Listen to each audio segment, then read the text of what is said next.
Fragments of memories flashed before my eyes. I knew that name all too well. Uncontrollable, unstoppable, a master swordsman trapped in a room.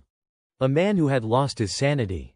A lone figure sat imposingly atop the rubble, the useless eldest son of Count Perdium, Ghislaine Perdium. The man, his face battered and bloody, trembled all over. Me, the finest knight of the north, defeated by this worthless scum. The figure in the cloak spoke, his voice oddly warm. Quite the scene, is not it? I poured a fortune into setting up that trap. In the flickering, savage light of the flames, he carried a colossal axe with pride, stepping forward with measured confidence. Do you like it? He asked. The trembling man ground his teeth. You are that wretched Ghislaine, a trap. You mean you already knew my plan? The armored figure advanced step by step, unwavering. Not just that, he said. I know how many of you there are, who the spies are, and who helped you gather your forces. I have known everything from the very start. His eyes were unfathomable, as if they could see straight through everything. Ghislaine's blonde hair shook as he stammered, impossible. I always kept a trump card hidden. Rage overtook him. How could you? How dare you, a worthless piece of trash? Before he could finish, a foot slammed into his face. The armored man's cold gaze watched the blonde collapse. Shut your mouth. The iron helmet clattered to the ground. Try to invade as many times as you like. I will win this battle, and the next one, and every battle after. I will always win. Ghislaine sneered smugly. Do you know why? Because I knew all your plans. A year ago, in the kingdom of Luthania, near the Perdium territories. His eyes widened as he stared at his hand, bewildered. What just happened? He gasped, rubbing his neck. I am still alive. Disbelief washed over him. Impossible. Just a moment ago. A massive sword suddenly flew through the air and slammed into the ground. Ghislaine cursed under his breath. Damn it. His body was riddled with fresh cuts. Blood spraying everywhere. Aiden, sword in hand, bore an arrogant stance as he looked at Ghislaine. So this is how it ends, he said. Ghislaine Perdium, king of mercenaries and one of the strongest men on the continent, now reduced to this. Aiden raised an eyebrow, full of contempt. The battle is over. He is one of the 7 strongest men on the continent. Aiden pointed his sword at Ghislaine. Any last words? Ghislaine knelt on the ground. No, I regret that I cannot complete my revenge. He glared at Aiden with burning hatred. Die, you sick bastard. One of the 7 strongest men on the continent. King of mercenaries. Ghislaine Perdium. Aiden chuckled. So arrogant. He pressed the sword closer to Ghislaine's neck. I did not expect you to be the eldest son of the fallen Perdium family. You left the family after your sister died, did not you? Ghislaine's eyes narrowed in suspicion. How do you know, when you come from another kingdom? Aiden replied calmly. Of course I knew. I worked tirelessly to find you. Then a cruel smile spread across Aiden's face. Because we allied with the Delphine family to bring down your house. Ghislaine froze, stunned by his words. We. His spirit wavered. Were there others behind this besides the Delphine dukes? Aiden pressed the tip of his sword to Ghislaine's throat. You are about to die anyway, so explaining it won't matter. Accept the reality. Ghislaine roared uncontrollably, his face twisted with hatred. You bastard. I will never forgive you. Aiden regarded him like a beast, his tone dripping with disdain. Very well. With decisive force, he swung his sword and severed Ghislaine's head in a single, merciless strike. Back in the present, Ghislaine stared at his reflection in the basin of water, his face still pale with shock. A moment ago, he had been decapitated, but his head was still firmly on his shoulders. He reached out, touching his face, as if confirming the reality of it all. Was it just an illusion? And he looked younger, somehow. Standing up, Ghislaine surveyed his surroundings. He had been captured. Was he some kind of guinea pig in a wizard's laboratory? Those arrogant bastards. He would make them regret ever sparing his life. A voice called from behind, drawing his attention. Young master. A young man stepped through the tent flap. Sir, you should come out. I knew you were awake. The soldiers of Perdium, Ricardo. A sharp sword pressed to his neck cut off his words mid-sentence. Ghislaine turned sharply, circling behind Ricardo, his tone icy. I will let you live if you answer my question. His gaze was deadly serious, unwavering. Ricardo stammered, why young master? Then sighed in resignation. Don't you think this is a bit much? No, Ghislaine answered, confused by the reaction. Why this response? He is being threatened. What is he even saying? Suddenly, Ricardo shoved Ghislaine aside. Earlier, you were so angry that you fell asleep. Surprised, Ghislaine asked. What? I did that, Ricardo muttered. You slept and forgot everything, did not you? You were upset about leading the squad to punish the orcs, right? Ghislaine blinked. Orcs? Ricardo bent down to fetch a backpack. Gather your things, everyone's waiting. Ghislaine froze, still arguing. Wait, I was angry, what nonsense are you talking about? He paused, realization dawning. Things. Belongings, where are we going? Ricardo slung the pack over his shoulder and stepped out of the tent. Where else? To the Perdium territories, of course. Ghislaine's eyes widened. What? Suddenly, he grabbed Ricardo by the shoulders. Say that again, Ricardo flinched. Yes, sir. Ghislaine stammered. Disbelief etched across his face. Perdium. You mean the territories have fallen, Perdium. He stepped out of the tent, taking in the view. His eyes refused to believe what he saw. The Perdium territories were intact. Why? Why were they still standing? He had seen them reduced to ashes in his memory. Ricardo leaned close, whispering into his ear. Did you have a nightmare, sir, calling your family a fallen house? If the Count heard that, you would be kicked out of the family. Ghislaine pinched his cheek, questioning his own senses. Am I dreaming? Letting go. He felt the pain, proof that it was not. Confused, he looked down at his hands. He appeared younger, and the territories remained whole. Could it be? He had gone back in time. Memories of his past flooded back. As a child, he had harbored deep resentment toward his family. Petty anger and childish tantrums had caused constant trouble. And over time, the family had avoided him. He could not bear the criticism and ran away from home. Years later, he became a mercenary, surviving countless battles, honing his skills, and building a reputation. Eventually, he returned to the Perdium Count's territories to make amends, but by then, his family had already fallen to ruin. He had lost everything. Ghislaine walked forward, watching the flag flutter in the wind. Yet now, everything remained intact. A smile spread across his face as he realized that everyone he cared about was still there. He could not help but cover his mouth, laughing with excitement. It was unbelievable, he could almost sing for joy. Yet his gaze shifted, cautious. It was far too early to celebrate. Turning to Ricardo, he confirmed, You said we are going to punish the orcs, right? Ricardo nodded. Ghislaine's expression hardened as the memory returned. He could not forget that day. Most of the team would die. In his previous life, he had led the punitive expedition to build his reputation. At first, there were only 3 orcs, and he thought that, inexperienced in leadership, he could easily defeat them. But when they arrived, more than 20 orcs awaited them, and most of his comrades perished stubbornly clinging to their pride, unwilling to follow orders. Ghislaine adjusted his attire and turned, stepping forward. He should be able to annihilate them. The orcs had no real tactics, but the question gnawed at him. Would these men trust him? After all, he was nothing more than a useless wretch in their eyes. Suddenly, a guard tower flew overhead, crashing down in front of Ghislaine. The impact with the ground triggered a small explosion. Other soldiers screamed in panic. The orcs, they are here! A horde of vicious monsters charged forward, attacking without mercy.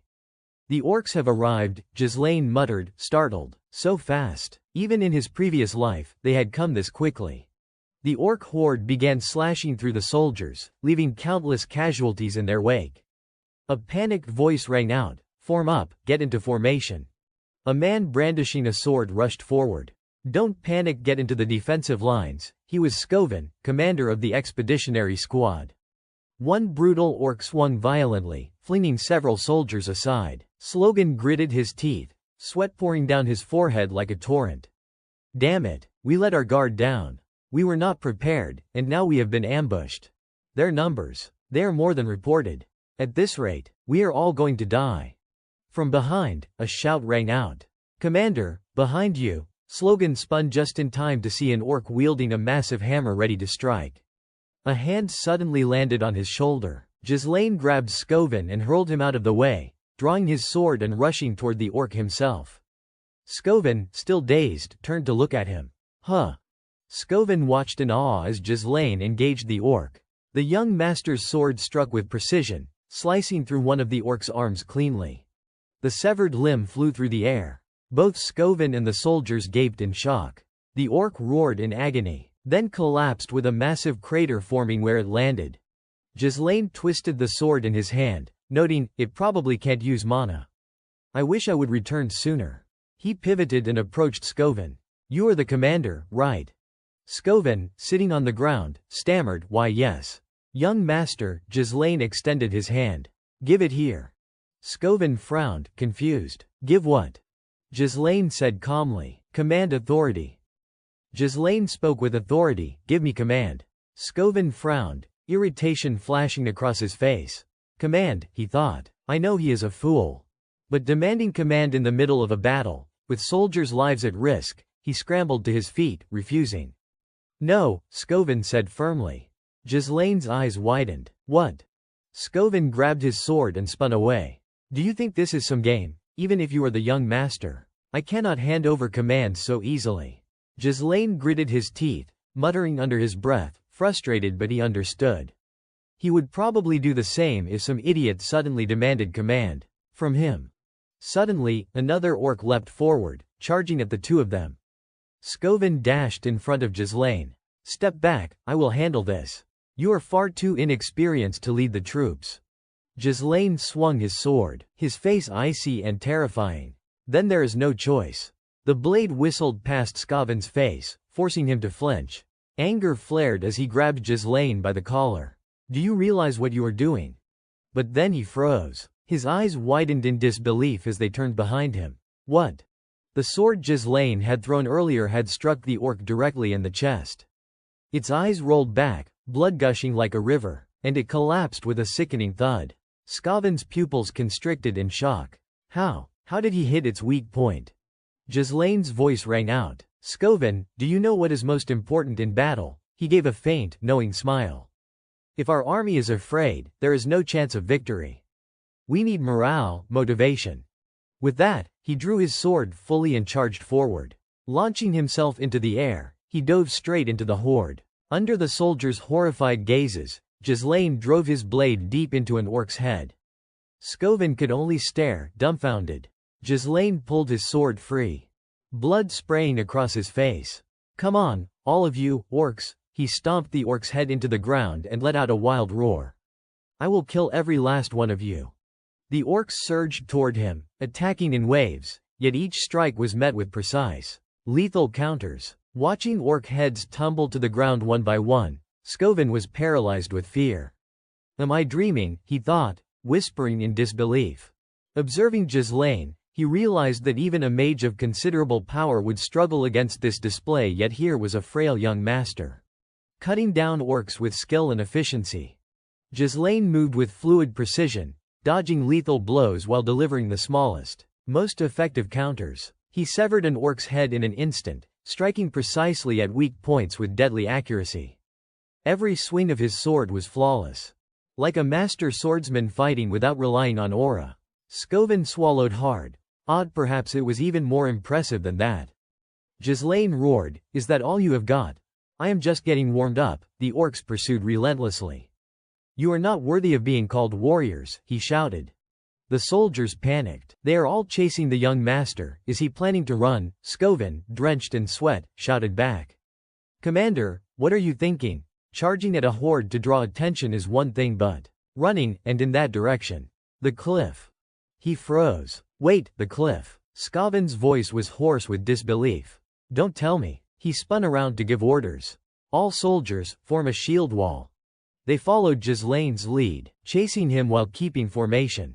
The orcs, aggressive and relentless, pressed forward, but Ghislaine led them straight toward the cliff. Although I would love to slash them all, he thought, my stamina would not last. He grinned, but this is still within his control. The orcs attacked furiously, sensing something, and all turned their attention toward him at once. Then Scoven's soldiers arrived, shields and spears ready. Ghislaine smiled in satisfaction. Perfect. He leapt from the cliff, striking down the orcs.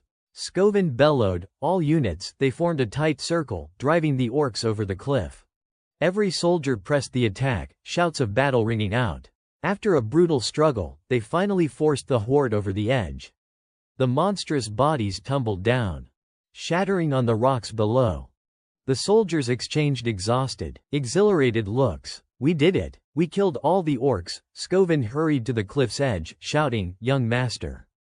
Ghislaine drove his sword into the cliff, his body dangling precariously over the edge. With effort, he managed a weak smile toward Scovin. Seeing him alive and seemingly unharmed, Scovin froze, but then, almost instinctively, a smile tugged at his lips. He bent down, offering his hand. "Here, take my hand." Ghislaine slid his hand off the sword. I can't." Before anyone could react, he lost his grip and tumbled down onto the cliffside, barely managing to cling on. Scovin's soldiers screamed in panic. "Young master." A clear, gentle voice rang in his ear. "Ghislaine, it is me." Ghislaine froze. "Elena." Fragmented memories flashed before him. "Mother is gone. Thank you. How have you been? You are the worst." He reached out, grasping one fragment. This is my memory of Elena." Suddenly, a hand clasped his own. "Ghislaine, let us go together," Elena's tearful voice whispered. Ghislaine's eyes snapped open. He sat frozen for a long moment, staring at his hands. "I am alive. They saved me." He crawled up, dabbing sweat from his forehead with a cloth. Was it just a dream? Pain radiated through his body, sharp and relentless. Clutching himself, he groaned, cursing softly.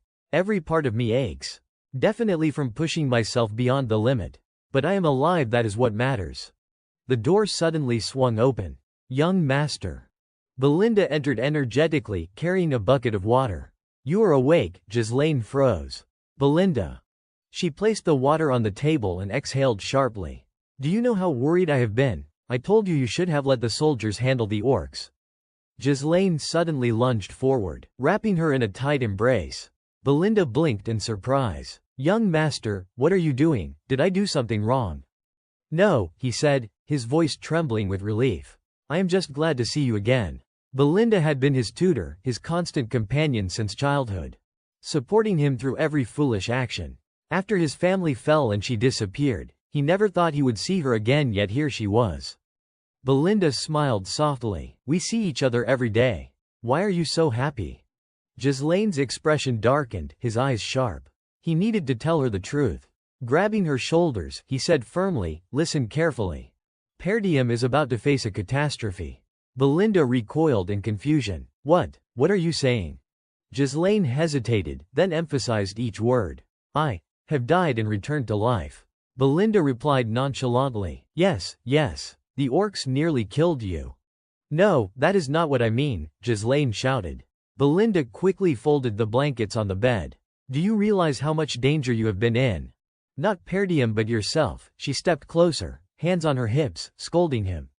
"If you keep causing trouble like this, you will end up in jail. You acted like a commander, and now this happens. Do you know how worried I was?" Ghislaine exhaled, silently acknowledging she did not believe him. Belinda continued, anxious. "Honestly, if something happened to you before the festival, what would I do?" His pupils constricted. "The festival?" Belinda teased lightly. "Have you forgotten? Miss Elena has been eagerly waiting to attend the festival with you." A photograph of Ghislaine and Elena lay neatly on the table, a perfect chance for the two of them to grow closer. He picked up the photo, nodding to himself. Yes, this time of year, there is always a festival. In his previous life, he had never truly enjoyed it, caught up in harrowing experiences. Ghislaine asked, "How long until the festival?" Belinda rested her hands on the table, thinking. "Let us see. The festival is next week, so you have about half a week." He fell silent, mulling over the days ahead. A week. The day my life changed. The door creaked open again, and a gentle voice called out, "Ghislaine. Are you in there?" Slowly, he turned his head. Memories still haunted him, the image of Elena crying, begging, "Go with me." He looked at the little girl outside the door. A week from now, Elena will die. Ghislaine lunged forward and wrapped Elena tightly in his arms. Belinda froze, startled by the sudden action. Elena, blushing and flustered, stammered, what is going on? What is with this surprise?" He whispered softly into her ear, I missed you." Elena panicked and shoved him away. "Let go, you are scaring me." Ghislaine clutched his chest, cursing under his breath. What kind of strength is this? From a child, she has always been this strong. Elena brushed her dress irritably. Belinda already said I was coming here. What are you playing at? You think acting like this will make everything okay? Ghislaine blinked in confusion. Okay, what? The girl scrutinized him with sharp eyes. You are so irritating, that is why I said go away. Just seeing you breathe annoys me. Have you forgotten everything? Ghislaine flushed. Did I really say that? He quickly averted his gaze. I was not close to Elena in the past. I am such a jerk. Sorry. Belinda and Elena clung to each other, frightened. He said sorry. Did he get attacked by orcs? Did he hit his head? Ghislaine frantically tried to explain. No, I am really fine, but his panic only seemed to frighten them more. Why are you two saying I got attacked?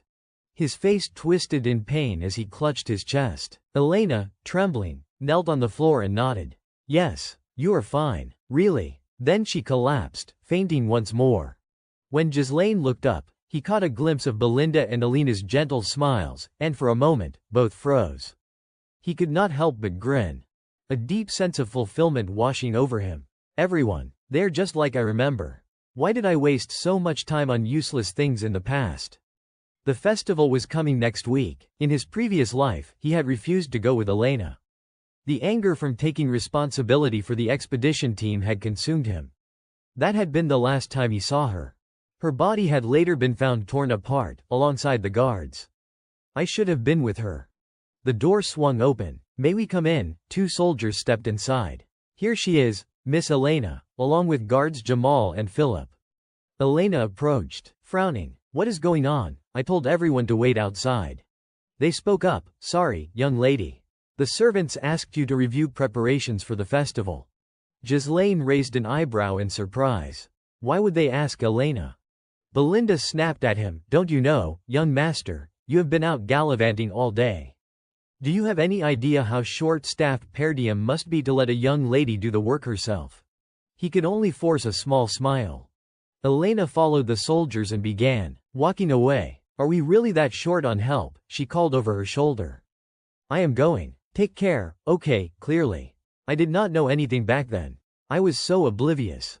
Ghislaine suddenly spoke up. Let me help. Elena's face turned red, startled by his offer. Belinda and Elena froze again, panic written across their faces. He wants to help. Did he really get hit in the head? Outside, the marketplace bustled with activity, people running back and forth. A loud shout rang out, startling everyone. He said he would help. Now go. You are scaring everyone by standing here. Elena hurriedly pushed Ghislaine aside. Is this how you help someone? The best way to help is to stay put and not cause trouble. Ghislaine furrowed his brow, thinking to himself. Elena's body was found near the rat nest, far from the festival site. Someone must have lured her there. To stop that, I need to know who enters and leaves the city. A hurried voice called from behind. Young master. Ghislaine's eyes widened in shock. That. Fergus came running, panting heavily. Sir Fergus, you are all right. Thank the heavens. He grabbed Ghislaine's shoulders, choking back tears. Your lowly servant here, Fergus, rushed to you the moment we heard about the orc attack. Ghislaine, exhausted, silently begged for a pause. Can we just stop here for a moment? Elena stepped closer, smiling. Perfect timing, old man. He has been acting strangely since he woke up. Please, take him back to his room. Fergus nodded. As you wish.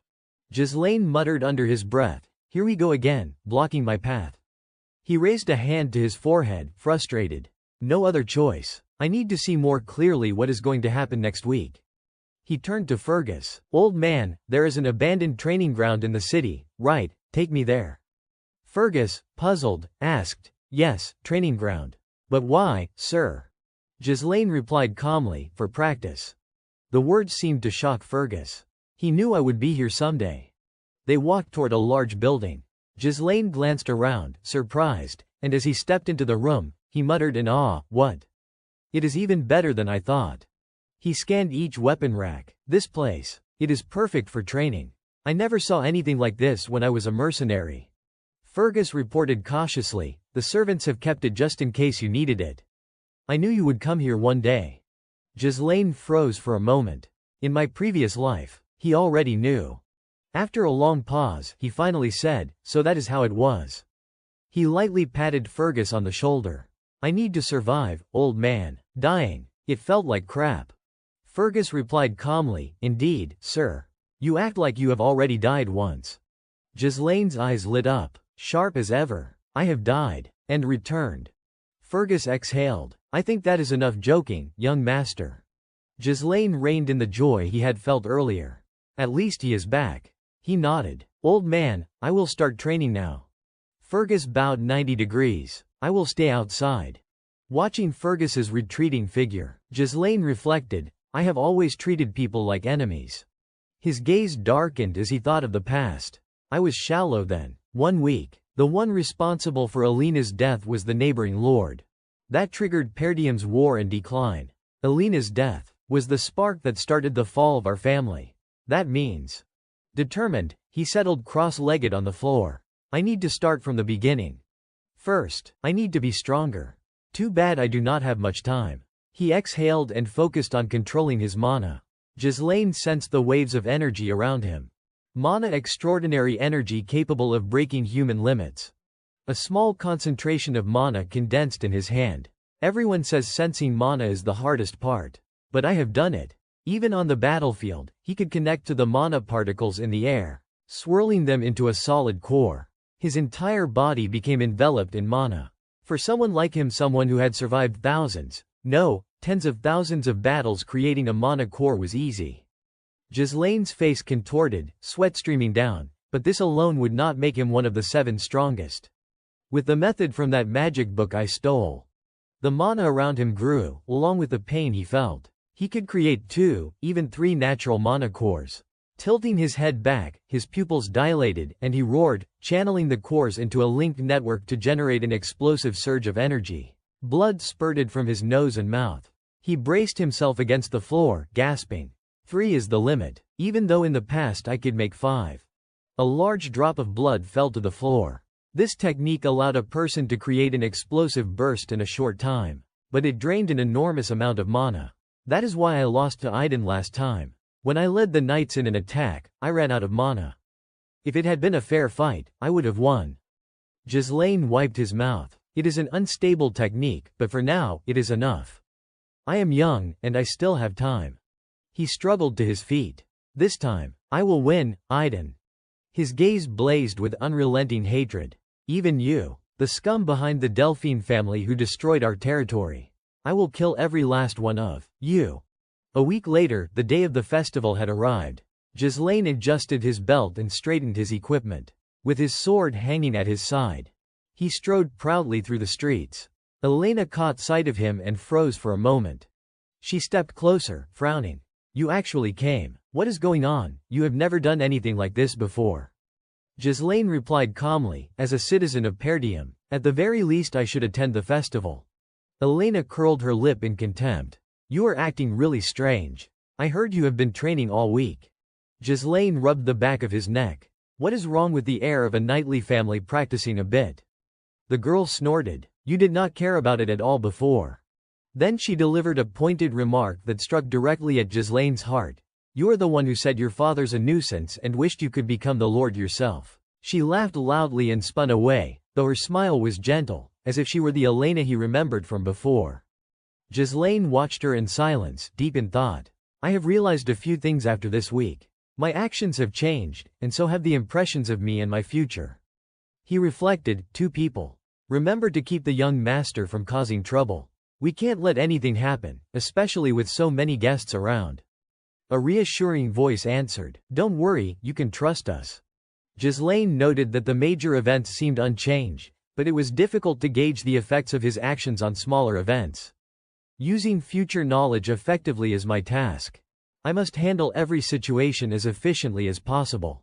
He touched the small pouch at his hip, confirming that everything was prepared. Later, Elena guided him through the festival, darting from one booth to the next. As night fell, she sighed in delight. It is fun, but a little boring. Just like every year, nothing new this time. Ghislaine frowned, scanning the surroundings. The festival's almost over, and nothing's happening. Is it because I am here with Elena?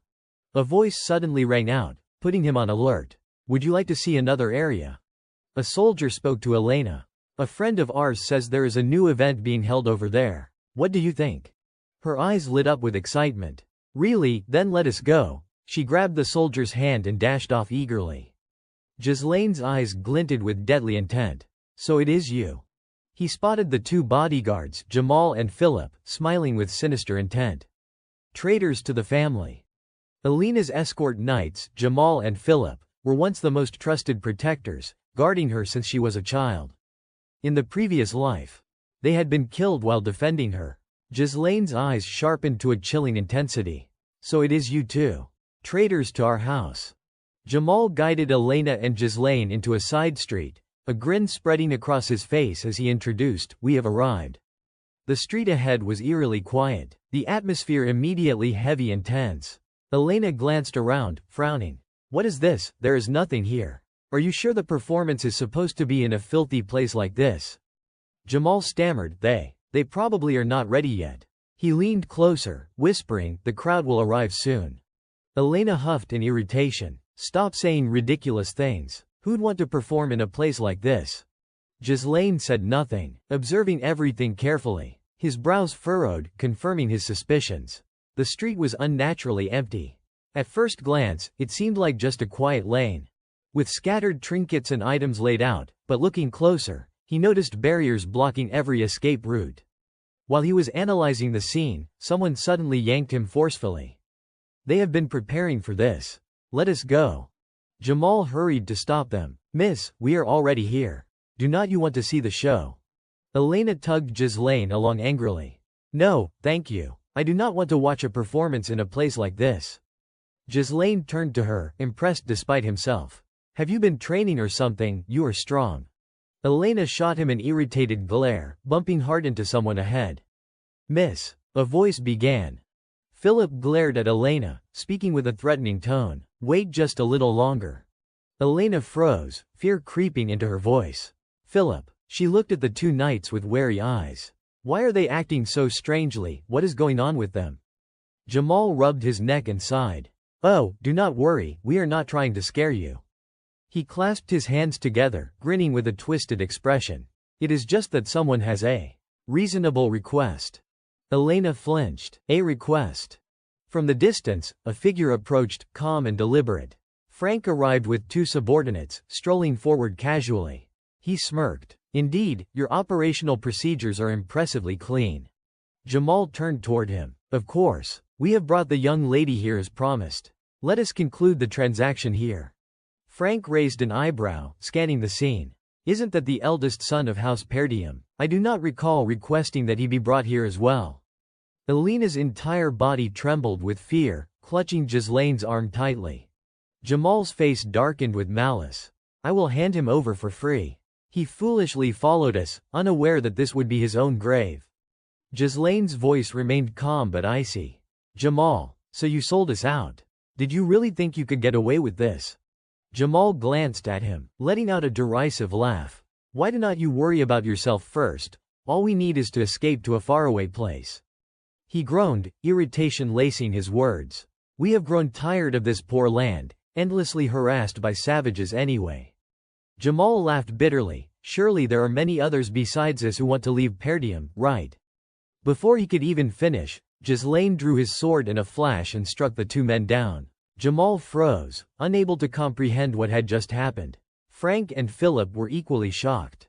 Jamal's body split in half, collapsing to the ground, but at least now they would never betray them. Ghislaine's eyes burned with pure hatred. Philip, terrified by that gaze, instinctively grabbed Elena. That fool Jamal, a knight defeated by an amateur like him. Before he could finish his thought, Ghislaine drove his sword straight into Philip's chest. Philip's eyes went wide in disbelief, his lips mumbling, "Impossible." Before his body thudded to the ground, Elena, horrified beyond measure, rushed to cling to Ghislaine. Frank's two subordinates hesitated slightly, sizing him up.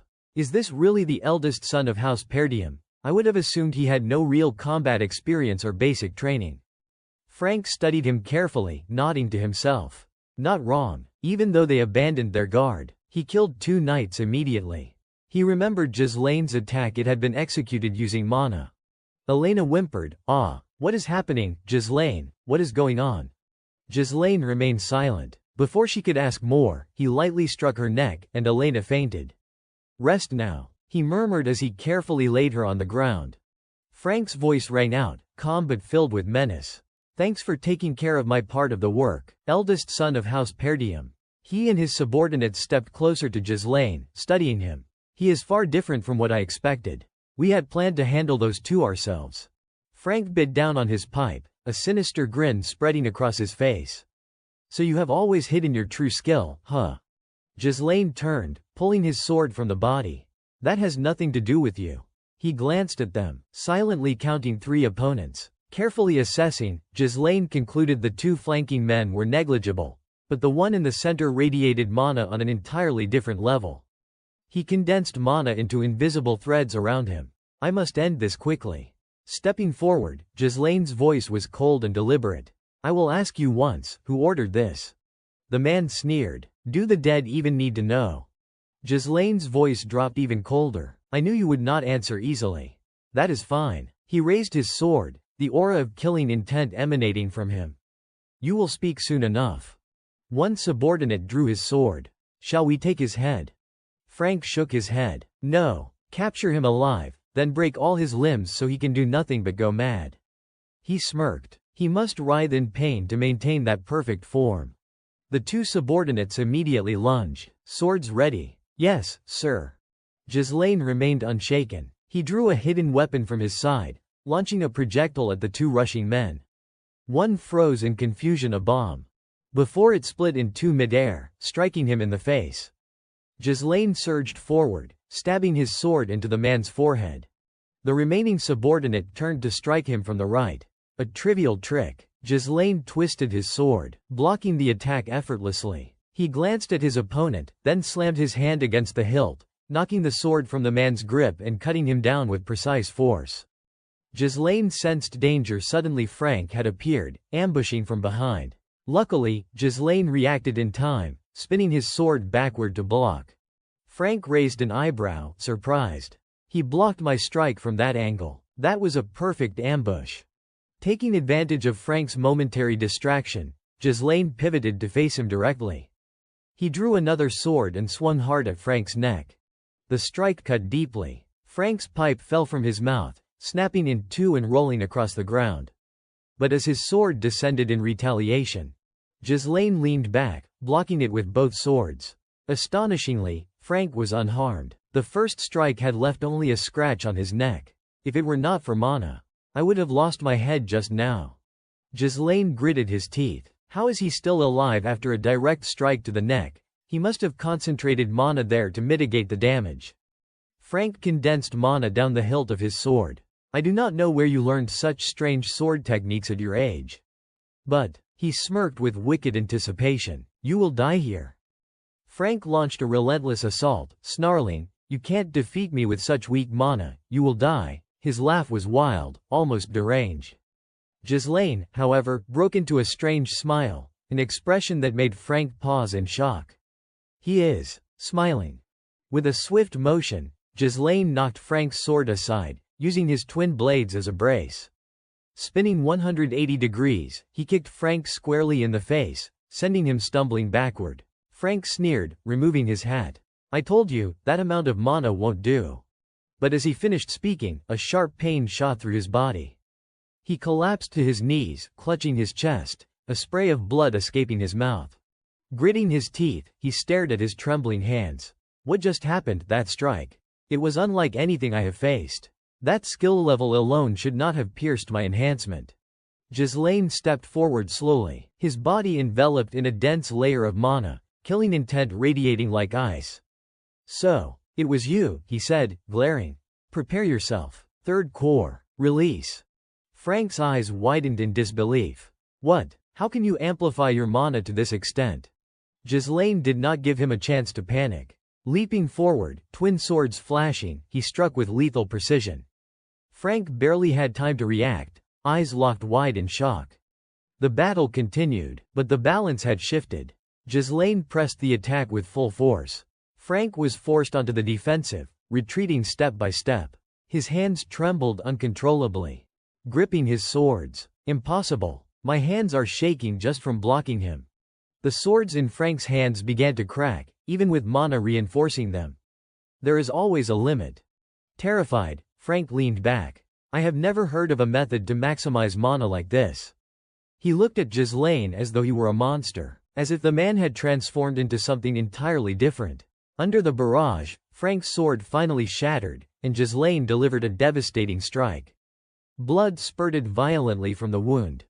Ghislaine pressed the attack, driving his sword deep into Frank's abdomen. Frank screamed in agony, blood spewing from his mouth. Ghislaine slammed Frank's chin upward, pinning him against the wall.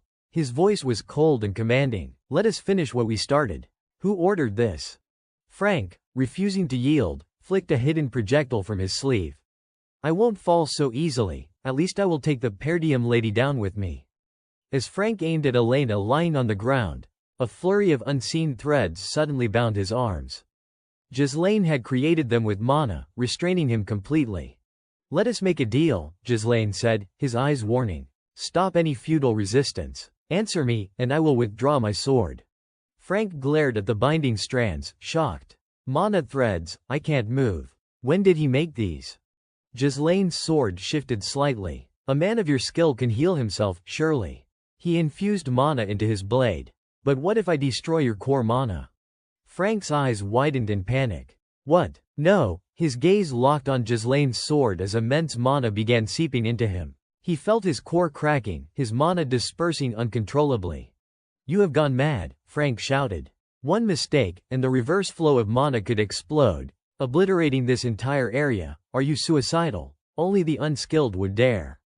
Ghislaine interrupted, calm and deadly, I can handle it myself. Frank was drenched in sweat, eyes wide with sheer terror as he looked at Ghislaine. He is not bluffing. I am going to die. In a panic, he shouted, It is Count Desmond. Under the pressure, he confessed. He was the one who orchestrated this, he said. Desmond needed a pretext to ignite war between House Perdium and House de Garde. Ghislaine clicked his tongue. So that is it. Desmond. He recalled the last life back then. All the dirty work would have been delegated to allied houses under the Duke, to the Delphine Duke himself. How dare you arrange such nonsense without any backup? He pressed further. So that is why you wanted to kill Elena. Seeing Ghislaine poised to act, Frank stammered, Why yes.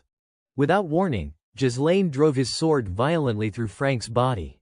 What are you doing? Frank screamed, furious. This is different from what you just said. Ghislaine looked at him and sneered. So, you have killed countless people, yet now you fear death. Frank suddenly sprang up, face pressing close to Ghislaine's. It won't change anything if you kill me. I have completed my task with de Garde already. Who would believe a brat like you? Ghislaine did not let him finish. He grabbed Frank's face firmly. Perdium will die because of war. Calmly, Ghislaine channeled mana. Listen carefully. I was reborn after death. This time, it will be different. He tightened his grip on his sword. Frank's eyes rolled back in shock as he screamed, and in an instant, a flash of light erupted into the night. Frank's body exploded, sending pieces flying, just as fireworks lit up the sky. Ghislaine panted, staring at the corpses scattered on the ground. His face was pale. He turned to see Elena sleeping on the ground and loosened his grip on the sword. Looking up at the sky, he exhaled sharply, but then a sharp, agonizing pain shot through him. Ghislaine collapsed, howling in waves of torment, wiping blood from the corner of his mouth. Damn it. When I was the Mercenary King, detonating 3 cores was not an issue. He glanced toward a nearby house. I won't fall because of this. Clutching his chest, he pushed the door open and stepped inside. 2 bodies lay there. In his previous life, another corpse had been found beside Elena in this very place. The son of de Garde. Ghislaine sat down, carefully pulling a bag toward him and examining the body. It seemed the man had been killed along with the escort knights. So this is how they silenced them, framing them as Elena's killers. From his side, he retrieved a candle. Once this truth came to light, the war would ignite. He had to erase the evidence. Ghislaine lit a flame, burning the house to the ground, then carried Elena away. I won't let things happen according to your plan. On a branch not far off, a lone figure silently observed Ghislaine's actions from start to finish. Once Ghislaine departed, The figure vanished as quietly as it had appeared. In the dark room, the mysterious figure from earlier knelt and reported, and those seated around the table immediately raised their voices in frustration. Failed. We sent knights and Frank our very best and you could not even handle a little girl. Did you let your guard down because you thought it would be easy? The cloaked man stammered, hesitant. It is all because of Ghislaine Perdium. Hands clenched tightly around the table. Ghislaine, that useless northerner, one of them shouted angrily. Surely you know that Ghislaine is nothing but a worthless trash. You are using him as an excuse. The cloaked man trembled. He is completely different from the information and rumors we had. I saw the way he fought, his eyes. It is as if he became a completely different person. He pleaded, voice shaking. But we have completed the task at House de Garde already, so there is no need to trigger a war over territories. Please, give me one more chance. Instantly, they shouted back at him. Silence, you did not even gather enough intel on a kid, and you are asking for another chance. You could not complete a simple mission. And now you beg for leniency, wipe him out. From the highest seat, a voice cut through the chaos, calm but commanding. How noisy. Tell me, how do you propose to earn another chance? The cloaked figure quickly replied, I will eliminate Ghislaine Perdium. How? By arranging a natural one-on-one duel. I have already thought of someone. The others murmured, curious. Who? The cloaked man answered, Cain Loges. He is famous for his swordsmanship that relies purely on raw strength. Though still young, he is already a symbol of power. I can confidently say there is no one in the north who can match him. Furthermore, Cain is related to Ghislaine. There is no need to force them to meet. The room fell silent. The man in the high seat furrowed his brow. And if you fail again? There won't be a next time, the cloaked man answered, bowing. I will not disappoint you. In the Perdium Estate's training grounds, Fergus stepped inside and called out, Excuse me, young master. It is time for a meal. Suddenly, a sphere of mana shot across the room. Fergus froze as a thread of mana wrapped around a nearby sword, pulling it free. The blade flew directly into Ghislaine's hands. He swung it experimentally. All right, that is enough. Noticing something, he glanced outside and exclaimed, Oh, Fergus. Fergus bowed respectfully. Apologies. You were so focused on training that he paused, curious. How did you do that just now? Ghislaine guided the mana thread to coil around the sword's hilt and explained, This, just mana. Using mana like a cord. He closed his eyes, thinking quietly. In my past life, I always used it. But at my current skill level, I need to blow up a cord to use it like before, because I do not have enough mana otherwise. He frowned as he looked at the threads in his hands. But even if I make just one thread to use less mana, I can still use it effectively, even with limited mana. Fergus bowed his head, a mixture of surprise and curiosity in his eyes. I have trained with mana for a long time, but I have never seen anything like this. He thought silently. Just a few days ago, he was not even using mana. He was training on his own. How could he come up with the idea to manipulate mana like this? Ghislaine broke the silence. Do you want something? Fergus cleared his throat, choosing his words carefully. Actually, I just wanted to come and say this. Ghislaine raised an eyebrow. Say what? Fergus bowed slightly, speaking cautiously. Thank you for protecting the young lady. Ghislaine blinked in surprise. Thank me, that is my duty. Now, let us eat. A few days passed, and the festival had been temporarily halted due to the conspiracy of a knight escort who had intended to sell the young lady. Elena sat at the table, tapping her hand on its surface in frustration. Everyone around seemed to doubt her claim that Ghislaine himself had saved her. I wish you would say something to convince them, she grumbled. Ghislaine leaned back calmly in his chair. It is fine. They would not believe it anyway. Belinda, standing behind, ground her teeth in anger. Jamal and Philip were the traitors, were not they, those scoundrels? I knew they were perverts. Elena sighed, exasperated. Belinda. Ghislaine smiled slightly at both of them. Elena is still alive. He turned his gaze toward the window. I have prevented a war from breaking out. But they certainly won't give up. I can't keep stopping them by myself. I need to build an army. Just then, a servant entered, pushing in a cart of food. Excuse me, he said politely, placing a tray on the table. Ghislaine's mind raced. I will need to learn more about politics if I want to make that happen. When the lid was lifted, the plate held nothing but a single slice of bread. Ghislaine blinked in surprise and looked up. Belinda, why are we having dessert first? She remained calm. Dessert. You know the current situation. Suddenly, a piercing shout rang from outside. A fat man standing by the door yelled, demanding compensation for the losses caused by canceling the festival. The crowd behind him joined in unison, shouting, compensation, compensation, compensation. They pressed against the iron gates, pointing and scolding. Get out, you are swimming in money anyway, they shouted, enraged. The gate guards tried to calm the crowd. Please, remain calm. Ghislaine leaned out of the window, astonished. What the hell is going on? Belinda sighed, following his gaze. I knew this would happen. She explained helplessly, this district has many merchants who rely on profits from the festival. Last year was already enough for them. But now, having it cancelled after just one day, they are furious. Ghislaine's eyes twitched in surprise. The district is in that bad a state. He turned back inside, thinking grimly, it will only get worse if I do not do something for them. He pointed decisively. Fergus, what are the guards doing? Send them down to calm the crowd immediately. Fergus smiled politely. We do not have any guards. Ghislaine froze. What? He explained. Most of the guards have been sent to the monster forest to rebuild the area after the orc raid. Ghislaine cursed under his breath.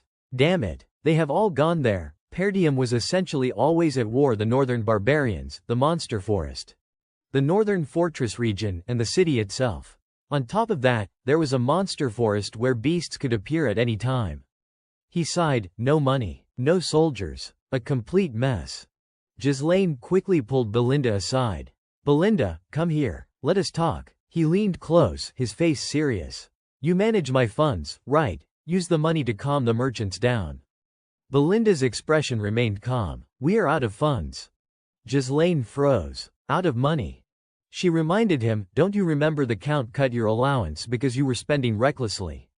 He went silent, thinking, so, I do not have a single coin left. He held out his hand. Give me some money. Belinda still smiled. I have none. Ghislaine sat on the windowsill, swearing under his breath. Damn it, no money, no soldiers. What now? His gaze drifted into the distance. Without money, I can't do anything. Even with knowledge from the future, it is useless. I need money first. While he was lost in thought, hurried footsteps echoed down the corridor. Could there be a way?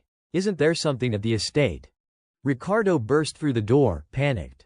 Young master. Ghislaine looked at him. Ricardo, why are you in such a hurry?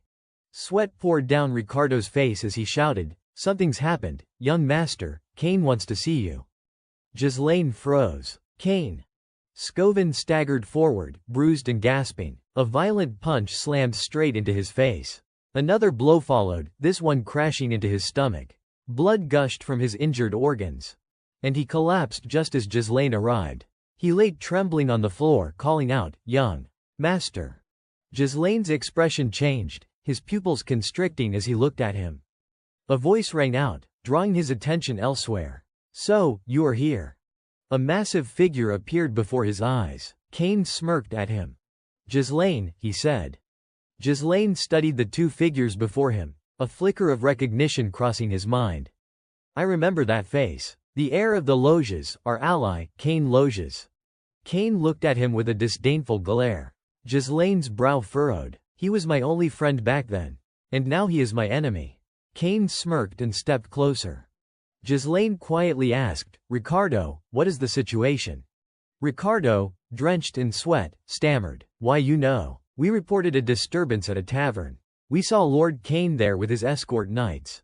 When he noticed us, he asked if the rumors about young Master Ghislaine were true. So Commander Scovin explained the rumors in detail. Kane pressed his hand against Scovin's mouth, glaring. You dare lie in front of the heir of the Loges. Ricardo dared not look up, terrified. That was how everything had unfolded. Kane's voice dripped with mockery. Hey, do not act like that. If you are going to tell him, tell the truth. He said you, untrained, defeated a goblin barehanded and handled the traitorous knights yourself. Kane glanced at Scovin lying unconscious on the ground. That is why I gave him a light warning, to help him see reason. He stepped in front of Ghislaine. None of this would have happened if you had not lied in the first place. Ghislaine said nothing, casting a sharp glance at him. Of course. He has always been like this, treating me as nothing more than a subordinate. Memories of his past trips to Perdium surfaced. Cain had always caused trouble, and no one could say a word because Ghislaine was essentially beneath him. Ghislaine's brow tightened. No one dares underestimate Cain. Unlike me, who carried insecurities, his bold confidence and daring manner were praised as traits befitting an heir. He closed his eyes and exhaled. That is why I was criticized more. Cain studied Ghislaine's expression and remained silent for a long moment. Then he smirked, amused. Look at him. Usually he would have charged me the moment he was provoked this much. Not long ago, in the Loge's territory. Cain's expression shifted with surprise. What, killed Ghislaine? The cloaked man standing before him replied, if you succeed in this mission, those respected will support the Loge's family. Cain frowned. It is not difficult to deal with a thug like him. But Ghislaine is also an heir to that land. How could I eliminate him? The cloaked man waved his hand, offering a suggestion. We can lure Ghislaine into a duel, make it look like an unfortunate accident. It will appear as a minor dispute between heirs. I will accompany you, posing as an escort knight, setting the stage. No need to worry. He smiled wickedly. A rare opportunity, even for you. Cain remained silent for a moment, then replied, thinking that I had to kill my own cousin. Ghislaine. He cracked his knuckles with a thrill. Let us go immediately. Back in the present, he glanced at the cloaked man behind him. They want to get rid of him because something changed. Cain chuckled. Then he spoke, making Ghislaine frown. Hey, what are you standing there for? He sank leisurely to the ground, unfazed by Ghislaine's glare. Why are you just standing there? Since you know I am here, you should bring what you have prepared for me. Ghislaine tilted his head, curious. Prepared. Cain smiled. I heard the festival was interrupted. Right, let us liven up the atmosphere and have a great time. We always see eye to eye on things like this, do not we? His eyes gleamed with malice. Am I wrong, my friend? Ghislaine smirked disdainfully, barely giving him the time of day. Ghislaine raised an eyebrow, asking lightly, you are talking about that? He glanced at Cain. Of course. He always makes me prepare the drinks and women whenever he comes here. Ghislaine shook his head with a bitter laugh. Back then, I complied just to avoid getting beaten, but not anymore. And because of him, I have wasted my precious money. He recalled Belinda's words, you forgot the Lord cut off your allowance because you spent too much. A spark of determination lit up Ghislaine's eyes. And the corners of his lips curved into a small, knowing smile. He fixed his gaze on Cain. My source of funds. A sudden shout snapped him back to reality. Hey, Ghislaine. Cain planted his hands impatiently on his knees. If you remember, you should bring them out immediately. Don't you see I am waiting? Ghislaine replied coldly, of course. Better I bring them out right now. But. He leaned closer, voice low and sharp. Don't I have a debt to be repaid? The cloaked man behind him frowned, curious. Even Cain looked surprised. Repay what? Ghislaine smirked, extending his hand. Do you realize that I have handled everything you requested using my own money? Return it. I will take 1,000 gold, principal plus interest. Cain's eyes widened. What, 1,000 gold, all that? Is not worth even 100, he frowned in irritation. And you did this? Just to thank me for being your friend, that is like a friendship fee. Ghislaine's voice dripped with contempt, leaving no room for argument. Friendship my ass. I have been your doormat for far too long. Now, return the money before I give you a proper beating. I need it, understand. The tavern fell completely silent. Ricardo was in shock, staring at Ghislaine. Young master, what are you saying?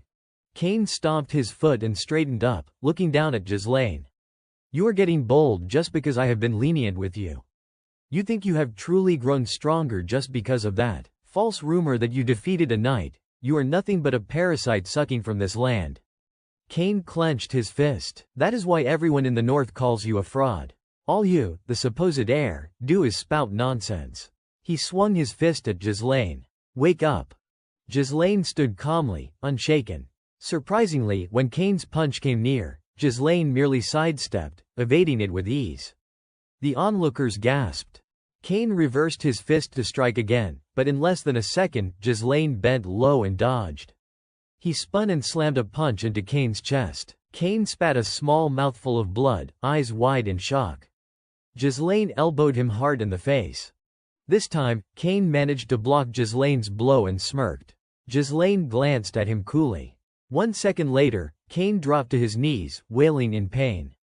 The cloaked man rushed over in panic. "Young master, are you okay?" Ghislaine looked at him leisurely. "Stand up. Stop whining. I know you blocked that strike."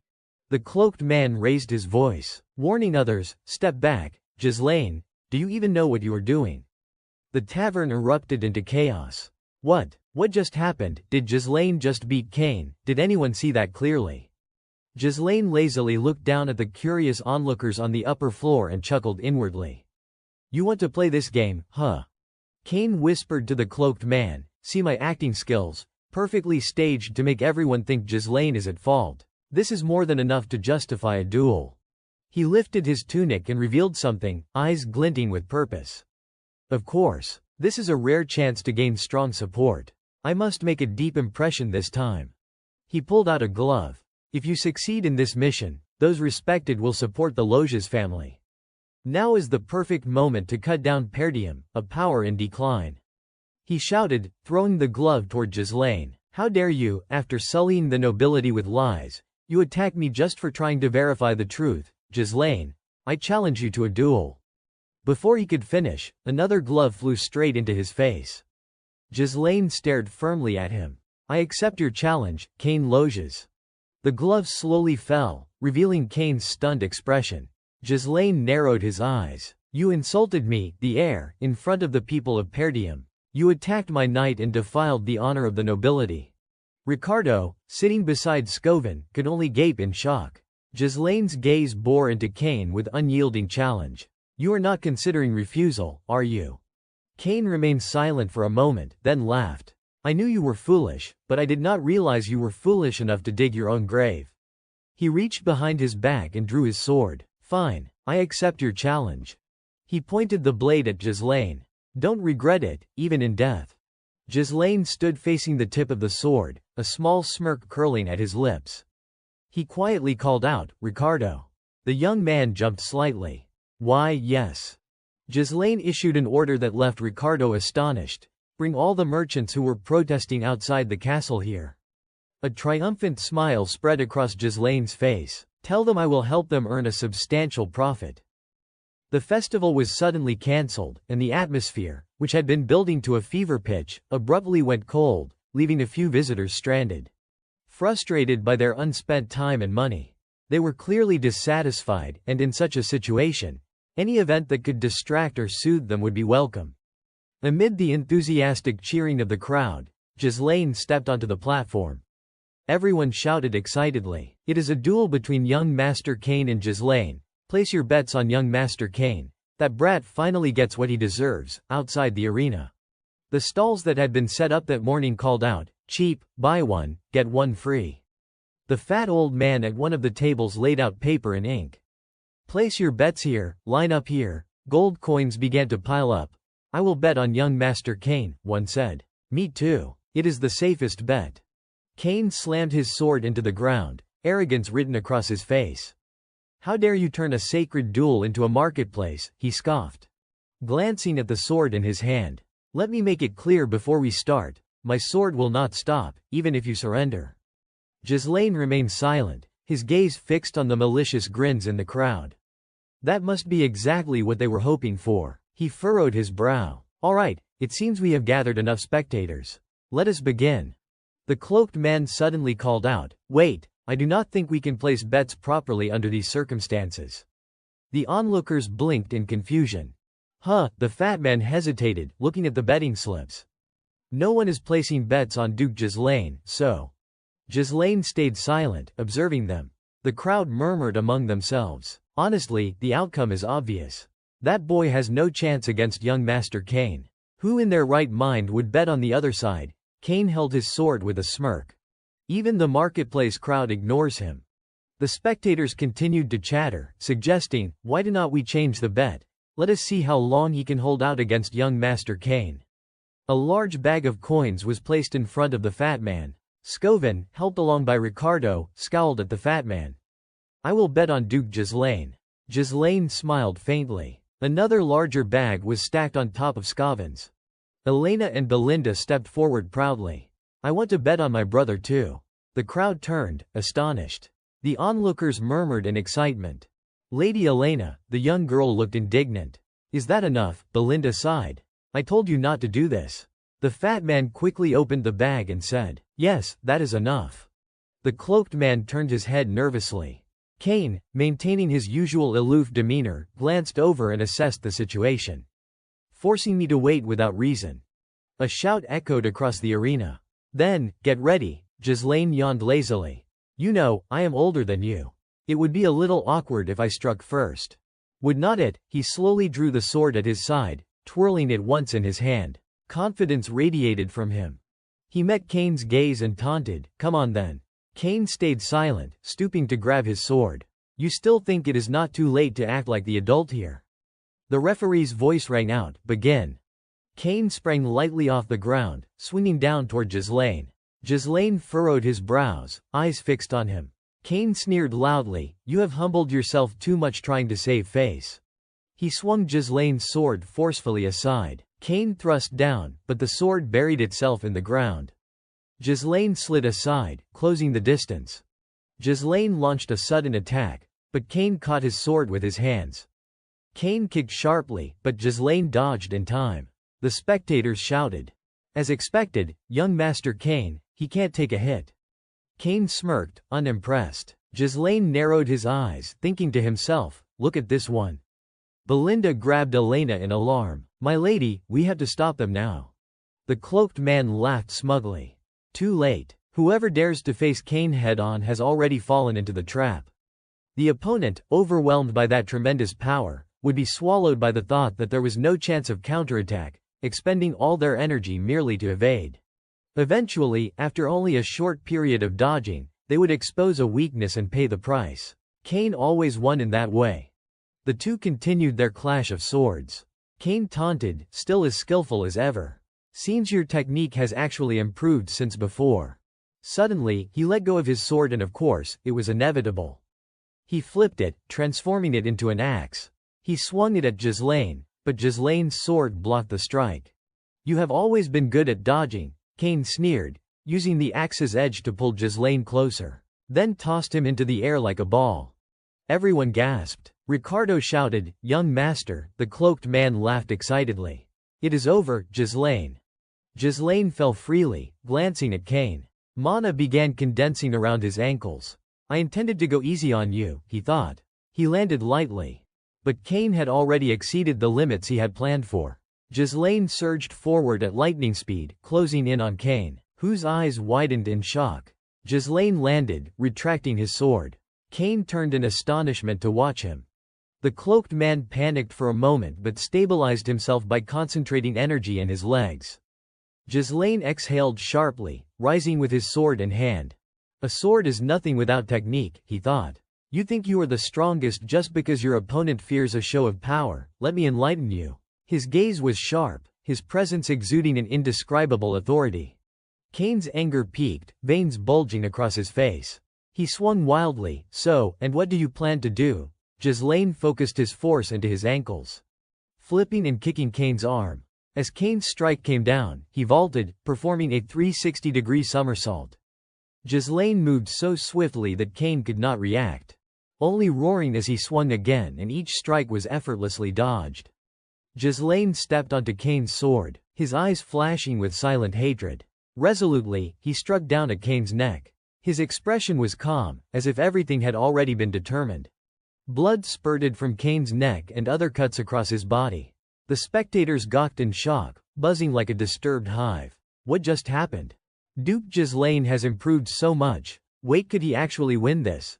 I bet on young Master Kane. Elena exclaimed proudly. See, Scovin smiled in satisfaction. The cloaked man's eyes bulged in rage. Kane stared at his wounds in disbelief. Wounds? Shallow. He could have made them deeper. But did it intentionally? Kane furrowed his brow and looked up at Ghislaine, unable to comprehend how he could wield his sword at such a level. Ghislaine silently met his gaze. Then, unexpectedly, he threw his sword aside. It spun a few times on the ground before stopping. This gap in skill won't be entertaining enough, he thought. Calmly, he spoke, from now on, I will fight bare-handed. Kane's eyes widened. What? Ghislaine stepped in front of him. Today, I think I will take this chance to teach you a lesson. He rolled up his sleeves, revealing rippling muscles, ready to strike with his fists. Kane squinted at him, his face a mixture of disbelief and confusion. Educate me. Ghislaine strolled forward leisurely, rolling up the sleeves of his shirt, issuing a challenge that left Kane stunned. Yes, Ghislaine thought, it seems he is not entirely comfortable with my swordsmanship, so I will take this disadvantage. Fighting bare-handed should make things more interesting. His expression remained calm, almost teasing. Then, confidently, he raised the stakes. I will bet an additional 2,000 gold, double the original amount, on my victory. The crowd erupted in astonishment, unable to comprehend that Ghislaine not only intended to fight without weapons but also dared to wager such a massive sum. Bare-handed. 2,000 gold. Whispers ran through the spectators. The escort knight's excitement grew. He assumed Ghislaine was doomed. He dares challenge Kane in a duel. How reckless. Yet somehow, luck is still on our side. The announcer shouted to draw attention. All right. Additional bets accepted. This will be a bare-handed duel. Young Master Ghislaine versus Young Master Kane. The crowd buzzed with chatter and speculation. Many thought Ghislaine a fool for taking such a risk. Bare-handed, I will bet on Kane. Challenging him with just your strength, what nonsense. Yet despite that, a few were swayed by Ghislaine's resolute stance. I will place my bet on Young Master Ghislaine, some declared. Kane's lips curled into a smirk, amused at the audacity. Bare-handed, you say, you amuse me, he sneered. His grip tightened on his sword. Ready for the clash, and he tossed his cloak aside with a flourish, preparing for combat. Confident in his weapon, he towered over Ghislaine. Ready to strike. Belinda, standing below, shouted anxiously, this is absurd, young master, you should really take your sword. Kane focused all his strength for a decisive blow, raising his sword high with the intent to bring it down with fatal force. Ghislaine simply stared. A faint, amused smile curling across his lips. As I thought, I will have to hit him to make him see reason. The sword came crashing down with incredible force, but Ghislaine reacted with astonishing speed. He ducked and simultaneously delivered a sweeping spinning kick, closing in on Kane's right side. His legs barely brushed the ground as he surged forward. In an instant, he reached Kane's waist and unleashed a brutal punch to the stomach, sending a shockwave of force through the air. Without hesitation, he followed up, forming his fist for the next strike. His eyes gleamed with lethal intent as he slammed a devastating punch into Kane's jaw. Blood spurted from Kane's mouth, leaving him no time to react to Ghislaine's ferocious combination. Swift as the wind and ruthless in execution, Kane's head snapped back from the impact, blood flying, and he collapsed to the ground, groaning in pain. For a brief moment, Kane could not comprehend what had just happened. What? How could his strikes move like that? The crowd erupted in astonishment, buzzing with disbelief. Unbelievable. Young Master Ghislaine could actually win this duel. He stood still, looking down at Kane from above as if the other were already defeated. Stand up. I have not even started yet, he said calmly. Kane's anger flared instantly at those words. He ground his teeth, furious. With a sudden burst of speed, he lunged forward, sword in hand, aiming straight for Ghislaine. Every strike he threw, no matter how fast, was effortlessly dodged by Ghislaine. It was Ghislaine's turn to counter. He caught Kane's arm, a hint of mockery in his mind. Even now, you can't even look me in the eye. With precision, he twisted Kane's arm, throwing him slightly off balance. Holding both of Kane's arms, Ghislaine delivered a forceful kick directly to his waist. Kane's face contorted in pain, blood trickling once more from the impact. Ghislaine's resentment only deepened. I have to kill you. To protect the future of the Loges family. He was not finished yet. A relentless flurry of punches rained down on Kane, striking his face repeatedly, then his entire body.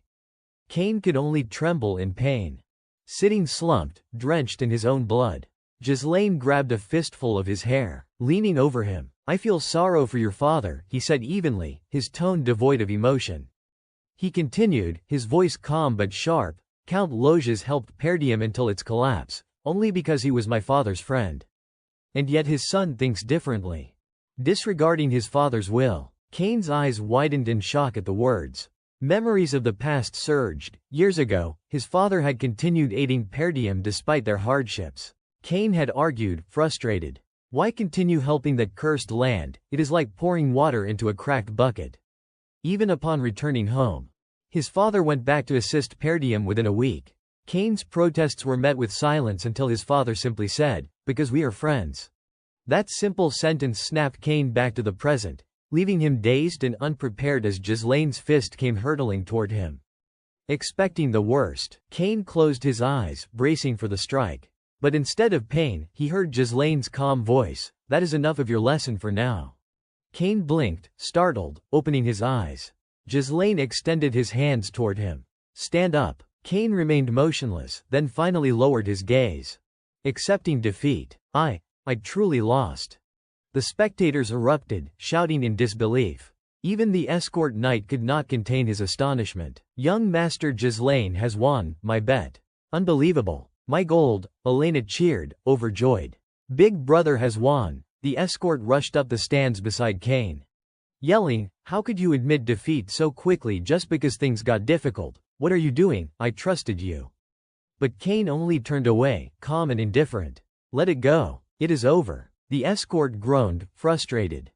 From behind, Ghislaine's voice rang out cheerfully. "Now, it is time to take care of what needs to be done." The escort, sweating nervously, stammered, "What do you mean?" Ghislaine raised his voice for everyone nearby to hear. "Everyone, listen up. This gentleman is generously paying for all the food and drinks for everyone gathered here today." The escort staggered, dumbfounded. The crowd below erupted in cheers, delighted by the unexpected feast. Food and drink. "It has been so long since we had a party like this. Our young master is the best." The escort tried to protest, flustered. I can't allow this. I won't accept it." "Take back what you just declared." Ghislaine simply patted him on the shoulder. Speaking politely, "This is the price for losing the match, is not it? And for clarity, this amount is separate from our original wager." Pressing firmly on his shoulder to emphasize, he added, "Remember to add 2,000 gold on top of our initial bet of 1,000. His eyes, cold and dangerous, glinted with lethal intent. "If you dare run, you will face the consequences." The escort trembled under his gaze, nodding quickly. "Why yes, understood." Time passed. The next day, in Ghislaine's room, a large chest was dumped onto the table. He opened it, and the dazzling shine of gold spilled forth. "Ah," he thought, "I could hire a small mercenary squad with this. This is not a small sum." Closing the chest, he reminded himself, he would need more funds to complete his plans. And his allies would not wait, he had to act quickly. Suddenly, Belinda and Elena appeared beside him. Ghislaine turned toward them. "What is it?" Elena, curious, asked, "Big brother, what are you going to do with all that gold?" Ghislaine replied cautiously, "Do you really want to know, or are you just asking?" Belinda chimed in, "It is obvious what he will do. Emilia's birthday is coming up. You want to buy her an expensive gift, do not you?" The sisters continued their conversation, while Ghislaine fell silent, thinking to himself, "Clever. All of this just to look good in front of my fiancé." His face clouded with confusion as he asked himself, "Do I even have a fiancé?"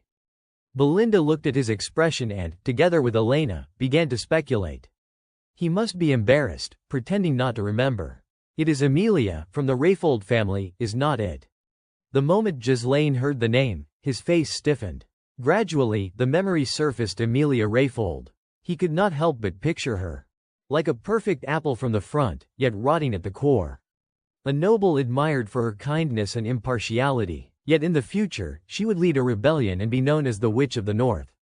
Ghislaine's eyes flared with an inner fire at the thought. Alongside Duchess Delphine, she would sing a hymn celebrating the fall of Perdium, a betrayer. He merely smirked. Turning back to Belinda, he asked casually, "When will father return?" "About a week from now, sir," she replied. Ghislaine silently calculated. A week. That should be enough. He stood and walked out, announcing, "I will visit the Rayfold territory." Belinda opened her mouth, confused. Wait, is not it before her birthday? Why suddenly? Ghislaine glanced back, responding simply, to get the money. The scene shifted. Emilia, her long hair flowing, held out a pair of finely embroidered shoes. Her crimson eyes opened wide as she spoke. In front of her stood a barefooted little girl in tattered clothes, surrounded by townsfolk who had gathered to watch. The girl hesitated slightly, addressing Emilia. Emilia's tone remained gentle. "If anyone must go barefoot in my city, it will only be me." She then turned to her soldiers with orders: "Provide them with food and shelter immediately." Without question, the troops obeyed, moving boxes and supplies toward the gathered citizens, who watched in astonishment. Emilia departed amidst their continuous thanks, echoing, "Thank you, thank you." She returned to her garden, the Rayfold estate. Benarf, kneeling, carefully washed her feet in a basin of water. He addressed her with utmost respect. "You have endured much, my lady," said Benarf, her personal guard. Emilia, seated gracefully, propped one leg up and stroked a white cat beside her. "Father always demands absolute obedience from everyone." The cat nuzzled into her hand, yet the fools around her obeyed only the one who gave warmth and sustenance. Benarf bowed further, speaking quietly, "With this, the hearts of the people belong to you, my lady. It will aid you in the upcoming succession struggle." Emilia did not speak, simply staring at him. Then her foot snapped forward, striking Benarf in the face. Maintaining her composed posture, she questioned him again, "How fares your battle against the northern swordmaster?" Benarf, still kneeling, replied respectfully, "Forgive me, my lady. I have been restraining my actions to avoid drawing attention. Should I succeed, your movements would attract far too much notice." He carefully held her foot. "It is not yet time to unleash my full strength." Bowing low, he pressed a delicate kiss to her foot. "My sword belongs to you." Emilia's expression remained neutral. "And what have I raised you into?" Then, she grasped Benarf's chin, tilting his head up. Her face drew close, a gentle smile forming as she admonished him, "Do not grow weak." She pressed further, "And what of the trade guild? If it is Actium, there is nothing for you to worry about, correct?" Benarf explained slowly. "They have been preoccupied with gathering materials to rebuild the ruined monster forest outpost, half destroyed by orc attacks near Perdium. In other words, we have effectively seized the entire annual aid that Count Rayfold sends to Perdium. The soldiers, following my command, have been recruited, along with all knights who left Perdium. Many of them are highly experienced, trained by the barbarians themselves, so their skill is exceptional." Emilia cradled the cat in her arms, satisfied with Benarf's response. "Good," she thought, "keep the trade guild cover intact until everything is fully prepared. Our identity must not be revealed." As they spoke, a servant approached, bowing low. "Forgive me, my lady." Benarf's gaze sharpened, and his tone carried a hint of reproach, making the servant flustered and stumble over his words. "Madam is resting. But there is news from the gate. Lord Giselle Perdium has arrived." Emilia's expression darkened immediately at the mention of his name. "Why does that troublesome man come here now?" The servant, sensing her irritation, continued nervously, "He has matters to discuss regarding the trade guild."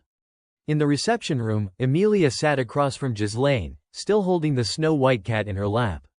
Ghislaine spoke first, offering a polite greeting. "Hello, Emilia." Her eyes narrowed, the cat hissing subtly in her arms. She rebuked him sharply, "How rude of you to come without notice. Have you abandoned all manners?" Ghislaine ignored the admonishment, smiling lightly. "Your birthday is approaching, is not it? I thought I would give you your gift early." He placed a wildflower on the table. "I found this at a guild beyond the front lines. It smells wonderful. From now on, I will buy flowers from there." "The guild? What is it called again?" He mused to himself, sipping his tea leisurely. "Ah, yes, the Actium Guild." Emilia shot him a look of annoyance. Rising from her chair, she said sharply, "I do not understand what you are talking about at all." She began to turn away. "I will accept the gift, so you may leave now." Ghislaine's expression darkened, losing the calm demeanor he had shown earlier. "Emilia Rayfold, sit down." The command immediately tightened her chest. She paused, a flicker of shock crossing her face as she sensed the weight of his presence. "What is this pressure? Is this the same person who used to stammer and fumble in front of me?" Ghislaine twirled his teacup with one hand, casually but with purpose. "I will be brief. I need money." Give me 10,000 gold coins. Amelia's irritation flared. What? She asked sharply. Is he sitting there out of nowhere to borrow money from his fiancée? She snapped at him. This is not about Count Perdium, just give it to me. Ghislaine tipped the teacup, letting the tea spill, a nonchalant smile on his face. Besides, you were not planning to marry me anyway. Amelia froze, incredulous, unable to believe what she had just heard. Ghislaine did not wait for her reply. That night outside the door, once you ascend to power. What is to stop you? But until then, if your secret efforts to build your forces for the Rayfold succession struggle are discovered. The cat arched its back, its fur bristling, claws bared, hissing fiercely at Ghislaine. Amelia's own expression turned cold and stern, clearly showing her displeasure. Even if you are joking, sir, you should not speak like that. Ghislaine remained silent for a moment, deep in thought. If I am traveling this far. His blue eyes sharpened, his calm face edged with a trace of arrogance. Hand on his sword, he thought to himself, perhaps it is time I take this seriously. Burnif surged forward, his sword blazing with deadly intent, eyes glinting with ferocity. Ghislaine mirrored him, lifting his own sword in response. Burnif smirked coldly at him, but then something caught Ghislaine's attention. Behind him, the metallic clatter of armor echoed, raising suspicion. From within the suit, a mysterious figure suddenly leapt out, shattering the armor into pieces, leaving Ghislaine momentarily stunned. The figure charged, driving his sword through several chairs near where Ghislaine had been sitting, but Ghislaine had already rolled to the ground, leaving the strike to slice only air. Without missing a beat, Ghislaine countered, thrusting his body forward and delivering a precise kick to the intruder's stomach, sending him flying across the room. Ghislaine landed coolly, while the mysterious attacker was hurled out past the glass doors. The sudden counterattack left both Burnif and Amelia in shock, unable to believe what they had just witnessed. Ghislaine's lips curled in a faint, mocking smile. An assassin, pretending courtesy, only to strike in secret. He assumed his battle stance again, sword ready, eyes full of teasing contempt. Such terrible hospitality. Burnif raised his sword in response. And the two clashed, the sound of steel ringing sharply through the otherwise quiet room. Ghislaine's eyes burned with lethal intent. Does House Rayfold have no chivalric spirit at all? Burnif parried, speaking through gritted teeth, forgive me, but the real impolite one is Grand Duke Giselle himself, barging in without warning. Disturbing the young lady. He paused briefly before continuing, with someone like that, courtesy is meaningless from the start. Ghislaine swung his sword, but Burnif dodged nimbly. No longer restraining himself, Burnif launched a swift counter-thrust, which Ghislaine narrowly evaded with a spin. Using his acrobatic skill, Ghislaine executed a full flip, finishing with a strike to Burnif's side, catching him off guard. Burnif was pushed several meters back. Ghislaine paused momentarily, thinking, Grand Duke Giselle, I heard you were just a showy incompetent. But seeing the aura surrounding Burnif, he could not suppress a quiet acknowledgement. Not exactly a novice, then. Behind him, Amelia frowned, displeased. What are you doing, Burnif? Don't let that thug get away. Burnif, sweating nervously, dared not argue, whispering, young lady. Her sharp, elegant eyebrows furrowed tightly. Take his head down for me, if you truly are my sword, she commanded. Burnif, hearing her order, fell silent, contemplative. After a moment, he lifted his sword, following Amelia's instructions. I will not disappoint you, he said, then lunged forward, blade thrusting with a growl.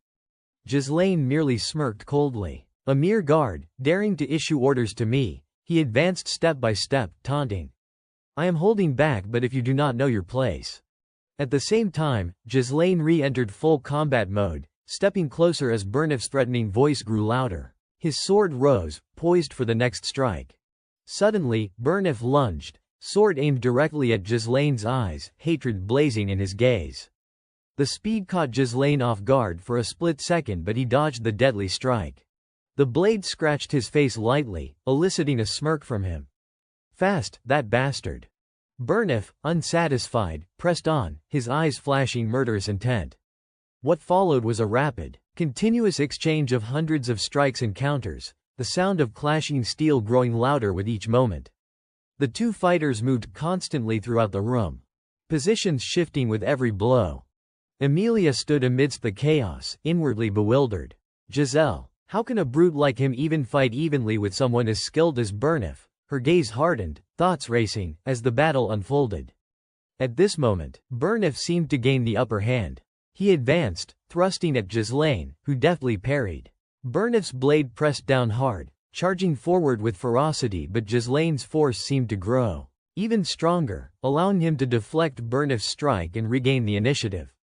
Suddenly, Ghislaine's sword flicked upward, brushing past Burnif's sleeve, leaving the guard momentarily wide-eyed in surprise. Ghislaine pressed the attack, though Burnif skillfully dodged the follow-up strike.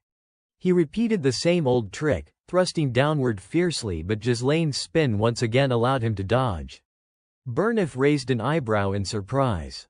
Ghislaine looked up, a teasing smile on his face. Again with that move, huh?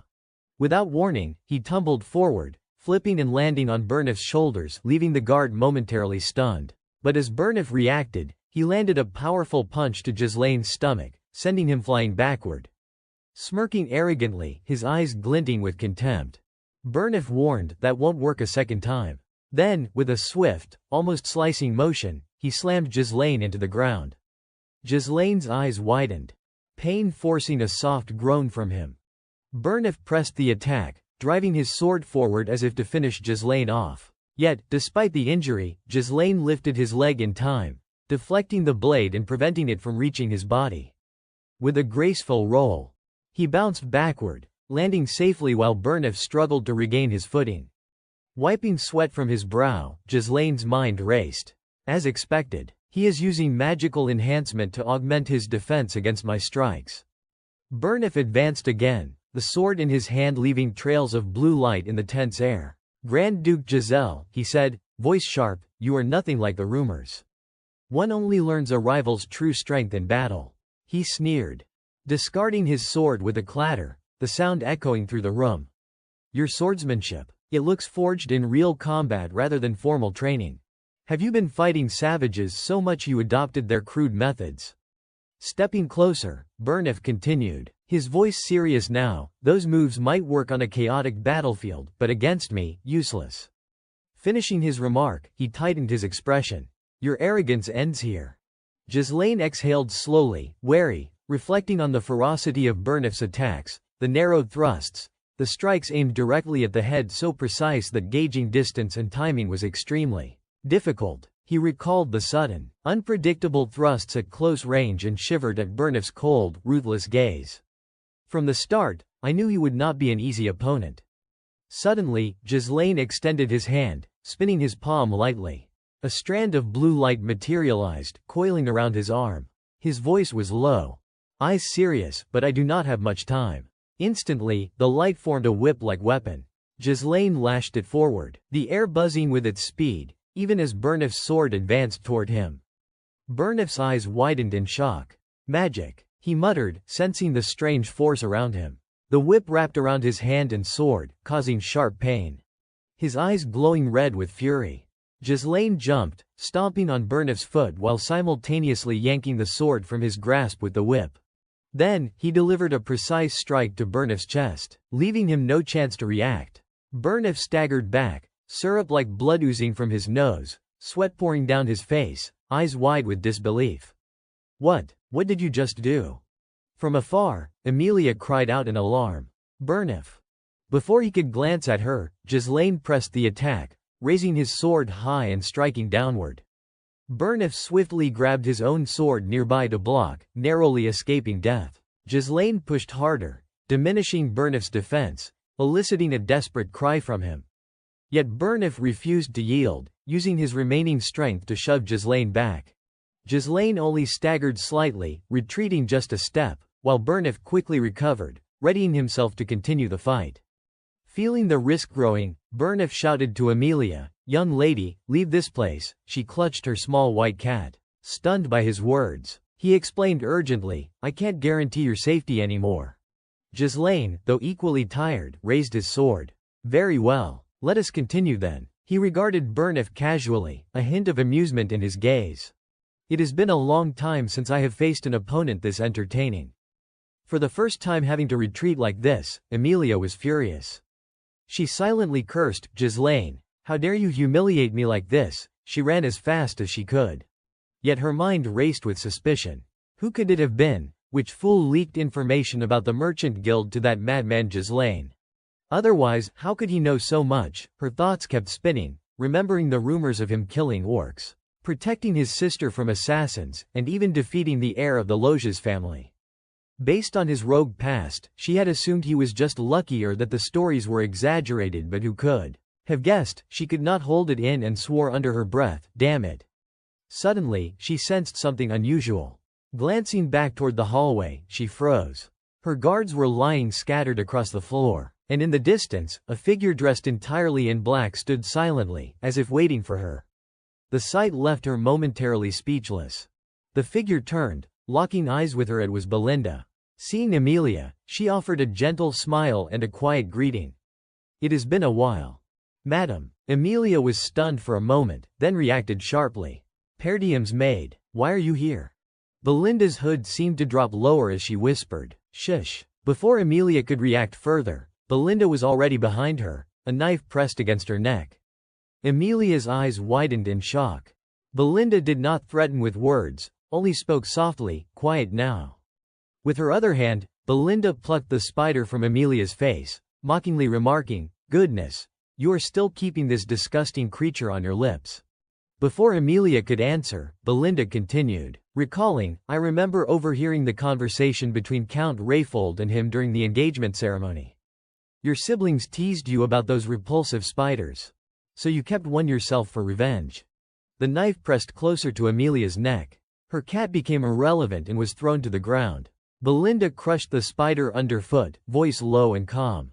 "Forgive me for saying this, but it is not fitting for you, madam." Amelia watched, horrified, as Belinda's foot smashed the spider completely. She then demanded, "Will you cooperate obediently?" Turning attention to Ghislaine, the room's tension thickened, the aura around Burnif growing more intense. Seeing him brimming with aggression, Ghislaine silently noted the heaviness of the atmosphere. Observing the sword pointed directly at him, he could feel the terrifying force behind it. Burnif suddenly spoke, voice gritted with anger, "An opponent worth entertaining? Huh, only humble mercenaries would say such things. And you dare call yourself a noble like my lady?" Ghislaine met his gaze steadily. "Of course, I am a noble. A simple guard like you could not possibly understand." The atmosphere darkened further, but Burnif broke it, shouting, "Young Master Ghislaine." Almost instantly, their swords clashed again, the smell of gunpowder or the metallic tension of combat filling the air. Burnif barked, "Do not dishonor the dignity of a noble."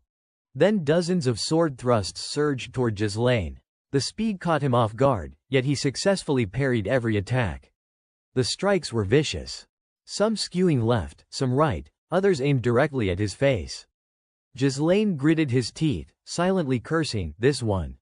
The relentless assault forced him to dodge swiftly. Finally, he began his counterattack, noting aloud, "You strike with formidable power." He raised his sword, matching blow for blow with Burnif. Ghislaine's blade spun midair, pointing straight at his opponent. Burnif's frustration flared. He raised his sword and swung hard.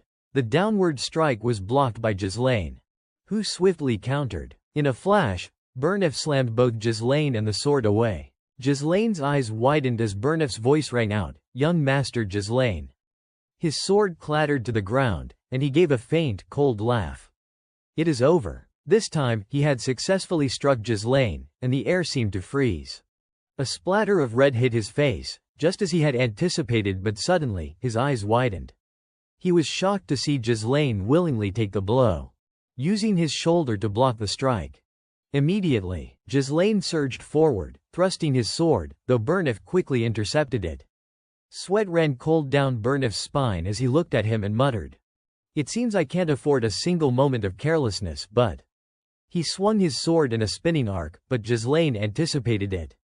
Suddenly, Burnif kicked sharply into Ghislaine's chest, sending him sprawling backward. He glared at him, disdain gleaming in his eyes, and said, "This is the difference between me and someone who wields a sword for amusement." Ghislaine landed several meters away, the force of Burnif's kick sweeping everything around him. He exhaled sharply, thinking, "Indeed, this is a battle for entertainment." Reflecting on Burnif's tactics, he analyzed, the speed, reach, and relentless attacks were overwhelming. Burnif controlled the battlefield, and even if he tried to close in for close-quarters counters, he was effectively neutralized. Remembering the way Burnif wielded his sword, Ghislaine was impressed. Burnif had used a deceptive technique, making it seem as though their blades were stuck together, tricking him into thinking separation was impossible. With Burnif's current magical enhancement, Ghislaine could not withstand several more waves of attacks. As he pondered, Burnif charged again, though only with his previous level of magical enhancement. He did not relent. Ghislaine lifted his sword, regretting that the battle had to end so abruptly. Though he looked battered and worn, the resolve in his eyes had not dimmed. There was one thing his opponent had overlooked. Suddenly, a blazing pink light flared before him, like a powerful wind striking Ghislaine, heightening his strength and presence. He thought to himself, this is the unique cultivation of my magic. Then, with blinding speed, he surged toward Burnif, each step kicking up waves of dust. Third stage spiritual force, release. His grip on the sword tightened like never before. The two swords clashed again, lightning fast. Neither yielded. Their weapons struck each other repeatedly. Ghislaine soon overpowered Burnif, forcing him back in retreat. He raised an eyebrow, young Master Ghislaine. Preparing to thrust his sword downward, Burnif was stunned, astonished that Ghislaine could release such explosive magical power. The tip of Ghislaine's blade grazed his forehead, and he let out a startled yell, halting. At that moment, Belinda escorted Emilia back, arriving just in time to witness Burnif's defeat. Tears streamed down Emilia's face as she sobbed, hurriedly handing over the money. Take it, 10,000 gold, now go. Ghislaine snorted coldly. Troublemaker. Why did not you do this when I was being polite? He removed his sword from Burnif's forehead. Belinda glanced around the scene and teased. Goodness, what kind of fight is this between husband and wife, completely ruined? Young master. Ghislaine merely laughed, stepping forward. Just a small difference of opinion. He stood before her, sword resting arrogantly on his shoulder, and added, I have some bad news for you, Emilia. He looked up boldly, grinning. I am raising my fee 20,000 gold now. Outside the hallway, the guards lay sprawled on the ground, knocked out in a single sweep. Inside the room, chaos reigned like never before. A vase had been thrown to the floor, shattering into pieces. The culprit was none other than Emilia herself, venting her fury on the innocent object. Nearby, Burnif bowed his head, remorseful. Forgive me, milady, he said. This opponent is far stronger than rumors suggested. I failed to anticipate the situation. In an instant, he released a mana surge capable of overwhelming a high-level knight. Emilia's earlier tears had vanished, replaced by the haughty composure she had shown from the start. Quite a change, Giselle per diem, she thought. Burnif hesitated. Should we report this to Duke Delphine, he asked. Before he could finish, Emilia slapped him full force, sending his head snapping to the side. She grabbed him by the collar, her voice icy with warning. Watch your tongue. Do you have any idea how dangerous Duke Delphine is? If today's events leak, we will be executed immediately. She explained further, her tone deadly serious. The reason I secretly collaborated with Duke Delphine behind my father's back is that I promised to support his rebellion in exchange for his cooperation to overthrow per diem. If this agreement is exposed, I would be killed by my own family. Her expression darkened, and she issued a cruel command. If the council has already learned every secret, they probably know about this pact as well. Whatever it takes, Giselle must be eliminated.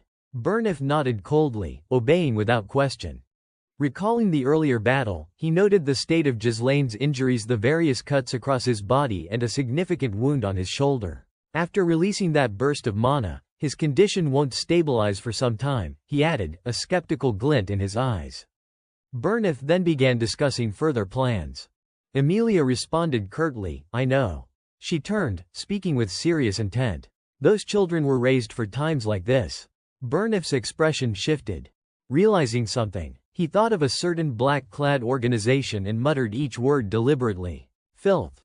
Emilia moved a banner to a densely forested mountain area, her voice soft but merciless. An experienced battlefield veteran, devoid of humanity and identity, a specialist among the nameless. A member of the assassin trading organization. Send them here. Select 18 experts in mana. A chill ran down Burnif's spine. Indeed, he understood. That narrow path was the only route from the Rapold territory to Per Diem. Though the terrain offered cover, it was perfect for a covert and efficient operation. He nodded in acknowledgement, replying, "I will prepare thoroughly." Emilia's thoughts darkened, filled with resentment. "Giselle, you made me endure this humiliation. You will pay the price." Once the gold was secured, the carriage sped out of the city gates. Inside, Ghislaine carefully wrapped the wound on his shoulder. Out of the corner of his eye, he caught a glimpse of someone. Amelia. Sitting across from him, Fergus looked on with concern. "Young Master Doran, are you all right?" Ghislaine spoke calmly, reassuring them. "Don't worry. It is nothing serious." He flexed his arm a few times, checking the injury.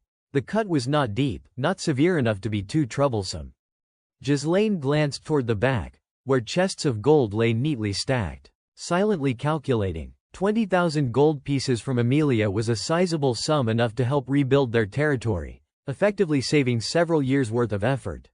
Thinking back on the recent battle, he could not help but consider that it would have been better to eliminate Amelia entirely. Still, a territorial conflict was inevitable, and letting his emotions run wild could put the domain at risk. He draped his tattered coat over his shoulders, yet his thoughts raced on.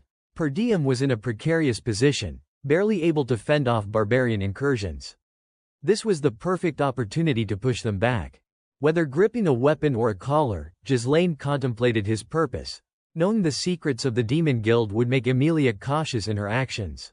Dark thoughts crept in. "This time, I will exploit her to the fullest." Belinda, seated across from him, remained silent, observing. Finally, she spoke. "Everything went as you said, young Master Doran, correct?" He nodded lightly. She recounted the plan. If the sounds of a fight were heard inside, the guards were to be subdued so that Lady Amelia would step outside, allowing them to take her hostage. Ghislaine, distracted, replied absent-mindedly, "I entrusted that task to Fergus already." Suddenly, something felt off within him. He quickly covered his mouth as Fergus cried out, "Young Master Doran." Looking down at his hand, now sticky with syrup like residue, he muttered in frustration. "This is the third time the energy core has been disrupted. Conditions are slightly better than before, but each use of power brings new complications." A delicate, pale hand grasped his own, forcing him to pause his scattered thoughts. He needed to find a way to increase his mana quickly. Surprised, he called out, "Belinda." She drew a slender needle. "The mana flow is completely chaotic," she explained, then began repeatedly pricking his hand. Astonishment shone in his eyes.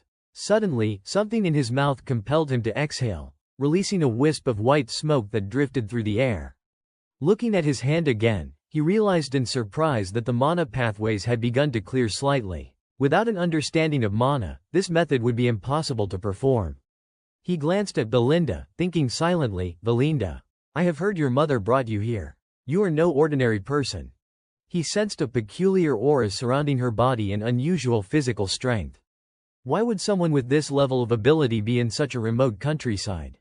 Thinking back to past encounters and duels, he concluded that the more strong individuals in the territory, the better. The people he had met so far were only the beginning. Belinda's voice interrupted his train of thought. "Young Master Doran, because I trust you, I will always help unconditionally, no matter what you do. So tell me, why did you take such a large sum from Lady Amelia?" He paused, then replied, "I need the money for certain matters, and besides Amelia, there is no one wealthy enough around here." His answer left both Fergus and Belinda wide-eyed, incredulous. Unable to believe the strange reason, she pressed further. "Are you saying we risked so much just to borrow money, and that is all? If the Rapold Count hears about this, it will be a huge problem." Ghislaine calmly reassured her, "It is fine. Amelia will never tell her father." He asked, "Do you trust me?" She smiled helplessly. "Yes, I suppose." Then she added, "At least tell the person who helped you escape danger what you intend to use the money for." "All right." Ghislaine became quiet, the earlier confidence replaced by solemnity. After a moment, he spoke slowly. "The Demon Beast Forest." The ominous words startled Belinda. "I will explore the Demon Beast Forest," he continued. Fergus immediately intervened. "No, young Master Doran. There have already been great efforts to develop it since your great-grandfather's time." Ghislaine paid him no mind. focusing instead on his next question.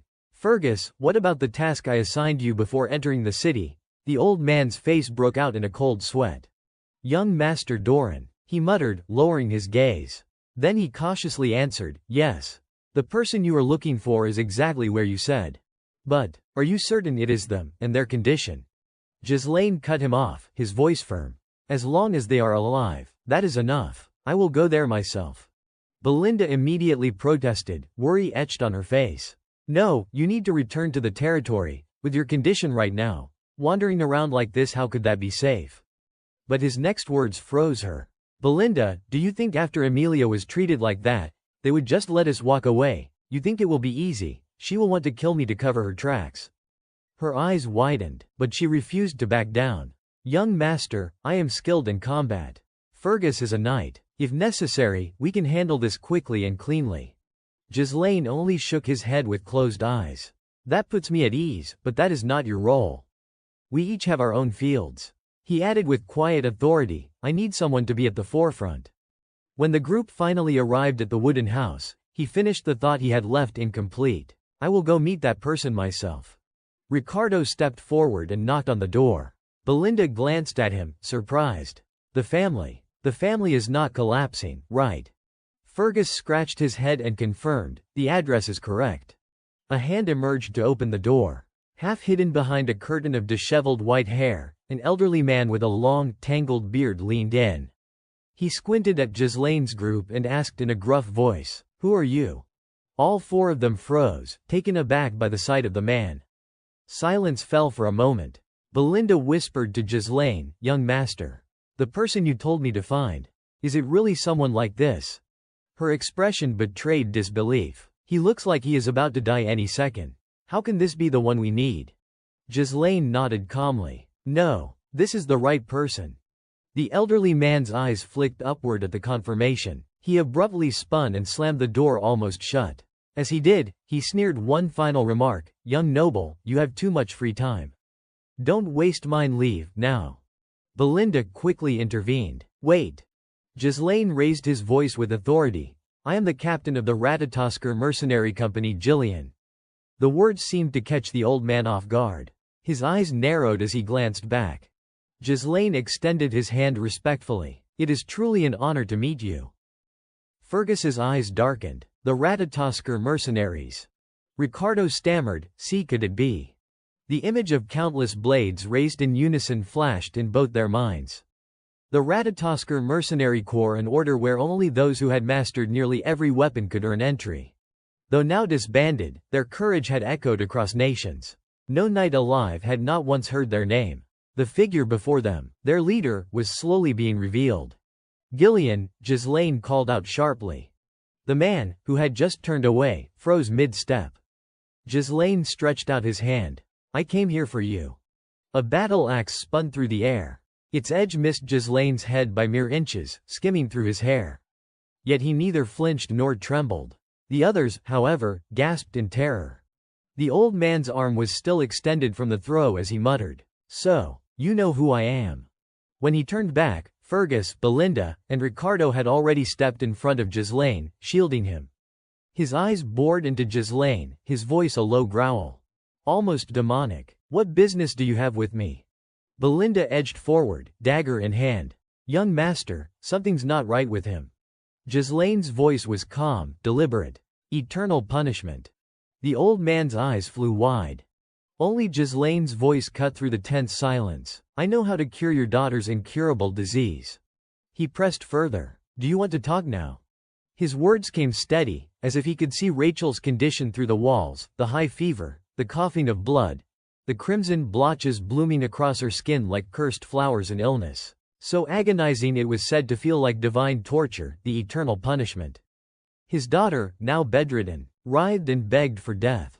The man's only answer was to clutch her and cry her name in anguish. Rachel. It is not too late, Ghislaine thought. From memories of his past life, he swore this time he would not let it end the same way. In that life, he had also sought to recruit Gillian, but by then, the man had already taken his own life after his daughter's death, abandoning everything. His eyes swept the house. Countless tools and empty bottles lay scattered about. The man had clearly poured every coin he had into failed remedies. All that remained were his weapons. On the bed, Rachel writhed in torment, whispering through tears, "Father, it hurts so much. Please, let me die." Her father could only scream back in grief. "Rachel." Ghislaine shrugged off his cloak, resolute. "I must act now. There is no more time to waste." He stepped forward, but Belinda caught his shoulder, urging him softly. "Let us go back, young master. I do not know what you are planning, but this is not something force can solve. Even the priests failed. They call it the punishment of the gods. What could you possibly do?" Ghislaine shook her off and pressed forward, unwavering. "I can cure her." "Master," Belinda's voice cracked, sharp with frustration. He glanced back at her with a faint smile. "Didn't you say you trusted me?" Her lips parted. She remembered she had indeed spoken those very words, and so she fell silent. Ghislaine handed her a slip of paper. "Take this." Then he ordered, "Buy every herb listed here. Miss nothing." Belinda stared at the note. "This is..." His thoughts churned. For mercenaries who live wandering lives, knowledge determines survival. And knowledge tells me this: eternal punishment may be incurable now, but in the future, a way exists. He pulled a small pouch from his belt, already sorting ingredients. Leaves, powders, and a vial. It caused a stir in its time. The preparation was simple enough to remember. From deep within his bag, he drew a fragile stem glowing faint violet. The blessing of the fairy. Rare, priceless, and whispered of as a miracle herb. Carefully, he crushed the fairy's blessing with other herbs, mixing the powders in flasks and adding strong liquor. He shook the bottle evenly, watching the colors swirl. More herbs, more stirring. Time seemed to stretch, every eye fixed on his hands. Finally, he poured the finished concoction into a small vial of violet liquid and held it out. "Give it to her." The old man's trembling hands guided the medicine to Rachel's lips. She drank it all, then sank back against the pillow. Slowly, almost imperceptibly, the crimson blotches across her body began to fade. One by one, they disappeared. Everyone froze in disbelief. Fergus was the first to break the silence. "The marks." Belinda gasped, eyes wide. "They are fading." Seeing the symptoms on his daughter fading little by little, Gillian could hardly believe his own eyes. "Rachel, this medicine, it actually works," he gasped. From behind, Ghislaine's calm voice affirmed, as expected. "It is highly effective." Gillian turned to look back at him. His face frozen in disbelief. "How is this possible? Not even divine power could cure her." He muttered. Ghislaine answered evenly, "The divine power of priests is not omnipotent. At best, it strengthens vitality and accelerates regeneration so the body can resist disease on its own. But that is not the same as a cure. What I used strikes at the root." The older man's hands trembled as he raised them slightly, his voice still unsteady. "Then, does this mean?" His tone softened, almost fragile now. As he asked, "My daughter, she truly can recover," Ghislaine replied with absolute certainty, 1 to 2 months. By then, she will be completely healed. A wave of shock and relief crashed over Gillian. Dropping to his knees, he bowed low, his gratitude spilling from every fiber of his being. "Tell me what you want from me. Surely you came here with a purpose." He faltered for a moment, bitterly aware of his ruined state. "But look at me, I am nothing but a broken shell now." Still, his voice grew raw and fervent as he swore. "If you want me to be a dog, I will be a dog. If you want me as a slave, I will be your slave." But Ghislaine only slipped his hands into his pockets, speaking his true intent. "No, I do not need a slave. I need Gillian, the commander of the Ratatoskr Mercenary Corps." The old mercenary lifted his head. Stunned, locking eyes with Ghislaine. In that gaze, he saw it immediately, the eyes of a man carrying a dream. Without a word, Gillian reached back, gripping the long hair that had grown wild down his back. With a swift motion, he raised his axe and sheared it off. The heavy bundle of hair thudded to the floor. The others behind him were stunned, barely able to process the sudden, decisive act. "No way," some of them thought, disbelief flashing in their minds. When they looked again, the crazed, broken man from earlier was gone. Standing there now was someone else entirely, the hardened, commanding leader he had once been. His presence radiated authority. Gillian turned and strode deeper into the house, but then stopped abruptly, remembering something. He looked back. Besides these people, is anyone else here, or planning to come? Ghislaine answered simply, number. Just us. Jillian picked up a spear he had not touched in years, testing its weight. He asked flatly, do you have enemies, young master? Ghislaine replied without hesitation. Yes, and more will come. The mercenary's grip tightened around the spear. Then so be it. With that, he spun and hurled the weapon with astonishing force. The spear shot through the wooden wall and vanished into the thick forest outside. A moment later, Jillian tugged, and the weapon began to drag something or someone back. The resistance grew, but he yanked harder until a cloaked figure was wrenched from the shadows of the trees. The intruder screamed as Jillian seized him by the throat. Who sent you? Jillian roared. The man, bleeding heavily, still managed to rasp out in pain, how? How did you know? Jillian ignored him, turning instead to Ghislaine. What do you want me to do with him? Ghislaine's eyes narrowed in thought. I think I already know who is behind this, he murmured, resting his hand on his sword. I did not want to draw blood today. But. Before he could finish, Jillian pressed a hand against Ghislaine's sword to keep it sheathed. Allow me, I will handle this. His grip on the intruder tightened mercilessly until the man could no longer speak or struggle. When daylight broke once again, Belinda saw Jillian kneeling reverently before Ghislaine. She could not help but feel a chill. This man was ruthless. Killing without hesitation. Why would the young master recruit someone so dangerous? But Jillian's next words gave the answer. Bowing deeply, his voice steady now, he declared, from this moment on, my life belongs to you, young Lord Giselle Perdium. Ghislaine's heart stirred with satisfaction. He knew he had secured a critical piece for his future plans to rebuild the territory. With a faint smile, he looked at the kneeling man and spoke warmly. I look forward to working with you, Jillian. Night had already settled over the small house, the steady voice in the dark reporting flatly, a squad of scouts has been wiped out. The hooded figures gathered in the room jolted in alarm. What? One of them shouted furiously. Those useless fools. Silence, Viego ordered, his teeth clenched. He sat with arrogant posture, lowering his voice to a hiss. This is the Claw Guild Viega's claws. Keep your voices down. One of his men instantly bowed his head. Apologies, Captain. Viega narrowed his eyes, suspicion in his tone. According to Bernard's intel, with Giselle's current forces, he should not even have been able to detect the scouts. Much less kill them. So what is it, were the scouts worthless, or was the information faulty? The masked subordinate stammered nervously, that, I. Then someone spoke up with news that made the man stiffen. It seems Jillian has joined his side. A hand shot out, clamping hard around the man's throat. Viega's eyes blazed red as he snarled, is that true? The man trembled violently but managed to croak, why yes. I saw it with my own eyes. At that, Viega's lips curled into a dark grin.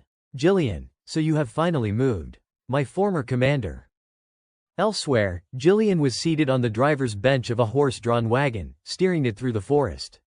Inside, Belinda shifted uncomfortably, grumbling, it is cramped in here. Her face drooped in irritation as she muttered under her breath. This old man is not even a merchant. A couple of swords or an axe would have been enough. But no, he had to haul all this junk. Now we needed a whole extra wagon. From the seat across, Ghislaine responded coolly, we needed the carriage anyway, so Rachel can travel comfortably. Ahead, a more formal-looking coach rolled along, carrying Fergus and Ricardo as part of the escort. Ghislaine's sharp gaze lingered on it before he reminded her, everything has its use. Be patient. The wagons rattled on beneath the vast night sky. Ghislaine's voice dropped low. Right now, the most important thing is getting out of this ravine. Belinda straightened, her tone turning serious. Young master, about the man we captured earlier, the one tailing us. He was most likely sent by Lady Amelia, was not he? Ghislaine cast her a sidelong glance, replying without much concern, almost certainly. A bead of sweat slid down her temple. That could be troublesome. Remembering the mask spied trembling as Jillian crushed his throat, she muttered grimly, that mask he wore, it is the emblem of the Claw Guild. They are a powerful syndicate in Rayfold. Claw Guild, Ghislaine echoed, his tone heavy. Belinda's eyes narrowed with contempt as she explained, they are filth. Smugglers, assassins, drug runners, human traffickers, they will do anything vile if it pays. A lot of them are former mercenaries too, trained and dangerous. They are a shadow guild with plenty of muscle. Ghislaine tilted his head slightly, faintly intrigued. Strange. You have lived in the castle all this time. How do you know so much about them? Belinda froze for a second, her gaze darting away. Well, before I entered the castle, I may have dabbled a little. She quickly turned her face away, changing the subject. Anyway, they are like leeches, impossible to shake off. We will need to be careful. Ghislaine chuckled softly. His words that followed caught her off guard. It will be fine. Belinda blinked at him in surprise. You are that confident? Ghislaine looked toward the driver's seat where Jillian's broad back loomed, and said with quiet certainty, because we have Jillian. The carriage rolled steadily through the night. Then something stirred around them. A sudden haze of dust rose, encircling their wagon. Jillian stiffened, his brows furrowing. From the shadows, masked men cloaked in black burst out, weapons flashing as they charged. In one smooth motion, Jillian reached back, drawing his blade even as he muttered, "An ambush!" From underground. Two knives came slashing down from either side, but his arm swung up, parrying both at once. His other hand shifted, and the weight of his axe cleaved back. Two arms were hacked off in a spray of blood. His axe swept through in a brutal arc, carving a crimson path that sent the attackers flying back.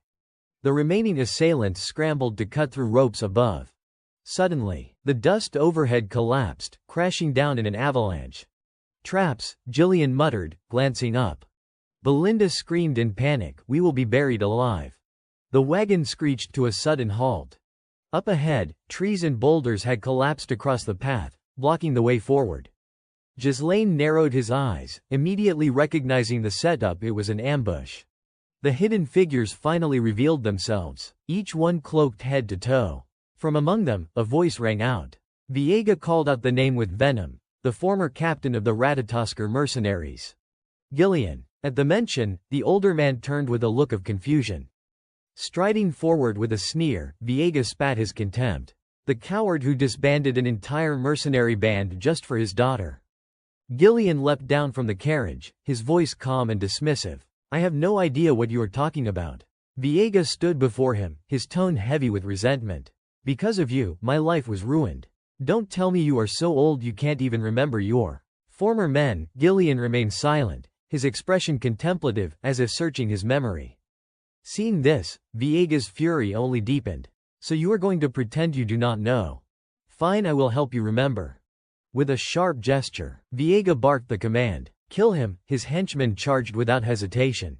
Ghislaine glanced down from the carriage and asked with concern, "Do you need my help?" Gillian answered politely, "No need. It seems this one has business with me. You should rest, young master, I alone am enough." Three masked attackers rushed in together. With a single swing of his axe, Gillian split their bodies apart, blood spraying across the dirt. One of the men roared furiously, "You old bastard, how dare you!" But before he could finish, Gillian's blade came down again. A sword clashed against his weapon, only to be followed by an axe that tore into the man's flesh, severing his arm in a spray of crimson. Another assailant pressed forward, relentless, but Gillian met him with another clean strike that cut him down instantly. Viega, watching intently from behind, clenched his fists. So the strength of the mercenary captain has not faded after all. But still, his expression hardened as he shouted. Split into squads, surround him. At once, the attackers divided into two groups and closed in around Gillian. Unfazed, Gillian swung onto his horse. The mercenaries faltered in shock. The horse, one of them cried. But it was already too late. With a kick, Gillian urged the beast forward. The warhorse thundered through the ranks as he raised his axe high, cutting down foes in sweeping arcs. Limbs flew, blood misting in the air. Fear crept into the enemy ranks. "We can't get close," someone yelled. Another cursed, "Idiots, aim for the horse." Yet Gillian only grew more unstoppable, striking down one enemy after another. From within the carriage, Belinda could not suppress a breathless murmur. My. But then, from behind, Viega leapt high into the air. The sudden movement forced Gillian to twist around in surprise. Instinctively, he raised his shield. Viega slammed against it with full force, the impact rattling the older man's arm. Through gritted teeth, Viega snarled, You ruined my life, at least do not stand in my way now. His eyes burned with a crazed light. I will kill you. Pushing off, Viega flipped back, forcing Gillian off balance. The older man slipped from his horse and landed hard on the ground. A blade lunged toward him. But Gillian managed to parry just in time. His voice was steady, carrying a denial. I am not the captain of the Ratatoskr mercenaries. Viega's jaw tightened as his body was hurled backward from the counter. Staggering to his feet, his voice shook with disbelief. See, Captain, you mean you are not. But in the next instant, his denial turned to a furious scream. Stop spouting nonsense, if not you, then who? Clenching his fists, Gillian's body began to glow faintly, a blue energy enveloping him. His gaze sharpened with resolve. I have abandoned that past, he declared. Now, I am nothing more than a retainer of Lord Giselle. The revelation struck Viega like a thunderclap. His eyes widened in shock as the words sank in. You, he choked out. But then madness overtook him. With a howl, he charged recklessly, sword raised high. Screaming at the top of his lungs, I will kill you. The clash of steel rang out across the battlefield, echoing through the air. Viega lunged forward with a vicious strike, forcing Gillian to raise his shield to block. Jaw clenched in frustration, Viega pressed down with all his strength. Then, through gritted teeth, he spoke words that caught Gillian off guard. When you abandoned us, the mercenary corps crumbled. Because of you, I lost my purpose and lived a wretched existence, clinging to survival. Even as the accusations poured down on him, Gillian remained silent. Instead, he began his counterattack, swinging his axe in a deadly arc. The blade cut across the air, forcing Viega to duck. In the same motion, Gillian followed up with a swift kick, sending his opponent stumbling back. Yet before Viega could recover, another strike came from behind. Gillian's gaze briefly froze as his weapon collided with something solid. He muttered under his breath, that shield. At that moment, Viega turned his head, his voice hoarse but resolute. Gillian, I was willing to dedicate my entire life to the Ratatoskr mercenary corps. To give everything I had. Standing amidst a field littered with corpses, the two men faced each other. Viega's voice dripped with venom. And you threw it all away to serve as a lackey for some depraved noble. His rage boiled over, and he roared, unforgivable. Instantly, 3 sharp arrows shot through the air, but Gillian batted them aside effortlessly with his axe. They slammed into the ground harmlessly. In the blink of an eye, Viega was in front of him again, sword flashing. Gillian slipped past the strike with ease and countered with a swing that forced Viega to roll backward to avoid being cleaved apart. Laughing wildly, Viega thought to himself, Gillian, no matter how strong you are, that strength belongs to a man from years ago, the captain of the mercenaries, not the man standing before me now. The two clashed relentlessly, steel against steel, sparks flying with every strike. Viega's footwork was quick and relentless, his blows pressing Gillian back step by step. While you were wasting away tending to your sick daughter, Viega growled between strikes. I was sharpening my blade in battle after battle. I have grown stronger. He drove a 4th arrow into the ground as his eyes gleamed with malice. Gillian's expression remained dark and unreadable. Another swing came his way, but this time, instead of evading, he braced himself and caught the incoming arrows against his shoulder. Viega lunged in immediately, forcing Gillian to flinch. Spinning upward in a fierce motion, Viega thought with absolute certainty, you are no match for me. A thunderous crash erupted as their weapons met. Viega's eyes burned with manic light as he screamed, it is over, Gillian, but when he looked down, he realized his strike had been stopped.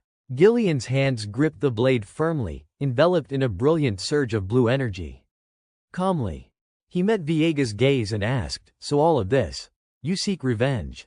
Stunned, Viega hesitated. He is channeling mana through his arms, and he is still holding back. But before he could finish the thought, a sudden force flung him away. His body crashed against the ground, dust exploding around him as he struggled to rise. Through the haze, he saw Gillian walking toward him. Step by steady step. I do not understand, Gillian said in a low voice. He picked up a broken arrow shaft, turning it in his hand as he continued. If revenge was your goal, you have had countless chances to strike me down. Why wait until now? His brow furrowed. Suspicion flashing in his eyes. Why not kill me sooner? Viega's response came in a growl, his words sharp enough to make Gillian falter. Because you do not know the whole story.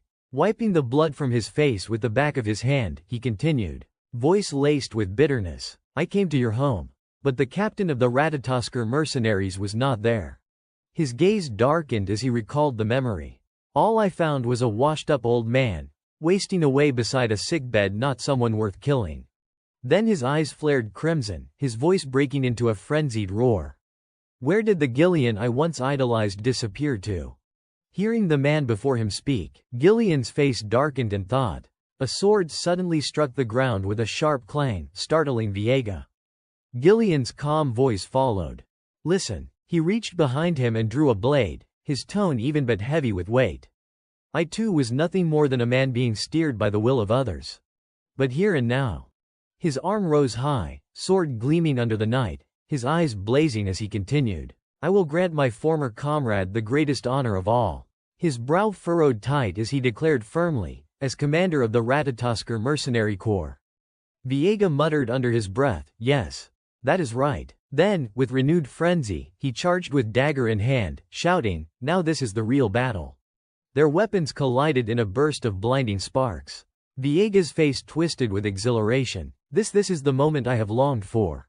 The two clashed in a flurry too fast to follow. One of Gillian's slashes forced Viega to duck, only for Viega to whip a kick forward that sent Gillian's body arching back. He followed with a slash, but Gillian met it with his own weapon, their blades grinding. In the next instant, Gillian seized Viega's hand and yanked him forward before driving his sword deep into the man's gut. Blood sprayed as Viega gagged and coughed crimson, yet he still swung his weapon wildly, refusing to fall quietly. But Gillian's eyes had already turned a blazing red as he lifted his axe high. Viega's gaze followed helplessly. Then Gillian's voice came steady and solemn. I will remember you, captain of the 5th Squad of the Ratatoskr Mercenary Corps. His eyes locked firmly on him. Viega Villanos. At the sound of his name, Viega's lips twisted into a final, crooked grin. Blood burst across the ground, and he collapsed into the spreading pool beneath him. Gillian stooped, picking up the fallen dagger at his side. His grip tightened around the weapon as he stared at the corpse before him. A voice came from behind. Calm but approving. Well done. Gillian turned his head to see Belinda and Ghislaine approaching. Belinda's eyes darted quickly, calculating. Hey, if we sell off all this gear lying around, we could make a fortune, do not you think? Gillian bent forward in a deep bow. His voice sincere. I wasted precious time. I apologize. Ghislaine replied coolly, it is fine. Looking at the man before him, Ghislaine thought to himself with quiet awe. Gillian, he is even more formidable than I imagined. He recalled the stories he would heard back when he had first left home and become a mercenary. Tales of Gillian passed down from his seniors had formed the very foundation that drove him to become the king of mercenaries. I am lucky I acted quickly. He thought, or else I would not have gained such a reliable ally. Then, Ghislaine asked aloud, do you recognize who that man was? Raising the bloodied dagger to eye level, Gillian answered softly, yes. His grip tightened as he added, he was my former comrade. Ghislaine murmured under his breath, a former comrade. Under the night sky, he reflected silently, I wonder what my own comrades are doing now. Before crossing paths with me, they must be living lives of their own. But someday, we will all come back together. Won't we? With that thought, Ghislaine gave his order. All right, let us start picking up valuables like Belinda suggested. She smirked and replied, that is right. Now then, Sir Gillian, lead the way so we can collect quickly. Gillian shot back bluntly, I am not your subordinate. 2 days later, within the lands of Perdium, riding in a carriage, Belinda let out a sigh of relief. We are almost there. Sitting at the front, Gillian asked curiously, so that is Perdium? Ghislaine answered evenly, it is. His gaze stretched toward the distant castle. Thank goodness. There is still a place to return to. I always believed I would have a home waiting when I left. Up front, Gillian's forehead glistened with sweat for reasons he could not name. Ghislaine tilted his head. Gillian, what do you think, looking at our territory? The older man straightened and quickly replied, why yes, very good. A sudden voice made Gillian stiffen, whipping his head around. Trash. Ghislaine was pointing at the distant homes. Those houses are so decrepit they can't even be repaired, and those fields abandoned. Every able worker has been conscripted into the army, leaving the land to rot." Gillian frowned. "I heard Per Diem has been at war with the northern barbarians, but seen it myself. The situation is worse than I imagined." Belinda narrowed her eyes. Shouldn't someone here have known this better than anyone? Ghislaine's voice carried absolute certainty. "We will fix all of it, but I will need your help." His gaze lingered on his homeland, firm conviction burning in his chest. "This will be a long battle to erase every trace of Duke Delphine and to protect what should have always been ours." His face hardened with resolve. "I will restore this land, no matter the cost." The carriage rolled steadily down the road toward their future. Belinda froze, then suddenly cried out in astonishment. "Young master, that is." He jolted, eyes widening at what he saw. Staring at the man before him, Ghislaine's mind reeled in disbelief as a single word echoed within him: "Father." His eyes widened. That figure, could it be, looking down at the rider on horseback? The words slipped unbidden into his mind: "Father." Inside Castillo Per Diem, the atmosphere was heavy as everyone sat gathered at the council table. Discussions swirled around the thinning defenses. "We need to reduce our troop numbers," someone urged. "What, my lord, if we cut any further, we won't be able to hold the front line. It would be better to request reinforcements from Rayfold instead." The steward rested his chin on one hand, his tone pensive. "It was Rayfold who cut our supplies in the first place. Our investigations suggest they have been amassing troops and hoarding provisions." The revelation left the room stunned. "What did you say?" the steward continued, his voice grave. "We have no other choice. We must rebuild the garrison in the monster woods that was half destroyed in the October campaign. Even the night order must be scaled back. It is the only way to relieve some of the pressure." One of the men slammed his objection down. "Do you not realize how dangerous it is to thin our forces? You are courting disaster." From the side, he listened quietly, a faint smile tugging at his lips. Everyone still the same as ever, he thought. He took in the familiar faces: Randolph, commander of the Per Diem Knights, with piercing eyes and a mane of long, dark curls. Albert, the meticulously groomed treasurer, his blonde hair combed with precision, his trimmed beard framing his stern face. And Homerun, the silver-haired steward whose beard matched his hair, looking more weathered than ever. "How long has it been?" he mused. The Grand Duke, Zwalter Per Diem, sat at the head of the table, the weight of Per Diem's future etched into his scarred face and cold blue eyes. For the Duke, months of absence were a passing matter. For the mercenary king, decades had gone by. When he finally spoke, his voice was calm yet formal. "This latest campaign you have worked hard, father." "Father." The word carried a chill. His father's cold eyes, unwavering and severe, narrowed slightly as he answered, "What is it?" His golden hair, long and flowing, gleamed in the lamplight. "Zwalter Per Diem, Count of Per Diem." Looking at him now, he thought to himself, he has not changed at all. "When I was young, I despised him for being rigid and unyielding. But now I finally understand." In his father's eyes, he saw not just cold authority, but the crushing weight of duty, the endless fatigue of a man who bore the fate of Per Diem on his shoulders. The Duke sipped his tea leisurely before speaking. "I hear you have been absent from the city for about a week. Where have you been?" "I just returned from Rayfold," he replied. "Rayfold," his father said coolly. "You did not cause any trouble, I hope." He looked away, feigning nonchalance. "I did not." Albert, the treasurer, cut in. "My lord, though difficult to believe, I have heard the young master triumphed in a duel against Cain and even made some money." The Duke's eyes turned sharp. "You did not go there to gamble, did you?" "Gamble, if anything, I would call it an investment," he thought dryly. Out loud, he said with composure, I only had some matters to discuss with Amelia. It did not take long."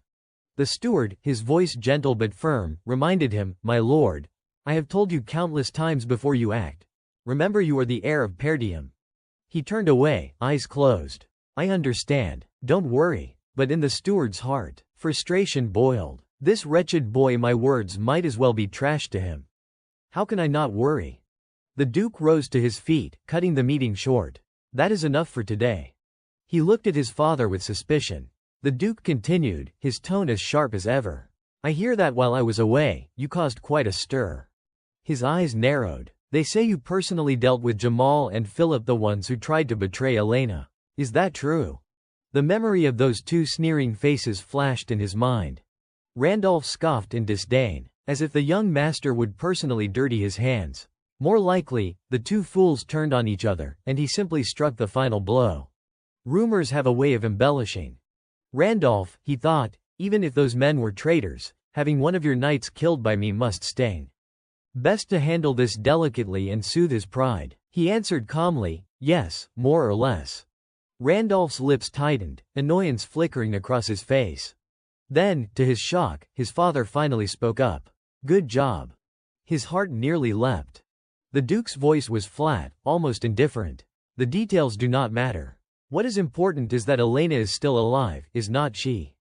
He schooled his face into seriousness, but inside, joy welled up like fireworks. For the first time, his father had praised him. Father, he said, seizing the moment. May I ask you for a favor? His father's voice was calm, almost indifferent. Speak. The steward's worried gaze flickered. My lord, if you are going to request maintenance funds for this matter again, I must say in advance the answer is no. He closed his eyes, helpless. Of course, he thought bitterly. After all the stunts the young master has pulled. Then came the outburst, furious and sharp. You squander rations on gambling, burn down the city gate when your mood turns sour, slaughter warhorses just to roast them for meat. And even melted down the knight's armor claiming it was necessary to forge a legendary sword. He turned away absently, his thoughts a dry whisper. Quite the list, is not it? Looking back, he added coolly, I am not asking permission. It is just courtesy. This is something that must be done. Behind him, Belinda sighed in frustration. Why are you so obsessed with this, my lord? He answered evenly, that I will tell you later. Inwardly, his thoughts were sharp. If I reveal it now and rumors spread, things will get messy. All I need is to succeed in this plan. When that happens, I will make a fortune. Not far from the monster woods lay a buried treasure, a massive vein of rune stone. The crystal glowed an icy, radiant blue, its cold light pulsing with mystery. Rune stone and ore infused with magical energy. Rare beyond compare, the kind that drove sorcerers mad. It was indispensable, used in enchantments, barriers, magic circles, scrolls, alchemy. Research every field where mana held sway. Ghislaine's hand clenched, his gaze hard. In my past life, it was the Delphine dukedom that discovered it. But this time, I am the only one who knows. Belinda frowned, her eyes tight with anger, then bowed her head with weary resignation. Very well, young master. I suppose you have already thought this through. The steward at his side drooped in defeat. I will comply. Ghislaine smiled brightly. Good. Then his tone turned firm. Belinda, go to the nearest trade guild and hire me a mercenary band around 200 men. Belinda looked stricken. That is all the money you nearly died earning and you have no intention of saving any of it, do you? The steward, too, protested. Are you sure about this, young master? Mercenaries are crude, unruly men.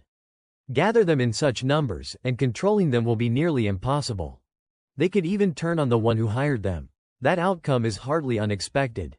Through the trees, the grand silhouette of the Perdium castle rose, with the village nestled beneath the mountain's shadow. Ghislaine's voice was resolute. That is why you and I will personally select those worth using if they prove themselves useful. He turned with a cheerful smile. The steward's brows knit. Among the small mercenary bands in the north, there is one group with impressive skill. Belinda blinked. No way. Not those mad dogs. Ghislaine's expression sharpened. Yes, they are skilled, but if handled poorly, they are rabid hounds that'll bite even their master. The Cerberus mercenaries. On a jagged cliffside, one man on horseback and another on foot made their way toward a nearby village. They passed a blood-stained signboard at the entrance. Let us go leash those mad dogs, Ghislaine muttered. Inside the village, some men lazed about, others brawled, but all bore full armor. These were the Cerberus mercenaries, encamped beyond Zambar's borders. One man raised a spyglass, watching as the pair drew nearer. Lowering it, he said to his comrade, Hey, they are coming. The other chuckled darkly. Poor fools. Do they even know where they are? The first man lifted the glass again. Judging by the looks, it is some young noble brat. If we play this right, we have got ourselves a juicy prize. Suddenly, a hand shot out and seized his face, lifting him into the air. The entire camp froze. He kicked and struggled helplessly, caught in the steward's iron grip, until the man hurled him aside. Those standing nearby were thrown down with him. Eyes widened, anger blazed across every face. Who the hell is that? Get ready to fight. Is this bastard insane? A figure stepped forward, a ragged cloak draped over his shoulders, his bearing suggesting a high-born noble despite his tattered appearance. In his hand gleamed a chained scythe tipped with iron spikes. He grinned with a predator's malice. Don't think any of you are leaving here alive.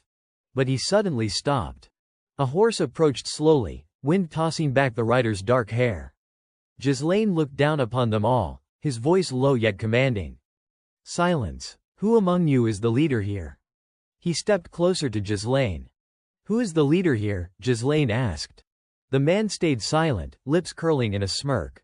Twirling his chained flail, he jeered, so the little noble chick does no fear after all. Then he lunged, hurling the spiked ball straight at Ghislaine. But it never reached him. With a single thrust, Jillian's sword pierced through the chain links, halting the weapon midair. Gasps rippled through the mercenaries. The man broke into a cold sweat. The blade wedged into the chain made the weapon useless. The spiked ball clattered to the ground. Ghislaine's voice was flat. As expected, there is no reasoning with scum like you. He gave the order. Jillian, do whatever you want. Just keep them alive. Jillian inclined his head lightly. Understood, young master. He yanked the chain back, wrenching it tight around the man's arm. The mercenary cried out in agony as the steward dragged him off balance, then whipped the chain backward, sending him airborne. With a second pull, the flail flew forward, smashing into its wielder's chest with a brutal thud. The armored men erupted in outrage. Bastard. You think being a noble means you can do as you please. Jillian twisted his blade, sending the man flying into their ranks, knocking several of them sprawling. The others froze, terror stiffening their limbs. One cold glance from Jillian was enough to make them tremble.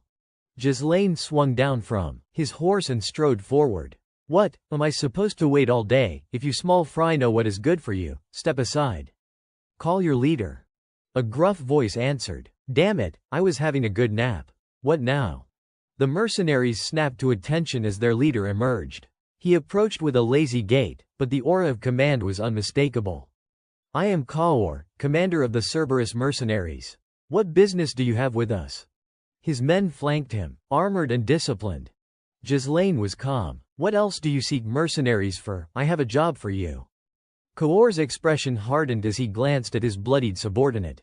You come here, put my men in that state, and still dare to make demands. His voice turned icy. A noble should know proper manners. Ghislaine answered without flinching. That was my greeting, my own style. Easier to correct your men's attitude this way. Kaor laughed mockingly. A greeting, one more like that and it will be war. Then he leaned forward. Fine, let us hear it. They sat across from each other, their men looming behind. What task are you asking of us? Kaor demanded. Ghislaine's words made the room stir.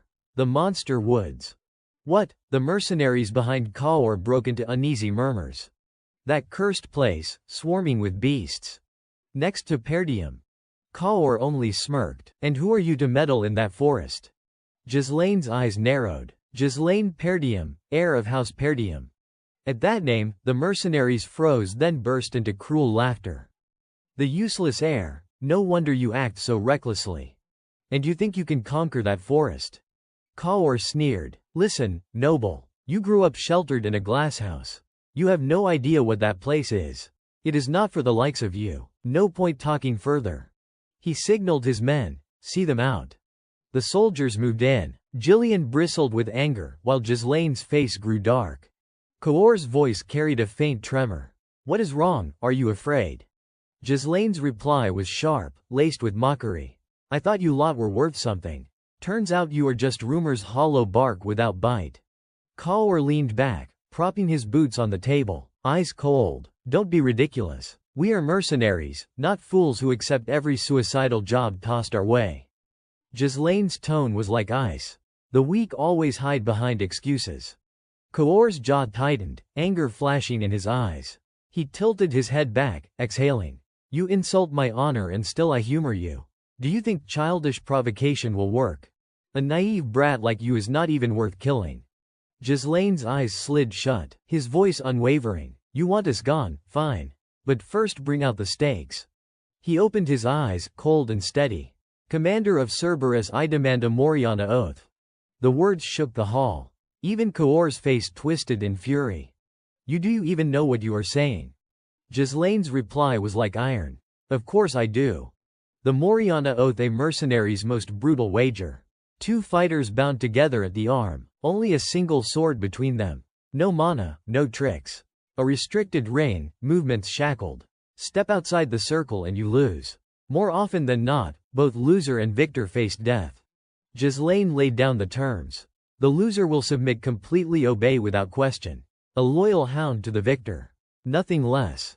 His lips curved in a cool, confident smile. So what do you say? The old man turned toward him, troubled thoughts racing through his mind.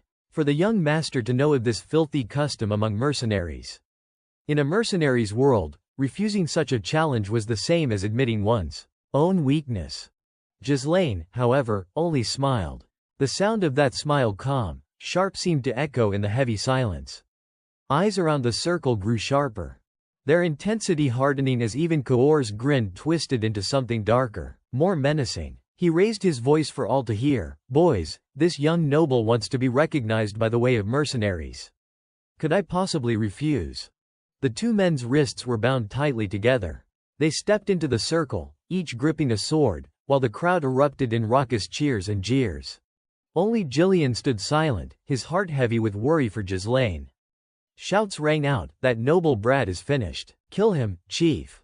Kaor sneered, tugging hard on the chain that bound them, pulling Ghislaine off balance. What is wrong? You trying to play at being tough after picking up a trick or two?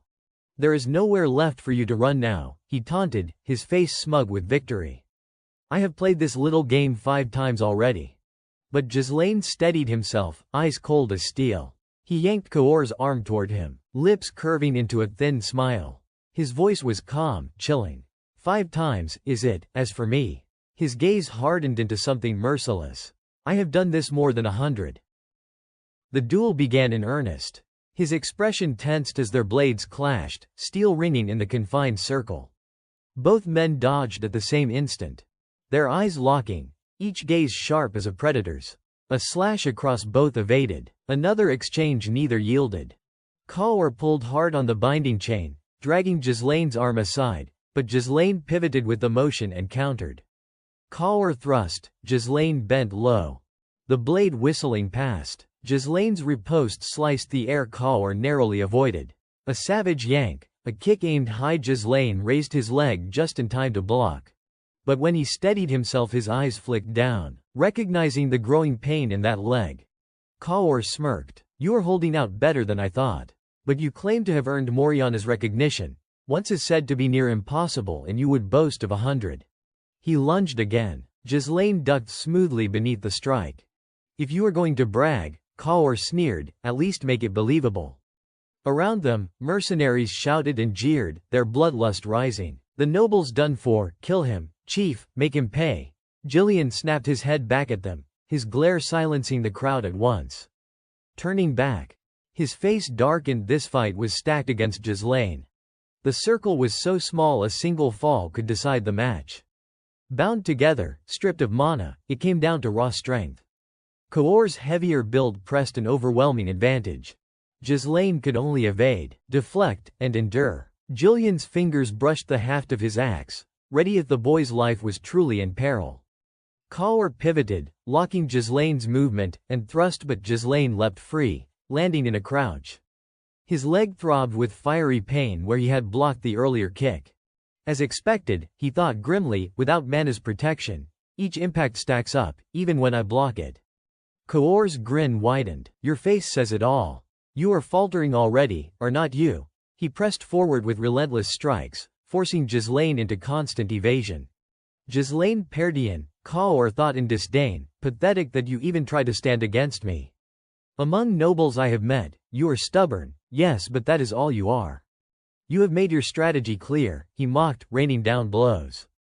Block with your blade when you can. Soak the smaller hits with your body, and pray you last longer than me. His kick drove into Ghislaine's leg again. The same spot flared with agony. But Kaor's voice was merciless. This is the recognition of Moriana no mana, no relief. The damage piles up whether you stop it or not. And now it shows on your face. Ghislaine's cold glance downward only made Kaor smirk. Good. Keep fighting. Make this interesting. Kaor twisted his sword, the clash growing more violent as blades struck and dodged. A sudden upward slash, then Kaor feinted into a downward thrust. Ghislaine's counter was checked, and Kaor's knee drove up. Ghislaine blocked, but the same injured leg screamed under the impact. Kaor's eyes glittered with triumph. Now, it ends. His sword plunged down, murder in every ounce of his strength. Ghislaine did not move. The onlookers held their breath. Jillian, unable to bear it, ripped his axe free. Young master. But then Ghislaine smiled. The blade stabbed down, but Ghislaine slipped aside at the very last instant. Kaor's strike cut only air, and his balance faltered. Impossible, he thought, eyes wide. He dodged. From that position, Ghislaine wrenched his arm, dragging Kaor forward, and his sword flashed biting into Kaor's side. The mercenaries gasped. Even Kaor froze for a heartbeat, stunned at the pain blooming along his ribs. Then fury twisted his face. He slashed back with savage force, blow after blow hammering down, but Ghislaine's body flowed like water, evading, slipping past each strike, and when the opening came, his blade cut upward from below, driving into Kaor again. The crowd roared in disbelief. The captain's been cut again. Their chants rose higher. A fever pitch of excitement. That noble brat, I thought he was being crushed earlier. Captain, show him who the real master is. Kaor lunged, blade thrusting. Ghislaine ducked low, slammed his shoulder upward, and sent the mercenary leader reeling. His fist snapped forward, crashing into Kaor's face. Then in one fluid motion he spun his blade and stabbed downward at Kaor's arm. Kaor countered with a furious thrust of his own. Rage twisted Kaor's voice. You how? But Ghislaine's calm never wavered. You have realized it, have not you? My body is not bearing the strain of your power the way you expected. So tell me, what trick do you think I am using? Off to the side, Jillian's eyes narrowed. I see now. He replayed the exchanges in his head. Each time Kaor swung hard, his muscles stiffened. His body locked into brute force. Ghislaine had not resisted directly, he had relaxed, redirected, letting that momentum flow into his own rhythm. He is not opposing the force. He is turning it into his own weapon. To overcome a weight difference this wide. I never imagined it possible. His hand gripped his axe tight, awe sparking in his chest. Kaor, meanwhile, staggered under blows he could not fully block. His men muttered angrily behind him. Captain, what are you doing? This is getting boring. Ghislaine's voice cut coldly. Your resolve is impressive. Most men, pushed this far, would have already broken the rules and tapped into mana. You have stayed true. Kaor bared bloodied teeth, laughing through his wounds. You talk as though you have done this 100 times. My rank as captain, I earned it through Moriana's recognition. If I broke the rules, I would have no right to stand in this ring at all. Ghislaine smiled faintly. Impressive indeed. Kaor's gaze darkened, frenzy flickering in his eyes. But skill is not the only path to victory. His muscles coiled. With a roar, he hurled Ghislaine off balance, forcing him airborne toward the circle's edge. Moriana's law, Kaor thought savagely. One step outside, and you lose. Doesn't matter how skilled you are, if I throw you out, you are finished. This is my win. His eyes burned with manic triumph as he raised his blade. But in midair, Ghislaine twisted. His foot snapped into Kaor's leg. The binding chain taut as he yanked hard, using Kaor's knee like a springboard. His body flipped, soaring back into the circle. Gasps broke out. Ghislaine's free hand clamped onto Kaor's arm, and with a brutal motion, he slammed the mercenary leader flat to the ground outside the ring. Stunned silence fell. Then a murmur rippled. He is out. Captain's outside the circle. Kaor's jaw clenched, teeth grinding in fury. No, this can't be. I lost. Ghislaine's voice was calm, almost gentle. This is my victory, Kaor. Kaor stared at him, disbelief warring with rage. You, what kind of man wields skill like this? Ghislaine's gaze was ice. Your attitude is flawed. That will change because the one you just lost to is now your master. He hauled Kaor upright, ignoring the mercenary's confusion. Kaor spat. What are you saying? The duel's finished. Ghislaine met his eyes, steady as stone. No, I never stepped out of the circle. The realization hit Kaor like a hammer. What? Ghislaine raised his fist, cold resolve in his tone. From this moment on, this is not just a duel. It is your training, as my subordinate. Ghislaine's eyes sharpened, his entire being radiating a chilling aura. It was time to begin training his subordinate. Channeling all of his strength and speed into a single blazing punch. He unleashed a strike so powerful it seemed to make the air itself explode. The sheer force of the blow sent Kaor crashing to the ground, leaving everyone around in stunned disbelief. The red-haired man howled in pain, his body bloodied, his gaze betraying both despair and helplessness as he tried to shout through broken words, "Wait, by the rules if someone leaves the circle." But before he could finish, Ghislaine's relentless assault silenced him. He pinned Kaor to the ground and spoke coldly, "Would you really cling to rules? Even on a battlefield, brat, and you dare call yourself a noble?" Ghislaine tightened his fist, prepared to deliver a merciless finishing blow, his intent to crush his opponent's spirit clear. "Don't question your master's actions." His fist came down hard on Kaor's face, blood spraying from the man's mouth. Then came the storm strike after strike, a barrage so ferocious that Kaor could not even catch his breath. The sound of fists colliding with flesh mixed with his screams, while blood splattered across the arena. The soldiers watching could only stand frozen, whispering among themselves, "Is this really okay? The wager is already over." Kaor, beaten to a pulp, spat blood as he pleaded desperately, "Stop. Please, stop," but Ghislaine showed no mercy. Grabbing Kaor's arm, he spun him within the circle. Maintaining calm precision, and remarked almost casually, "He still has not left the circle." Kaor's face was swollen and deformed, yet his eyes still burned with stubborn defiance. Desperate, he turned to his soldiers and barked in fury, "You fools, will you just stand there? Kill him." Roused by his command, the soldiers surged forward, but froze in their tracks the moment they were met with the edge of a massive axe. Gillen stood before them like an immovable steel mountain, radiating killing intent. His voice thundered with authority. "From this moment on, anyone who dares obstruct the young master will be executed." Terrified, the soldiers trembled where they stood, not daring to take another step. Kaor's face was battered and swollen beyond recognition, his body broken. Behind him loomed Ghislaine, expressionless, his cold gaze cutting into him as he posed a chilling challenge. "Shall we continue?" Kaor could only let out a hollow, hopeless laugh. Before the sound faded, Ghislaine's fist was already before his eyes, delivering the decisive strike. Kaor collapsed, utterly defeated. Looking down at his fallen foe, Ghislaine sneered inwardly, mocking him. "So this is what passes for nobility, pitiful cowards, every last one." Memories of arrogant nobles flashed in his mind, their despicable, pompous faces, pigs fattened on greed and self-importance. They strutted with swollen egos, quick to rage at the slightest insult, yet the moment real fear touched them, they trembled and begged for mercy. That was why he found satisfaction in bleeding them dry, wasting their wealth without restraint. It was a delight to strip them bare, to revel in their downfall. That was how Ghislaine had earned his infamous reputation, the mad dog, through arrogance, brute strength, and unyielding dominance. From above, Ghislaine stood tall, his eyes shadowed in darkness, his calm demeanor terrifying in its restraint. His back was straight like a monument of authority, radiating an overwhelming aura that crushed the young noble lying prostrate beneath his feet. A thought flickered through his mind, "Why am I stuck with this brat of a noble?" The soldiers panicked at the sight of their captain's pitiful state. Their movements were frantic and clumsy, their voices overlapping in a storm of confusion.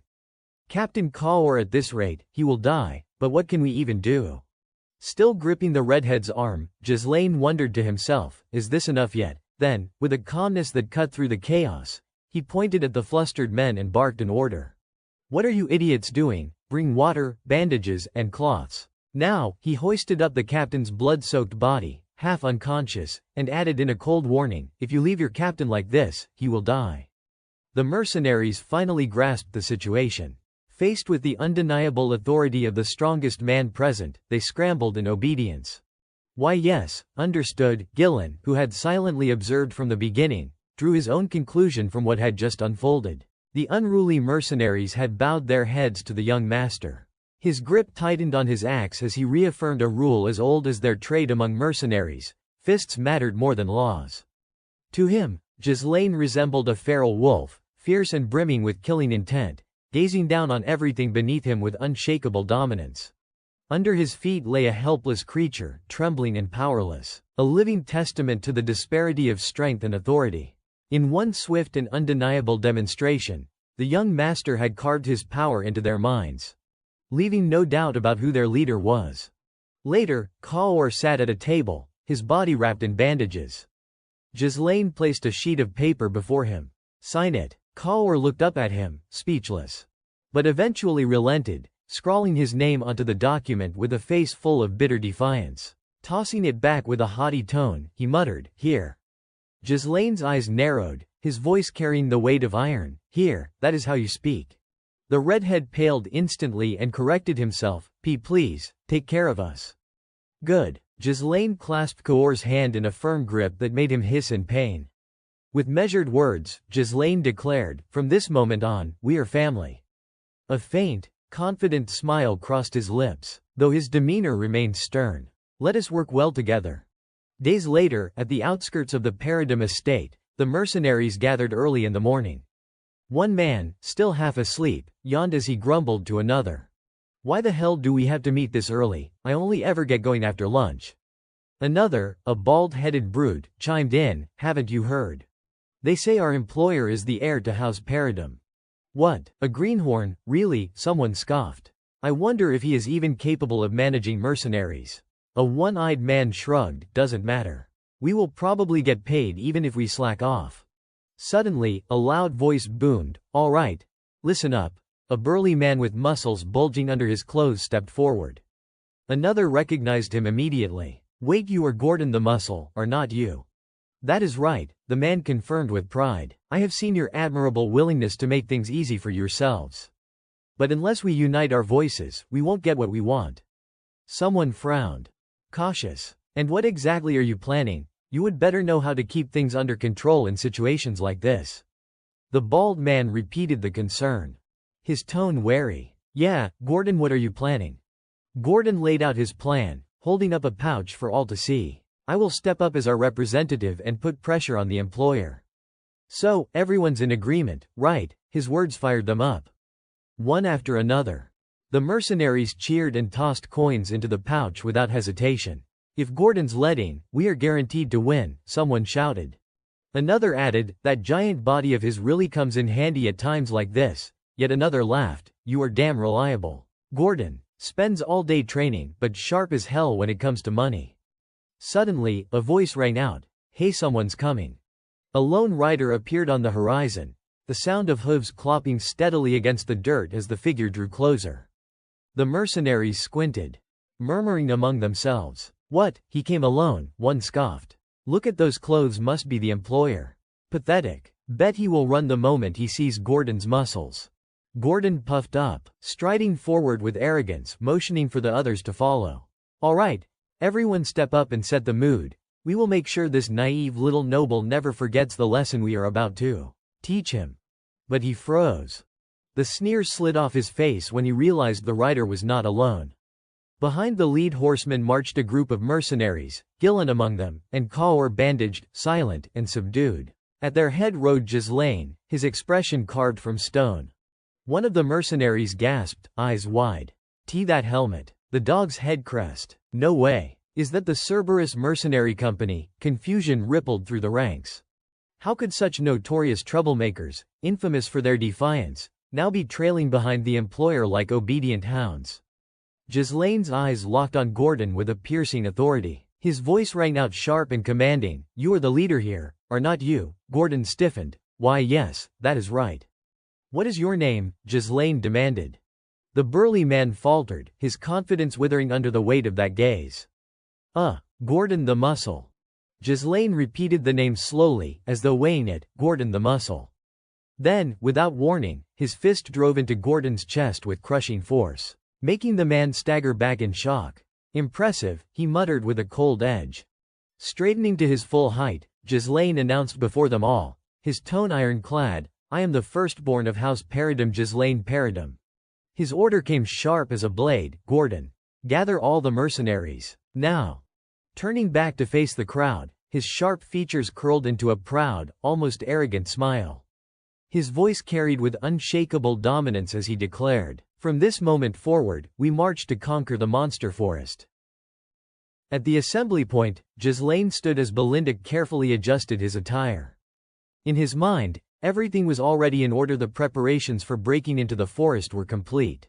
He thought over the various measures, establishing a temporary base for the expedition, arranging supply lines for provisions and personal gear, and mobilizing the soldiers under his command. When everything had been mentally reviewed, he turned to Belinda. "Check the head count one last time." "Yes, young master." Belinda began going over the numbers, breaking them down by group. The mercenaries hired through the guild amounted to 148 in total. The Cerberus mercenary band, the personal force Ghislaine had brought with him, added another 41. Including their own personnel, the combined headcount stood at 192. Ghislaine met her gaze. "Good. And Scovan, did you remind him of the details?" Belinda described exactly what had happened. "Yes, I did. At first I thought he might object, but to my surprise, he actually helped us conceal the fact that we are entering the beast forest. After all, his main duty is commanding near the forest outpost, so he should not need to worry." Ghislaine's lips curved into a faint, approving smile. "Excellent." He then stepped up to higher ground, looking down over the gathered force. His voice rang out, clear and commanding. "Form up." The men straightened at once, falling into formation. Ghislaine's tone hardened as he pointed toward the shadowy expanse looming before them. "Right in front of us is the beast forest, the land we have come to conquer. I know you have heard the rumors. This place teems with dangers unknown, threats not yet documented, and horrors that may exceed anything you can imagine. Yet no matter what we face, we will claim this forest, no matter the cost." The soldiers began to murmur in alarm. "The beast forest, we are supposed to cut through that. What if we go in and never come out?" Their nerves betrayed them. Their fear cracking through the composure expected of trained men. Belinda clenched her teeth, silently fuming at their audacity to interrupt the young master's speech. Ghislaine wasted no time quelling their unease. His voice cut sharp as steel. "Anyone who wishes to withdraw, do so now. But remember this." He paused deliberately, then offered a promise so bold it stole the breath from their lungs. "If we succeed, I will pay each of you triple your contracted wage." A ripple of stunned silence washed through the ranks, swiftly followed by feverish excitement. Triple. Did he say triple? The fear that had once shaken them was instantly drowned beneath the weight of greed and exhilaration. Belinda's eyes widened in disbelief. She quickly whispered to him, aghast. "Young master, what are you saying? The funds we brought back last time were nearly exhausted just preparing for this expedition." Ghislaine remained unshaken. It was necessary. The troops needed their spirit lifted. "Besides, if we succeed, we will more than recover what we have spent. We will gain more than enough."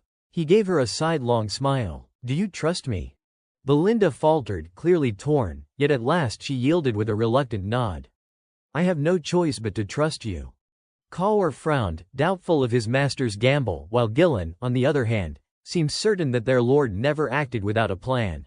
"Triple wages. It is a promise no sane man would dare make. But our master is reckless only when he knows exactly what he is doing."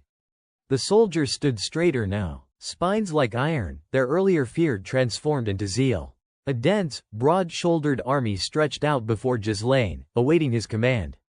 His voice roared across the clearing. Expedition to the beast forest prepared to move out. The sight of him, tall and commanding, silver hair catching the light, crimson cloak snapping in the wind, was like a war banner come alive. His voice echoed like a clarion call. "Advance." The expedition surged forward into the forest. Beneath the canopy, shadows swallowed the sky, the leaves weaving a thick roof overhead. Axes bit deep into tree trunks. Sharp strikes sending cracks splintering through wood. One by one, massive trees toppled, their timber stacked onto carts. The clearing grew wider with every fall. Ghislaine himself drove his boot into a trunk already weakened by repeated blows. With a thunderous crash, the massive tree gave way, collapsing into the earth, leaving only a raw stump jutting from the ground. He tilted his head back, looking upward. Where before the dense foliage had cloaked the sky, thin shafts of sunlight now pierced through. His lips curved into a satisfied smile. Good. At last, the light begins to break through. Ghislaine raised his arm, signaling with sharp, deliberate gestures as he barked out clear orders in English, his voice carrying authority across the clearing. Keep clearing this way, fell the trees. Cut them into sections, and load them onto the carts. If your hands are free, dig around the stumps so the roots can be pulled out more easily. His mind drifted briefly to the journal, the weathered notes describing this very forest. According to the beast forest exploration records left by Duke Delphine that I obtained in my previous life, this place is truly vast. Ghislaine's resolve hardened. To crush the beasts lurking within, to harvest the forest's resources, and ultimately to reach the one goal that mattered most: money. One day, we will sweep away every monster and exploit every resource hidden in this wilderness. But for now, what I need is coin. Forget everything else and carve a direct path toward the ancient, ruined stone quarry. Even as he swung his axe, each strike resounding with raw force, his mind plotted the future. The wealth I claim from this expedition will be the weapon that stops the schemes closing in around Perdium. Nearby, the red-haired mercenary glanced at him, muttering to himself. The young master himself is swinging an axe.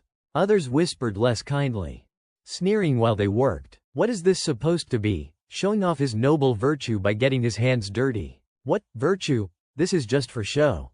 Just wait, he will be flat on the ground, exhausted, before long. Belinda's sharp ears caught their murmurs, and her temper flared. Enough chatter, get back to work, she snapped. The men quickly muttered their apologies. Why yes, madam, though her frustration lingered. She turned on Ghislaine, unable to restrain herself. Young master, we paid them to do the work, why are you laboring alongside them? They only dare to mock because they see you working as if you were their equal. But Ghislaine, still driving his blade into the wood, showed no sign of being bothered. The more hands at work, the sooner we finish. There is no reason to linger here. She narrowed her eyes, suspicious. You say that as if you already knew everything about this place before coming here. The redhead gave a bitter laugh, his gaze twisted with self-mockery. A master with a woman worrying for him. Enviable. And someone like me reduced to a dog, throwing myself willingly into hell. Gillen, overhearing his mutterings, said nothing. He simply swung the log he carried, slamming it into the redhead's back. Kaor staggered with a groan. Wincing. What the? He stumbled alongside Gillen, grumbling, looking for a fight, old man, but Gillen ignored him. Ghislaine, silent, observed everything, weighing it all. So far, things were going smoothly. His thoughts wandered back again to Delphine the Duke, who had conquered kingdoms and founded a dynasty. He once launched a massive campaign to clear the beast forest. Ghislaine looked to the journal he carried like a map etched in ink. I still do not know why they chose this place to explore. But with this record, I have gained valuable insight. The locations of resources, the habitats of monsters. It gives me a measure of preparation. Still. A cart rolled by, piled high with lanterns, sparking idle curiosity among the men. What is the boss thinking, hauling around 100 lanterns? If it is for night work, torches would have been cheaper and easier. Ghislaine did not answer. His eyes swept over the workers as they hacked and hauled. Everything seemed so calm, like the surface of a placid lake. And that calm unsettled him far more than chaos. The fact that nothing has happened yet, that is what worries me most. A tension coiled in his chest, and his voice rang out as he cautioned them. Remember this, I have only read what was written in the journal. I have never seen with my own eyes what transpired here. Do not let your guard down, not for an instant. A gloom seemed to settle as they pressed deeper into the forest. The men kept chopping, but the light above grew dim, their eyes instinctively lifting to the canopy. Huh, is it getting dark already? One muttered. Another snorted, they say this forest is crawling with danger, but we have not seen so much as an ant. Maybe it really is all just stories. The bald mercenary nudged Gordon with his foot, laughing. If we get triple pay for just clearing trees, then you have really pulled a lucky draw. Gordon, doesn't look like we will even break a sweat. But then Gordon's brow furrowed, as if some troubling thought had just dawned on him. He suddenly called out, his voice loud and uneasy. Hey, you guys! Gordon narrowed his eyes, demanding, we have been chopping down trees this whole way here, have not we? Some of the men echoed him at once. Yeah, that is right. But Gordon stopped dead in his tracks. Looming before him were colossal, gnarled trees, their bark twisted and rough, their bare branches jutting outward like skeletal arms. His question suddenly carried a chilling weight. Then why? Why is not there any road? The air grew heavy, almost stagnant, as his words sank in. Faces darkened as the mercenaries realized the truth in Gordon's observation. Then Ghislaine's voice cut through, sharp and commanding. Everyone, pay attention. Those at the front drew their swords and daggers, dropping into guarded stances. The abrupt shift in atmosphere made some men break into nervous murmurs. What is going on? Why is the air suddenly so tense? Ghislaine's eyes flicked toward Gordon, as if already anticipating what would happen. His voice carried a chilling edge. Gordon. Yes, Gordon stiffened. If you stay there, you will die. His expression hardened, brows furrowing as he ordered with grim intensity, step back toward me. Slowly, one step at a time. The look in Ghislaine's eyes rattled Gordon. Fear creeping up his spine, he hurried to obey, shifting the log on his shoulder as he turned. Why yes, understood. But the log snagged against one of the massive tree trunks. The sudden jolt made Gordon yelp, losing his balance. He crashed to the ground with a loud thud, the sound echoing ominously. Idiot, a few mercenaries muttered, shaking their heads. But Gordon was not just embarrassed, he was terrified. His eyes darted up at the massive tree he had bumped into, as if expecting it to lash out. The others began to whisper uneasily too, their nerves fraying. What the hell, something's not right. Ghislaine said nothing. He simply stood there, silent and unreadable. Only the bald mercenary remained unimpressed. With a scoff, he shrugged off the tension gripping the others. Seriously, our boss is really overreacting. Look closer, there is nothing here. That disappearing road nonsense is just because all the trees look the same. Made the big oath think we were lost. Beast Forest, please. Sounds scary enough as a name, but it is just a thick patch of woods. Ghislaine did not bother to argue. He only repeated, with the same weight he had used on Gordon, you two come here. If you stay there, you will die. But the bald man, brash and hot-tempered, barked back. Enough of this, quit trying to spook everyone so you can keep control. We are not fools you can't scare me with. He never finished. In the blink of an eye, a whip-like vine lashed out, coiling around him with terrifying speed. He froze in shock, unable even to fight back before the thing yanked him off his feet. There was only time for one strangled cry before the tree itself split open, revealing a grotesque maw bristling with long, jagged teeth. The bald mercenary was dragged inside, his body swallowed whole in a horrifying instant. Gasps and cries erupted around the clearing. It was a nightmare made flesh, something no one had expected. The trees themselves were alive, waiting, patient predators hiding in plain sight. The dreaded tree fiends. They had waited for arrogance and carelessness, for prey too blind to notice until it was far too late. Ghislaine's face remained cold, detached, his eyes glinting with a strange thrill. His voice, however, betrayed a hint of anticipation, almost excitement. As he murmured, now this is getting interesting. Before them unfolded a scene of sheer chaos, jagged crimson maws gaping wide, their enormous fangs gleaming as they lurched to devour anything that moved. Screams tore through the ranks as monstrous eyes opened across the trunks, staring straight at them. Panic broke their discipline, instinct screaming at them to flee. It has got him, run, someone shouted, but the tree fiends were already a step ahead. Their writhing vines lashed out, ensnaring soldiers and dragging them into those waiting mouths that chewed without mercy. Gordon was among the captured, thrashing wildly as the vines coiled around his body. Desperate, he clawed at another trunk, clinging for dear life. Help me, don't let it take me, he wailed. A few mercenaries rushed to his side, axes raised, trying to hack him free. Hold on, Gordon, don't let go, one of them urged as he swung down with all his strength. But the blade rebounded uselessly. The vine did not so much as dent. The man staggered back, horrified. What the, it won't cut. How the hell is it this tough? Before anyone could try again, Gordon was dragged across the dirt, screaming in terror as the forest echoed with his cries.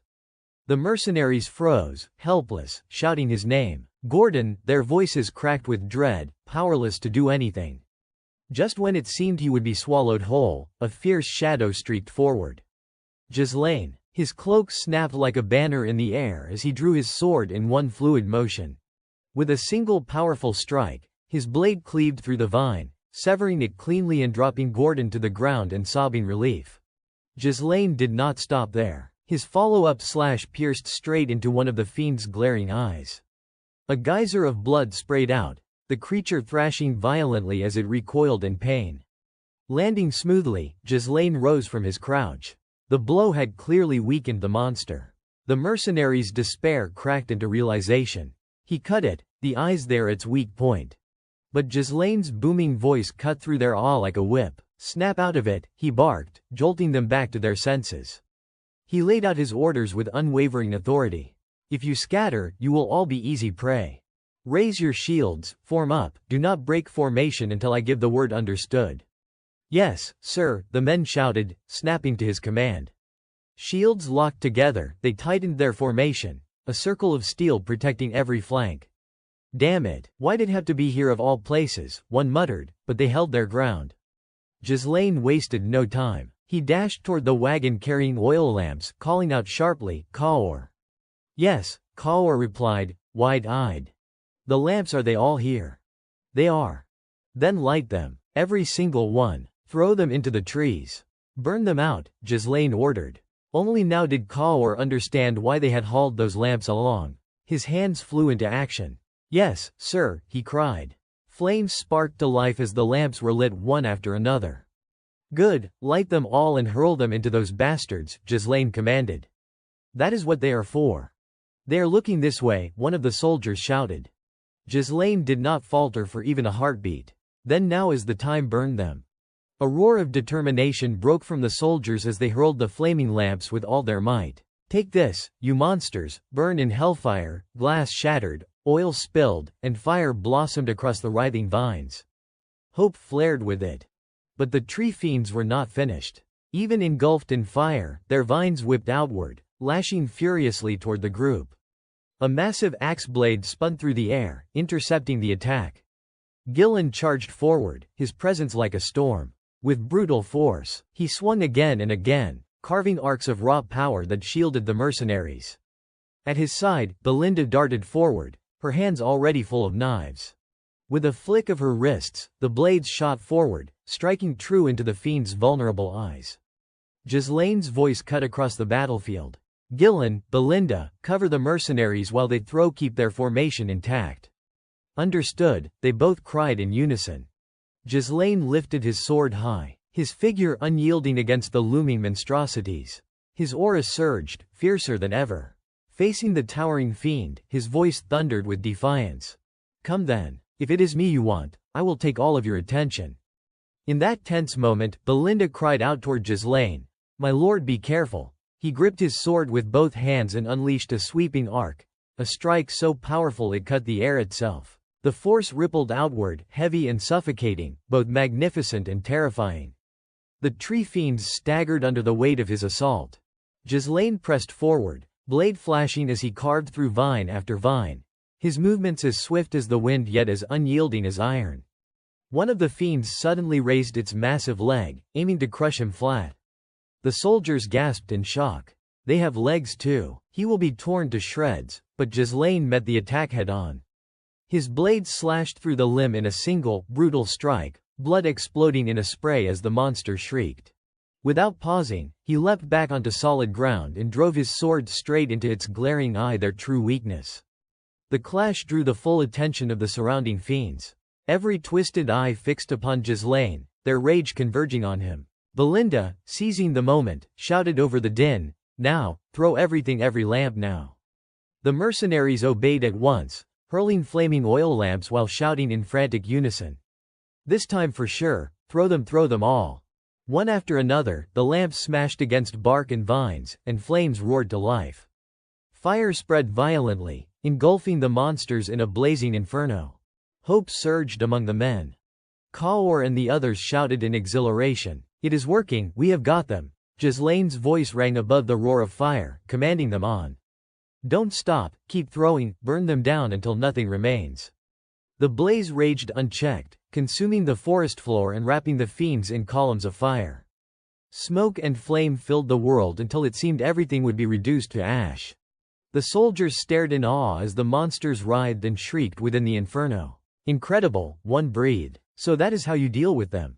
But another frowned uneasily. Wait, if the fire spreads like this, won't the whole forest burn? Still, many rejoiced, certain victory was at hand. Nothing scary about them after all. Against fire, they are nothing. Ghislaine's sharp voice cut through their celebration. Do not relax. It is not over yet. What? The soldiers froze, their relief dying in their throats. Ghislaine's expression was hard as stone, his body tense and ready. Not for a moment did he let down his guard. This is when they show their true form, he warned. The battlefield shifted. Thick smoke rolled outward, choking the air and clouding their vision. The mercenaries coughed and swore. What the hell, smoke, fog, did the fire go out already? Belinda and Gillen both caught sight of movement within the haze. Alarmed, they cried out at once. My lord, young master. Belinda's voice shook. What is happening up there? Ghislaine's voice came back steady, almost cold. The fire weakened them, but it was not enough to kill them. The heat clashed with the water inside their bark, that is why the mist is rising. As the smoke thinned, the truth emerged. The fiends still stood. Their gaping mouths opened wide, branches twisting like monstrous limbs, massive roots stomping forward with startling speed. They looked more horrific than ever. The mercenaries faltered, eyes wide with horror. No way. They are still alive. Ghislaine's blade rose high above him, gleaming like a banner of defiance. His crimson cloak billowed behind him, a vision of unshakable might. His command thundered across the field. All units attention. Every soldier's gaze locked on him as his voice carried like iron law. Raise your weapons. With a resounding crash, Ghislaine drove his blade down, the impact sending a gust of force rolling across the battlefield. He stepped forward, fearless. His declaration rang like the call of a war god. Now we fight them hand to hand. And with that, he charged, a crimson figure blazing against the smoke, sword in hand, hurling himself into the heart of battle like a deity of war descending for a death duel. Some of the soldiers wavered at the thought of clashing head-on with the towering abominations. Close combat, against those giants, easy for him to say. The moment they move, we will be crushed underfoot, they muttered in fear. In stark contrast, Kaor's Cerberus mercenary unit charged forward without hesitation, as if they had been itching for this very fight. I can't breathe in this cursed place any longer. Cerberus mercenaries forward, Kaor roared, his men surging with bloodlust. Belinda dashed after them, trying to keep pace while calling out anxiously, My lord, please be careful. The hesitant soldiers still lingered at the rear, watching Kaor plunge into battle. Their indecision was shattered when Gillen barked at them. His face firm and commanding. What are you waiting for? Look ahead. Ghislaine is already locked in mortal combat with the monsters. This is the direct order of Lord Giselle. Trust him, and follow. His words struck home. One by one, the men stiffened, then, as though something broke loose inside them, they roared and charged forward. To hell with it, let the employer deal with the consequences, just fight. United, they pressed into the fray. The tree fiends, already weakened, fell in waves before steel and fire. Ghislaine led from the front, his voice and presence driving them onward. Their shells are burned away, even without magic you can cut them down. Do not fear them, they are nothing more than oversized puppets now. From Kaor to Belinda to Gillen, every ally threw themselves fully into the clash, inspired by Ghislaine's command. Shatter them with one strike. He called, and his sword became a storm. He launched himself skyward, striking down a colossal dark fiend in mid-air, while Kaor and his men hacked into others with unrelenting ferocity. Ghislaine understood one truth above all hesitation meant death. He carried it with him into every swing, not merely leading, but igniting something within his followers. His role was not just to fight, but to burn away their doubt, to plant conviction where fear took root. With that faith, the impossible became possible. His blade tore clean through the monsters, each strike splitting bark and vine, drenching the earth in their thick blood. One by one they fell, scattered corpses across the forest floor. Victory rang clear. Panting and battered, the mercenaries cried out in disbelief, "We got them all. Every last one of those bastards is dead." Ghislaine remained at the front, calm and collected, issuing commands without falter. Behind him, hundreds of soldiers watched his back, taking strength from his composure. His voice reminded them, steady and unyielding, "Stay sharp. Don't relax. This is the forest of beasts." That was only the beginning. If monsters like tree fiends appear this early, worse lies ahead. The men shifted uneasily, nerves gnawing at them. But Ghislaine turned, his presence a wall of iron. "Do not fear. I will always stand at the very front." His back radiated unwavering safety, a defiance that nothing could shake. "Trust me and follow." The words struck deep. Their spirits reignited, the men bellowed as one, "Yes, my lord." The expedition pressed on, with Ghislaine at the lead, carving a bloody path through the beasts of the forest. New abominations came crawling, snarling, lunging from every direction, and the soldiers clashed with them ceaselessly. Belinda never strayed far from Ghislaine, tending to him whenever she could, eyes filled with worry. More monsters poured out, hideous in countless forms. "What the hell is this? They just keep coming," one soldier cursed, blades clashing. Kaur and Gillen surged forward together, fighting without a flicker of hesitation. Kaur's sword flashed, severing a beast's leg in a blink. But the creature lurched onward on its remaining limbs. "Damn it, it still has more legs." Gillen planted his shield before the others as the beast lunged, maw gaping wide. And then Ghislaine's blade cut through the chaos, plunging straight into its mouth. With one merciless thrust, he ended it. Blood sprayed, the monster crumpled. He turned at once, voice sharp but steady. "Any injuries?" A soldier snapped back, still breathless but alive. "No, my lord, we are still standing." The soldiers' morale grew stronger than before. The hesitation they had at the start was gone now. If they wanted to survive, they knew better than to wander too far from their employer. "Come on then, monsters, let us see what you have got."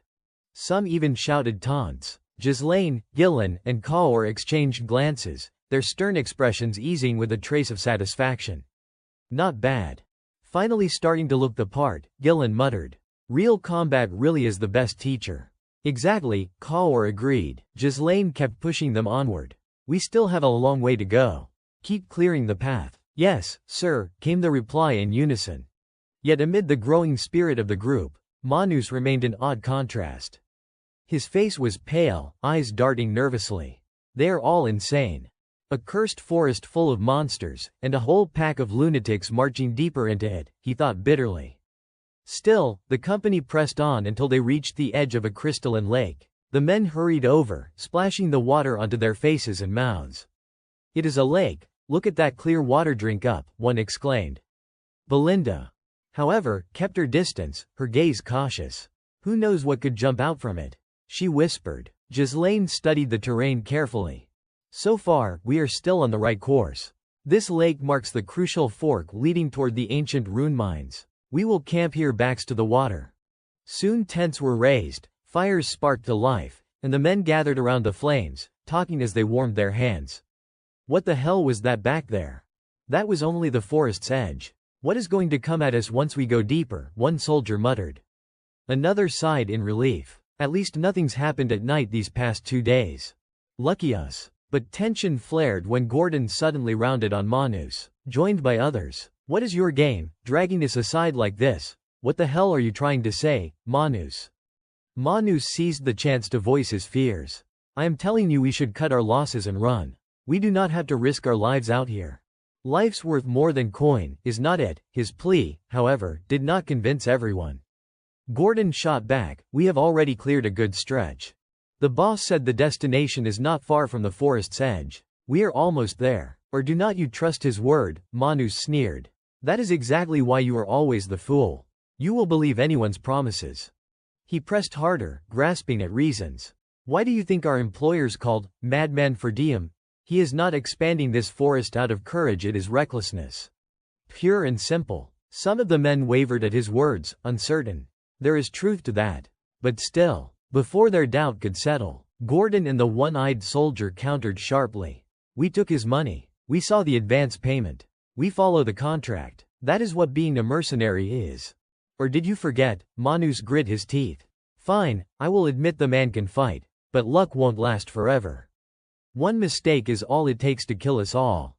Don't think for a second those nobles won't throw us forward as meat shields when the real danger comes. They're all the same. His words carried weight, and some of the mercenaries nodded grimly.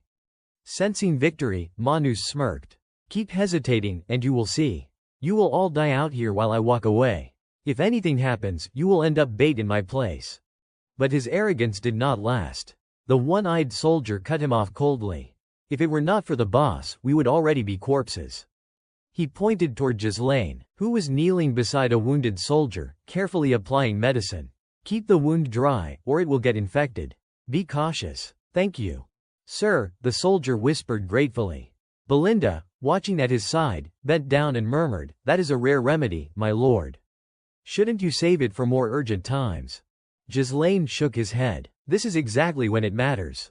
He moved on to treat the next man without hesitation. The one-eyed mercenary raised his voice again. Look at him. That antidote he used costs more than our lives combined.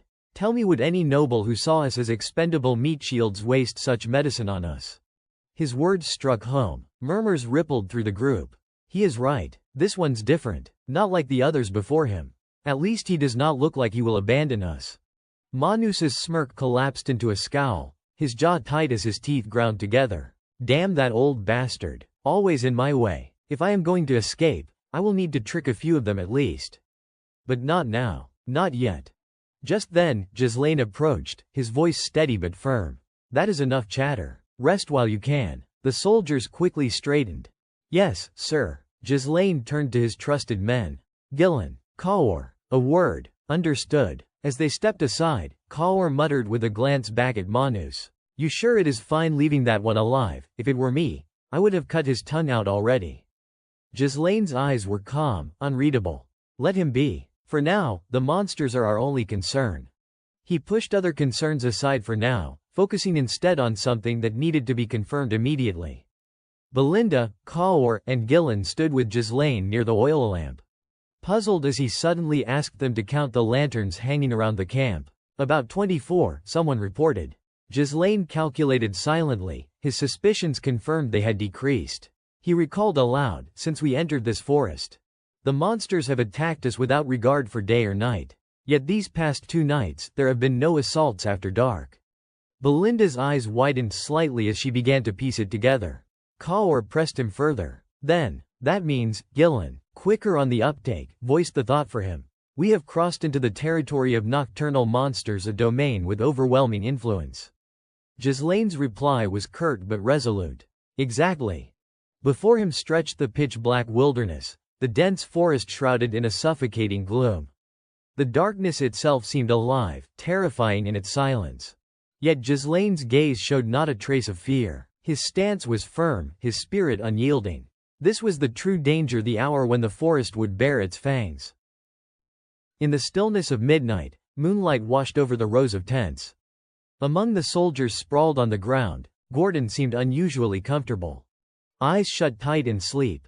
Then, a sudden glimmer brushed across his face, jolting him awake. Without warning, a lantern shot straight toward him. Stopping just before his face. Heart-pounding, Gordon kicked it away, his body trembling. What the hell is going on? But a deeper question gnawed at him. Why had the lantern lifted on its own?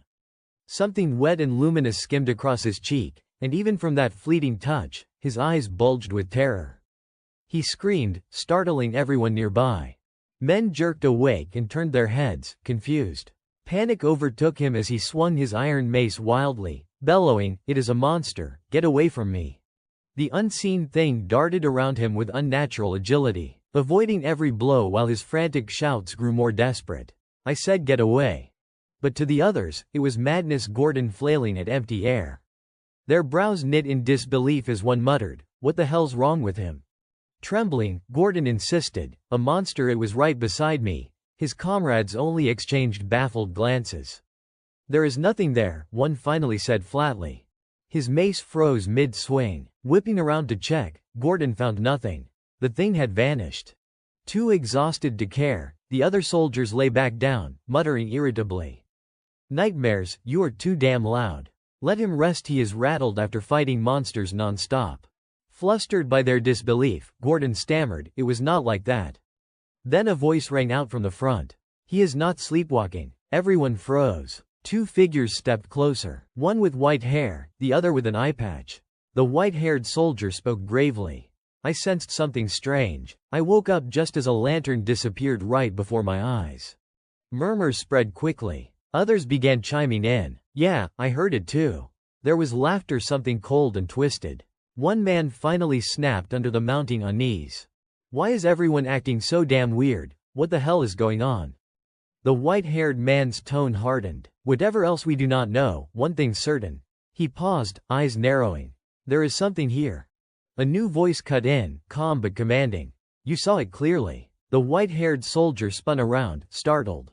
Ghislaine had arrived. Soldiers instinctively parted, making way for him. A chorus followed, relieved and reverent, "Boss." His expression was grim, his voice sharper than steel. "Everyone, assemble." At once, every soldier was roused, gathering outside the tents, whispering anxiously among themselves. Inside, 6 of the corps members sat together. Gordon, still shaken, asked, "Boss, are you saying a monster is surrounding us?" Even the white-haired man stiffened. "We can't even see them with our eyes." Ghislaine answered without hesitation, "Of course not. That is their nature." His eyes sharpened with each word, his brow furrowing. "They must have followed us from the lake." As he spoke, the memory of that grotesque, many-eyed creature returned vividly. His voice dropped lower, steady and certain. "They are one of the dominant predators of the forest's night. Shadow hunters pallor." The name alone chilled the room. But Ghislaine was not finished. "They can merge seamlessly with darkness. You can't see them, and physical strikes are useless. Hundreds of them trail their prey, draining all light nearby. Their hunting method is simple: they lure you deeper into the dark, their perfect environment." At that, Gordon and the white-haired soldier both blurted in shock, "Hundreds of them." Belinda also seemed to realize something. "So that is why the lantern light is fading," she murmured. The red-haired man gritted his teeth and growled. "Those abominations, are they toying with us before tearing us apart?" Without waiting for an answer, he shot to his feet, demanding to strike first. "Let us crush them right now. Isn't attacking better than letting them toy with us like cats and mice?" Ghislaine, far calmer, cut him off. "No, we wait until they attack. That is when the counter-strike will be most effective." Belinda wiped a sheen of cold sweat from her brow, her voice wavering. "But more than half the lanterns are already gone. Can we really just sit here and do nothing?" Ghislaine pressed on, laying out the reasoning with steady resolve. "If we charge recklessly, we will only provoke their feral instincts. They will retreat for a time, alter their hunting tactics, and harass us even longer. We would lose our one chance to wipe them all out in a single blow." His words echoed through the darkened camp. The phrase "wipe them out in a single blow" lingering heavily in the air. The white-bearded elder beside him tugged at his beard and asked in disbelief, "Boss, are you saying you have got a way to catch hundreds of invisible, untouchable monsters at once?" Ghislaine nodded firmly. "Exactly." Outside the camp, mercenaries shifted uneasily, each holding a tightly rolled scroll. Curiosity flickered in their eyes as Ghislaine turned back inside. "Belinda," he asked, "what about the talisman scrolls one asked you to prepare?" She answered at once, "I have already distributed them to every mercenary." He gave her a curt nod of approval. "Good." Rising to his feet, he announced, "Then I will explain how we fight." The sudden declaration drew startled looks all around. Ghislaine set his blade to the ground, spinning it in careful arcs, sketching rough diagrams into the dirt. "The Pallors have encircled our camp from 3 directions," he explained, tracing their positions. "They are stealing the lanterns and tightening the noose." All eyes locked onto the crude illustrations forming beneath his sword. He jabbed at the marks representing the monsters as he spoke. "With fewer numbers, we can't cover every angle. And since they are not human, a direct clash will shatter our lines from both flanks." The old man stroked his beard again. "Since we have set camp with our backs to the lake, at least we have avoided being surrounded entirely." The captain of the shield squad confirmed, "That is correct." Ghislaine's gaze hardened. "This is a disadvantage, yes. But not absolute. We still hold the initiative." The word initiative drew a collective gasp. He pressed the tip of his sword to the dirt again and divided the marks into 3 groups. "We will split into 3 units. First, a shield squad to withstand their assaults. Second, a crossbow squad to pin them down. And finally, an elite strike squad led by me. He slashed another line through the drawing, showing the formation. The shield and crossbow squads will lock into a tight formation at the center, absorbing and halting their attacks. Meanwhile, the strike squad will concentrate all its firepower and break through the left flank. Once we link up with the central line and encircle them, victory will be ours. The white-bearded elder straightened and barked, understood, orders received, yet doubt lingered among the rest. Murmurs spread. Could this really work? The red-haired man spoke with conviction. If the center holds, it absolutely will. Then, a hand went up. Wait. Belinda, her face pale with sweat, voiced the question that gnawed at them all. You said these pallors can't be attacked because they meld with the darkness. Then how do we fight them? Silence fell heavy. The redhead muttered, can't we use internal energy against them? Ghislaine gave a faint smile. Calm and steady. Don't worry, Belinda. That is what the scrolls are for. Outside, the night erupted with a deafening roar. The ground trembled as the monstrous horde closed in. From the shield squad, the captain bellowed. Hold the line, mercenaries shouted back in unison. As the boss said never break formation, they stood shoulder to shoulder, forming a wall of steel as the final lantern winked out. Darkness swallowed the camp whole. The beasts drew nearer, their howls thundering like the pulse of the forest itself. Shouts rang louder and louder. Something is coming. A lone figure stepped forward through the gloom, speaking as he walked. This was recorded in the pioneer journals of House Delphini.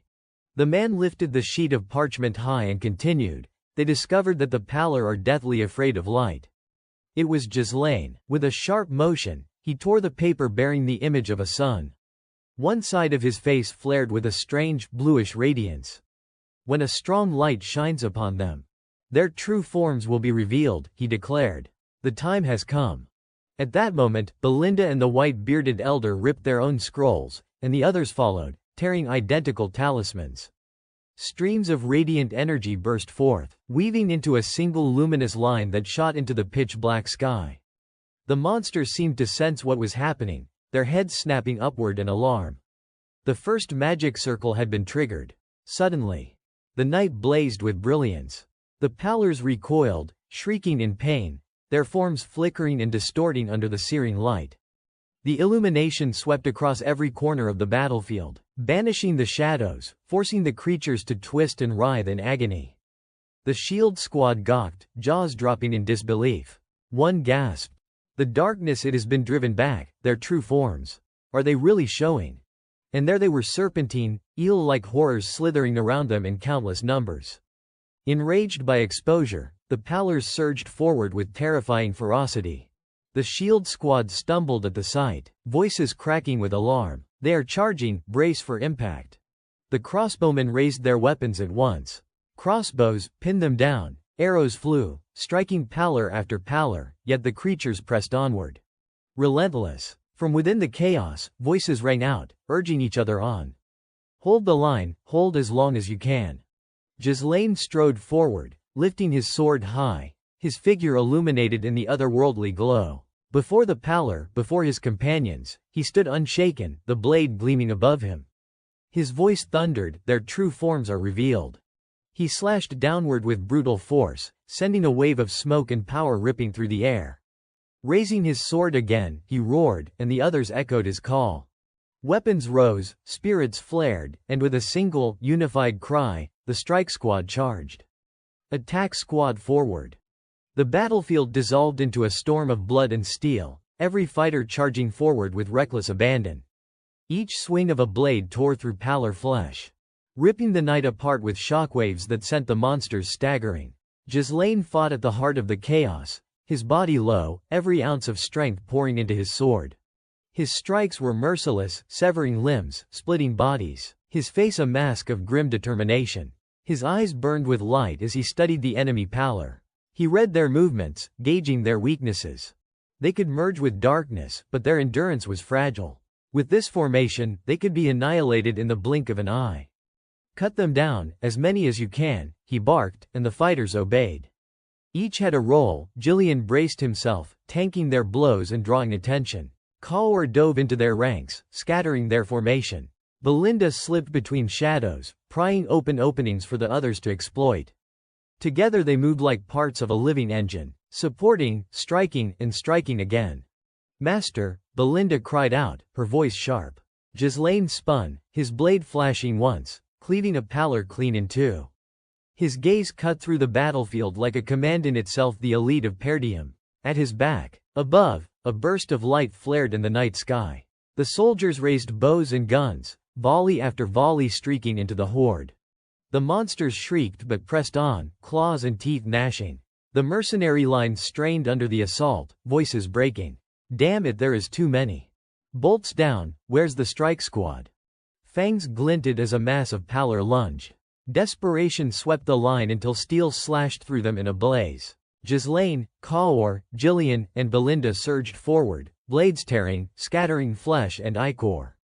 Ghislaine turned back briefly, his tone steady despite the frenzy. "Thank you for holding strong." The soldiers roared, their despair shattering into renewed fury. His presence was fuel, his strength a shield. "The bossy saved us, we will live," they cried. United, they counterattacked, formation spreading wide, encircling their prey. "Now's the time, strike them down." The pallor faltered. Pinned under relentless assault, they broke, retreating in a panicked wave. "They are running," someone shouted. Ghislaine's eyes narrowed. So quick to adapt. The hunt was not over. He snapped toward Belinda. "Belinda, find their leader. The one with horns, it is the one calling the retreat." At once, Belinda, Kaor, and Jillian sprinted with him, blades still wet with blood. One shouted over the clash, "If they are retreating, is not that enough? Do we really need to chase them?" Ghislaine's reply cut like steel. "They won't stop. Even in retreat, they will stalk us for days and nights, until one side dies. We cannot afford another battle. If we kill their commander, the rest will scatter and vanish. We must end it here." Belinda stared at him, stunned. For a heartbeat, she was not watching the commander barking orders, but the man who had grown change. A quiet smile touched her lips. Ghislaine was no longer who he once was. Her expression hardened. She tightened the shimmering thread in her hands, magic humming. With a sharp flick, the filament whirled into a glowing arc, spinning tight circles in the air. Determination blazed in her eyes. "Understood." She hurled the thread skyward. It twisted, anchored itself around a tree branch, and she launched, her body slingshotting forward like lightning. The wind screamed in her ears as she soared, ripping through the air after the fleeing horde. From above she scanned, eyes hunting, their horns glinting in the moonlight. Belinda lashed out, her thread whipping through the air, spiraling around the creature's neck and torso, binding tight. She twisted mid-flight, yanking the line taut, and the pallor leader staggered, snarled, caught. "Master," she called, her voice sharp and clear over the battlefield. "I have got it." Ghislaine locked onto his target, raising his blade with lethal intent. "So, it is you." Power surged through his legs as he prepared to sprint. His sword shot forward like the wind, piercing straight into the monster's body. A critical strike that not only cut it down but also tore through the creatures blocking his path. He steadied himself for the final blow, eyes burning with resolve. End this. His last strike split the beast clean in half, its body collapsing to the ground before the horrified eyes of the others. Seizing the moment, Ghislaine raised his voice, rallying his troops. "The Alpha is dead, don't let a single one escape, kill them all." The soldiers responded instantly, charging into the fray with a renewed ferocity. "Striking from the shadows is when you are strongest, is it? Then regret ever hunting us." Kaor, driven by his pride and competitiveness, roared to his men. "Cerberus, do not let that old man outshine us." His mercenaries surged forward with unyielding force. The battle raged until the first rays of dawn crested over the mountaintops. Ghislaine's weapon was buried deep in the carcass of another monster. Around them lay scattered corpses of slain beasts. At last, Ghislaine delivered the killing blow to the final one. Blood-soaked blade in hand, he turned to face his men. "You have all fought hard. We have won." A cheer erupted, raw and jubilant. Relief swept through the exhausted soldiers as they raised their voices to the heavens. "We survived, we won." Belinda and Gillen rushed toward Ghislaine, faces drawn with concern. "Young master, are you hurt anywhere? You have worked yourself to the limit." But so did everyone else, they all fought bravely. But Ghislaine's mind had already moved on to the next step. His tone was sharp, authoritative. Belinda, confirm our headcount immediately. Kaur, bring the Cerberus unit here. Jillian, you and I will take Pabler's corpse and scatter it around the campsite. Kaur blinked in confusion. Scatter the corpse? What good will that do? Ghislaine answered evenly. The stench will drive other monsters away. Pabler is one of the strongest beasts that haunt the forest's edge. Jillian muttered under his breath, adding fuel to the fire. The camp will be safer this way, kid. Kaur bristled, fists trembling. What did you just call me, old man? The two locked horns again, though it was mostly Kaur instigating. You are really asking for it today, are not you? Ghislaine ignored the bickering, his thoughts fixed on the larger picture. It had been 10 days since they would marched into the beast forest. With Pabler slain, the greatest threat along their route was now gone. All that remained was to secure and exploit the runestone mine. The sun climbed higher, casting its light over Ghislaine's contemplative figure. He stood silent, lost in thought, until Belinda approached with her report. My lord, the tally is complete. The Cerberus unit still numbers 41. No casualties. As for the contracted mercenaries, we have lost 3. The remaining count is 126. Kaur puffed out his chest, grinning with pride. Of course, who do you think their captain is? The discussion grew grim again. 3 contracted mercenaries dead, but we never found their bodies.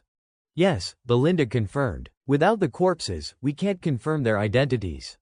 From the crowd, Gordon frowned, something tugging at his memory.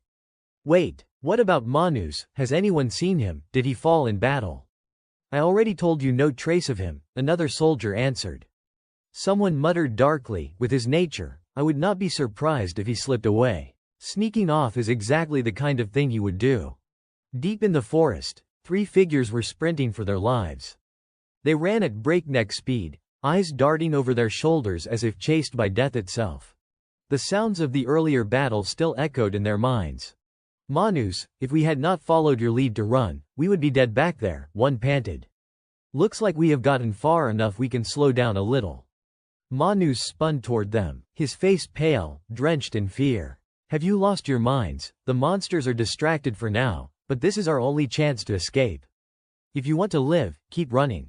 But the other 2 suddenly froze, trembling so violently their legs refused to move. What the hell are you doing? Didn't you hear me? Run, Manus barked at them, exasperated. Their lips quivered as they stammered the same word again and again. Be behind. Behind. One of them shakily lifted a finger, pointing into the shadows. Manus turned. His blood ran cold. A pair of blazing red eyes glared back at them from the darkness, burning with the fury of a predator born to kill. The air itself seemed to tremble under the weight of its murderous intent. As if everything in its sight would be slaughtered without mercy. Manus's eyes widened, his voice breaking with terror. What the hell is that? Before Manus and his 2 accomplices loomed a colossal monster in the shape of a serpent. Its blazing red eyes gleamed above blood-colored scales. And its impossibly long body stretching for miles coiled and slithered among the jagged shards of mineral rock as it fixed its gaze on them. Almost instantly, 3 lifeless bodies fell to the ground, joining the brittle skeletons and corpses that already littered the place. Perhaps because it had just absorbed a bit of fresh energy, the monster's crimson eyes shimmered with a twisted thrill. Meanwhile, Ghislaine's group continued their work clearing the forest. Logs were quickly being loaded onto wagons, the air filled with shouts and calls of warning. This cart's full, someone yelled. That tree's coming down, move it. Hurry up, strip this rotten forest bare. Watching the progress with satisfaction, Kaur turned to Ghislaine. See, you do not even have to say a word and the work gets done right. I have never seen those lazy mercenaries so organized before. Fergus's sharp gaze caught one mercenary trying to slack off, sneaking a nap in a corner. He muttered dryly, unlike some people I could mention. Kaur only shrugged, feigning disinterest. Yeah. Pausing from his duties, Kaur asked Ghislaine, when this expedition ends, are those mercenaries just going to scatter? Feels like a waste to use them once and toss them aside. Ghislaine answered with quiet resolve. Don't worry, I plan to hire them all, turn them into my own troops. Inwardly, Ghislaine reflected. People often said mercenaries lacked structure, that they could never match a disciplined army in formation battles.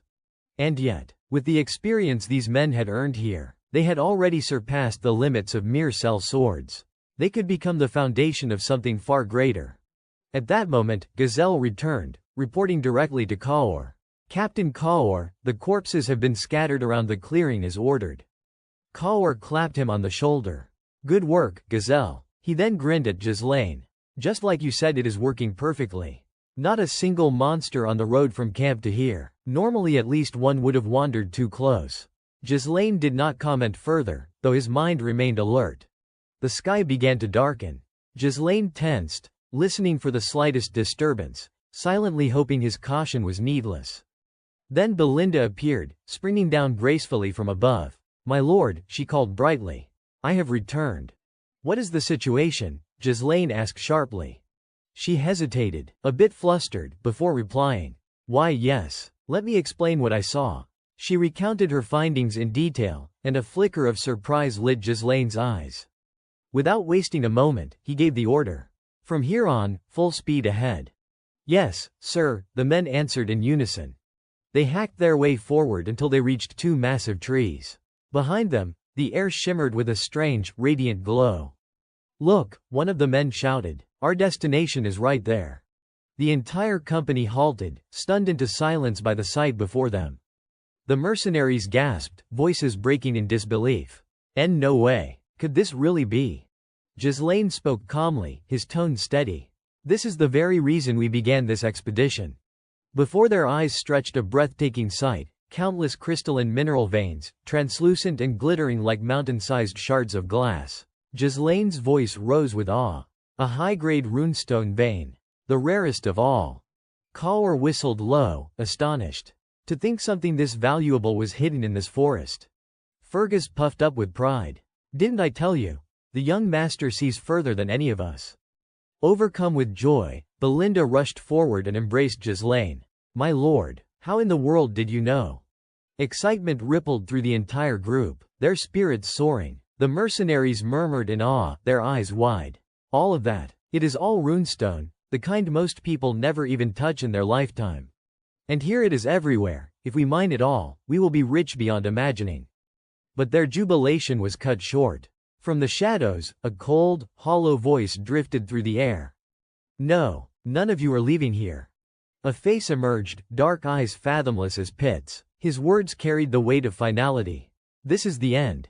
The soldiers stiffened, their voices rising in shock. Manus. Anger boiled among the mercenaries as they cursed him, fists tightening.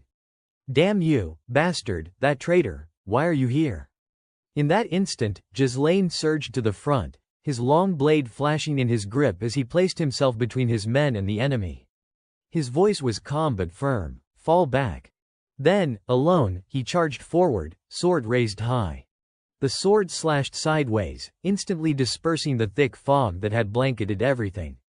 What it revealed made everyone's blood run cold. Mercenaries gasped in horror, some choking on their own breath. So many corpses. Piled up like this, what the hell happened here? One of them stammered. It was not just monsters, the remains of people were mixed in too. Belinda's voice trembled. My lord. Ghislaine's gaze swept across the grisly scene, his expression hard as steel. It looks like mining runestones peacefully won't be an option after all. His eyes fixed on the gaping black maw of the cave ahead.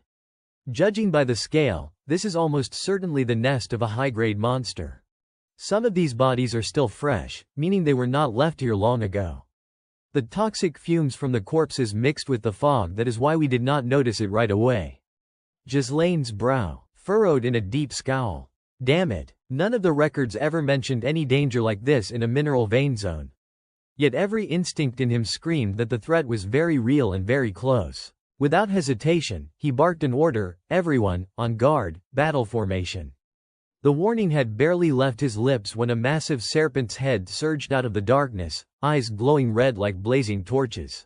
Its entire body was the color of blood, its tongue flickering as it bared its fangs. Then it opened its jaws wide, aiming to swallow everything before it whole. Scatter, Ghislaine roared. His command came just in time. Kaur flung himself aside, barely dodging. Belinda moved quickly, her face taut with fear and focus. glancing back to make sure he was still standing. Ghislaine charged forward, blade flashing. His strike swept across the monster's skull, but the steel failed to pierce its scales. He leapt higher, driving his sword down at its head. The blade rebounded, clanging violently, still not enough to break through. Fergus cried out, panic twisting his voice. He is using mana and it only left scratches. Kaor's voice cracked with disbelief. What the hell are those scales made of? The beast, enraged by the attack, snapped its jaws and spewed a stream of green liquid straight at Ghislaine. His eyes narrowed, body twisting aside with razor focus. Poison. He thought grimly. He sliced through the venom with a slash of his sword, scattering drops across the air. Some splattered onto his cloak. Sizzling. He rolled hard, narrowly avoiding the whip of the monster's tail that smashed into the ground where he had stood a heartbeat earlier. In one fluid motion, Ghislaine twisted his body, slamming his sword against the beast's tail. But the monster was just as fast. Its massive tail coiled back and smashed into the earth with earth-shaking force. Lord Ghislaine, Belinda screamed, her voice tight with panic. The creature thrashed wildly, its colossal body smashing against the ground. Each impact powerful enough to shatter stone. Dust and bones flew into the air as the monster sought to crush everything around it. Mercenaries scattered, their voices rising in a chaos of terror. Watch out, don't get caught. What the hell is this thing? It is huge. It will crush us all. Fergus rushed to drag the wounded out of harm's way, while Belinda whipped out her rope, pulling men out of the monster's strike zone. Others raised shields, straining to withstand its blows, while Kaor hurled spiked weapons relentlessly at the serpent. Screams filled the clearing. Help me, get back, move, damn it. I am not dying here. Kaor's voice cut through the uproar. Cerberus, hold the line. Belinda's voice rang out desperately, searching. My lord, where is he? At that moment, Ghislaine was sprawled amidst cracked bones and the remains of beasts, miraculously unscathed. His hand brushed the edge of his sword. His eyes cold, a grim thought crystallizing in his mind. Now that I have seen it with my own eyes, there is no more doubt. This monster is the true master of the rune stone vein. Recognition flashed sharp and deadly in his mind. The blood python. He planted his sword into the ground and forced himself upright, chest rising and falling steadily. This is one of the monsters the expedition deemed impossible to hunt. It should have been deep in the forest. Who would have thought I would face it here? Reaching into his pouch, he pulled out a glowing stone, weighing his options. The odds of victory are abysmal. Retreating to regroup is the logical move. But his grip tightened. Images of his companions, of their struggles, of their sacrifices flashed before his eyes like a torrent. If he turned back now, everything they would endured would become meaningless. His eyes blazed with fury and resolve. His voice, low but seething with defiance, cut through the din. Don't you dare stand in my way, you bastard. I have carried too much on my shoulders for this mission to end here. A voice rang out in the shrouded night, carrying with it a sharp warning, don't stand in my way.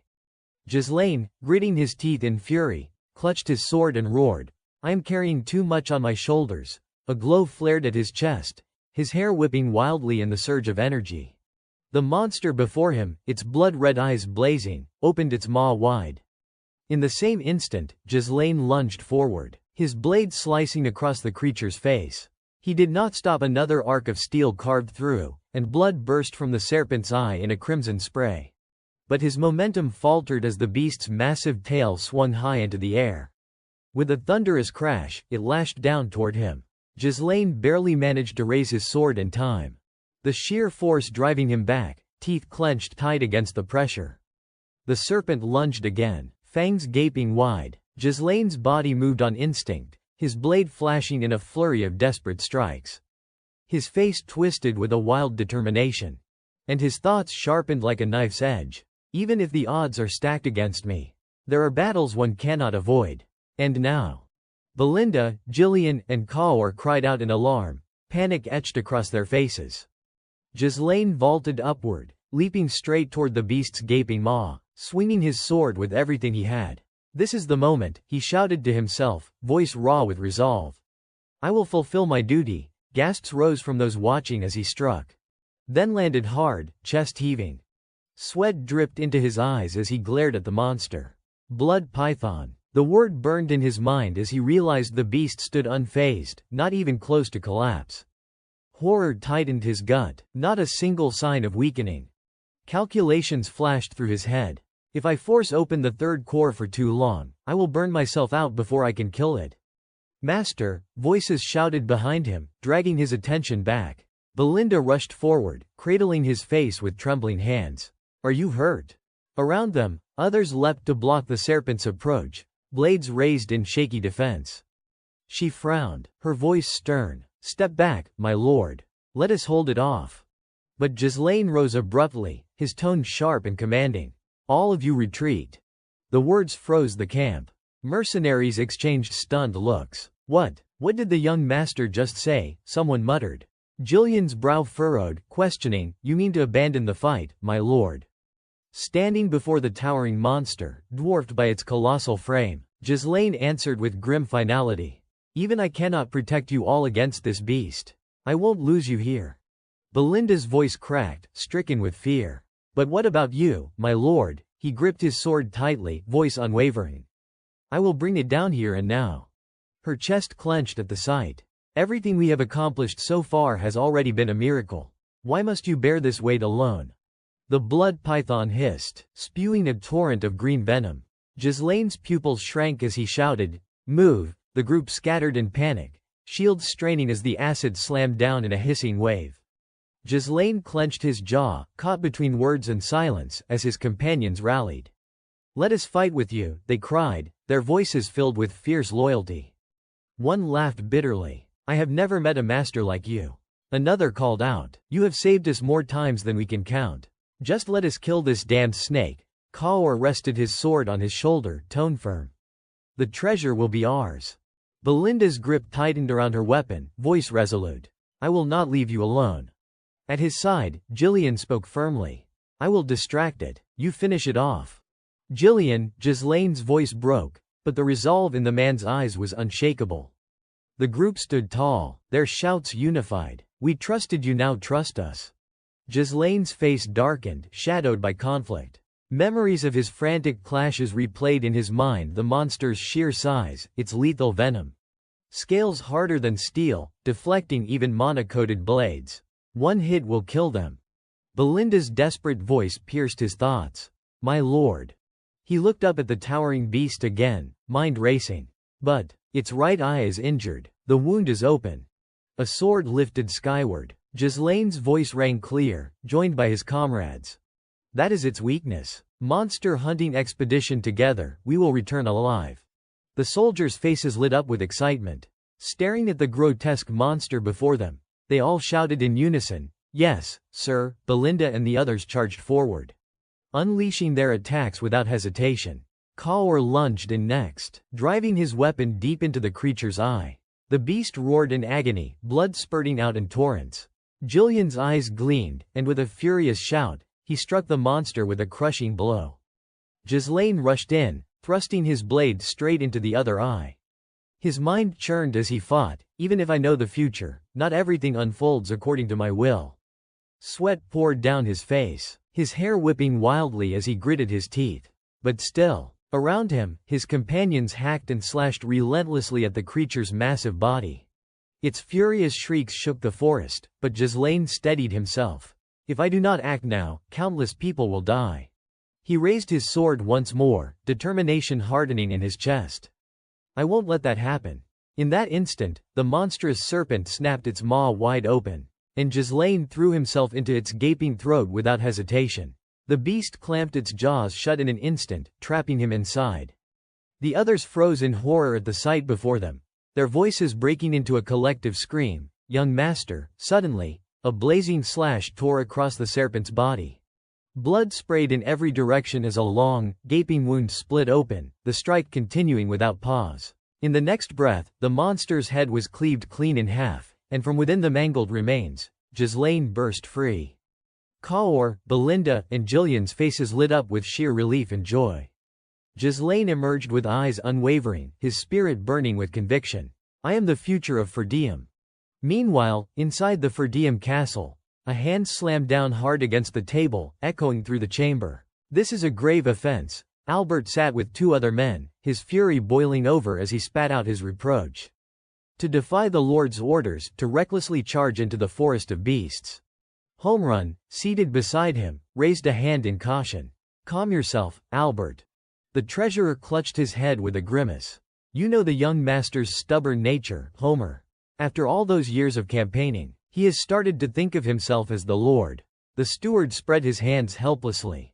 It is too late to argue about it now. The young master has already been in the forest of beasts for half a month.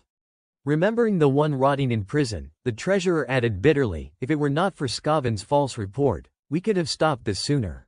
Why he chose to side with the young master, I will never know. He could very well lose his title as a knight.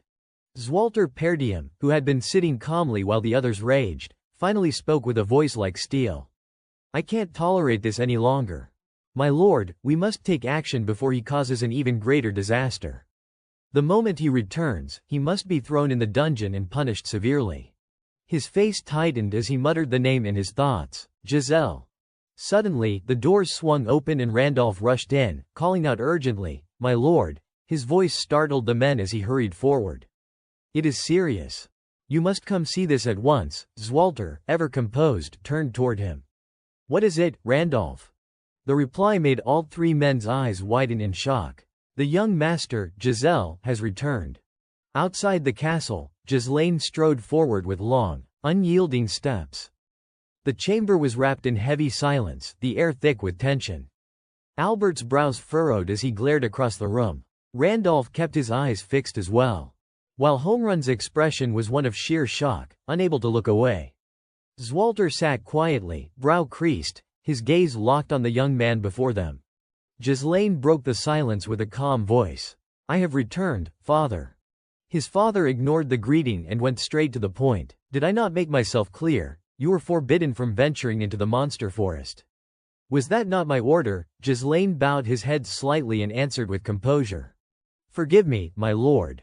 It was something that had to be done.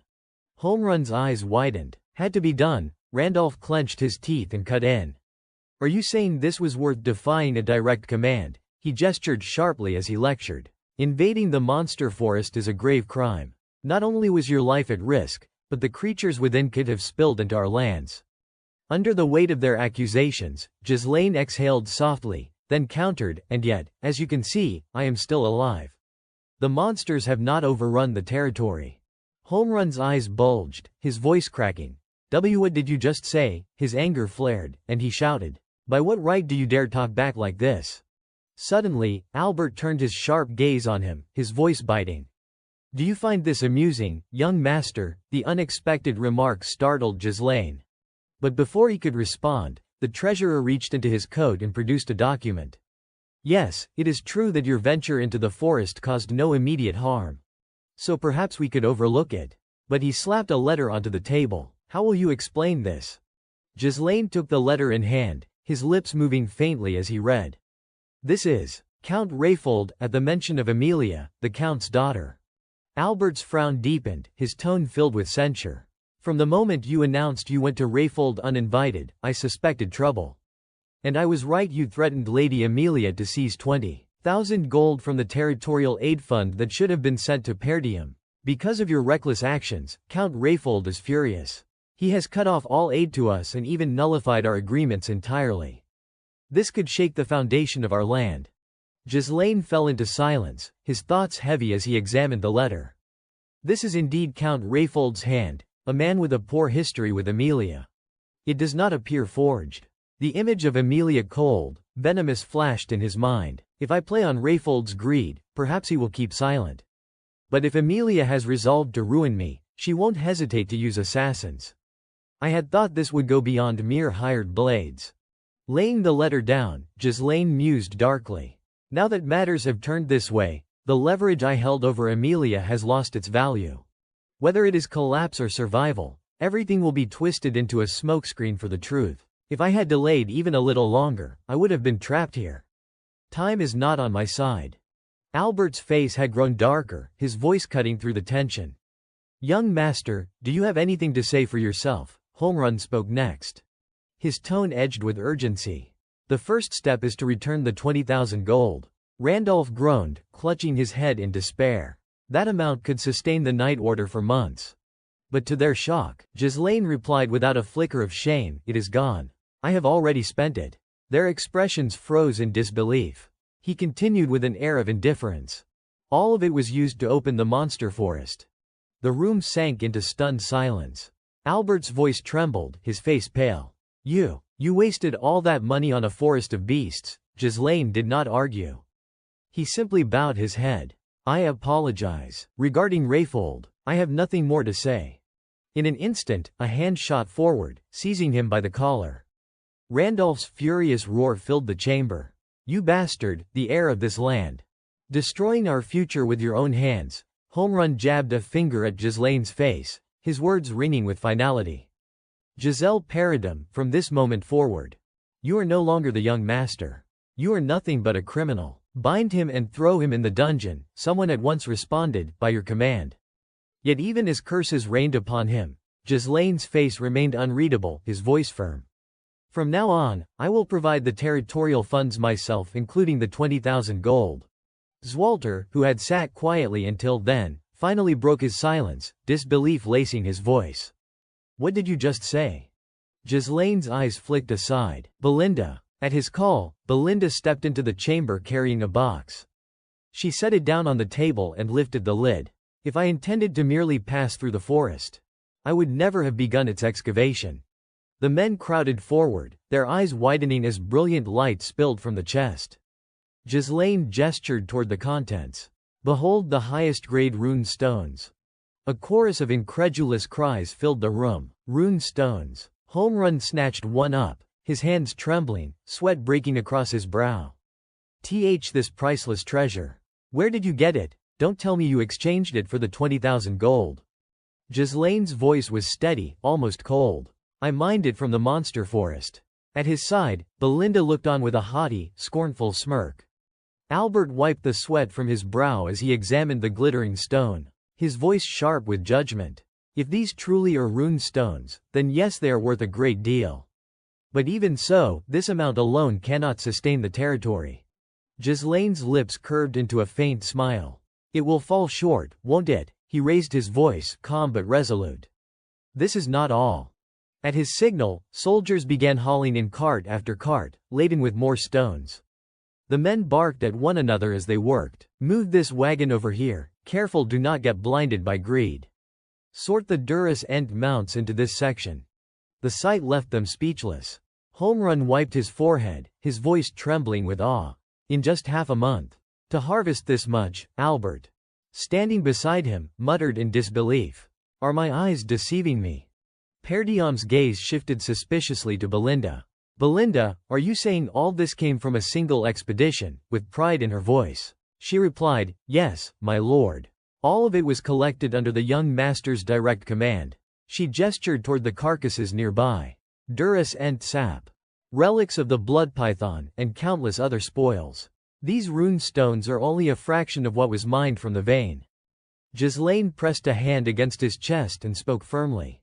"From the very beginning, I undertook this excavation for the benefit of the entire domain. Naturally, its fruits belong to the domain, do they not?" Albert clutched an accounting book, his head aching as he scribbled figures. "My lord, by rough estimate, with this quantity, we may never again need to worry about the aid fund." The two men beside him gawked, their mouths agape. Then, as if on cue, two hands landed on Ghislaine's shoulders. Randolph and Homerun, suddenly fawning, kneaded at his arms. "Truly remarkable, young master. You must be exhausted from such efforts. If you need anything at all, please tell us." Ghislaine did not hesitate. "There are conditions that come with this support." Randolph stiffened. "Conditions?" Raising his hand, Ghislaine began counting them off. "First, release Scovin and Ricardo. They only acted under my orders. Second, the monster forest must remain forbidden to commoners. Just as before, rumors and reckless curiosity will only bring harm to our domain." Randolph said nothing, his lips tight. Homerun rubbed his chin thoughtfully. "Not entirely unreasonable." Ghislaine pressed on. "Lastly, I will assume direct control over all repair forces, including mercenaries. Every time military matters are bogged down by interference, precious time is lost." The statement shook the chamber. Homerun blinked in disbelief. You mean to say you will maintain your own private army? The man beside him snapped angrily. Impossible. How are we to trust your intentions? Albert stepped forward, coughing to compose himself. Young master, it seems you have already planned this carefully. But understand right now you should be begging for forgiveness, not demanding freedom. All I hear is that you want to act without restraint. Ghislaine countered evenly. You misunderstand, Treasurer Albert. These are necessary terms if I am to replace Rayfold as the source of funding. If minor disputes are allowed to stall our work, Perdiam's finances will suffer. Do you truly find that acceptable? The force in his words sent a tremor through Albert, who turned desperately to Perdiam.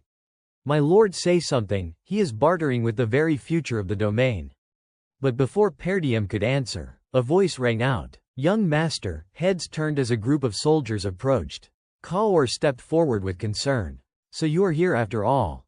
Jillian followed with a bow. Everyone has worked hard. The rune stones are nearly all loaded onto the wagons. At your command, we will move immediately. Kaor chuckled and asked, as you instructed, the Duras Ent sap has been stored without preservation treatment. What are your plans for the python's remains? Ghislaine waved his hand in command. The python will be dissected at once. Separate the venom, blood, flesh, and hide. Make sure none of it spoils. The men answered in unison, voices ringing with resolve. Yes, sir. Zwalter suddenly cast a sidelong glance and called out, Randolph. The man stiffened, then hastily replied, Yes, my lord. The bearing of each mercenary here is anything but ordinary. Looking toward Ghislaine, Randolph sighed with wonder. I truly cannot fathom how the young master managed to gather such formidable men under his banner. His words carried on in a steady murmur, filled with admiration. They are no different from an elite army. At that, Ghislaine turned his head. Zwalter stepped up in front of him and asked in a deep voice, To make those hard-to-control mercenaries bend to your will surely it cost you no small effort. Ghislaine bowed humbly. Not at all, father. Without their aid, this expedition would have been far more arduous. Zwalter shut his eyes with a weary groan. Enough. Then, with a sharp turn, he barked an order. We are going back. Shocked murmurs rose from the men. My lord. He strode forward, his cloak sweeping behind him, and spoke without looking back. This time, I will overlook your defiance, Giselle. Casting him a hard glance, Zwalter added, voice like steel, but if you dare disobey me again, be prepared for the consequences. Ghislaine only smiled faintly and lowered his head. Thank you, father. As the group moved on, cloaks billowing, a voice rose to praise him. As the heir who will inherit this land, you carry the bearing of a northern wolf. Ghislaine's mind tightened at the phrase. The Northern Wolf. That was the title once bestowed upon Count Peridum, guardian of the Luthaniac kingdom's frontier. Thinking of his father, Ghislaine reflected, he has always been a lonely man. A memory surfaced of a torn flag standing over a battlefield, flapping in the bitter wind. Ghislaine thought with a heavy heart, with meager troops, collapsing finances, and a starving land, still he fought ceaselessly at the frozen border of the north. Another image appeared, his father's body riddled with arrows, sitting in the midst of roaring flames. He gave his life to defend this territory, a land stripped of mother, of Elena, and even of me. And the price he paid was a forgotten, miserable death. A yawn cut through his thoughts. Kaor stretched with relief. Finally, we can breathe easy. Belinda, her eyes uncertain, asked, Young master, will you be returning to the city now? Ghislaine's expression darkened as he gave his order. No, not yet. Prepare everything so we can move at a moment's notice. Belinda gasped in alarm. Why, you won't rest, sir? Jillian stepped closer, his voice tinged with concern. You have pushed yourself too far. Your body has not fully recovered. Belinda's jaw dropped in awe. The fact that you survived after throwing yourself inside that blood python's body, that alone is a miracle. She fidgeted, her voice trembling with lingering worry. Do you know how hard it was for me to purge the venom from your body, when it had completely engulfed you? Suddenly, he interrupted, his voice firm. Belinda. Ghislaine reached out and set a hand on her shoulder. His eyes met hers with quiet resolve. I will be counting on you. The others wiped sweat from their brows as they watched the exchange. Ghislaine turned away, struggling with each step, his thoughts heavy. Word will spread quickly that we have obtained rune stones. And inevitably, it will reach the ears of those who covet this land. His breath came rough. Yet his inner voice pressed on. I must expand my power, and swiftly. Only then will no one dare to set their sights on this place. But then, his body wavered. Ghislaine collapsed to the ground. The people around him cried out in panic, their voices breaking with fear. Young master. In another place, a white bird streaked across the sky, a scroll tied to its neck. Below, a man sat waiting. The bird descended and perched upon his arm. The mysterious man untied the letter and began to read. The message confirmed the news. A portion of the bewitched forest had indeed been reclaimed. Therefore, the time had come to ignite a territorial war with House Degald and eradicate House Perdium. Only then would the ducal court intervene. The man's thoughts lingered on a single phrase: eradicate House Perdium. Around a round table, several others murmured and debated among themselves. You mean to say we should strip that land of its rulers, turn it into no man's ground? About time, is not it, which means, soon enough, a new master will rise there. His shadowed voice cut through the chatter. How many of our people are still embedded inside Perdium? 1 knight and 2 retainers, someone answered. The man envisioned them, biding their time in secret. Then he gave his order, calm but cutting. Send them to House Degald. If Degald's heir should die within Perdium's borders, it will serve as just cause for war. His eyes darkened as he delivered the next command. Victor will be the commander of this campaign. Gasps rose around the table. Victor, we are unveiling the trump card this time. If Frank had done his job properly, Perdium would have crumbled already.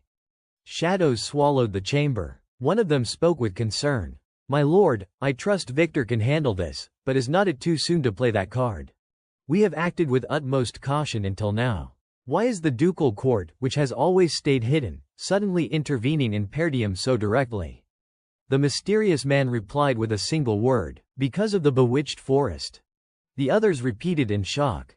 The bewitched forest. He pressed his hand against the table, rising slightly, his tone commanding. Follow Duke Delphine's arrangements without question. Do not pry further. The light finally revealed his face. Harade spoke, his voice low but sharp. Prepare yourselves for war, Count Desmond Harade Desmond. His brows drew together, his eyes narrowing. Does anyone else know of this? Elsewhere, fury erupted within a grand estate. Emilia buried her head against Burnif's chest, trembling with rage as she spat the name through clenched teeth. Ghislaine Perdium. Burnif murmured helplessly, my lady. She clutched at his tunic, venting in bitter fury. That bastard dared steal my quarry.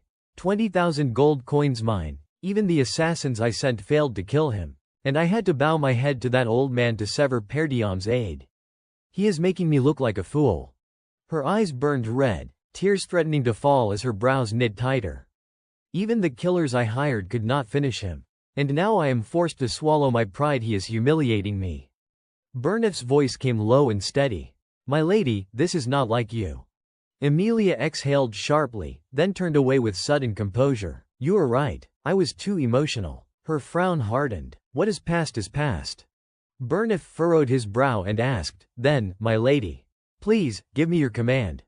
Her fingers traced the map spread across the table. We have located a runed stone mine. Our finances will soon recover. Burnif's tone grew firm, which means, there will certainly be a gathering. A banquet. Emilia turned back toward him, brows pinched as she reasoned aloud. And one crucial fact: they have not sold those stones yet. Burnif's eyes narrowed. Haven't sold them. Her voice carried on in the quiet of the night. According to the latest report, they only obtained the runestones 2 days ago. They have had no time to secure buyers. Emilia's brows drew together in cold calculation. That is the point we will strike. We will hit them at the sale. Burnif gave her a wary look. So you intend to move before they can sell? But where would we even begin? She answered without hesitation, her voice calm but certain. There is only one place in the north where they could sell them. A towering structure formed in Emilia's mind. She spoke its name. The finest tower in the north, owned by a 7th-rank archmage, the Blood Tower. Her hand lifted a tiny flag from the map as her lips outlined the plan. Rune stones are vital for magical research. That tower strictly controls their distribution channels. Send a team of assassins to ambush the transport. As she envisioned her agents intercepting Ghislaine's convoy, Emilia's plan sharpened further. This time, the target is not Ghislaine himself. It is the laborers hauling the stones. Shatter the crates, cause chaos, seize the stones, and withdraw. Burnif's brow furrowed in doubt. But in Brivant's territory, there is also the Crimson Flame Tower. Are you certain we should put all our focus on the Blood Tower? Emilia's face hardened at the thought of the arrogant Ghislaine. Her reply came sharp, unwavering. Before, maybe, but not now. The Crimson Flame Tower has lost its standing, it is in decline. That man won't go there. He will take his goods to whoever offers the highest price. Her brows knit tight, her voice dropping into a dark mutter. This time, I will take everything from you, Ghislaine Perdium. In a distant castle, Ghislaine lay still upon a bed, his body swathed in thick bandages. Moments of his battle against the monster replayed in fragments the instant he split it apart, the suffocating weight of its insides. His mind churned with cold analysis. Predators digest their prey by drowning them in venom. Before I passed through the throat into the stomach, that venom was already working to dissolve me. The space closed tighter around him, his breath ragged. The third art, its mana can burn the venom away, keep it from spreading through me.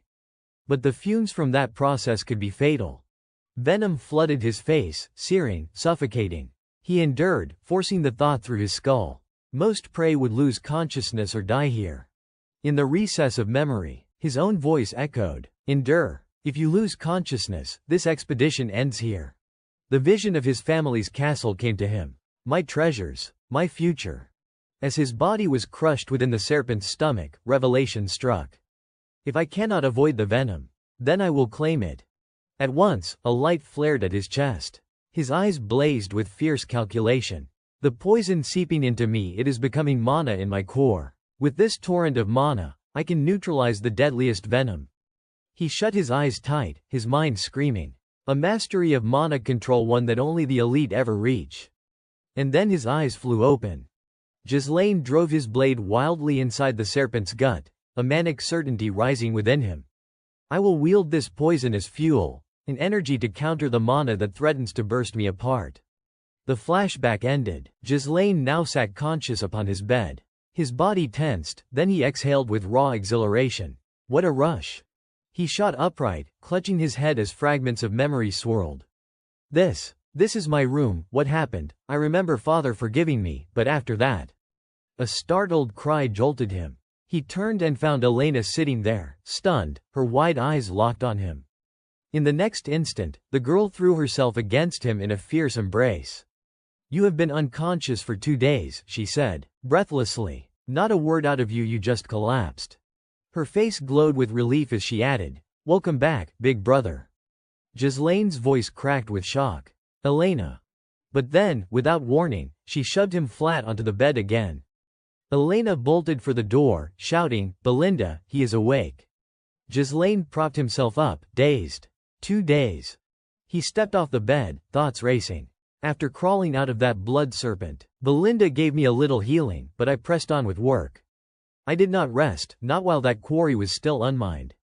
But this young body, it could not keep up. His hands traced the contours of his own muscles, calculation flickering across his face. Still, though I have been reckless, this body is remarkable. 2 days of sleep is not enough to recover fully, but... As the bandages slid from him, one after another falling to the floor, something struck him as odd. He studied his own form, realization dawning. My recovery speed, it is greater than before. Clenching his fist, awe filled his voice. And my mana, it has grown. Somehow, it is increased.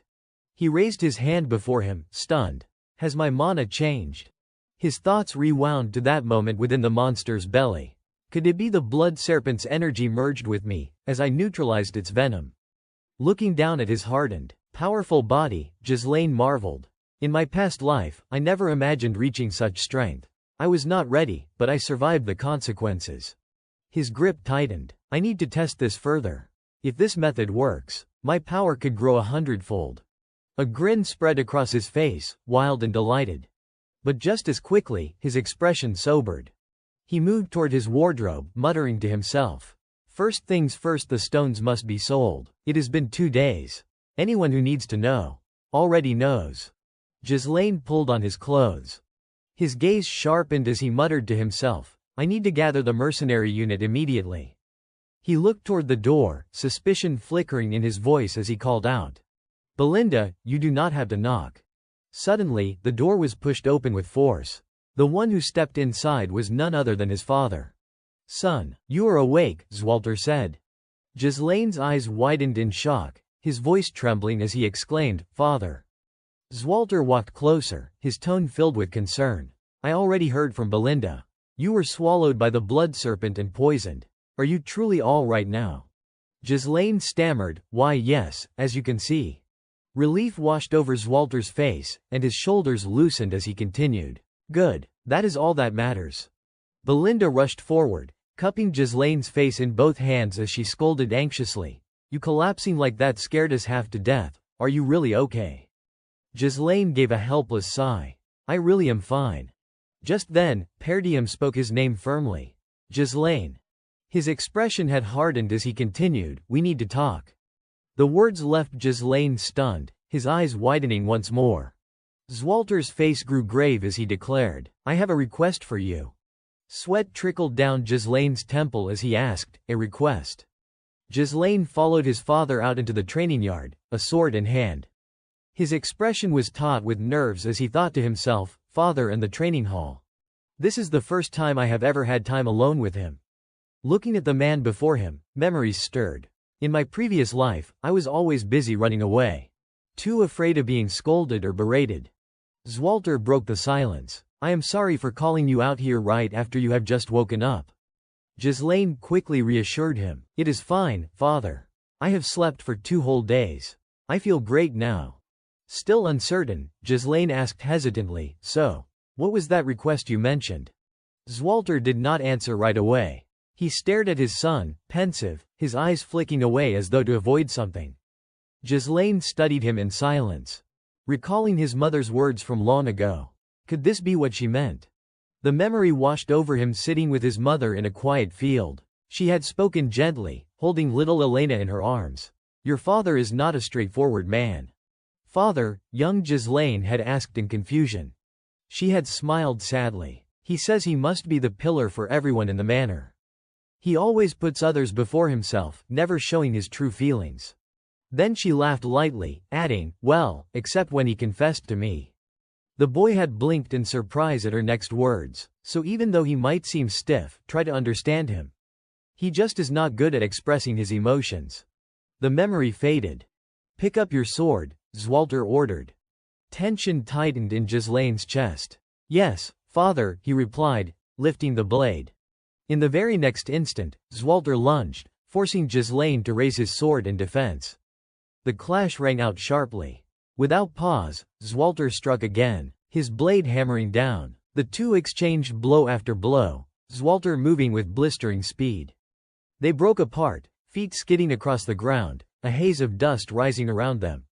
Ghislaine's breath hitched, heavy. He stared at the weapon in his father's hands. Awe coursing through him. This is father's sword. Before he could dwell further, Zwalter was on him again, his strikes relentless. Ghislaine's mind raced, a blade strong enough to subdue the savage tribes of the north, yet gentle enough to protect everything precious. Then came a furious downward slash, wild and powerful. Ghislaine barely managed to block in time. Refusing to be overwhelmed, he launched his own counterattack. Zwalter's eyes widened in surprise as Ghislaine's strike broke through his rhythm. Ghislaine's blade came down toward his father's shoulder, forcing Zwalter to throw his sword back in a desperate block. But Ghislaine pressed forward, relentless, until his tip hovered at Zwalter's throat. His eyes were unwavering, his grip iron strong. Zwalter froze, stunned. Then he lowered his sword and smiled faintly. You have improved a great deal. Ghislaine's voice was tight with tension. Thank you, father. But his father added, of course. The unfinished phrase startled Ghislaine, his breath catching. Zwalter stroked his chin thoughtfully. In combat, try easing up on the pressure a little. You have the strength and reflexes to bring down the massive beasts of the forest. But I suspect your opponents can read your intent too easily. Ghislaine considered this. Is that so? In battle, I usually sense how an enemy will move next. Then it struck him. Wait, Could this be the first time anyone has ever formally taught me? His thoughts drifted to the battlefields of his past life. My swordsmanship has always been forged by raw combat and survival. It is instinct, not training. I have never received proper instruction. Father is pointing out what I have been missing all along. He closed his eyes, letting the revelation sink in. I have always believed I had to fight alone, relying only on myself. But having guidance, it is not so bad. Opening his eyes again, Ghislaine's gaze softened. A warm smile spread across his face as he bowed his head. Thank you for teaching me, Father. Zwalter furrowed his brows, watching him silently. Zwalter finally broke the silence. Truth is, I meant to scold you. Ghislaine stiffened. What? His father closed his eyes and spoke firmly. No matter how many achievements you rack up, a violation is still a violation. If everyone turned a blind eye to the rules simply because someone was useful, everything would descend into chaos. Ghislaine furrowed his brow, lips pressed shut. But Zwalter's gaze shifted toward the family castle. You have changed. Unlike those who stir up trouble just to claim merit, I can sense that you are looking further ahead. His voice carried a rare note of approval. He began walking slowly, lecturing as he went. Keep it that way. Think of Perdium, of the people around you, and carry out the duties of an heir. Ghislaine watched his father's back, the word responsibility echoing in his mind. Then his eyes lit up with realization. That is right, he called after his father. You once said you had a proposal for me. You still have not told me what it is. Zwalter froze mid-step. His lips trembled, reluctant. Finally, he turned halfway, his voice uncharacteristically hesitant. Do you have any money? Later, at the encampment deep within the monster forest, Ghislaine approached his gathered men. They immediately straightened into formation. A smile tugged at his lips as he addressed them with steady resolve. Has everyone been well? Yes, my lord, the soldiers chorused in unison. Kaor's eyes widened in surprise. You look even stronger than before. Jillian stepped forward, concern lacing his voice. Has your body fully recovered? Ghislaine answered politely. Sorry to have kept you all waiting. Then he turned to Jillian. How's Rachel? For a moment, Jillian was silent. Then he bowed deeply, voice trembling with emotion. I never thought I would see her walk again. It is all thanks to you, my Lord Duke. I see, Ghislaine replied softly, smiling. But his expression hardened almost immediately. Belinda, Jillian, Kaor, there is something I need to tell you. The air shifted as he declared grimly, our territory is in danger. Shock rippled through the three of them. Gathered around a large table, Ghislaine laid everything bare: the ambush on Elena, the conspirators who tried to use her death as a pretext for war, and the lifeless body of Prince Degald he had discovered. His thoughts darkened as he recalled the cruel faces of those shadowy figures. There are forces out there moving against Perdium. They have been watching us for some time, Ghislaine reasoned, brows knit. I suspect they have operated inside our territory for years, and we do not have the luxury of time or resources to prepare for their strike. Belinda wiped sweat from her brow, finally understanding. So that is why you have been so restless, young master. I thought we could finally breathe easy after securing the mine. Kaor folded his arms, sighing. So after the monster forest, war's next on the list. This land never knows peace. Jillian added gravely, if what you say is true, then Perdium is the perfect target right now, a poor, fragile territory that suddenly discovered a mine of high value. Exactly, Ghislaine agreed. They won't leave us in peace. Belinda frowned, flustered. You should have told us sooner. We must inform the lords and commanders immediately. No, Ghislaine cut her off sharply. Not yet. His eyes hardened as he remembered the traitors. Even Elena's own knight betrayed her. For all we know, spies are embedded among the generals as well. Right now, we can't tell friend from foe. It is safest to keep this within our circle. Belinda's face paled. That means, Ghislaine continued, thanks to Elena's survival, their plan was foiled, buying us a sliver of time. But now that the mine has been discovered, they have no reason to delay any longer. His voice dropped low, heavy. This battle will be difficult. The room fell into a strange, tense silence. Kaor broke it first. Fine, just give the order. A grin tugged at his lips. Honestly, following you is never boring. Jillian straightened, conviction in his tone. We have already sworn our loyalty, my Lord Duke. We will follow you to the end. Belinda clasped her hands earnestly. That is right. Who else would protect you if not me, young master? Ghislaine's chest warmed, and he smiled with quiet happiness. Thinking of the names shrouded in mystery arrayed in Amelia, he reached a grim conclusion. The greatest enemy of Perdium was none other than Duke Delphini. Along with those who carried out his orders, Count Desmond and Amelia. In an instant, Ghislaine's expression hardened as he swore silently to himself. I won't let things unfold according to their will. Then, in a steady voice, he announced, from here on, we head to the Flame Tower. Cawr casually stretched with both hands behind his head, a satisfied grin spreading across his face. Finally, we can unload this pile of stones. We are about to make some real money. Belinda frowned slightly, puzzled. But why the Flame Tower? The Blood Flame Tower is closer. And they would pay more too. Ghislaine turned to her and explained, because dealing with the Flame Tower spares us from unnecessary trouble.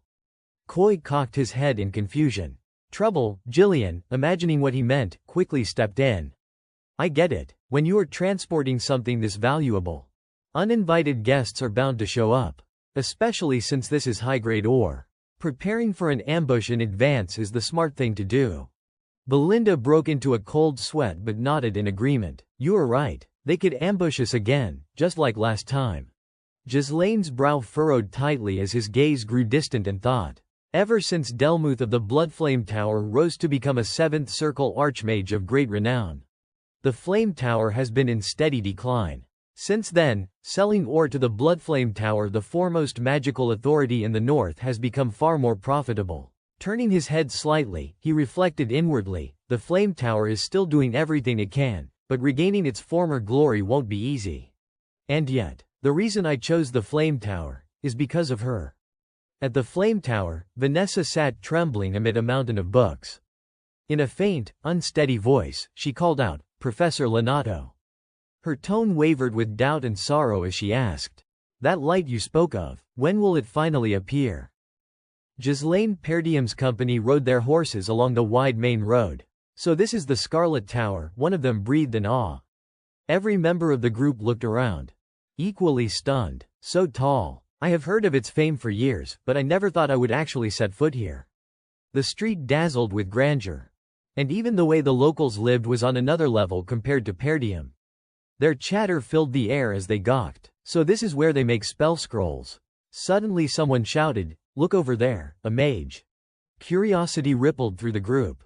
What are they doing? I have never seen magic cast without a scroll. But the mages who noticed their stares grew visibly annoyed. With a flick of their hands, they conjured a wave of green smoke that enveloped their forms, then slowly vanished without a trace. The mercenaries gaped. They disappeared, that is insane. Seeing their astonishment, Ghislaine explained calmly, that was an invisibility spell. Looks like they do not want to be seen by us. Cawr snorted with disdain. Idiots. Stop gawking like country bumpkins in the capital. Even Belinda had to admit inwardly, and Gillian agreed as well, no matter what anyone says. A magic tower is still a magic tower. And Brivant is one of the wealthiest territories in the kingdom. But Ghislaine thought differently. On the surface, that may be true. But who would believe a tower at its peak is already edging toward decline? When they finally arrived at the base, he announced, we are here. Even Cawr, usually so brash, tilted his head back and muttered, up close. It is so tall I will break my neck just looking. Belinda added, it is massive, just walking to the front gate feels like it will take 100 years. As she glanced around, confusion flickered across her face. Wait, where are the gatekeepers, and why are these suits of armor scattered everywhere? Stand back, a stern voice shouted from atop the wall. The scattered armor suddenly stirred, rising into the air and assembling themselves into fully formed iron suits. 2 armored guardians planted themselves before the gate. From above, the gatewatcher bellowed, not just anyone is allowed entry into the Mage Tower. State your names and your purpose. Belinda blinked in shock. What the? Those armors, they are like puppets, Cawr growled, clearly irritated. TCH. They won't even come down here themselves. Typical gatekeepers of the Mage Tower. Gillian quickly stepped forward, his voice firm. This is Ghislaine Perdium, Grand Duke of Perdium. Call your trade overseer, we have brought goods of high value. But the gatekeeper rejected him outright. "We are not buying." Belinda's temper flared. "Hold it, do not you want to at least look at the goods before turning us away?" The gatekeeper sneered. "Per diem, isn't that the beggar land in the north? No doubt your wares are cheap junk and worthless potions. Trading with you is a waste of time. Be gone." Her face turned red with fury. "What did you just say? Who the hell are you to call us beggars? Get down here this instant." Jillian glanced at Ghislaine. "Your Grace, what should we do?" Ghislaine fell silent for a moment, then asked evenly, "So you truly do not want them?" The gatekeeper hesitated, confused by his tone. Slowly, Ghislaine raised a hand, revealing a stone. "If you are mages, you should recognize this." At first, the guard frowned. "What is that supposed to?" Then he froze, eyes widening in shock. "An archaic rune stone. Don't tell me your entire shipment is filled with." Ghislaine's lips curled into a sharp smile. "Well, do you want to buy it or not?" In an instant, the guard's tone shifted. "We failed to recognize such distinguished guests. Please, come in." They were ushered inside. A man stepped forward quickly. Worry etched on his face. "I am Sylvain, trade manager of the Mage Tower. If you need anything, please tell me directly." But Ghislaine dismissed him without a second thought. "You have seen it yourself, our stock is large scale. I need someone who can handle the entire transaction. I want to meet the Tower Master directly." Sylvain stiffened in surprise. "The Tower Master," his voice wavered, but he bowed deeply. "Very well. I will inform the Tower Master immediately. Please wait here a moment. Escort them to the guest reception hall." His subordinates obeyed at once. "Yes, sir." Belinda was still fuming. It should have been like this from the beginning. How dare they insult our land like that? The three of them walked down the corridor. But something about the place made Ghislaine narrow his eyes. "What is the matter?" he asked quietly. The guide at once reassured him. "Please do not worry, my lord." The crackle of magic echoed through the chamber, a sound born from experimentation. Nothing more. In another room, saturated with the aura of enchantments, Alfoy sneered at Vanessa. "I told you, did not I? Don't ever think you are worthy of setting foot inside a research chamber. You can't even use proper magic, and yet you dare take up space here. Are you trying to defy me?" Alfoy, heir of the Mage Tower, a third-rank master. His followers snickered and piled on mockery. Unbelievable that the professor actually took her in as a pupil. "You should be grateful the Scarlet Tower's master allowed you through its doors at all." Vanessa trembled, but forced herself to answer. "But I have every right to use the research room. I am a mage." Alfoy's smirk twisted into a cruel grin. "Oh, is that so? Very well, I will treat you as one. Then surely you can defend yourself against this basic attack." His tone sharpened as he lifted a hand. "Let us see you block it with magic. Level 1 spell, Fireball." The blazing orb surged forward. Vanessa panicked, scrambling to summon a barrier, but her spell fizzled before it formed. Desperation gripped her, she covered her head, bracing for impact. But it never came. A figure stepped between her and the fireball, cutting it down effortlessly. Shock rippled through the room. Ghislaine Perdiem stood there, sword in hand. His voice carried cool disdain. "So this is what passes for magical research here at the Scarlet Tower." Elsewhere, in the Tower Master's council chamber, a furious voice rang out. "What? We are out of rune stones." Hubert, the Scarlet Tower's master, slammed a fist against the table, disbelief twisting his face. "Damn it, how did it come to this? If this continues, the gap between us and the development tower will only grow wider. I told you fools to stockpile runestones ahead of time. What have the elders been doing all this while?" The elders exchanged weary sighs. "Every time we tried, someone insisted there was a more pressing use. Then came the banquets, the noble connections. The fine jewels, the rare imports. Their wasteful indulgences had drained their reserves." One elder voiced what many thought. "Truthfully, rune stones are not the only problem. The development tower's master has already reached the 7th circle. Meanwhile, our tower master—" "Silence," Hubert snapped, his face darkening. "Don't speak that bastard's name again. If I had the rune stones, I would reach the 7th circle myself." The elders fell silent, only their sighs filling the air. "Without rune stones, even our training grinds to a halt. What is your plan now?" "My lord." Hubert ground his teeth. "Damn it, Delmid. How did that low-born worm surpass me? Did he buy out every last rune stone? What is so special about those cursed rocks? The chamber doors burst open. Sylvain stumbled in, breathless. Tower Master, urgent news. Hubert whipped around, livid. How dare you barge in during a council meeting? Who gave you the right? Sylvain bowed low, apologizing in haste. Forgive me, my lord, but you must come at once. A massive shipment of rune stones has just arrived. Gasps filled the chamber. Back in the research hall, Alfoy hurled spell after spell in a fit of rage. Yet Ghislaine's composure never wavered. He moved with a soldier's precision, cutting each fireball in half with his blade. Gasps echoed through the onlookers. Alfoy's confidence cracked. He sliced through my magic. Who the hell is this monster? A shimmering rope coiled around him before he could recover. Belinda stood behind, her eyes flashing. You dare attack the young master, her words dripped with menace. Fear jolted through Alfoy as he struggled. What are you people? Stop this at once, a thunderous voice cut through the chaos. Hubert himself stormed into the hall, eyes blazing. What in the hells is going on here? The scene froze into stunned silence, the room thick with tension. A thunderous shout rang out. Stop right there. Herbert's fury was palpable as he stormed in, eyes blazing at the chaos. What kind of nonsense are you all stirring up? He barked. Vanessa tensed the moment she saw him. Tower Master, she whispered in alarm. Ghislaine Perdium, however, remained composed and commanded. Release them, Belinda. She obeyed without protest, replying meekly, very well.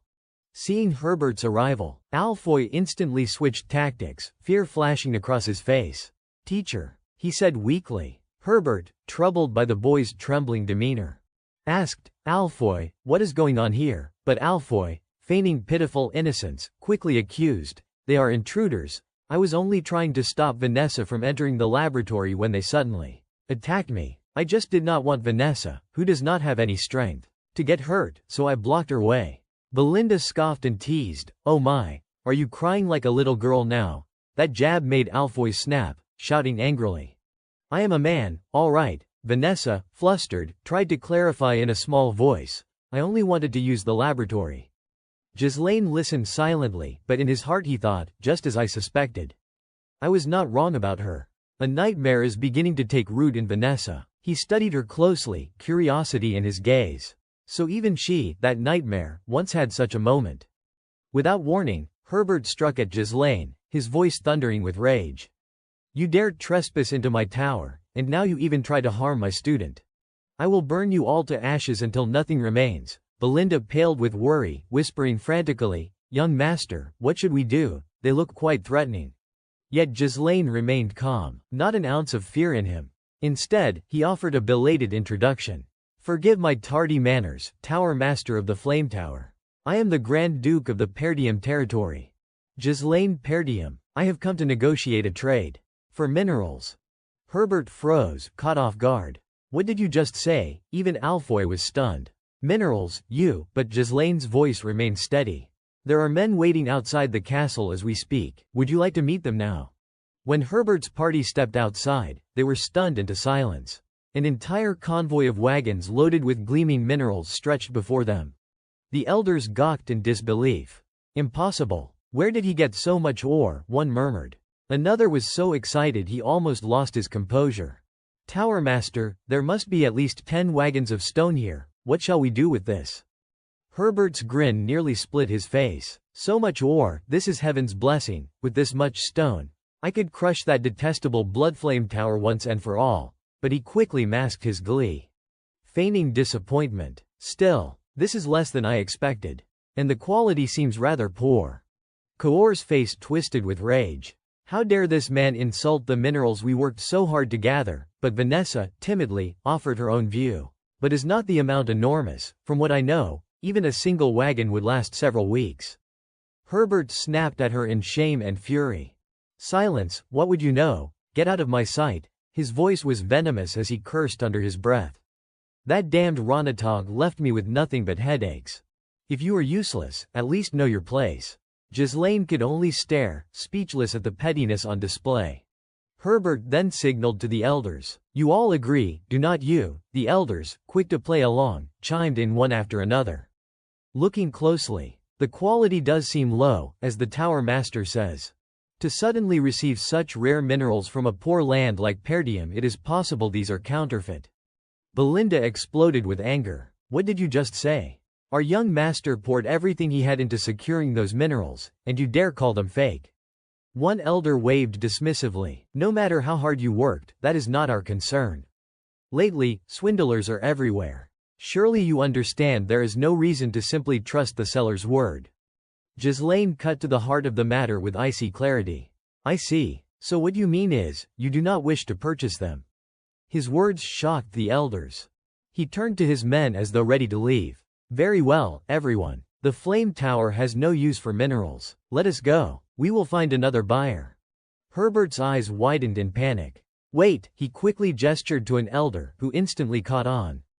Yes, Tower Master. The elder in the green hood suddenly softened his tone, feigning goodwill. Then perhaps, as a sign of respect for the effort you made to bring them here, we could buy them.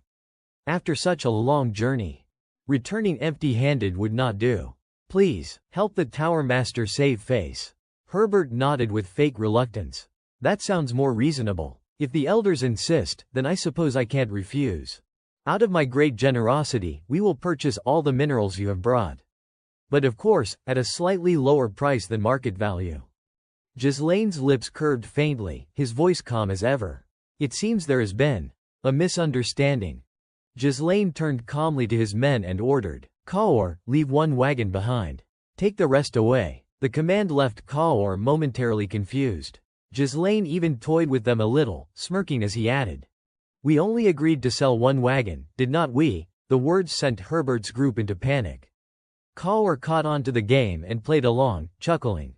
Ah, right, I almost forgot. He barked at the soldiers, moved the wagons, the men obeyed without hesitation. Yes, sir.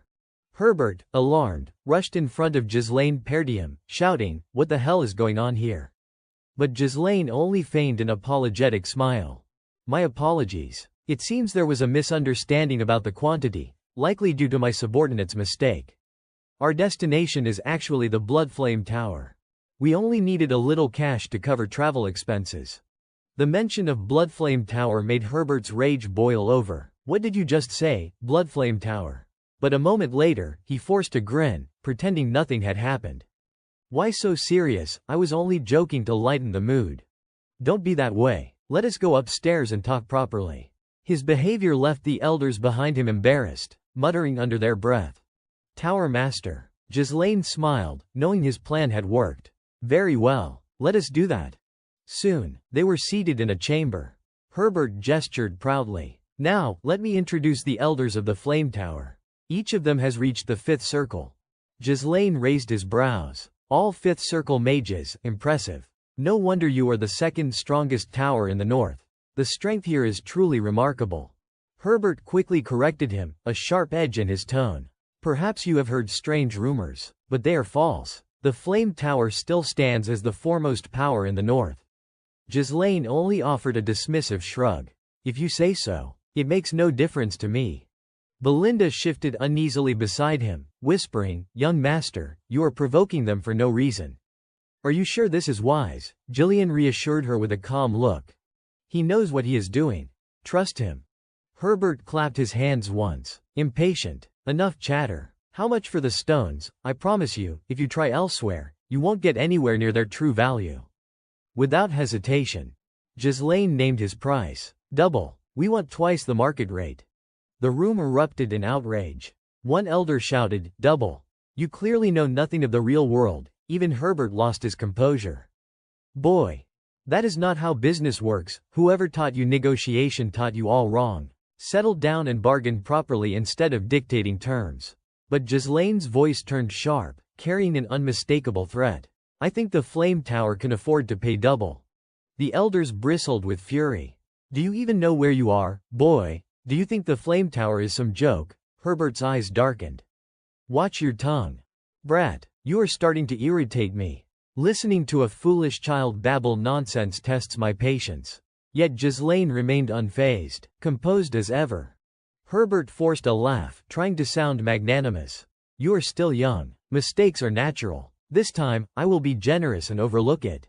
But be serious. Why do not we settle for slightly above market price? You sell us everything, and we all win."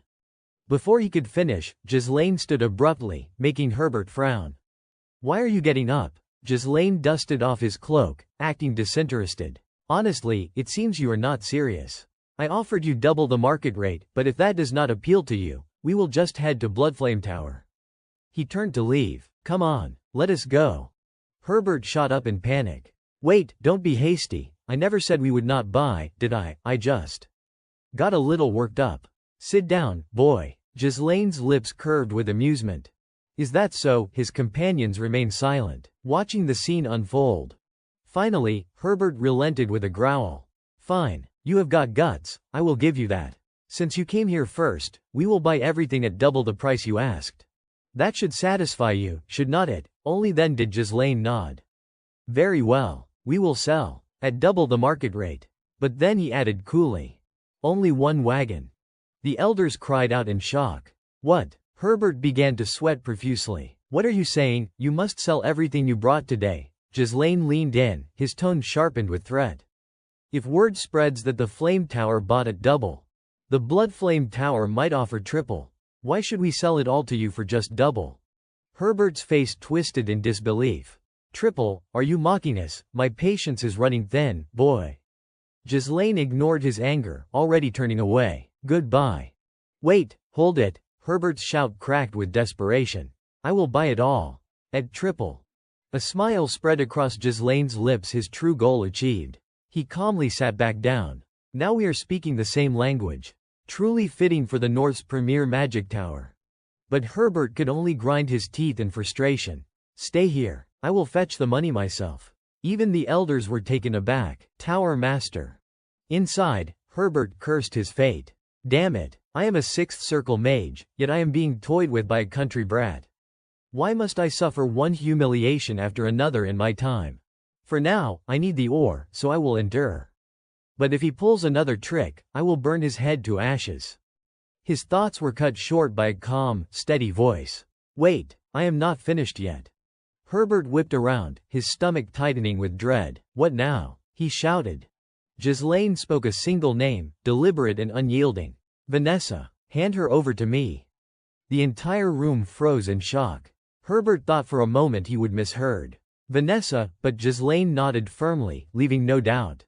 "That is right. The master of this tower. I want her to serve as my personal mage." The scene cut to a forest clearing where two men sat roasting meat over a fire. "Hey, it is burning," Ghislaine Perdium pointed out. Claude scowled, grumbling, "Then why do not you do it yourself? What is the point of making a one-armed guy handle this crap, huh?" "What was that?" Ghislaine asked, not quite catching the words. Claude flinched. No, nothing." But he quickly shifted the subject. "Captain Ghislaine, do you know about her, the blood dream Vanessa?" Ghislaine repeated the name with mild curiosity. "Blood dream." Claude leaned in, eager to share his discovery. "I just got fresh intel. Pretty interesting. You have heard the stories, right? The sorceress who burned all of northern Luthania to ash. That woman has reached the 7th circle." "7th?" Ghislaine did not look impressed. "7th circle, blood dream. Sounds dramatic. But what makes her so special?" Claude was happy to explain. "Word is, she has completely lost her mind. A sorceress, yet she chose to cultivate mana instead of focusing on the circles. Isn't that insane? Why would a mage abandon the circles to practice like a cultivator?" Ghislaine gave a short, derisive laugh. "She is mad, then." Claude shrugged. "Mad or not, she has left nothing but fire and corpses behind. She has ruined lords, bankrupted fiefdoms. The extermination request we heard about. It is aimed at wiping her out once and for all." Ghislaine fell silent, mulling it over. A mage who reached the 7th circle through mana cultivation instead of the orthodox path. Fascinating, do not you think? He looked at Claude and spoke with resolve. "We are bringing her back." Ghislaine's thoughts drifted bitterly. But that plan never worked out. Vanessa could not control the magic within her. By the time we found her, she was barely alive. Even so, despite her instability, she had the talent to reach the 7th circle. With the right guidance, she could shine. This time I will make sure she is mine." Back in the chamber, Jillian asked curiously, Are you talking about that woman just now? Kaor scoffed. She did not seem all that powerful. Even Belinda chimed in, disapproving. If you plan to take someone into your service, young master, at least tell me beforehand. Meanwhile, the elders of the Flame Tower whispered among themselves. This works out perfectly. Indeed, she is nothing but a burden anyway, why not dump her while we can? We have repaid Renato enough just by taking care of her this long. Herbert, feigning reluctance, declared, Vanessa is one of the Flame Tower's most valuable sorceresses. She will gladly continue serving our tower. But Ghislaine cut him off coldly. In addition, we require combat mages 3rd circle and above to be stationed at Perdium. The demand made Herbert stiffen. Ghislaine pressed further. We need mages for the upcoming wars of territorial conquest. The words detonated in the chamber. Wars of conquest. The elders shouted, their faces pale. Ghislaine laid out his terms, clear and final. Triple the market price. Deployment of 3rd circle mages are hired to Perdium for 1 year. And Vanessa, as my personal mage. Those are the 3 conditions for the rune stones. The room fell into dead silence. Herbert stood frozen for a beat, then suddenly erupted. His aura surged so violently the glass windows shattered and cracks split across the floor. His furious voice thundered through the chamber. Ghislaine Perdium, do you really think I am a fool? The mages of the Crimson Flame Tower were forbidden from meddling in territorial wars. Herbert's voice thundered with outrage as he accused. Not only do you fail to grasp the most basic laws of the kingdom, but you even dare to demand that core mages of the 3rd circle and above be sent to the battlefield. This is an insult to the Crimson Flame Tower. I will reduce everything here to ash. His aura flared with such ferocity that even Jillian instinctively tensed. The oppressive pressure radiating from his magic was overwhelming. Enough that Kaor, who usually scoffed at others, had to begrudgingly admit, so this is the power of a 6th circle mage. Meanwhile, Vanessa clutched her hands together. Deeply worried as she whispered, young master. Chaos erupted, yet Ghislaine Perdium remained composed. His eyes turned cold, his voice sharp as a blade. You will regret this. He leaned forward ever so slightly. Pressing with quiet menace. We have discovered a massive rune stone in our territory dozens of times larger than the stock we brought with us today. The elders gasped. What? Ghislaine continued, calm and deliberate. And that information has already spread across the north. Herbert narrowed his eyes, quickly deducing the implications, which means many will hunt it down.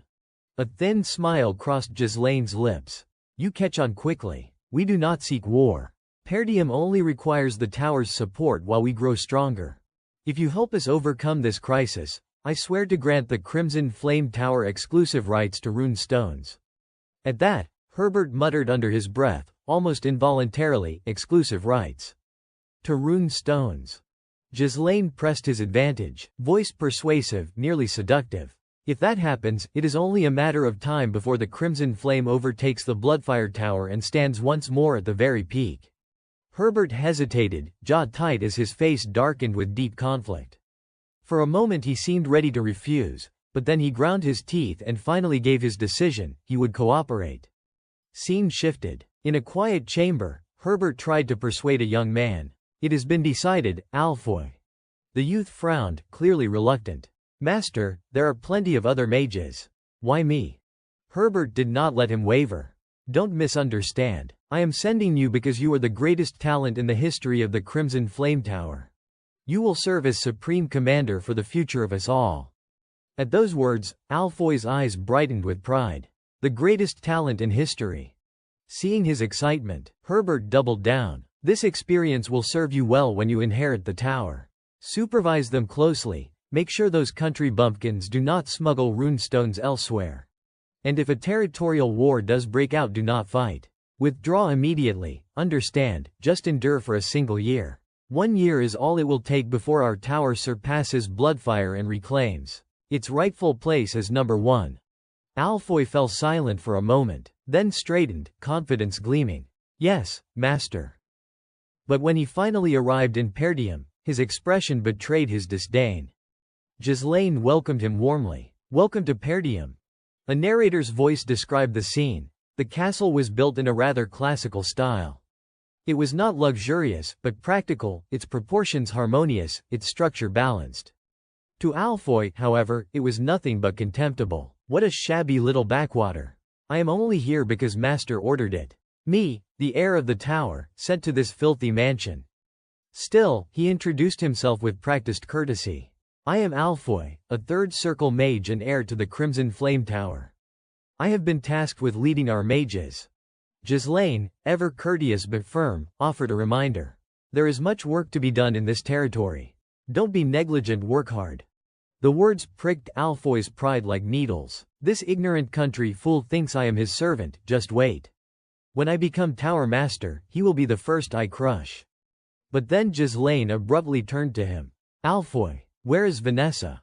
The youth blinked, caught off guard. I am not sure. She is probably trailing behind, carrying our luggage. Indeed, Vanessa appeared, staggering under the weight of several large bags. By the time she arrived, she was already gasping for air. I am Vanessa. Greetings, my lord. Alfoy scowled at her, irritated. Hurry up. I thought you were not coming at all. Ghislaine watched quietly, his expression unreadable. Then he finally said, Vanessa, put everything down and come here.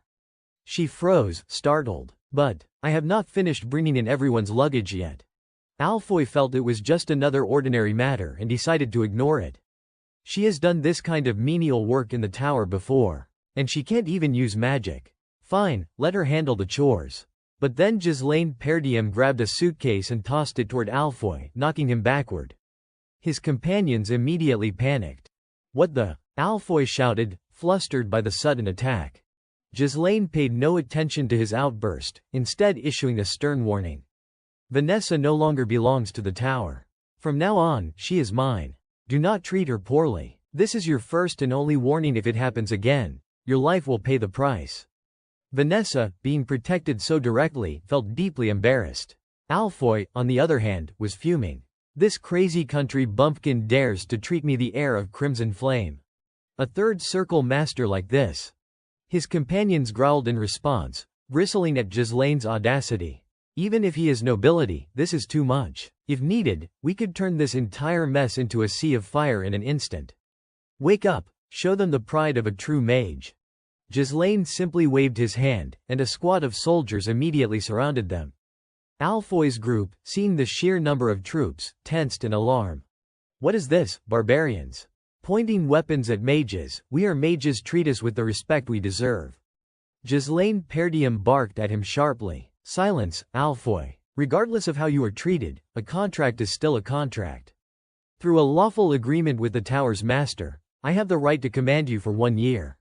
And I have secured exclusive access to rune stones. If this contract is broken because of your actions, who do you think the tower will side with? Alfoy hesitated, unsettled by the logic. Ghislaine continued, unflinching. Your role in Perdiem is no more than a reserve mana source. If you wish to be treated better, fulfill that role properly. Alfoy's anger flared even higher. A reserve mana source, how dare you call me that? Ghislaine did not waver, turning to his aides. Jillian, Kaor, teach them their place. Kaor let out a wicked chuckle. Our beloved scholar's life in the tower must have been quite comfortable. Jillian added, let us make sure they adapt properly to our territory. Seeing Kaor and Jillian so menacing, Alfoy's companions were terrified. These rude brutes. Meanwhile, Vanessa looked on nervously. Ghislaine called out to her directly, Vanessa. She stiffened, then replied obediently, why yes, my lord. He instructed her firmly, from now on, listen to no one but me. You are my personal mage. Vanessa's cheeks flushed with pride at the praise, but her expression quickly shifted to something more somber. She hesitated, looking down. But, I can't even use magic properly. A personal mage. Ghislaine noticed and smiled reassuringly. Follow me, I will help you learn to use your magic. Ghislaine Perdiem led her to a large square, and along the way, Vanessa remained tense, her steps hesitant. Suddenly, he called her name, Vanessa. She responded immediately, why yes, my lord. He asked about her progress. How far have you come in your studies? Vanessa hesitated slightly. I have reached 5th level magic. Though only the formulas, my lord. Ghislaine encouraged her, smiling. 5th level, impressive. Vanessa's face brightened at the praise, but self-doubt lingered. It is useless. I still can't actually use magic. He probed further, is there a reason you can't use it? She answered honestly. I have never felt magical energy, not even once, since I was a child. I always believed that one day I could use magic. So I tried so hard. But the more I learned, the more I realized I would never be able to use it. Now even my teacher has passed away. Maybe that is why I was abandoned. Ghislaine observed her quietly, trying to assess her. 5th level. In terms of raw capability, that is comparable to most of the elders in a magic tower. Magic is not something you can use simply by learning. It requires understanding the principles behind activation, the ability to interpret, and the alignment of your will with the energy flow. He realized that Vanessa understood these things intellectually, yet her body could not respond. She must have endured countless trials and failures to even approach this level. Her efforts were not in vain. She had simply been walking a different path. Ghislaine's thoughts drifted to the past. Remember the sorceress who burned down all of northern Britannia? That woman, apparently a 7th-level mage, had learned the art of mana cultivation rather than traditional magic. At the time, Claude had laughed at the idea. She is insane. But now Ghislaine smiled confidently, speaking aloud. From now on, I will teach you to cultivate mana. Vanessa froze. She hesitated. I am a mage. How could I learn mana cultivation? Ghislaine reassured her calmly. Don't worry. Both magic and mana cultivation follow the same principles. You just have not tried it yet, have you? Vanessa blinked in confusion and quickly shook her head. No, it is. It is too crazy. Using mana cultivation to perform magic. If I make a mistake, I could end my life. He smiled with steady confidence. Vanessa, let us do this together. His gaze was firm yet reassuring, filling her with a rare sense of calm. She looked at her hands. Can I really use magic? Clenching her fists, she silently resolved. If this is the only way, I will master it. Slowly, she placed her hand on her shoulder and began to remove her outer clothing, preparing herself. Ghislaine's eyes fixed on her, remembering the past life she carried within, the regret, the rage, the hatred. She had once wielded power beyond her control, succumbing to instinct, consuming everything in fire. A girl trapped in a storm of destruction, mastering the mana cultivation technique of Ankiman and Grisson, becoming a living disaster. Now, Ghislaine was here to prevent that fate. He reached out to grasp her hand. A surge of power spread from her back throughout her body, bringing both pain and an intense, burning heat. Silence, he shouted. Your mana flow is chaotic. This power is mine now. Do not lose this feeling. He guided her carefully. Focus, feel the mana flowing. Let it seep into every part of your body, filling every corner, and draw it into your center. Vanessa's eyes widened in shock as the area around them began to glow. Memories of her past flashed. He is saying he will cut off my aid. Does he even know what he is saying? Her fear and doubt battled with the new surge of potential within her, yet Ghislaine's calm presence anchored her, a lifeline through the overwhelming chaos. Her master had tried to convince Herbert. Vanessa is truly talented. Without her, how could we have proven the principles of converting mana particles into magic? But Herbert remained unconvinced. I acknowledge that, yes, but something still feels off. Don't you see it, Renato? No matter how intelligent she is, if she cannot use magic, can she even be called a mage? Her master had been furious at the time. Herbert, what on earth are you saying? Yet he stubbornly insisted, I am telling you, no matter how brilliant she is, if she cannot wield magic, it is useless. Vanessa realized it was me, her younger self. She remembered how much pain she had endured. I am sorry, Master Renato. If only I had been a little more talented, you would not have had to leave the magic tower. But her master reassured her gently, I did not leave the magic tower. I embarked on this journey to find a way to help you use magic. He encouraged her further. Lift your head and look at the sky. There is no place in this world where darkness lasts forever. I promise you, one day, the light will reach you. And now Vanessa had found her own light. She had grown courageous, brave enough to reach toward it. Master, you were right, she whispered. Having touched the light she sought, she drifted into a deep, peaceful sleep.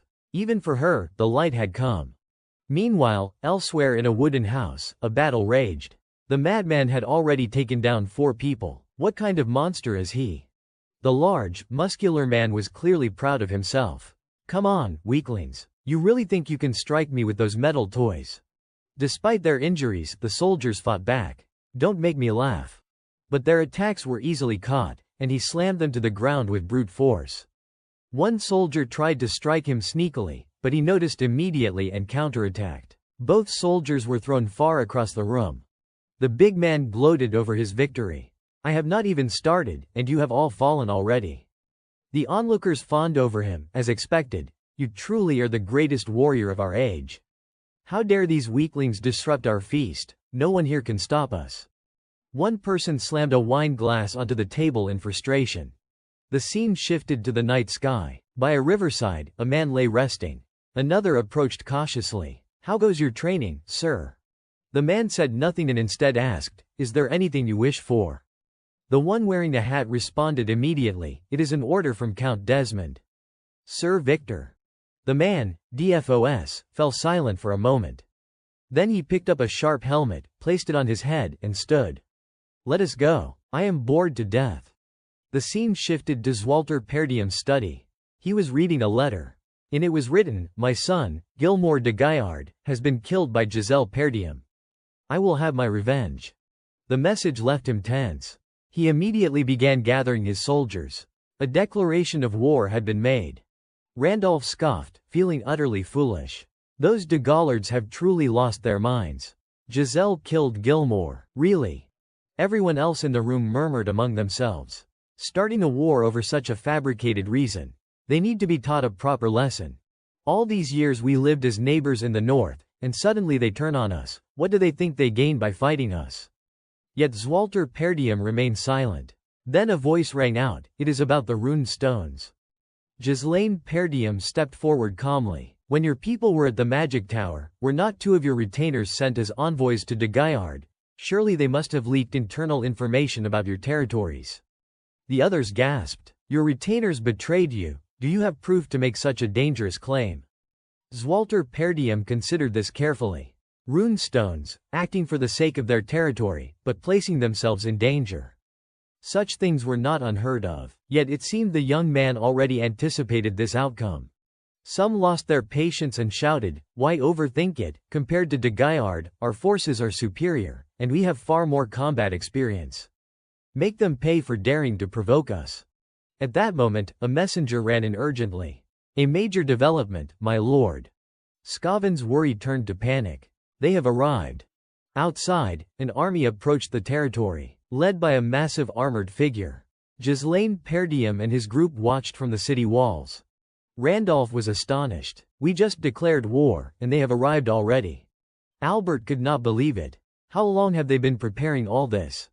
A messenger confirmed, their main army numbers about 6,000, with reinforcements of another 1,000 coming afterward. They have also deployed numerous siege weapons. It seems preparations began long ago. Homerun and Albert exchanged worried glances. Randolph was in chaos. I warned you. We could not reduce our forces, and now look. Zwalter Perdium barked, Calm down, arguing won't help. Gather all soldiers on the walls. He gave orders to bring civilians into the city and close every gate. Soldiers, hold your positions, war has begun. Not far away, Tarmos Digilari observed the unfolding scene. He looked satisfied. Gilmore, my son, though useless, has given me the perfect excuse to strike at Perdium. What a magnificent fortress. He ordered his men, Follow me, Victor. I have matters to discuss with my Perdium brother. Zwalter Perdium was furious. De Gaillard, my brother, what cruel act is this? But Tarmos did not care. You call me cruel, my beloved son, Gilmore de Gaillard, has died on this land. Tarmos Digilari's fury was palpable. Giselle Perdium killed the heir of my brother. Any parent would be outraged at their child's death. Yet Zwalter Perdium remained composed. He began to coax, If you surrender now, we can end this without bloodshed. Ghislaine Perdium had remained silent up to this point. Randolph was furious. That bastard dares to brazenly lie to the very end. Albert shared Randolph's sentiment. My lord, there is no point in saying more. Ghislaine thought to himself. Even if Elena had been saved, Gilmore's death would inevitably lead to this situation. The fact that they have prepared siege weapons shows their determination to annihilate us. Just as I predicted. Zwalter Perdium finally spoke, denying the accusations. My son did not kill Gilmore. That is my only answer. If you value your life, turn back now.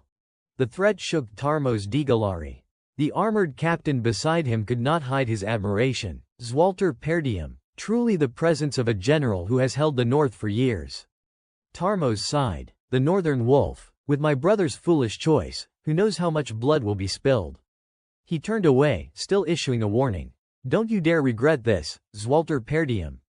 Ghislaine Perdium's men on the wall stood silently, observing. Randolph, unable to contain himself, shouted, Brother, hand over all the forces to me. They're just a ragtag group. I will sweep them aside and return. Homerun and Albert quickly intervened. Are you mad? No matter how strong you are, the numerical disparity is too great. A single defeat, and Perdium will collapse. Randolph refused to listen. Should we just stand by and do nothing? Plans and countermeasures were thrown around. What if we request reinforcements from neighboring territories? Could we hold the city until help arrives, or, as a last resort, abandon the city and retreat to the northern fortress? Zwalter Perdium was growing increasingly agitated, his thoughts scattered. The Degollards declared war so suddenly, yet were so thoroughly prepared. Moreover, their forces far exceeded Degollard's usual capability. Who could be backing them? He felt completely bewildered. At that moment, Ghislaine Perdium spoke, prepare the city defenses. The suggestion confused Zwalter. Ghislaine calmly laid out the situation. Degollard's army numbered nearly 7,000, while Perdium could muster barely over 2,000. That is more than a threefold difference. They were well prepared, with morale extremely high. In about half a month, once their siege weapons were completed, they would launch a full-scale assault. His recommendation, request reinforcements and hold the city. But Zwalter shook his head. Normally, that would be the plan, but I see no way out. Ghislaine leaned in, whispering into his ear. Zwalter stared at him for a long moment. Ghislaine had already prepared for the final 2 weeks before the battle. I will go all out to turn the tide. He conferred with his subordinates. Jillian closed her eyes, silent. Kaor was dumbfounded. Belinda still could not accept it. War had truly begun. Ghislaine's voice was firm. Yes, from now on, I will tell you exactly what needs to be done. He unveiled the strategy, a preemptive strike. Before the enemy could attack, they would target Degollard's supply lines. Once the reinforcements were cut off, prolonging the war would become a major challenge for them. Belinda hesitated. But, can we really do this? Degollard's forces have already encircled the front of the city. They are surely watching closely. Any movement on our part, and they will notice immediately. Ghislaine Perdium replied calmly, Kaor, Jillian, you too, acknowledge the plan. Understood, they responded in unison. Kaor reported clearly, as per your instructions, sir, we have deployed our forces along the edges of the beast's forest. If necessary, we can hide within the forest itself, so detection won't be a problem. Jillian had also completed his assigned tasks. The cloaks, crafted from the inner hides of Daruth Ents under the Grand Duke's orders, had been issued to the soldiers. Their dark material made them ideal for nighttime raids. Ghislaine Perdium continued outlining the plan. If the main army moves, they will be spotted immediately. But a small, elite unit, carefully camouflaged, will be extremely difficult to detect during a strike. There is just one issue: I do not know the exact location of their supply team. He assigned the task to Belinda. Belinda, locate their supply unit for me. Belinda blinked in surprise, then nodded immediately. Understood. Ghislaine felt reassured. It was a dangerous mission sneaking behind enemy lines, but if anyone could accomplish it, it was Belinda. His gaze hardened. Now, the crucial element remained. The trump card that would decide the battle, Vanessa. She was the key to ending this war. A few days later, at Degollard's supply camp, Pabro was celebrating. Finally, the war has begun, just a little more, and even someone like me, who has served as a retainer all my life, will gain control of this territory. He gloated, thinking how clever it had been to side with Desmond. With so much support and troops, securing a position in the rear had been easy. His companion chimed in, praising Pabro's wise choice. All thanks to your brilliant decision, sir. Pabro's satisfaction grew. Farewell, Perdium. Part of this land is mine now. Outside the supply camp, observers watched silently. Ghislaine Perdium had arrived, along with his army right on schedule. Belinda joked lightly. The weather is so dark and oppressive. Cawr laughed, pitch black. You can't see a thing. Ghislaine joined in, a hint of grim amusement in his voice. This weather is perfect for a raid, is not it? Then he gave the order, no prisoners. Kill them all. Ghislaine Perdium gave the order, no prisoners. He led the charge himself, cutting down anyone in their path. The enemy guards, caught off guard, were thrown into chaos. Cawr and his team fought with precision, slashing freely as the camp descended into panic. Someone shouted, "Intruders," while another yelled, "What are the guards even doing?" But before they could finish, Ghislaine's forces struck them down. He issued another command, "From now on, follow the plan. Leave no one alive." Everything erupted into disorder. A soldier screamed, "Baron Pabro, we are under ambush." Pabro, still trying to maintain composure, muttered, "I know, but we have got thousands outside. Don't panic. Just hold them off." A blonde soldier hesitated. "The problem is, over 70% of our troops have been wiped out." Pabro froze in shock, then shouted, "Retreat. At this rate, we might not even survive. Forget about securing the supplies run." But before they could move, an arrow pierced the blonde soldier's neck, sending him crashing to the ground in terror. Vanessa smirked, recognizing Pabro. Well, Baron Pabro, a vassal of Perdium, is it?" Seeing Vanessa, Pabro paled in fear. Belinda had already set a fire that consumed the enemy camp entirely. No one survived. Corpses piled up in heaps. Only Pabro remained alive, captured.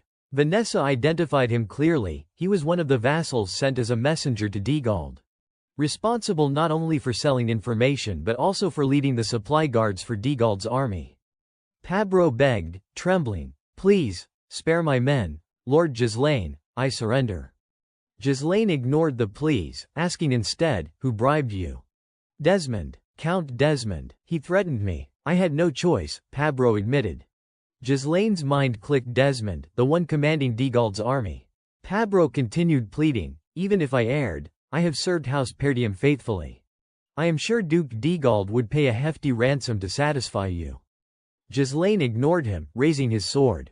Pabro thought he might be spared. "Thank you, Lord Ghislaine. I pledge my loyalty to Perdium."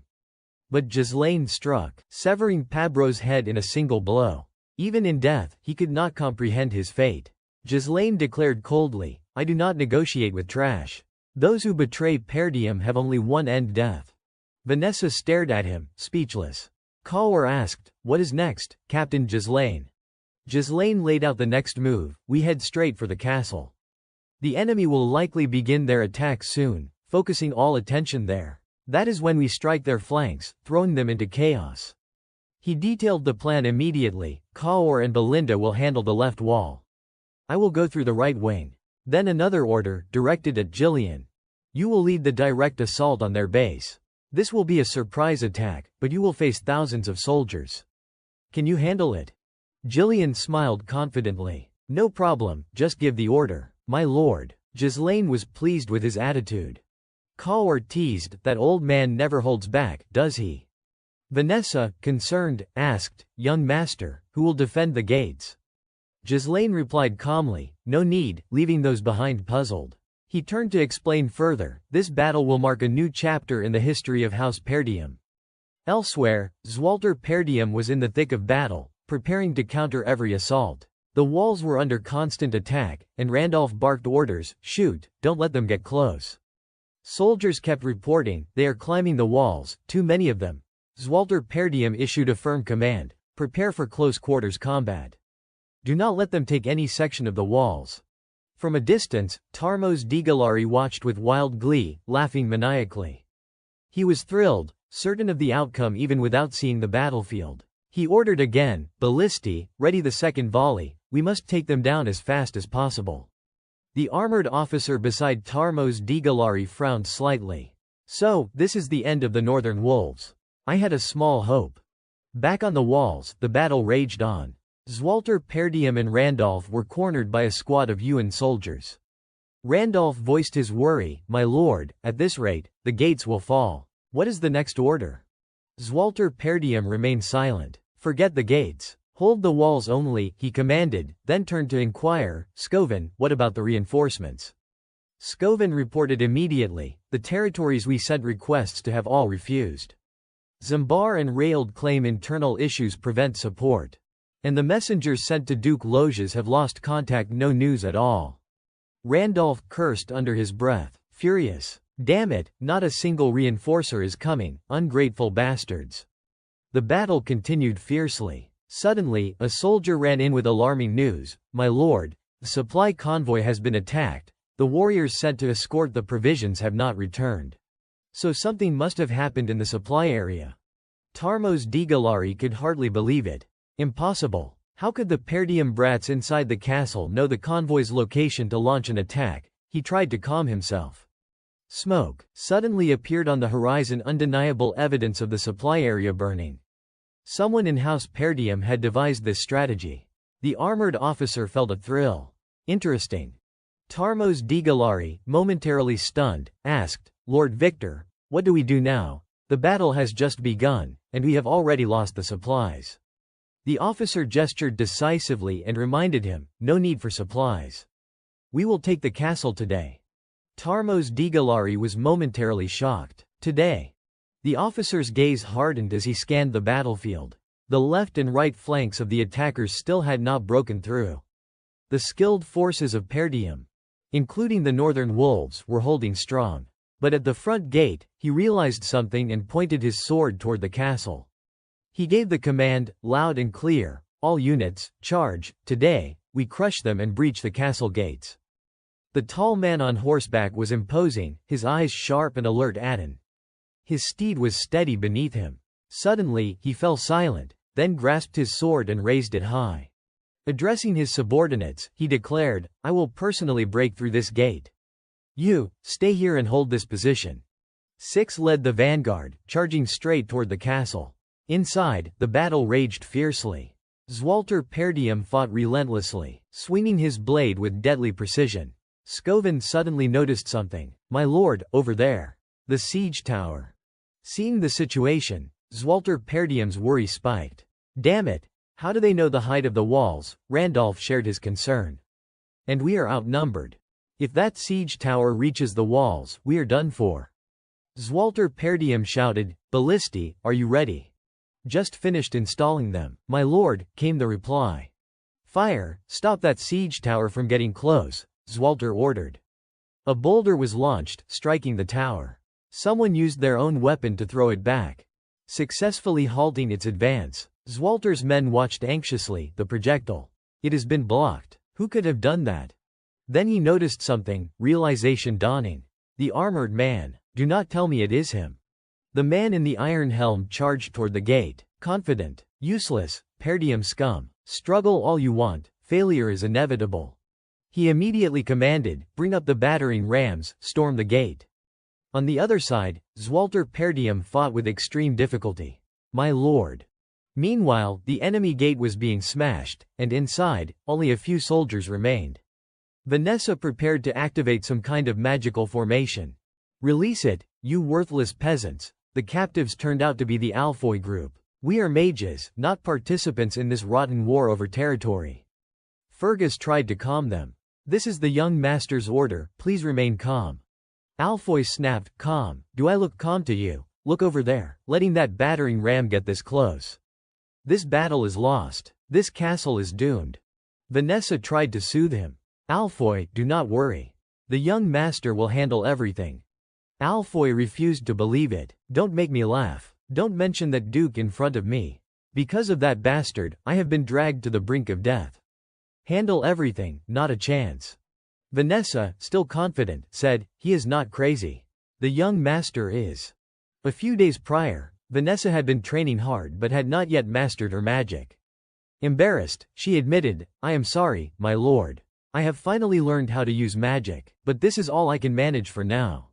Ghislaine Perdium reassured her, it is fine. For now, just being able to use magic is enough. The mana deficit will gradually replenish over time. Come with me, I have something to show you. The mages were digging something up. Vanessa immediately recognized it, the buried ancient stones. Fergus called out loudly, startling her. Your Grace. Alfoy, exhausted and frustrated, shouted, "Why are you making our mages dig? Don't you have soldiers for this? If you intend to hide the stones, why not move them outside the castle?" A bulky man with a tuft of hair clamped Alfoy by the throat, silencing him while working. Alfoy struggled to breathe. Vanessa hesitated. "My lord, what is this?" Ghislaine Perdium explained, "Preparation. In war, the simplest and most effective strategy is to overwhelm the enemy with sheer numbers. No matter how hard they try, they cannot resist an endless assault. The gates will break, but that does not mean there is no way to win." Vanessa was stunned. Slowly, she realized what he meant. Doubt lingered in her mind. Could she really do this? She activated the magical formation, surprising Alfoy with its power. The formation's energy was immense, unlike anything he had seen. Vanessa focused, channeling her mana with determination. "I can do this. I will do this," she thought. The enemy was about to break through the gate. Damn it, the soldiers inside were desperately holding their positions, waiting for the signal to counterattack. Randolph noticed movement. "My lord, look over there." A unit of enemy soldiers was running toward them. Zwalter Perdium still hesitated. "That unit. Ghislaine," he muttered. The man in the iron helm on the other side had noticed too. A report was quickly brought to him. "Lord Victor, situation report.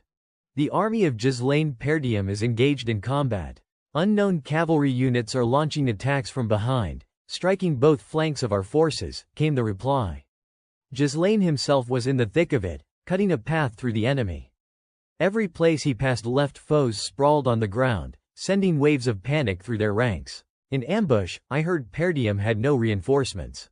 The iron-helmed man muttered, tense. "Fire, shoot them down, don't just stand there," another officer shouted. "Kill them before they get close." Ghislaine's eyes gleamed. Together with his horse, he leapt into the air to avoid an incoming projectile. The soldiers watching froze in disbelief. "What? He is flying." He landed and charged straight into the enemy lines, slicing through all who stood in his way. The bodies of fallen foes lay scattered, a chaotic testament to his ferocity. The remaining soldiers trembled. "He has taken down so many. In an instant. Is he a monster?" Raising his sword high, Ghislaine called out, rallying his forces. The Peridium soldiers stood, hearts steeled. "From now on, it is our turn to strike back." Ghislaine Perdium led his forces in a full-scale assault on the enemy. On the map, his army could be seen encircling the fortress, the main camp of Digotas. The enemy quickly raised the alarm. It was an ambush, their main camp was under attack. Gillian immediately deployed a plan. "Gordon Toron, I will draw their attention. Spread out and disable their key defensive positions." "Understood," his subordinate responded without hesitation. "Understood, sir." Both of them grinned at the chaos unfolding before them. "Look at these fools, completely panicked. By the time you return to your base, it will all be in flames." Tarmos Digalari was bewildered. What is happening? Why are we the ones being ambushed?" His subordinate urged him to flee. "Sir, get out of here. It is too dangerous." But before he could escape, Gillian surged forward. "I, commanding officer of the enemy army, Baron Tarmos Digald, will take you prisoner," he declared, sending Digalari into a panic. Suddenly, an unexpected attack came from behind Gillian, but he reacted instantly, countering with lethal precision. Digalari froze in terror, unable to move.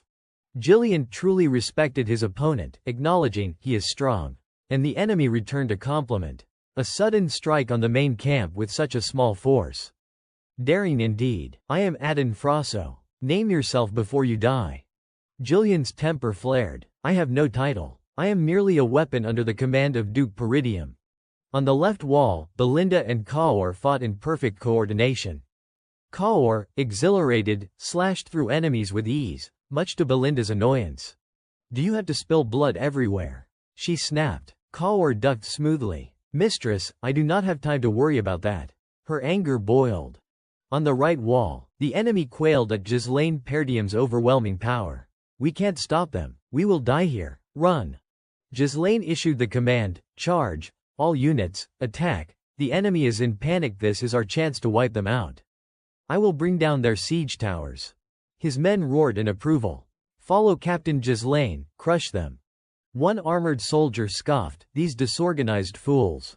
Who dares turn his back in battle? He quickly shifted to command his troops. Spear-wielding soldiers blocked the path, but Ghislaine deftly maneuvered his horse, evading their strikes. What? Where did he go? The enemy muttered in shock. Ghislaine leapt high and struck again, killing one and then sweeping down the rest. None could react before becoming corpses. He raised his head, assessing the next wave of enemy soldiers. With the current pace, the wall would collapse before his forces could reach the main line. The enemy numbers were too great. Hesitation meant encirclement. The cavalry pressed forward, but reaching the enemy corps would be difficult. This battle required swift, decisive action. The opposing general commanded, "Hold him. The siege tower is in place, the wall will fall soon. Don't kill him, just keep him occupied while the siege engine moves." Observing this, Ghislaine made his decision. There was no time left. Before they faltered, he would strike the enemy's weak point. Ghislaine surged forward. An enemy attempted a sneak attack, dead instantly. Another, and another, all fell in turn. Archers fired at him, but he dodged every arrow. Even the enemy commander panicked, approaching Ghislaine only to be flung from his horse, soaring into the sky. Ghislaine's weapon struck the wooden tower, then he conjured a magical cord, flying upward, targeting the wooden siege tower. He retrieved his first weapon and continued the assault. The soldiers were paralyzed with disbelief. The siege tower had been destroyed. The enemy captain in the iron helm acknowledged begrudgingly, "The siege tower. Destroyed. That one seems powerful." Then he asked about the gates. A hesitant soldier replied, "Not yet, sir. The gates are stronger than expected. Internal defenses have slowed us, but we could breach them in 10 minutes. The captain fell silent, then barked orders. "Do it in 5 minutes. Deal with their commander, and ensure the gates are destroyed swiftly. Fail, and you die under my hand." His subordinate trembled. "Why, yes, sir." At that moment, Kaur appeared. "Hey, you big guy, you are not going anywhere," the armored captain scoffed. "Who are you?" Kaur introduced himself with ease. "Kaur, commander of the Cerberus mercenaries. Come, play with me." Kaur charged forward, brimming with excitement. "Let us fight." He guided his horse to the side, the white steed kicking fiercely toward the armored opponent. Kaur leapt aside, narrowly avoiding the blow, then tried to counterattack, only to be blocked. His teeth clenched in frustration as he intensified his assault. He was taken aback. He is blocking everything," the man in white armor sneered. "I have seen far too many mercenaries who think they are skilled just because they ride horses. Pathetic fools." Then he struck back with a powerful blow. And Kaur struggled to defend, being thrown aside and wounded in the process. The armored man mocked him further. "There is nothing more predictable than a beast swinging its weapon by instinct." Kaur struggled to his feet, irritated but begrudgingly impressed. "Damn, he is strong," he admitted silently, recalling what Ghislaine Perdium had said. Ghislaine had warned him. This man's name was Victor, Desmond's ace, a key player in the attempt to seize Peridium. Kaur had wondered then if Victor might be stronger than his captain. Ghislaine had answered. Victor was indeed the strongest opponent Kaur had faced, aside from himself. Ghislaine had also anticipated Victor's strategy, using his army to force them to defend the walls, so the gates would be left undefended, allowing Victor to strike at the gates with full force. It was exactly as planned. Ghislaine had emphasized, without Victor at the gates, the entire plan would fail. That was Kaur's mission: hold him in place. Kaur had joked, "Are you serious? At least tell me I stand a chance." The scene at the gates was utter chaos. Steel clashed endlessly. Gillian fought fiercely alongside them. Tarmos Digalari, from the rear, was anxious, but his guards urged him to step back. "Sir, be careful, you might get swept up." Gillian's troops fought with ferocity, cutting down enemies without pause. "Don't even think about touching Sir Gillian," yet Gillian was impatient. "Damn it, I do not have time to waste here." A massive shield blocked all attacks, nearly impenetrable. "How long has it been since I faced someone this tough?" he muttered. He struck with immense force, but it was deflected. "Useless. My blow can't get past that shield." Gillian tried repeatedly to break through the defenses but was countered at every turn. Adon Frosso thrust his spear, wounding Gillian's horse. Gillian panicked briefly. Adon had gained the upper hand, attempting to topple him with a single strike. Jillian struggled to stay upright. And Kaor was also badly injured. The enemy relentlessly battered the gates until finally, the massive barrier was torn down. Zwalter Perdium looked on, worried. Ghislaine Perdium, however, remained eerily calm. Alfoy screamed in panic. The gate's down, you are absorbing mana, do something. Vanessa was not finished. Not yet, just a little more. The enemy commander barked, the gates are open, all forces, full assault, seize the castle. He added another order, dragging Duke Degald along. I will deal with the captains. His subordinates obeyed immediately. Kaor refused to give up. No, you are not going anywhere, the enemy, seemingly kind, advised. You are Kaor, right, with your skills, you could leave here alive. So why rush to your death? He pointed to the shattered gate.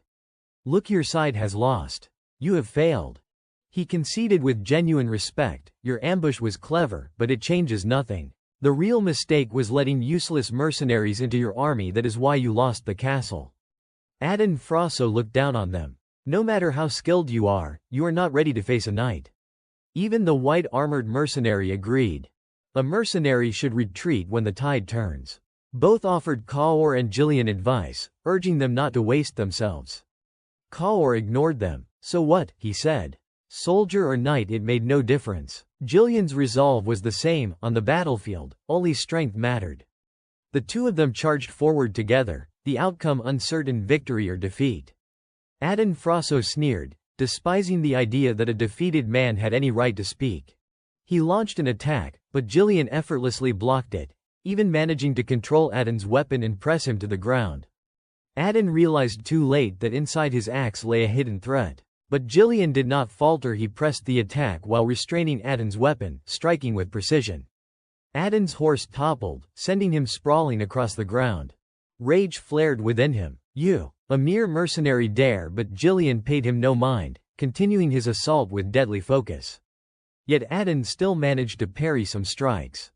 Calmly, Jillian remarked, no matter how strong your defense, it always has its limits.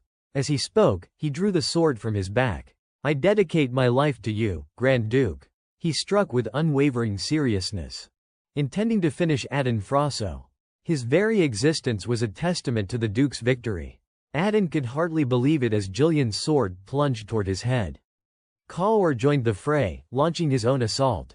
Deep down, he admitted to himself that this man was stronger than him, that he might die here. Yet he recalled Ghislaine Perdium's orders, hold Victor at all costs. Determined, Kaor resolved that even a single successful strike against Victor would be enough to fulfill his duty. Ghislaine Perdium wondered aloud, you want to know how I did it, and do what exactly? Kaor waved his hands and flailed comically. You know. That thing. The bet we made, remember, you dashed past, dodged, and struck in one motion. Teach me, please. Embarrassed, he looked up at Ghislaine. Ghislaine smiled and began instructing him. Those movements are not the main point. When someone fights you for the first time, they think this way. Kaor recalled Ghislaine's words clearly. Opponents tend to underestimate him. Fueled by that lesson, Kaor launched a flurry of wild attacks, even hurling his weapon at his opponent. The white-helmeted enemy dodged effortlessly, easily deflecting Kaor's weapon. He sneered, thinking to himself, these reckless fools act like they have nothing to lose, yet they do not realize this is their last chance to survive. The white-helmeted fighter raised his sword and thrust directly at Kaor. Calmly, Kaor remembered Ghislaine's advice, if you can conceal your true intent while acting. At the very moment the sword descended, Kaor sidestepped gracefully and grabbed his opponent's hand. Using the enemy's force, he vaulted into the air and retrieved his weapon. The white-helmeted man realized too late. At that moment, Kaor had a real chance to land a hit. Kaor thrust his sword down. It nearly struck him. The horse whinnied in pain. The white-helmeted man leapt from his mount, and Kaor fell to the ground.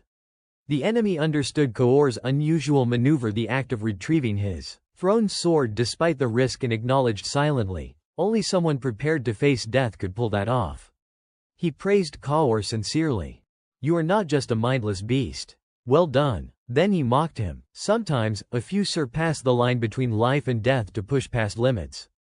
Bad luck for you that strike did not land. He raised his sword again, ready to finish Kaor. But Kaor struggled, determined. Suddenly, Belinda appeared, firing a grappling hook that snagged Kaur. She leapt into the air, mounted her horse, and escaped. The white-helmeted man was left bewildered. He landed a strike, he wondered. Without her, Kaur would have been dead. Meanwhile, Kaur muttered in frustration, "I almost died here." Belinda teased, "Want me to throw you down?" The white-helmeted man still suspected that Kaur had not risked his life just for one strike. There had to be a greater purpose behind his actions, a reason worth gambling everything. Then he noticed something, behind them, the castle gate and his army. A violet light erupted from the gate, starting from Vanessa. She was casting magic. Too late, he realized the truth. The light was meant only to hold him in place. Vanessa focused her full effort. Remembering Ghislaine's guidance, with her magic, she could unleash a wide-reaching destructive strike. Doubt filled her mind. "Can I really do this?" Ghislaine cheered her on. "You can, Vanessa." A surge of power radiated outward from her. She unleashed a fiery spell, turning everything near the soldiers red with blazing flames, causing a massive explosion that spread beyond the gate. Zwalter Perdium, still fighting, looked up in shock. Belinda and Kaur paused, watching. Even Jillian could not ignore it. Ghislaine smiled in satisfaction. The soldiers screamed in panic, "It is too hot, retreat, get out of the castle." Ghislaine continued to ride, cutting down enemies, and ordered his forces to surround the gate, allowing no one to escape. Victor's subordinates approached. "Lord Victor, it is a disaster. Most of our soldiers have been burned alive, please order a retreat." Victor's expression darkened. This battle had been meticulously planned for years, silently cutting off all escape routes for Peridium. Yet, the enemy's cavalry, that madman, and even a high-level mage capable of incinerating thousands of troops in a single strike had arrived to overwhelm them. He had realized the cause of his defeat. All these factors, which seemed random at first, had aligned perfectly, blocking every path to his victory. Victor felt a pang of regret. Did I walk right into my own trap? Quickly accepting the truth, he ordered, "Call the soldiers back, we will retreat." There was no forest nearby. If they could escape the flames, they would regroup at their base. Conquering the territory would take far longer than planned, but there was no other option. "Bring Adin here," he commanded. But all he saw was Adin Frosso's head. Ghislaine had taken it himself. He froze, bewildered. You are the commander of Degald." Victor's mind spun. He could not be certain of his guess, Adin. Before he could process further, Ghislaine struck him again, dealing a heavy blow. "Your army and base are ruined. Surrender now." Ghislaine Perdium's forces held complete dominance, and the flames had consumed everything. Victor laughed maniacally, a sound tinged with disbelief. "Don't make me laugh. You think my war ends like this," he thought. "I will take each of your heads myself." He vowed, stepping into a battle-ready stance. His power erupted around him, a storm of fury and strength. The war is only beginning now. The battle raged on. Zwalter Perdium took advantage of the chaos, raining arrows down like a storm. "Shoot, don't let them escape the flames," he barked, directing his forces with precision. Ghislaine Perdium pressed forward relentlessly, knowing this was their chance to turn the tide. No one survives, leave none standing. The battlefield was a scene of ruin and destruction. Belinda rushed to his side. "Young master, are you hurt?" she asked, concern etched on her face. Ghislaine shook his head. "I am fine. What about you all?" She hesitated briefly. Glancing back, though gravely injured, Kaur forced himself to appear unharmed. Seeing this, Ghislaine allowed a small smile. Belinda spoke reluctantly. "If we had been a moment later, it would have been disastrous. When I first heard your plan, I thought it was utterly crazy." Ghislaine asked, "But it worked, did not it?" She huffed proudly. "I will never execute a plan like that again. Every rune stone we buried was consumed in a single strike. By the way, do not forget to praise Vanessa afterward." Ghislaine then asked, "Where's Jillian?" Belinda suddenly remembered, and Ghislaine spurred his horse to find him. She could only watch helplessly. Meanwhile, Victor's assault intensified. Jillian tried to hold his ground, but the sheer force and overwhelming momentum of Victor's attacks kept pushing him back. He attempted counterattacks, but Victor anticipated and dodged each one. One blow landed, and Jillian realized just how formidable Victor was. His power, his speed, and his precision left no opening.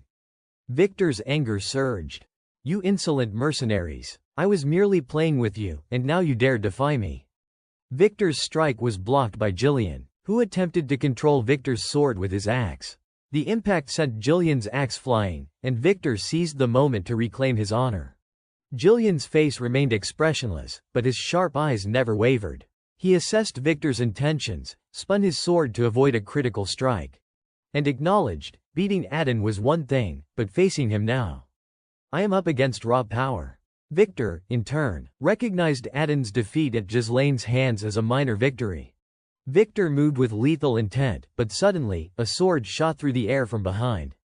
Startled, he twisted to evade. The blade wedged itself between Jillian and Victor, separating them. Victor barked, "Who dares?" A foot stepped into view. Ghislaine Perdium had arrived just in time. Jillian, exhausted and barely able to breathe, watched as Ghislaine lifted his axe onto his shoulder, then surged forward with explosive strength. Victor recognized the threat immediately. This was no ordinary foe. Ghislaine slammed his foot into the ground, charging with full momentum, raising the axe high to strike. Victor lifted his sword to block, exerting every ounce of strength to withstand the blow. He countered, hurling Ghislaine backward, but the fight was far from over. Both clashed again, matching each other blow for blow. Ghislaine's strikes were swift and relentless, yet Victor dodged with uncanny ease, pressing his attacks from above. Ghislaine drew his sword, parrying with precision, and the two continued their deadly dance, each refusing to yield. Ghislaine Perdium's eyes glowed with a fierce purple light. Using his axe as a pivot, he leapt high into the air and kicked Victor away. From above, Ghislaine controlled Victor's head mid-air, slamming him down to the ground with such force that Victor groaned in pain. Victor quickly sprang to his feet and jumped back, forced to admit to himself that Ghislaine's movements were unpredictable. One lapse in attention, and he could easily die. So Peridium really does have someone this strong. Ghislaine suddenly spoke, "I know who you are. From your army to your strategies, even the troops behind you, I know everything about you." Victor immediately realized it was a trap. He gripped his sword tighter and charged forward. "Enough talk," he muttered, trying to convince himself that Peridium could not possibly have known about this secret campaign. Ghislaine wielded his axe with masterful skill, striking relentlessly at Victor. Victor was puzzled. "I left my trump card at Count Desmond's manor." Could he have found out? The two clashed repeatedly, exchanging blows, neither giving an inch. Ghislaine leapt high to evade an attack, surprising Victor, then landed and continued his assault. Victor countered, and again the two collided in a flurry of attacks. Ghislaine's next strike sent Victor flying, fueling his rage. Seizing the momentum, Ghislaine pressed his relentless assault. Victor could barely defend, his blocks faltering under the sheer force. Each strike kicked up dust, and Victor's helmet was knocked off, revealing his face for the first time. He struggled to recover as Ghislaine dragged his axe toward him. Ghislaine smirked. "This axe is strong, yes, but it suits me far better." Victor, panting, asked, "Who? What are you?" Ghislaine's eyes burned with intensity as he replied, "Me. I am the Grand Duke of Peridium." Ghislaine Perdium. Ghislaine Perdium lifted his hand and removed his iron mask amidst the blood-soaked battlefield, revealing a stern face that stared down his enemy. "I am the Grand Duke of Peridium. Ghislaine Perdium," he declared.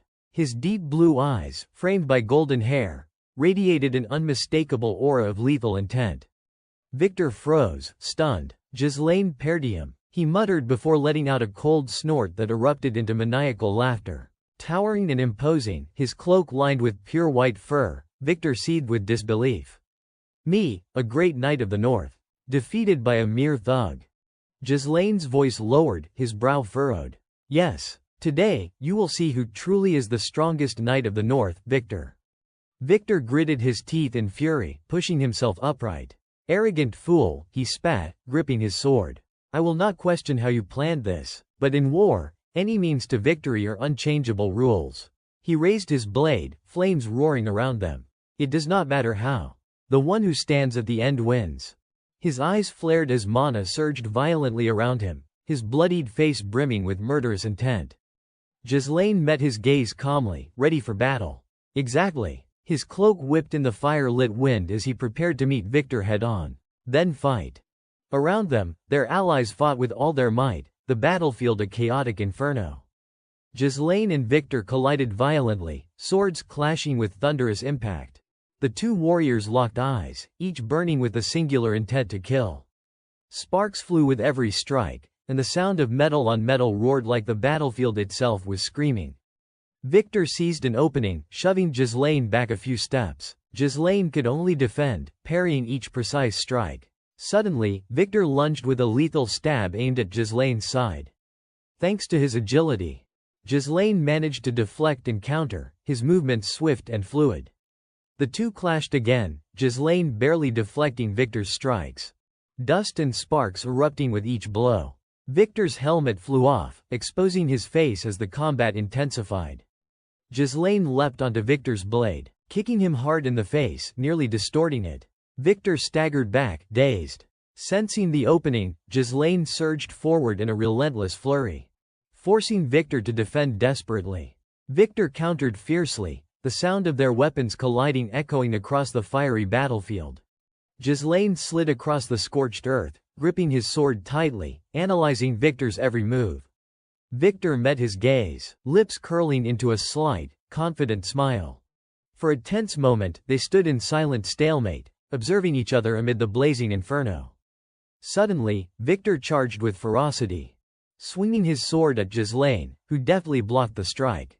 Ghislaine immediately retaliated with a counterstrike, just as forceful. Victor spun with skill, forcing a minor surprise, but Ghislaine's sharp reflexes allowed him to evade, flipping through the air while still parrying Victor's attacks.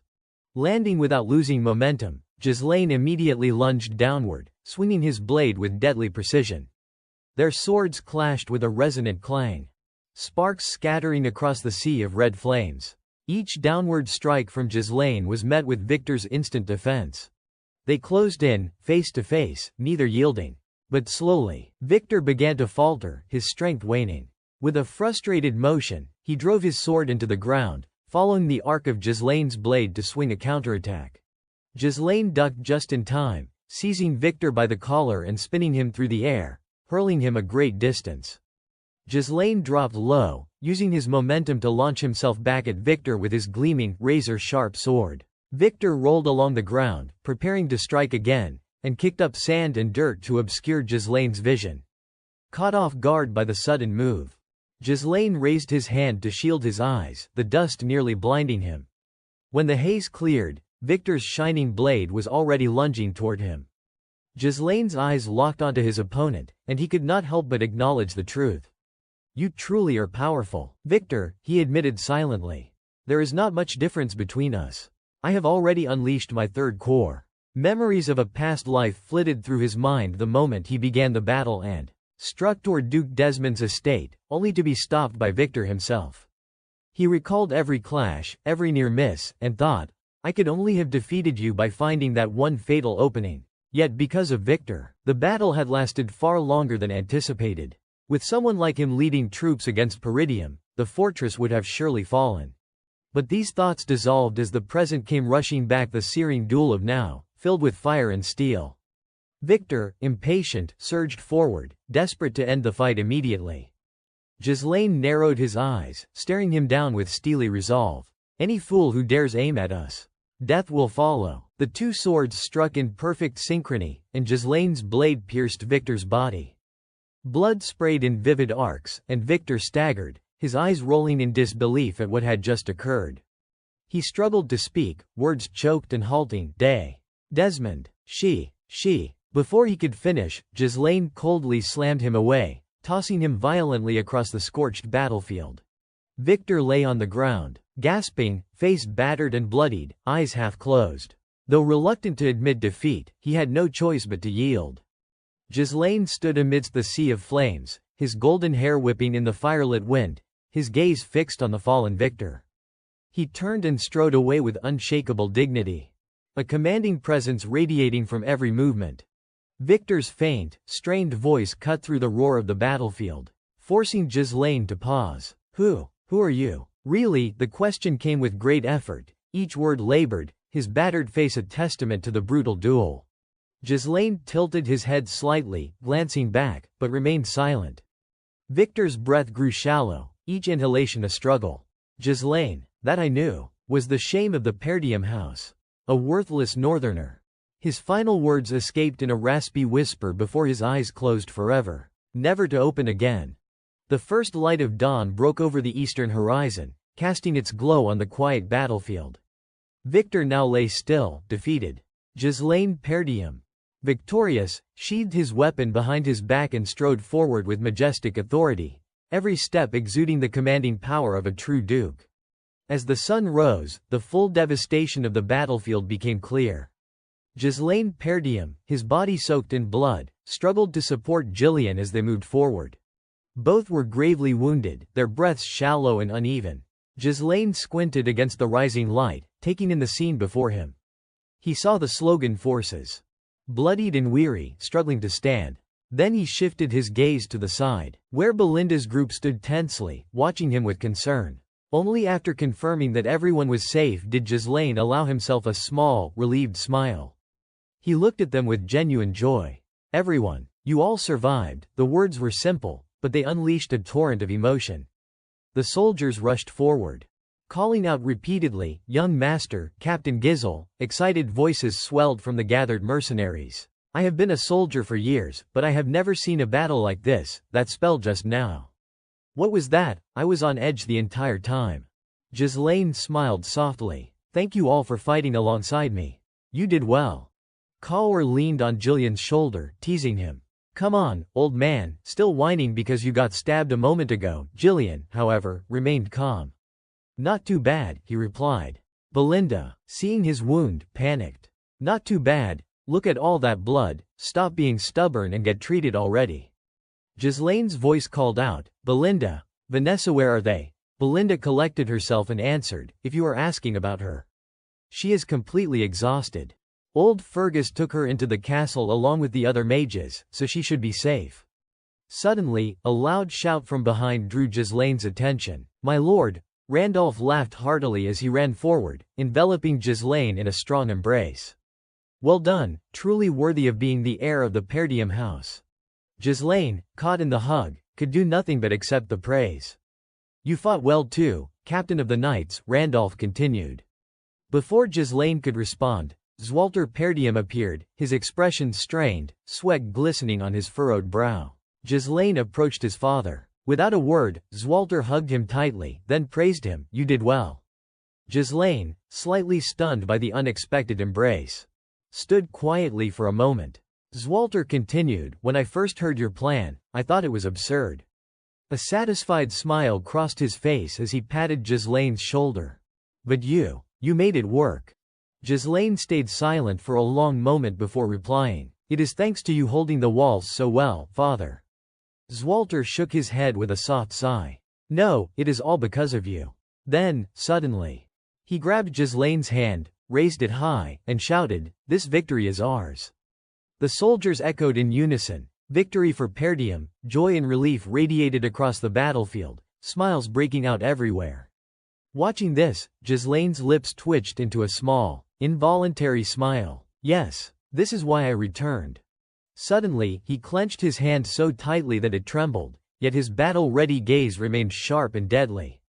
He stepped toward Randolph. "What now? Should we check on the soldiers?" Zwalter cut in, "You should have your troops rest, Gizel. We still have much to do, so take this chance to recover a little." Ghislaine shook his head firmly. "No, we do not have time to rest. We need to force Count Diegald to surrender as soon as possible." Zwalter hesitated. "That can wait until tomorrow." Ghislaine's resolve only strengthened. "If we wait, it will be too late. I will take my troops to Count Diegald's territory, so grant me your authority as the Lord's representative." Randolph stammered, "Our representative of the Lord." Zwalter quickly cautioned, "The battle just ended. You and your troops are exhausted. There is no need to rush." Ghislaine Perdium stepped forward, his tone firm and resolute. "Father, the war is not over." Zwalter Perdium froze for a moment, surprised by his son's seriousness. Ghislaine continued, "Count Diegald has instigated the conflict, breaking alliances to seize our lands. We cannot give him time to plan. Otherwise, he will find an opportunity to reclaim what he lost. We must strike first. Force him to pay reparations, and ensure he never dares to oppose us again." Zwalter Perdium looked at him in astonishment, thoughts racing through his mind. He had expected his son to bask in the glory of victory, not already have a plan for what comes next. After a moment's consideration, he finally nodded in approval. "Do as you see fit, and strike hard so that you may secure everything you wish for." Ghislaine bowed respectfully. "Yes, father." Zwalter's tone softened with concern. "Remember, Count Diegald was once our ally and a noble sworn to the crown. Treat him with the utmost courtesy." Ghislaine offered a reassuring smile. "Rest assured, father." He then turned to those behind him, checking on his companions. "Kaor, Belinda, can you both still move?" Kaor nodded. "Yes, just some scratches, nothing serious." Ghislaine wasted no time, decisively mounting his horse. "Very well, let us ride. Onward to Diegald's territory." The others quickly followed suit, and the group rode straight toward the heart of Diegald's lands. At the castle, the white flag atop the tower fluttered in the wind. Suddenly, a loud curse erupted. "Damn it!" Tarmos Digalari slammed his hand against the table, clutching his head in fury. "How could this happen?" he screamed, flailing in madness. "I secretly agreed to follow their plan only because that Desmond was formidable. And yet he has been defeated by those loud-mouthed Perdiums. Are they mocking me?" Lowell, terrified, tried to calm him. "Please, my lord, try to remain calm." But Tarmos's anger only intensified. "Quiet, Lowell, look at the situation. How can I remain calm?" He jabbed a finger at him. "Get moving. Prepare for surrender negotiations. Tell the administrators to draft the reparations immediately." Lowell stammered, "Our reparations? What exactly does that mean?" Tarmos's hands trembled with rage as he gripped Lowell's neck. "Count Perdium is a fool who values tradition and honor. He will surely agree to negotiate. Their coffers are strained, so demanding reparations is enough to get us out of this mess. Then we blame Count Desmond for everything." Lowell's face paled. But we have spent all our funds on this war. Where will we get the money to pay the reparations?" Without warning, Tarmos lunged forward, tightening his grip around Lowell's neck. "You fool, how have you managed your duties until now? Just take what you need from the people." He pressed his face close to Lowell's. "What is that? Hurts to hear. After all, you were born among them, were not you? Do they matter more than I do, or do I matter more?" Lowell stammered with difficulty. "Why you, my lord?" Tarmos hurled him to the ground, then barked an order. "Do you understand who your master is? Now get to work."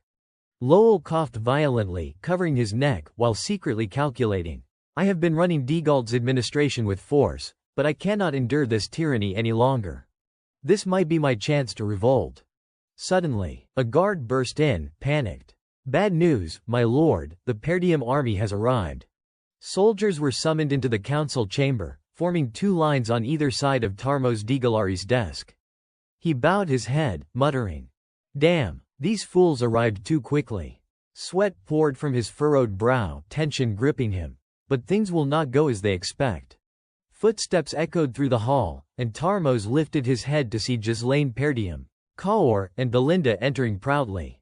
Ghislaine spoke first, his voice cold and unwavering. "You are preparing for surrender negotiations, are you not, Count Tarmos Diegald?" Tarmos's eyes widened. "Why you? Why is not Zwalter here? Why send his son?" Ghislaine's expression remained composed. "My father is occupied with restoring his territories. I am here as his representative to negotiate with you." His gaze burned with lethal intent. "Hand over that person." A few hours earlier, Ghislaine and his cavalry had ridden like the wind. It took them a while to emerge from the dense forest. Kaor, riding at the rear, furrowed his brow, sweat streaming down his face like rain, uncaring.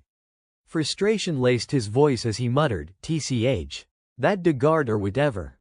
He is fast. A noble, and he abandons his soldiers to retreat to his territory like that." A fat man behind him hesitated, his expression more cautious than the red-haired one. Sorry for letting him get away." Kaor's lips curved into a cold, thin smile. "No, it was not them. It was the old man who let him escape. You all did your part, that is all I mean." The wind blew through Ghislaine's pale blonde hair, sunlight glinting off his sharp features and deepening the intensity of his eyes. His gaze became cutting, lips pressed into a tight line, betraying no emotion. Inwardly, he wondered, should I drag Gillian into the next bet? The sound of hooves echoed as the dust kicked up around them. Two riders raced side by side, charging forward. Coward tugged on his reins, voice tinged with dissatisfaction. But Captain, surrender negotiations mean we let that count live, right? Why? Ghislaine tilted his head slightly, his violet eyes sharp as blades. Voice calm, unaffected by emotion. Everyone knows Degard is a scoundrel who wants to seize Perdium. But from an outsider's perspective, this looks like revenge against the heir. If we demand too much in reparations, it would be awkward for us. They will pay what is necessary, we will negotiate the compensation, and that is it. Kaor's eyes darted restlessly. Negotiations, compensation. It drags everything out. Why not just storm their lands and wipe them out? Belinda rode up beside him, her gaze cold, her face showing clear disdain. You really think it is that simple? This is a matter between nobles, not some street thugs. Use your brain. Kaor muttered, yeah, nobles are mercenaries, they are all human. They think they are gods because they are noble, but they were the ones who attacked first. Why should we care about their pride? Ghislaine, riding at the front, called back, do not worry, Kaor. This is exactly how my father would handle it. Belinda wiped sweat from her beautiful face, hesitating. And what about the people, my lord? For a brief moment, Ghislaine's lips curved into a faint, cold smile. I am different. The thundering of hooves continued. Soon, before them rose a massive fortress. I will claim Degard's territory as my own. Tarmos's eyes widened in shock as the three approached with unshakable confidence. His voice trembled as he stuttered, why you? You are. Ghislaine ignored the question, advancing with a cold, sharp gaze. You are preparing to negotiate surrender, are you not, Count Tarmos Degard? Tarmos slammed both hands onto a table in anger. Why is not Lord Zwalter here? Why send his son? Ghislaine remained composed. My father is occupied with restoring the lands. As temporary lord, I am handling the negotiations. His violet eyes sharpened, his tone now stern. Kneel. Immediately, Kaor and another subordinate moved forward to force Degard to his knees. Sweat dotted his face. Any resistance was useless. He shouted, what are you doing? Let me go, how dare filthy commoners touch me? In the end, he knelt before Ghislaine, who looked down at him as if he were utterly insignificant. Belinda approached, whispering in his ear, my lord. You really intend to do this? Ghislaine's voice was firm. Yes, even if the lord scolds me later, this is not my suggestion. Tarmos's eyes widened in fury, as if he wanted to lunge at Ghislaine. I have been loyal to the kingdom. Do you think it matters nothing to the king's subjects? Show respect immediately. A sharp sword was suddenly pressed inches from his face. Tarmos's eyes widened in alarm, the cold steel so close it left no room for defiance.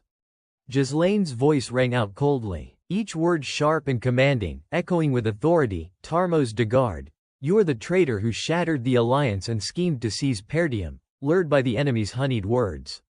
Ghislaine stood above him, looking down like an executioner. For those who threatened Perdium, death was the only fate that awaited.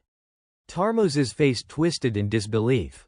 His brows furrowed, teeth clenched in rage as he spat out. No. This can't be. You mean to kill me? Ghislaine's eyes, icy and piercing, radiated lethal intent as he spoke. If you dare sacrifice thousands in war, then you must also put your own life on the line or pay a fitting price. Tarmos trembled so violently that tears pooled in his eyes, panic overtaking him. This madman. His armor clanked lightly as he raised his sword. Expressionless, intensifying the fear coursing through Tarmos. As Ghislaine's blade began to descend, Tarmos shrieked, wait, his voice quivered, cautious and small. I only need to pay a fair price, yes, just a fair price. His face had gone pale, every word trembling as he stammered, all right. All right, I will relinquish the territory. Everyone around gasped in surprise, but Ghislaine merely curved his lips into a faint, satisfied smile. His eyes gleamed as if he had achieved exactly what he wanted. I knew you would say that. Not stopping there, Ghislaine continued, his tone menacing. However, to inherit a territory, one must be a member of the house or a legitimate heir. Otherwise, this violates succession law. As a count, you should know better. Tarmos winced, his expression twisting into panic. I will take care of it. You do not need to worry, he stammered. Why yes, I will claim you are a distant relative. I will have my men forge the inheritance papers, you just need to accept them. Immediately, he barked at his subordinates, hurry, Lowell, bring the paper and ink here at once. Ghislaine's gaze sharpened, his blue-tinged pupils glowing with intensity. I am not so sure about that yet. Tarmos, kneeling on the ground, ground his teeth as he spoke slowly. I will compensate with money too. I do not have cash now, but I will collect taxes from the people and bring it. Please, grant me more time. Seeing Tarmos forced to kneel, weak and pleading, Ghislaine raised an eyebrow, his face full of disdain. Is your life really that precious? Tarmos's eyes widened at the question, joy and relief flooding his features. All right, I will give you a chance. But before he could react further, a sudden force yanked him violently away. By the time he realized it, Tarmos had been thrown out of the city walls. Before him now stood the citizens of the town. The people, still unaware of what was happening, murmured to one another, faces a mix of astonishment and fear. What is happening here, my lord? They whispered. Tarmos spun around, his expression a mix of anger and confusion. Listen here, young master, do you realize what you are doing in front of the commoners? Ghislaine's every word dripped with contempt and threat. Watch your tongue. After all, you are standing before people who now have the power to decide your fate. Then, his voice rang out, strong and commanding.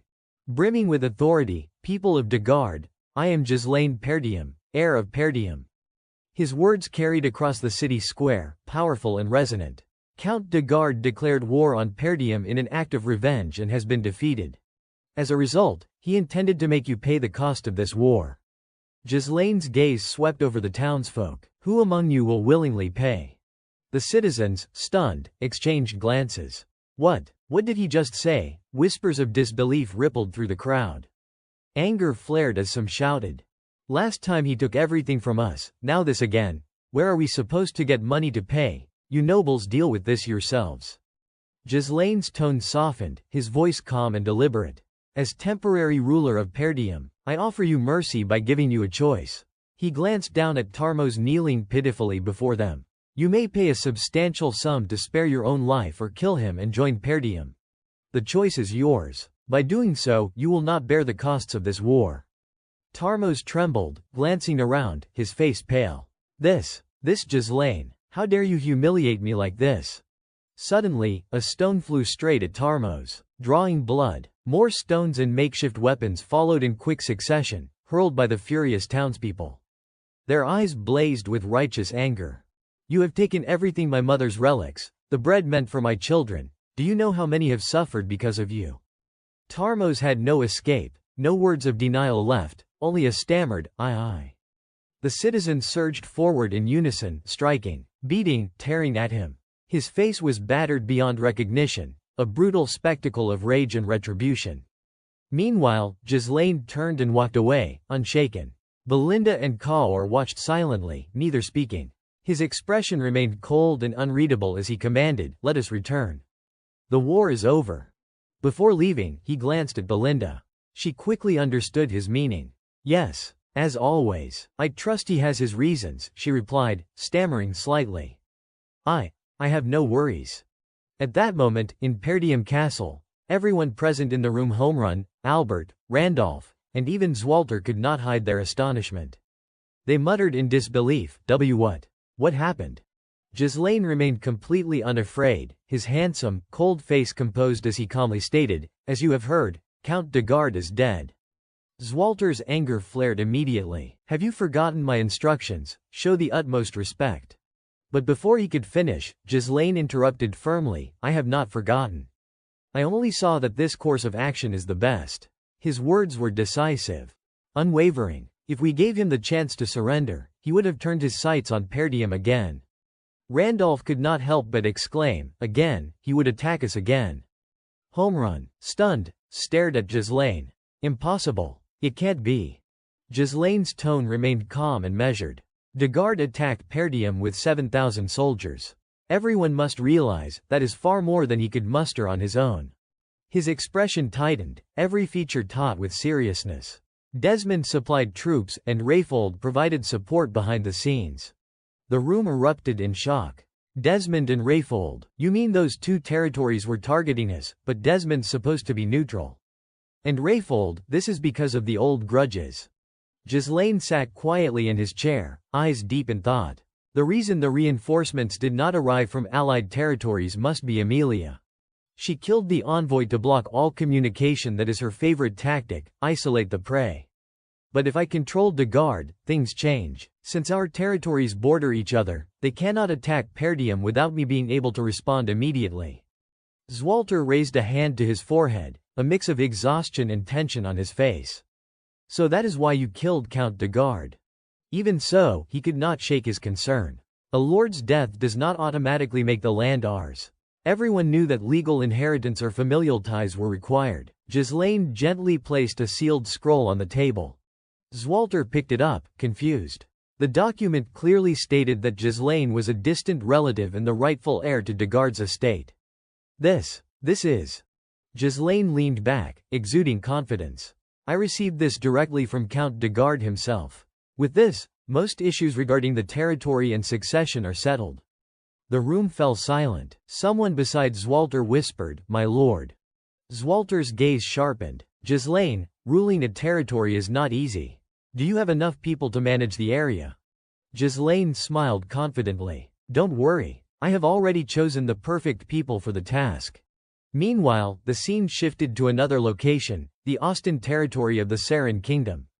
In a grand, famous casino, the atmosphere was electric, bustling with energy. A tense gambling match was underway, drawing a large crowd. Wow, he is really going all in, betting he will cry when he has to say goodbye to his right-hand man. The dice lay in a perfect line on the table, and a cup slid across, scooping them all up. The gambler's hands moved with incredible skill, shaking the cup rapidly and expertly. Across the table stood a notorious casino owner, cigarette dangling from his mouth, smoke curling upward. His voice was sharp and threatening. You know what happens if you are caught cheating, do not you, Claude? Claude, unflinching, met the bald man's glare with teasing confidence. Come on, lighten up. It is all in good fun. Tension in the room spiked as the dice balanced precariously, standing upright on the table. In the grand hall of the castle, before the eyes of many witnesses, a commanding voice rang out. For your great accomplishments, in the name of His Majesty the King. Zwalter held the scepter, his gaze fixed on Ghislaine. I hereby bestow upon you the title of Baron Fenris. Ghislaine extended his hand to receive the scepter with respect. The assembled crowd erupted in joyous celebration, cheering in unison. Long live Baron Giselle Fenris. Ghislaine's eyes shone with determination. After the war, I have become a lord. Not long after, Ghislaine sat quietly at the tea table, staring at a map spread across it. He pointed to a spot in the center. As you can see, de Garde's territory has been divided into 5 baronial fiefs, excluding the royal lands. I intend to establish my base here, at the center. In the Fenris fief. He raised his head to look at the elders. That is all. Any questions? Randolph and Homerun exchanged glances, thinking, questions, this is more like an announcement. Gillian leaned toward Zwalter and whispered, my lord. Zwalter looked at Ghislaine, then waved his hand in approval. Very well, do as you see fit. Someone has to take on that role anyway. Ghislaine nodded politely. Thank you, everyone. Suddenly, Zwalter cleared his throat. But it seems our finances suffered heavy losses during the war. Ghislaine raised an eyebrow, curious. Losses? Zwalter continued, are you planning to sell magic stones to raise money? Ghislaine's expression shifted slightly as he remembered. Ah, right, we do not have any left. Zwalter froze. Why not? Ghislaine leaned back casually, as if it were obvious. We blew them all up at the city gate. Don't worry. Soon, I will have someone mine more. Back in the present, Belinda smiled brightly and called out, young master. Behind her, Gillian and Kaur looked at him shyly. Please, young master. Join us for a meal. Congratulations, my lord. Ah, no, Lord Fenris, our captain has finally gained fame quite extraordinary. Belinda, slightly bashful, continued, we were worried before about how you would develop. But it seems your progress is thanks to our good upbringing of you, right? Kaur could not resist teasing. That is why he is a bit skewed now, huh? Belinda playfully kicked Kaur in the stomach, then turned back to Ghislaine, laughing. Our young master has truly become a lord. Amazing, haha. A soft voice drew his attention. Opa. Turning, he saw Elena pulling Rachel along. The little girl elbowed Ghislaine playfully. Are you really the Opa I knew, or should I call you Lord now? Ghislaine slipped his hands into his pockets, slightly exasperated. Call me something that makes sense. He glanced to the side. And he looked at Rachel standing shyly nearby. Rachel. The girl looked up. Ah, hello, Gizel Opa. Ghislaine instructed seriously. Elena, if she ever bullies you, just tell me. If she dislikes something, deal with it immediately. Rachel nodded reluctantly, while Elena gasped. What? Ghislaine ignored her playful punches and turned to Jillian. Looks like Rachel has fully recovered. Jillian bowed slightly. Thanks to you, my lord. Ghislaine clapped his hands loudly, then addressed everyone in the room calmly. All right, everyone, listen. You have all been extraordinary in standing by my side throughout the war. His gaze hardened with resolve. From now on, I am the Lord of Fenris. I will reside in Fenris, not Perdium. He continued, therefore, I want to recruit my personal guard, not just mercenaries. The others were taken aback. Personal guard, does that mean they officially become an army? Ghislaine smiled faintly. Yes, and I intend to train each of you to become knights. To the astonishment of everyone, he added, the courage you have displayed in the recent war qualifies you for knighthood. You are worthy. Belinda looked at him, flustered. But won't that cost an enormous amount? Ghislaine nodded. Exactly. That is why we need to earn a lot of money. He turned to the person beside him. Gillen, how is he doing? Gillen responded carefully, yes, no problems. Ghislaine was silent for a moment, then spoke. Gillen, take everyone to Fenris first. Jillian froze for a few seconds, surprised. You are not coming along, my lord. Ghislaine replied calmly, I have to stop by somewhere first. His tone grew serious. After the war, security is probably chaotic everywhere. You go ahead and stabilize things over there. Jillian remained silent, but Ghislaine's next words startled him even more. You are the most trusted person. That is why I am entrusting this task to you. Jillian took a long moment before replying. Understood, my lord. When Ghislaine turned to leave, he bowed respectfully. Take care. He then approached Belinda and Kaur. Belinda, Kaur, you are coming with me. Get ready to go. Belinda asked curiously, where are we going? To the Austin territory in the Kingdom of Ceylon. Belinda was surprised. Abroad. Kaur immediately recognized the name. Wait, Austin, isn't that the city famous for gambling? Both of them grew excited. I want to go. I love traveling abroad. The war is over, let us celebrate, right? Ghislaine immediately dampened their enthusiasm. We are not going there for fun. In another room, Vanessa held a staff firmly. Please, let me absorb mana one more time. Alfoy stepped back in shock. Are you crazy? Absorb? What? Vanessa stepped closer. If I absorb the Lord's mana like last time, I think I can actually cast the spells I have only imagined in my head. Alfoy yelled. Why my mana? She looked at him puzzled. But the young master said your role is basically a mana source. He was completely stunned. What? Just then, Ghislaine pushed the door open. You all have a lot of energy, The two of them turned toward him immediately. Young master. Alfoy quickly spoke up. Hey, little lord, do something, she keeps trying to absorb my mana. Ghislaine paid him no mind and walked straight to Vanessa. Are you all right? She nodded quietly. Yes.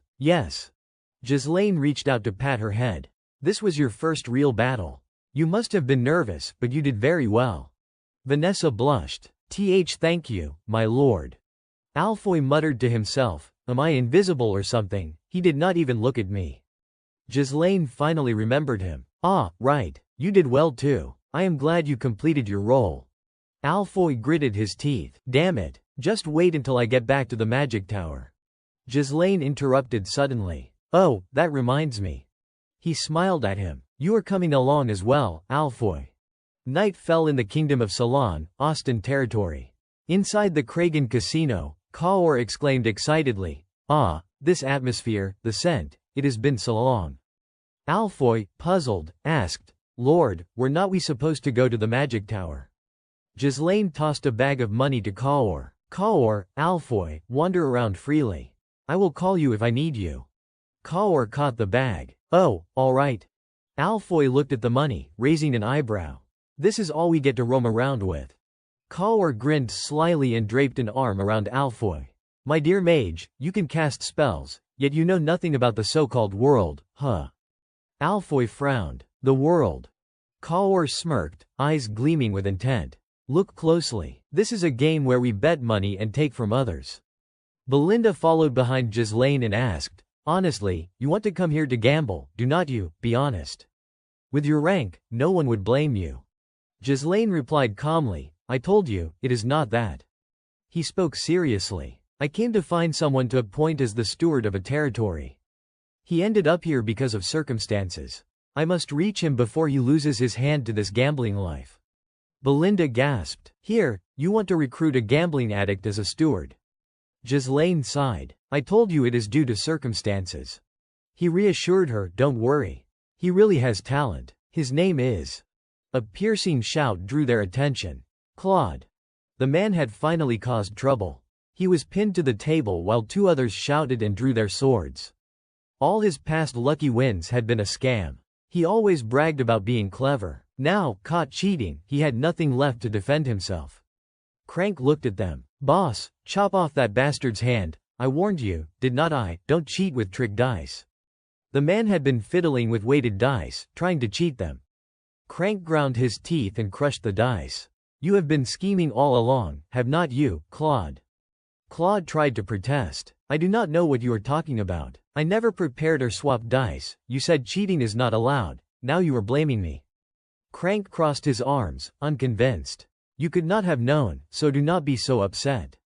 He sneered. "We were never meant to understand each other." Claude gritted his teeth. "Crank." The man beside him raised his sword. "Do it." Claude closed his eyes and braced himself. After a while, feeling nothing, he opened his eyes. "Looks fun. Mind if I join in?" The sword was blocked by Ghislaine.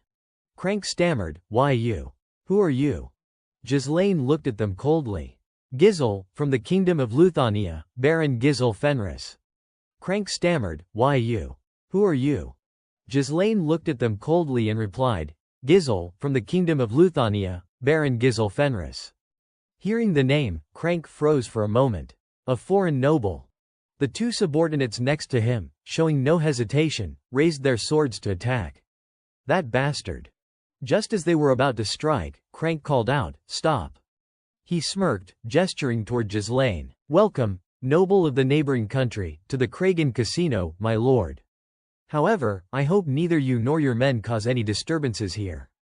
He then looked at his two subordinates and barked, "You two, put your weapons away." Ghislaine retracted his sword. Belinda frowned. Crank crossed his arms and asked, "But what brings a noble to a shabby place like my casino?" Ghislaine replied coldly, "I am looking for someone. It just so happens he is here." He called to the man lying face down on the table. "Claude, get up." Squinting at him, he added, "I am here to fetch you." The dice tumbled from the cup.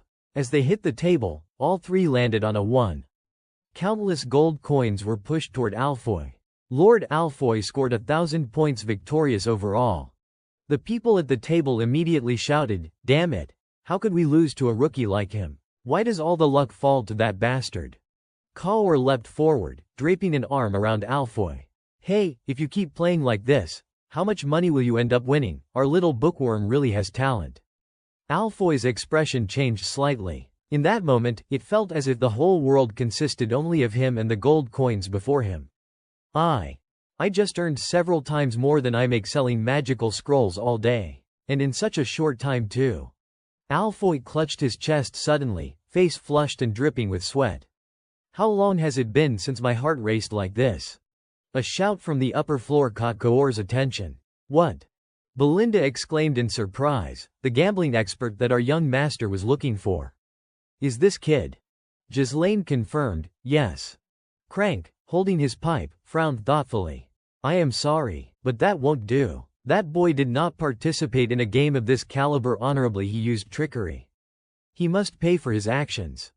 Ghislaine raised an eyebrow. Trickery. Claude suddenly grinned slyly. He fell to his knees and begged loudly, I am sorry, Baron Fenris. He wept, explaining, the precious money you gave me, Baron, I was tricked by them and lost it all. Claude continued to protest. All the dice here were controlled by them. They even checked what patrons brought in to eliminate any cheating devices. But just when I tried to make a big, decisive bet, a problematic dice appeared. How is that fair? Belinda panicked and stepped closer to Ghislaine. What is he saying, young master? When did you even meet him, and how dare he lie so blatantly? Ghislaine raised a hand to stop her. He turned to Crank, as if seeking confirmation. Is what he says true? Crank did not respond immediately. Internally, he thought, that Claude. I have always wondered where he got such a large sum of money. He puffed his pipe and spoke coldly. I do not know how you know Claude, but what he says is not trustworthy. Cheaters always claim innocence. Exhaling smoke, he continued, besides, this casino belongs to Baron Austin. Even if you are a foreign noble, if you keep causing a scene like this, a diplomatic dispute is inevitable. Let us consider what just happened as if it never did. Can you and your men leave quietly? Ghislaine furrowed his brow. That might be difficult. After all, it is no different from your having stolen all my money earlier. Crank's expression shifted, and he sighed. Well. Ghislaine pulled Claude forward, seating him in front of Crank. Now, do not frown. Both you and I want him, right, so let us see if we can reach some kind of agreement. Crank's curiosity was piqued. Agreement. Ghislaine's tone turned serious. Play around with me. If I win, I reclaim all the money you have won from Claude earlier. If I lose, I will wager my current title and all my possessions. Claude, Crank, and Belinda all gasped. What? Claude quietly cautioned. I am extremely grateful for you going along with me, but who are you that you would go this far for me? Ghislaine immediately draped a hand over his shoulder, pulling him close. I am someone who desperately needs your support. Crank laughed heartily, clearly entertained. It has been a long time since I have seen a noble this daring. Fine then. He shouted, if you have come to the casino, you would better play around. Everyone in the casino cheered with excitement. A big match, a fresh-faced noble dares to challenge old man Crank. Today's definitely not a day to be bored. Crank rolled a die onto the table. The rules are simple, the lowest number wins. If there is a tie, we keep going until one of us prevails. He taunted Ghislaine with disdain. Noble as you are, if the game were too complicated, you might not understand. Ghislaine rested his chin on his hand, replying coldly, I understand. Let us start. Crank smirked. You are quicker-tempered than I thought. Fine. He flipped a coin in his hand.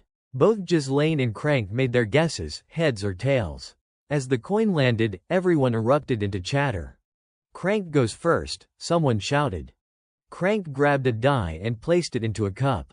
Permission to roll first, he said sternly, covering the cup. Then, with expert motion, he shook it. Belinda looked on with contempt.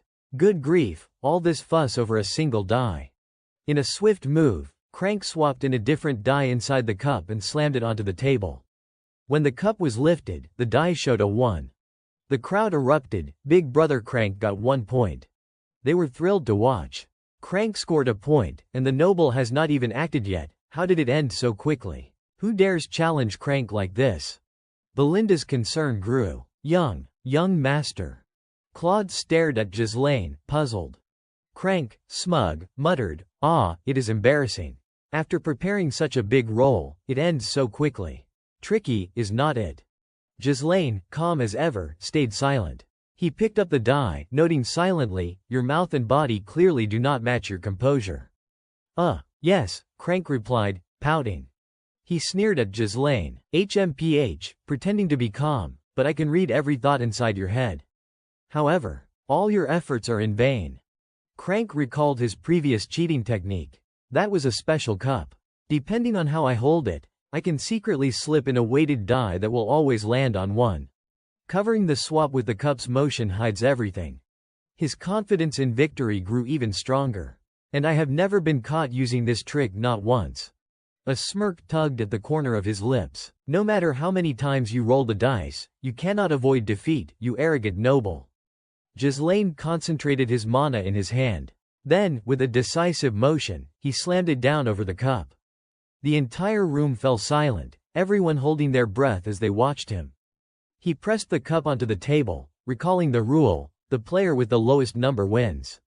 Slowly, he lifted the cup to reveal nothing but a pile of powder 0 points. Crank's eyes widened in shock. What? The others in the room were just as stunned. The die turned to dust, 0 points. How is that even possible? Is Crank going to lose? Belinda and Claude exchanged incredulous glances. Crank sprang to his feet, furious, pointing at Ghislaine. This can't be, this result does not count, it is cheating, even if you are a noble, you cannot act so brazenly. Ghislaine grabbed Crank's hand, twisting it to reveal the die he had hidden. And what is this? The die tumbled across the table. Gasps echoed through the room. Wah! There is another die in his hand, so all this time, he has been cheating too. Ghislaine's gaze was icy. When participating in a sacred game like this, one must play fairly, as I clearly stated before the rainy season. Crank's face turned pale with sweat. Impossible. Could he have known everything in advance? In a flash, he drew a sword from his waist and lunged straight at Ghislaine. With a swift sidestep, Ghislaine dodged the sudden attack. Belinda and Claude froze in shock at the abrupt turn of events. Ghislaine smirked. You should have shown your true nature from the start. Pretending to be polite does not suit a thug like you, it is clumsy. Crank's henchmen drew their swords. What is he saying? One shouted. Enough talk, things have come this far. We can't let him leave unscathed. One of them pointed his blade at Ghislaine. Attack.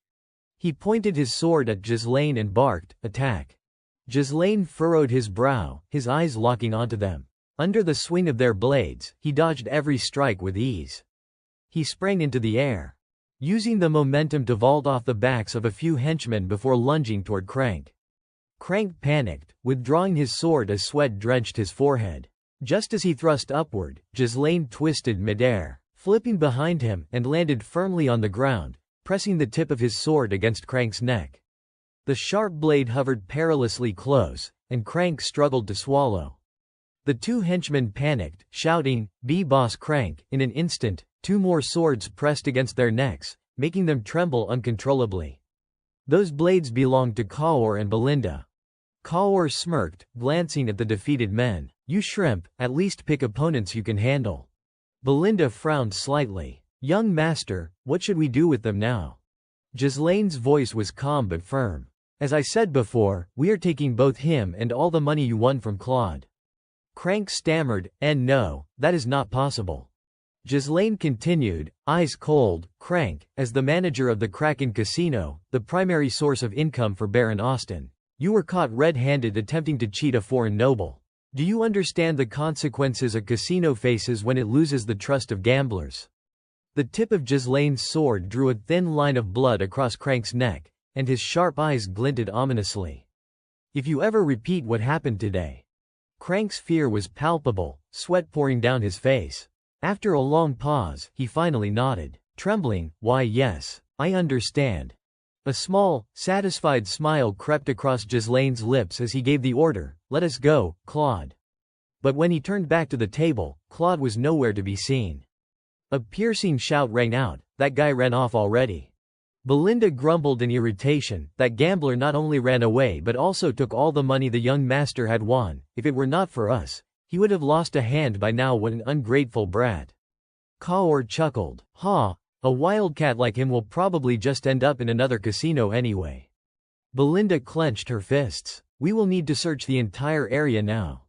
Ghislaine waved a hand, stopping her. No need. It is unnecessary, I already know where he is headed. Outside the casino, Claude rode his horse through the night, a sack of money slung over his shoulder. As he glanced back, he sighed in relief. Phew. I survived. But who is that noble who helped me? He tightened his grip on the bag. Still, thanks to him, I got what I needed. Mission accomplished. Claude chuckled bitterly to himself. Some foreign noble. I am sorry, but I really needed this money. A year earlier, in a ramshackle house deep in the forest, coins tumbled across the floor. Anna. Look at this, Claude exclaimed excitedly. It is amazing, is not it? Gambling is not just a game of chance. There is a formula to always win. If I keep earning money this way, we won't have to live on the run anymore. We can return to a normal life quickly. Anna suddenly interrupted, her voice cold. Stop, Claude. He was taken aback. Anna. She reached out with trembling hands to grasp his. I know about my father's death. The same father who was your master. It is not your fault. Seeing Claude's bruised and battered face, she shivered. So please. Claude let out a small, bitter laugh. It is my fault. My foolishness and recklessness turned my master into a traitor. A voice, dripping with contempt, rang out. The scholar of Sarin Royal Academy is a traitor, and you are the child of that traitor. Boethius accuse Anna accuse. Anna, bound and watched by Crank and his henchmen, was dragged forward. Claude, lying on the ground, strained to reach her. Anna. Silent footsteps approached Claude. A low, measured voice spoke, Your name is Claude, correct? The man leaned on his cane, his tone deliberate. I will give you 1 year, bring 2,000 gold coins here. He rubbed his chin with a twisted satisfaction. The fate of that girl was supposed to be sealed. But if you deliver the ransom, I will release her. Snapped out of the memory. Claude clutched the money bag, whispering Anna's name. His eyes shone with hope. I will get you out of here, he vowed. At Austin Castle, in the study, voices echoed. Are the prison barracks already full? Feeding those lowly prisoners is just a waste of food, HMPH. A fat man sat writing with a brush. If they can't even pay their ransom, there is no reason to keep them alive, Baron Austin. He waved dismissively at a subordinate. Rosiel, anyone who fails to pay within a week, execute them. Understood. The subordinate bowed. Yes, my lord. Another aide stepped forward hesitantly. My lord, it has been nearly a year, but... Austin frowned, annoyed. Then suddenly a lecherous smile spread across his face as he rubbed his chin. Ah, you mean that rebel's daughter, do not you? Their conversation continued. Any news of that brat Claude? Yes, my lord. I have heard he has not earned the money yet and spends all his time idling at the casino. Then it seems Crank is doing his job well, Austin scoffed. Normally, I would consider taking the girl as a servant, but since she is a rebel's daughter, it makes me uneasy. Throw her into the execution group and make sure Claude does not hear about it. The aide asked cautiously, and if he manages to bring the ransom? Austin replied calmly, take the money and deal with him. A gambler like him, nobody will care if he dies. He revealed his greed plainly. Of course, that is, only if he manages to get the ransom I demanded. The study door creaked open. Another aide rushed in. Apologies for disturbing you, my lord, he said. Austin, irritated, snapped, at this hour, what now? There is a man Claude making a commotion, demanding to pay the ransom. The heavy sack of coins thudded onto the desk. Claude stood before Austin. 2,000 gold coins. I have brought the full amount, he said, pleading. Please, release Anna. Austin opened the bag, scrutinizing each coin. Frowning, he thought, not counterfeit. Where did you get this money? He demanded. I won at gambling, Claude replied. Austin tossed the coins back into the bag. I see. He barked orders. Imprison this man immediately. Claude was stunned. What? But I brought the full amount you demanded. 2 aides lunged to restrain him. Panicked, he shouted, Hey, I have already brought the full ransom, why now? Austin's expression darkened as he pondered. The origin of this money seems suspicious. I must confirm with Crank first. He pointed at Claude. And you, if you value your life, behave yourself and go to the dungeon. Claude lowered his head, a bitter laugh escaping him. Ridiculous. Austin sneered. A gambler like you, actually preparing the full ransom I demanded, who would believe that? He eyed the coins greedily. Claude roared in anger like a wild animal, struggling against the aide's grip. Suddenly, something struck the necks of the 2 aides with force. Their eyes rolled back, and they collapsed unconscious. Austin, shocked, turned toward the door. Claude, panting, glanced back. A silent hand rested on his shoulder. Ghislaine patted him lightly, whispering reassurance. You have done well. Ghislaine strode forward toward Austin. Pleasure to meet you, Baron Austin, he said. Austin stammered in shock. Who? Who are you? With a snap of his fingers, Ghislaine introduced himself. From the Kingdom of Luthania, I am Baron Ghislaine Paris. At the same time, Belinda threw the bound crank to the ground. Austin's eyes widened in disbelief. Kaur placed a chair before Austin. Ghislaine sat, propping his feet arrogantly on the desk, eyes fixed on the Baron. Bring out some tea for your guest first, won't you? Austin's face twisted with anger. What did you say? A nearby subordinate brandished a sword toward Ghislaine. How dare you be so disrespectful, bowed to the Baron immediately. Another sword suddenly pointed at him, making the man recoil in surprise. Kaur's cold voice cut through sharply. Stop that. This is not something you should interfere with. The subordinate trembled. What did you say? Austin pointed and shouted, how dare you act so brazenly in front of me? Why are you all just standing there? Drag this man out. Ghislaine remained calm. I am not acting recklessly. He propped his chin on his hand, eyes sharp as blades. I am here to demand compensation. The room fell silent. Compensation, Austin stammered. Ghislaine extended his hand and called, Belinda. At his command, she kicked Crank to the floor. Ghislaine pressed his palm against Crank's face. In your casino, your manager this Crank was caught red-handed cheating. Because of his fraud, Claude and I almost lost all the assets we had wagered. Austin's eyes widened as he glanced at the pile of gold. Crank hurriedly protested, Baron, that is not true. I am innocent, the real cheater is them. Belinda slammed her foot into his head. That bastard keeps lying, does not he? Austin gritted his teeth. Crank, you fool. You have to know your targets and your actions. So now, what do you want me to do?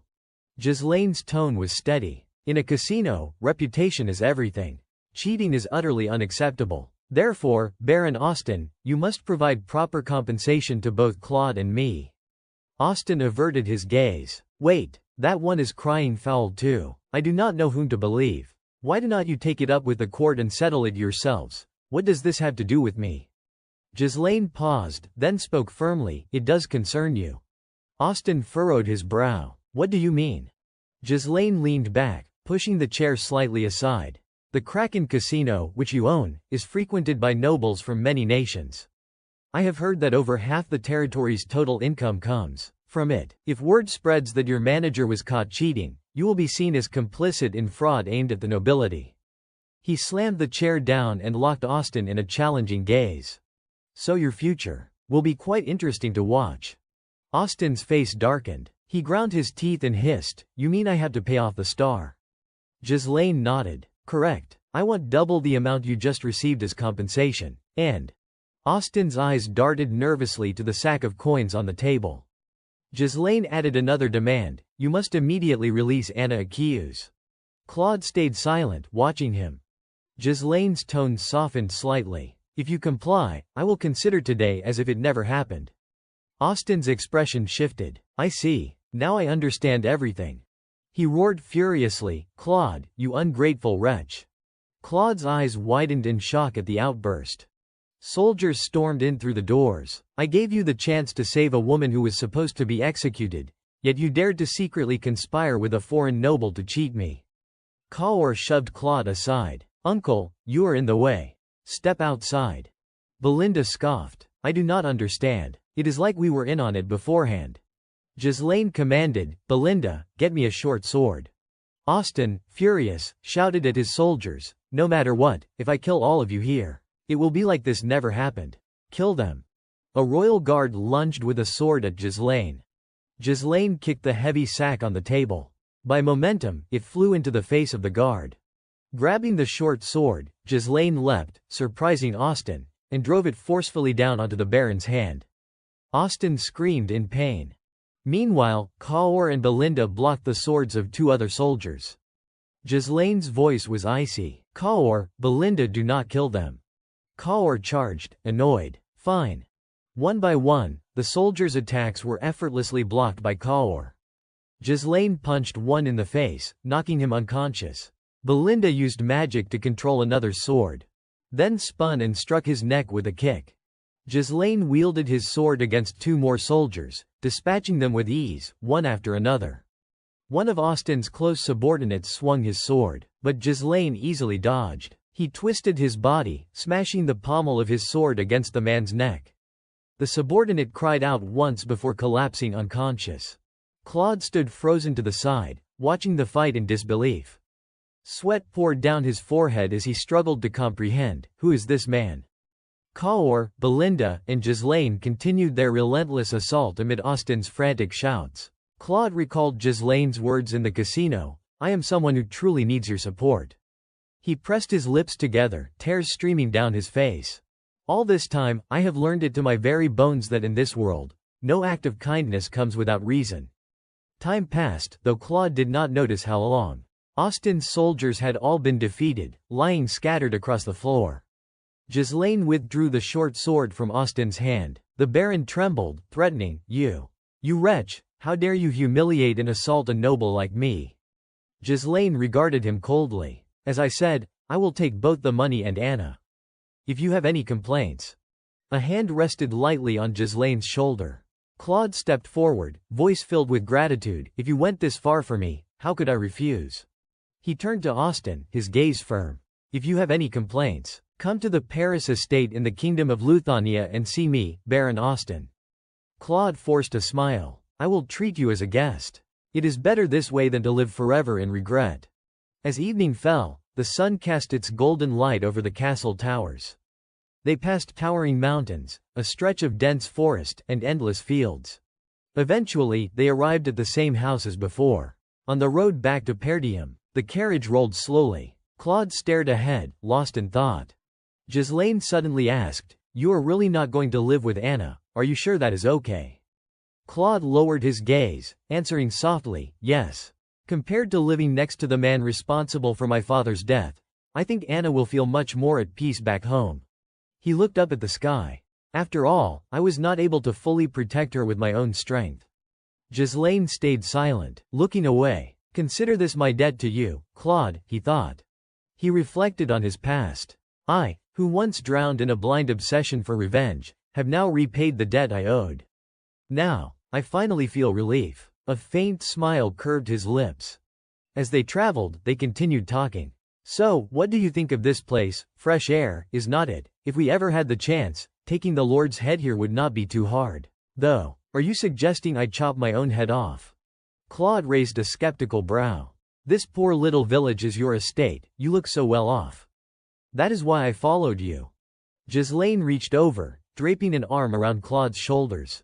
"From now on, you are the chief steward of my estate." He gestured forward. "Everything you see here, you will be responsible for it."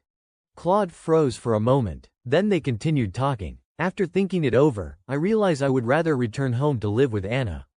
"Please, let me go, it is late." "This wretch," he said. Inside a dim room, a man sat silently at the center. Those around him murmured with grave expressions, "Perdium. Paris." Harade's face darkened, eyes burning with lethal intent. "Ghislaine." He raised his hand in command. "Send a letter to Amelia. Inform her that we will accelerate the plan." At the Paris estate, inside Paris Castle, Belinda, Kaor, Ghislaine, Alfoy, Vanessa, and Claude stood neatly in a row. Ghislaine leaned on his staff. Facing them, he spoke with authority. "Everyone's gathered, correct?" A faint smile curved his lips. "Let us begin our work." They responded in unison, "Yes, my lord." The estate, freshly freed from Disgald's brutal rule, was in utter disarray. Ghislaine had appointed Claude to various administrative roles to begin the process of restoring stability. Leading the group, Ghislaine pointed with his staff. "First, start by surveying the population. Find every survivor and bring them back to the village." He glanced at Claude, jotting notes behind him. "Once the survey is complete, use that information to procure enough food to last at least 6 months. Securing provisions is the most urgent task, prioritize it above all else." Claude nodded earnestly. "Understood." They continued forward. "Soon, we will also farm. Distribute cattle and plow-equipped oxen to the households in the estate so they can tend the fields. Additionally, check if we can harvest wood from the nearby forest to expand arable land." Claude blinked in surprise. "My lord, are you really planning to cultivate crops on this cracked, barren soil?" "Exactly," Ghislaine replied calmly. They surveyed the estate carefully. "We will crush the bones of the blood pythons for fertilizer. All outdated facilities and equipment that can no longer be used must be replaced. Build warehouses, drainage systems, and so on, and do not forget this, that, and the other. Claude forced a smile. My lord, you must be joking. The chief steward of Paris, administrative director, secretary, treasurer, inspector, household officer, materials officer, distribution officer, tax officer, collection officer, enforcement officer, food officer, disaster officer, supervisor, junior officer, and many other roles all assigned to me. In the study, Ghislaine furrowed his brow, pen in hand. What is it? Flustered, Claude admitted, I am handling all these roles myself. Ghislaine lowered his head, continuing to write.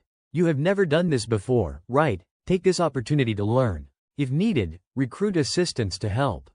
Claude spun on his heel and sprinted out of the study as fast as he could.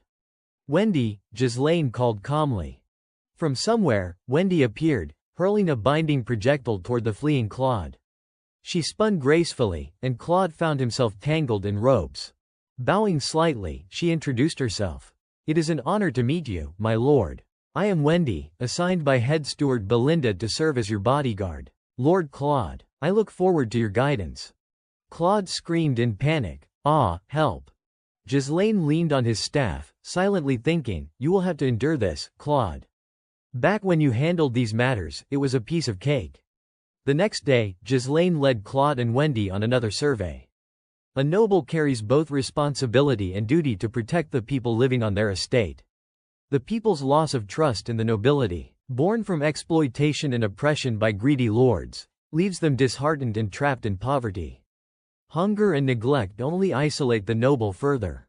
Addressing these fundamental issues as soon as possible is crucial to establishing a stable foundation for the estate. He closed his eyes, lost in thought. But then a piercing, astonished shout echoed through the castle. You mean to say we do not have enough money? Ghislaine sat atop the table, surveying his ledgers. At this spending rate, I won't even be able to pay your salaries in 3 months, he mused. Gillian stammered, This is a serious problem, my lord. Cawor placed a hand on his hip. So, what is the problem? Aren't we just supposed to dig up more rune stones? Ghislaine replied, we can't sell all of them. I need some for other purposes, and the mages require them for research. He rested his chin in his hand, pondering. Rune stone veins are not infinite. We can't keep relying on them forever. We need a sustainable source of capital. Suddenly, Claude burst in aggressively, flinging open the door. Ghislaine, pen in hand, looked up and exclaimed, Ah, Claude, perfect timing. I just happen to have a task that requires someone like you. Claude rushed forward, confidence radiating from his voice. There is no need to worry about those tasks, my lord. I have already prepared the perfect plan to save this estate. A sly grin spread across his face. He proudly proposed, we build a casino. The moment he said it, Claude was literally kicked out of the castle. Belinda leaned to Wendy and whispered, next time he opens his mouth to spout nonsense, you just deal with him immediately. Wendy nodded, carefully noting it down. Understood. Claude shouted in frustration, no way, what am I supposed to do now? Determined, he argued, we can't farm, and runestones can't be used recklessly. Isn't turning this wasteland into a proper entertainment city the most practical solution? Alfoy, closing in behind him, said, I completely agree with you. Ghislaine looked up at him calmly. I will consider your suggestion later, once the foundation is secure. For now, continue the tasks I have already assigned. Claude protested. No, do you think we have enough food to hold out until then? Ghislaine patiently explained, if we build a casino while the estate's foundations are weak, we might make some money initially, but we won't be able to prevent the rise of an underground world. In the long term, it is not the best choice if we want to confront them later. Claude crossed his arms, frustrated. Our supplies are already running low, and you talk about the future, I mean, we have to do something now, before even the money to buy food runs out. Alfoy chimed in, other lords do not farm not because they hate it. I think building a grand entertainment district here is the right move. Ghislaine nodded. Then leave the food situation to me. Claude looked puzzled. Yes, sir. Ghislaine instructed firmly, if I can make crops grow on this land. From now on, follow my instructions without a single complaint. Claude sighed. Honestly, I already told you, this land is barren and impossible to cultivate. Ghislaine smirked. Are you certain about that? Claude and Alfoy exchanged confident glances. No matter what, they were sure the land could not be farmed. Ghislaine smiled gently at them. Bet you a wager. 3 months later, Claude and Alfoy stood in stunned silence, staring at the fields before them. Master Mage, am I dreaming? The once barren fields were now fertile, golden with ripened crops. Villagers wielding sickles eagerly harvested the bounty. Success. It is finally a success. How many years has it been since we last had a harvest on this land? Claude stared at Ghislaine in amazement. How is this even possible? Ghislaine calmly explained, black barley naturally grows well even in barren soil. Before sowing, I sprinkled powdered blood python bones, which are highly nutritious, over the prepared land. Then I planted black barley enhanced with the mana infusion array. He bent down, lifting a stalk of grain in his hand. Seeds sown this way grow at an accelerated rate, allowing us to harvest more frequently. Alfoy clenched his teeth, his astonishment mixed with frustration. Damn it, so that is why you had the bond mages create the slow-growth mana arrays. Vanessa looked at him with admiration. My lord, you are truly incredible. How could you think to use the mana infusion array, something meant for humans, on seeds? Ghislaine hesitated for a moment, closing his eyes in thought. That was not exactly my idea. He recalled the origins of the mana infusion array, a magic array capable of drawing the energy stored in rune stones to accelerate mana growth exponentially. At first, some had questioned why such a precious resource would be used on wheat, but once the results were seen, no one could argue against it. This method had been verified by mages and scholars from the future. Ghislaine smiled faintly. As for the principle behind it, that is not something I concern myself with. The villagers in front of him cheered enthusiastically. My lord, from now on, we will follow you unconditionally, no more starving to death, long live Baron Paris. Amid their jubilant celebration, Claude and Alfoy tried to sneak away quietly. A voice called from behind, startling them. You too. Ghislaine had somehow appeared behind them. Where do you think you are going? You still have your wager to settle. Claude forced a sheepish smile. Wager, sir, what wager? Ghislaine calmly opened his inner robe pocket. If you win, I will give you 5,000 gold and your freedom. He pulled out a small scroll. If I win, you will serve as my unpaid servants for 10 years. Immediately, Claude and Alfoy were surrounded. The bet's already made, Ghislaine reminded them. The two exchanged resigned smiles. Damn it. And so, the first harvest concluded. With a stable food supply secured, runestones could now be used for purposes other than sale. Herbert raised a brow, puzzled. Why you want me to build a branch of the magical guild here? Ghislaine nodded. Yes, master of the tower. Herbert grew more confused. But I only came to visit because my brother said you became the lord here. Why bring this up now? Ghislaine replied calmly. It all began with the unilateral declaration of war from Lord Disgald. In that battle, we received the aid of magic. But it was incredibly difficult to secure victory, especially by detonating the rune stones.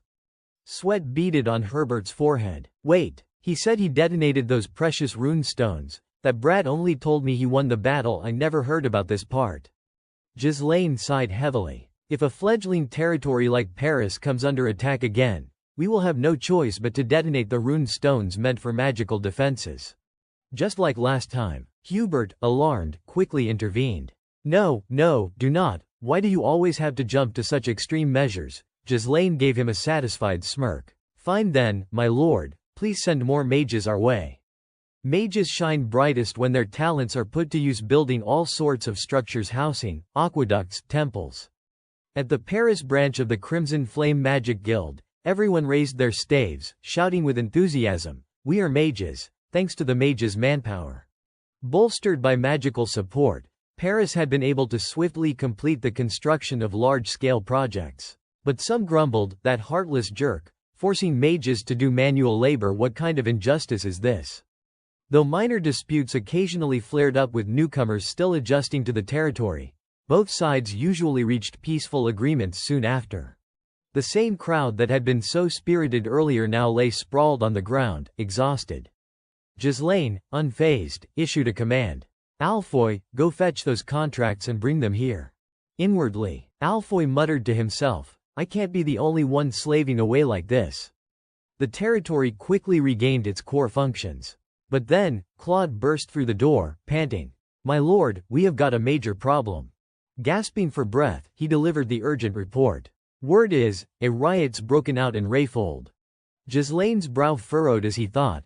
The riot in Rayfold escalated faster than expected. Could my interference have caused this? Lady Amelia of Rayfold, along with Desmond, were mere puppets dancing to the tune of Duke Delphine. Having failed to seize Perdium through Disgald, they now had no choice but to take direct action. Ghislaine's eyes blazed with murderous intent. This war of mine is not over yet. Gillian spoke up, his voice tentative. My lord, what is your plan? Belinda, equally anxious, added, if Lady Amelia takes our territory. Ghislaine cut in, his voice slow and deliberate. If they dare try to crush me, I won't sit idly by. We will march to the kingdom. To Luthania's capital, Cardinia. In a cluttered room, strewn with scattered belongings, a hand reached out from the shadows in the corner. But the moment it touched the light, it was scorched, burned to ashes. The figure stared at their trembling, blistered hand for a long moment. Then, lifting their gaze to the sky, they whispered, all I want is to die. In a vast city brimming with energy and life, the streets teemed with people. Wagons followed one another in long lines, and knights stood guard with solemn dignity. As they gazed at the magnificent city around them, they could hardly believe it. This was Cardinia. At last, Ghislaine's group had set foot in the capital. The group of portly men could not help but speak up. The territories we have seen before. They were nothing but toys compared to this. One of them stammered in awe. The castle we built in our own lands does not even count as a real castle anymore. Kaur glanced at them, smirking. If you are so brave, try saying that in front of the commander and see what happens. Vanessa leaned out of the carriage, her eyes sparkling. Look, Lord Alfoy, they are selling ingredients here that we have not even seen in our mage tower. Alfoy clicked his tongue and scratched his cheek, conceding. Seems like everything here is built a bit more meticulously than our own mage tower. Just a touch more detailed, I guess. Nearby, Ghislaine muttered under his breath something that sounded displeased, though Claude beside him could not catch it clearly. He looked up at the splendid city before them. His tone icy and disdainful. This city. It is so arrogant, it makes me want to smash it to pieces. Claude, puzzled, whispered to Wendy, why? Why is he suddenly so angry? She lowered her eyelids slightly and replied coldly, if the Lord says so, then you can be sure it is so. Claude rolled his eyes in exasperation. He seems not quite normal in some way, does not he? He watched Ghislaine's hostile gaze fixed on the city. And dared to guess, could it be that in his past life, this place held some grudge against him? Ghislaine, meanwhile, sat silently atop his horse, studying the impregnable fortress before him, the indestructible capital of Cardinia, a city said to be under the protection of the goddess. Memories of his past life, spent amidst oceans of fire, stirred within him. I once conquered this city. And yet it is also where I died. I attacked the capital to kill Duke Delphine, who plotted to seize the throne. But he was not here. Blinded by my desire for revenge, I made everyone my enemy. Alone, I could accomplish nothing. A few days ago, not long past, at Perdium Castle. Zwalter's eyes went wide with astonishment. You are saying you are going to the capital? Ghislaine, mounted on his horse nearby, responded calmly, yes, father. This is a matter of great importance. Zwalter's worry deepened. Then, what about your Paris territory? Ghislaine placed a hand over his chest, showing utmost respect. I will provide a year's worth of provisions for Perdium. In my absence, I request that Governor Homerun and Knight Commander Randolph be sent to Paris to oversee its management. Homerun and Randolph's eyes lit up, stunned. A year's provisions. Zwalter furrowed his brow, still uneasy. Food is not the concern. It is just that, did not you yourself say that Rayfold was targeting us? With a rebellion erupting in Rayfold, you are leaving now. You must understand what that implies. Ghislaine raised his bow toward a bird soaring in the sky. I understand, father. As you said, If Desmond and Rayfold form an alliance and strike while I am absent, we would not have the strength to resist. However, he released the arrow. It shot through the air with precision, piercing the bird effortlessly. Frowning, he continued, Emilia has only just assumed control over Rayfold's internal administration. We still have time before she stabilizes her authority there. In that window, we must build our strength to confront our enemies. Zwalter could not help but be surprised. Build strength to confront them. Ghislaine replied matter-of-factly, exactly. This has been planned all along. I intend to draw the kingdom closer to our side. A merchant clasped his hands together and bowed deeply, showing utmost respect. Yes, as you requested, my lord. By now, they had stopped before a grand castle, imposing yet shrouded in an eerie, cold atmosphere. I have prepared a stately mansion for you. The merchant continued, luxurious, with gardens, spacious grounds, and reasonably priced. Ghislaine smiled smugly, glancing at Belinda standing beside him. What do you think? She forced a smile, helpless. Well, it does look quite imposing, I suppose. Claude and Alfoy, however, reacted violently, both shouting in unison at the merchant, Hey, sir, why does this place look so run down? The merchant stammered, Well, it is just that no one has managed this place for a very long time. A murder of dark crows flew out from the nearby forest, startling the fat man into a yelp, Huh. The knight accompanying them sneered, with a cowardly look like that. How did you survive and make it back from the beast forest? The man hugged himself, shivering. It is. A bit chilly here, is not it? Vanessa turned her head, rubbing her chin thoughtfully. Just wear more clothes, and you will be fine. The merchant cleared his throat several times, then launched into a polished sales pitch. Anyway, all those rumors about ghosts or wandering spirits in this mansion are completely baseless. I assure you, there is nothing wrong with this place at all. Ghislaine immediately agreed to purchase. Fine, let us settle on this place. How much is it? Claude quickly intervened, grabbing the merchant by the arm and pointing at his overly eager face. Look at him. He is clearly just happy to get rid of this cursed property. Do you really think concepts like feng shui and geomancy exist only for show? Ghislaine let out a light smile, answering calmly, leaving Claude speechless. It is fine. Ghosts won't kill anyone. Just smash them if they act up. What is there to fear? The merchant, grabbing Ghislaine's hand excitedly, exclaimed, This is an excellent choice, my lord. Originally, including the land, this property is worth over 1,000 gold. But due to our mismanagement, I will let it go for 500 gold. Ghislaine turned to him, setting the price, 200 gold. The merchant froze. Well. He looked around the mansion, pretending to worry. I have heard rumors about ghosts. I am afraid of them. If you do not buy at 200 gold, I will have to look elsewhere. Upon hearing this, panic overtook him. No, that is impossible. A mansion this large, selling for 500 gold was already a bargain. There is nothing cheaper in the capital. But Ghislaine's firm words flowed relentlessly. A property this hard to sell, if you tried to manage it properly and sell it later, the upkeep costs would exceed its value. And even then, who would buy it? Yet every year you still pay property taxes.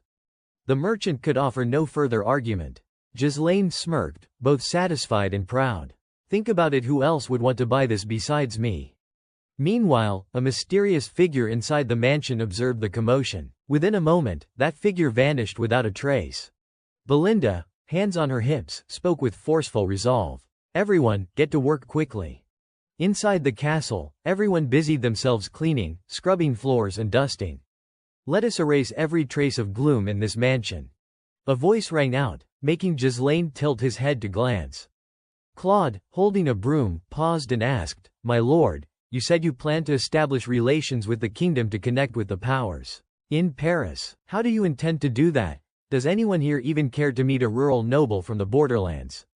Ghislaine turned calmly. As you said, from the perspective of the kingdom's nobles, they have no reason to meet me at all. Claude stammered, panicked. Then, what will we do? A subtle, knowing smile spread across Ghislaine's lips. I will make them wish to meet me. After a while, the room was filled with a variety of ingredients and a few pots. Claude could not hide his astonishment at the sight of all the materials piled up. What? What is all this? Alfoy, equally surprised, spoke up. What is going on here? Don't tell me you plan to use alchemy in this place. Ghislaine calmly walked around, surveying the prepared ingredients. From a certain perspective, you could call this alchemy, he remarked. Then he spoke again. From now on, we will be producing cosmetics. Alfoy's eyes went wide. Cosmetics. Only then did Ghislaine begin to explain. We will create sample products and send them as gifts to all the noble estates in the capital. Some of the others looked a little worried. Will it really work, just with a gift like that? He turned to them with a gentle smile. You will see for yourselves once you try what I have made. They won't be able to resist seeking me out. Nobles regard an exceptional appearance as a display of power and prestige. They are the sort willing to dive into boiling water just to look more handsome or beautiful. In the near future, it will become clear that most cosmetics of this era, those containing lead, mercury, or bismuth powder, are harmful to the skin, sometimes even lethal. The Delphine family made a fortune by creating a cosmetic that corrected these flaws. I obtained that formula after seizing the duchy's power in my previous life, a dream cosmetic that solves all the shortcomings of existing products, Deneb. Then everyone set to work together. First, they used magic to oxidize zinc, turning it into a fine powder. Meanwhile, they melted beeswax in a heated double boiler and mixed in evening primrose oil and shea butter extract. After removing it from the heat, they added the zinc oxide powder prepared earlier. Ghislaine held a small glass vial, a faint smile tugging at his lips, and blended in a special essential oil extracted from the blessings of a spirit. He poured the mixture directly into the pot, and a rich, intoxicating fragrance immediately filled the room. Vanessa leaned over, her eyes sparkling like stars. This scent, it is incredible. Alfoy, equally astonished, exclaimed, this is cosmetics. Claude watched the scene in stunned silence, thinking to himself, how could a low-ranking noble like him know how to make something like this? Ghislaine held up the finished product, gently shaking it. It is not done yet. We need to let it sit for a day to solidify. Once someone uses Deneb just once, all other cosmetics will feel like worthless trash. It will become an essential item for the nobility. He gazed at the liquid in the glass with pride, a small, self-satisfied smile forming. Duchess Delphine, I will put Deneb to very good use. Ghislaine turned to issue instructions, but a dark figure had been standing outside the window, observing. Claude, once it solidifies, package it and send it to the nobles. What, shouldn't you test it first? Claude exclaimed, astonished. Still standing there, watching them, Ghislaine replied calmly, no need. It will work, I am sure of it. The red-tinged eyes of the observer had witnessed everything from the start. That night, a storm swept through, lightning flashing and thunder booming across the castle. Inside, everyone had fallen into a deep sleep. In the center room of the otherwise dark and cold castle, lightning illuminated a strange shadow. The figure glanced around, ensuring no one else was present, then approached the table covered with the cosmetics they had just made. The shadow reached for a jar. Gently twisting open the lid, a rich fragrance wafted out. It picked up a soft, solid substance, rolling it lightly between its fingers. Unbeknownst to the figure, Ghislaine had appeared behind it, his voice calm but firm. So, you are the ghost from the rumors, huh? Startled, the shadow immediately turned around.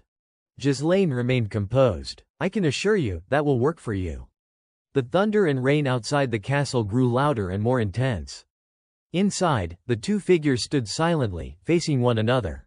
The mysterious person suddenly swung their sword, attacking Ghislaine in an instant. He did not hesitate, swiftly drawing his own blade to counter. Ghislaine tilted his body, effortlessly blocking the unexpected strike. Then quickly turned the tide, taking the offensive. The clash was fierce and relentless. Ghislaine attempted to subdue his opponent, only to find the stranger able to seize his blade. The mysterious figure then spun lightly, slashing at him from behind. Yet Ghislaine easily parried the strike. The two quickly separated, stepping a few paces apart, eyes locked, each assessing the other with sharp precision. The opponent was completely shrouded, head to toe, brandishing their sword in preparation for battle. With another charge, they engaged in a decisive strike. Ghislaine, observing and analyzing each swing, could feel the elegance in every movement, the grace, the control. The stranger executed a skillful spin to evade one of Ghislaine's powerful attacks, forming a twisting arc like a rose in motion. Then raised the sword high, preparing for a decisive blow, each movement painting a refined trajectory. Yet Ghislaine easily blocked it. Seizing the moment, he grabbed the opponent's sword hand. If he remembered correctly, with a swift maneuver, he turned the situation around, pressing the tip of his sword to the stranger's neck. The figure froze, astonished. Finally, Ghislaine spoke, his eyes gleaming sharp and cold. "A lady like you. Playing the ghost here, what is your connection to the Brantford family?" After a moment, the storm outside subsided, and the castle returned to its prior quiet. Belinda and Gillian rushed in, worry in their voices. "Young master," Belinda called out urgently. He, too, looked flustered, asking, "What is all the commotion?" But before them, Ghislaine stood silently, gazing out the window.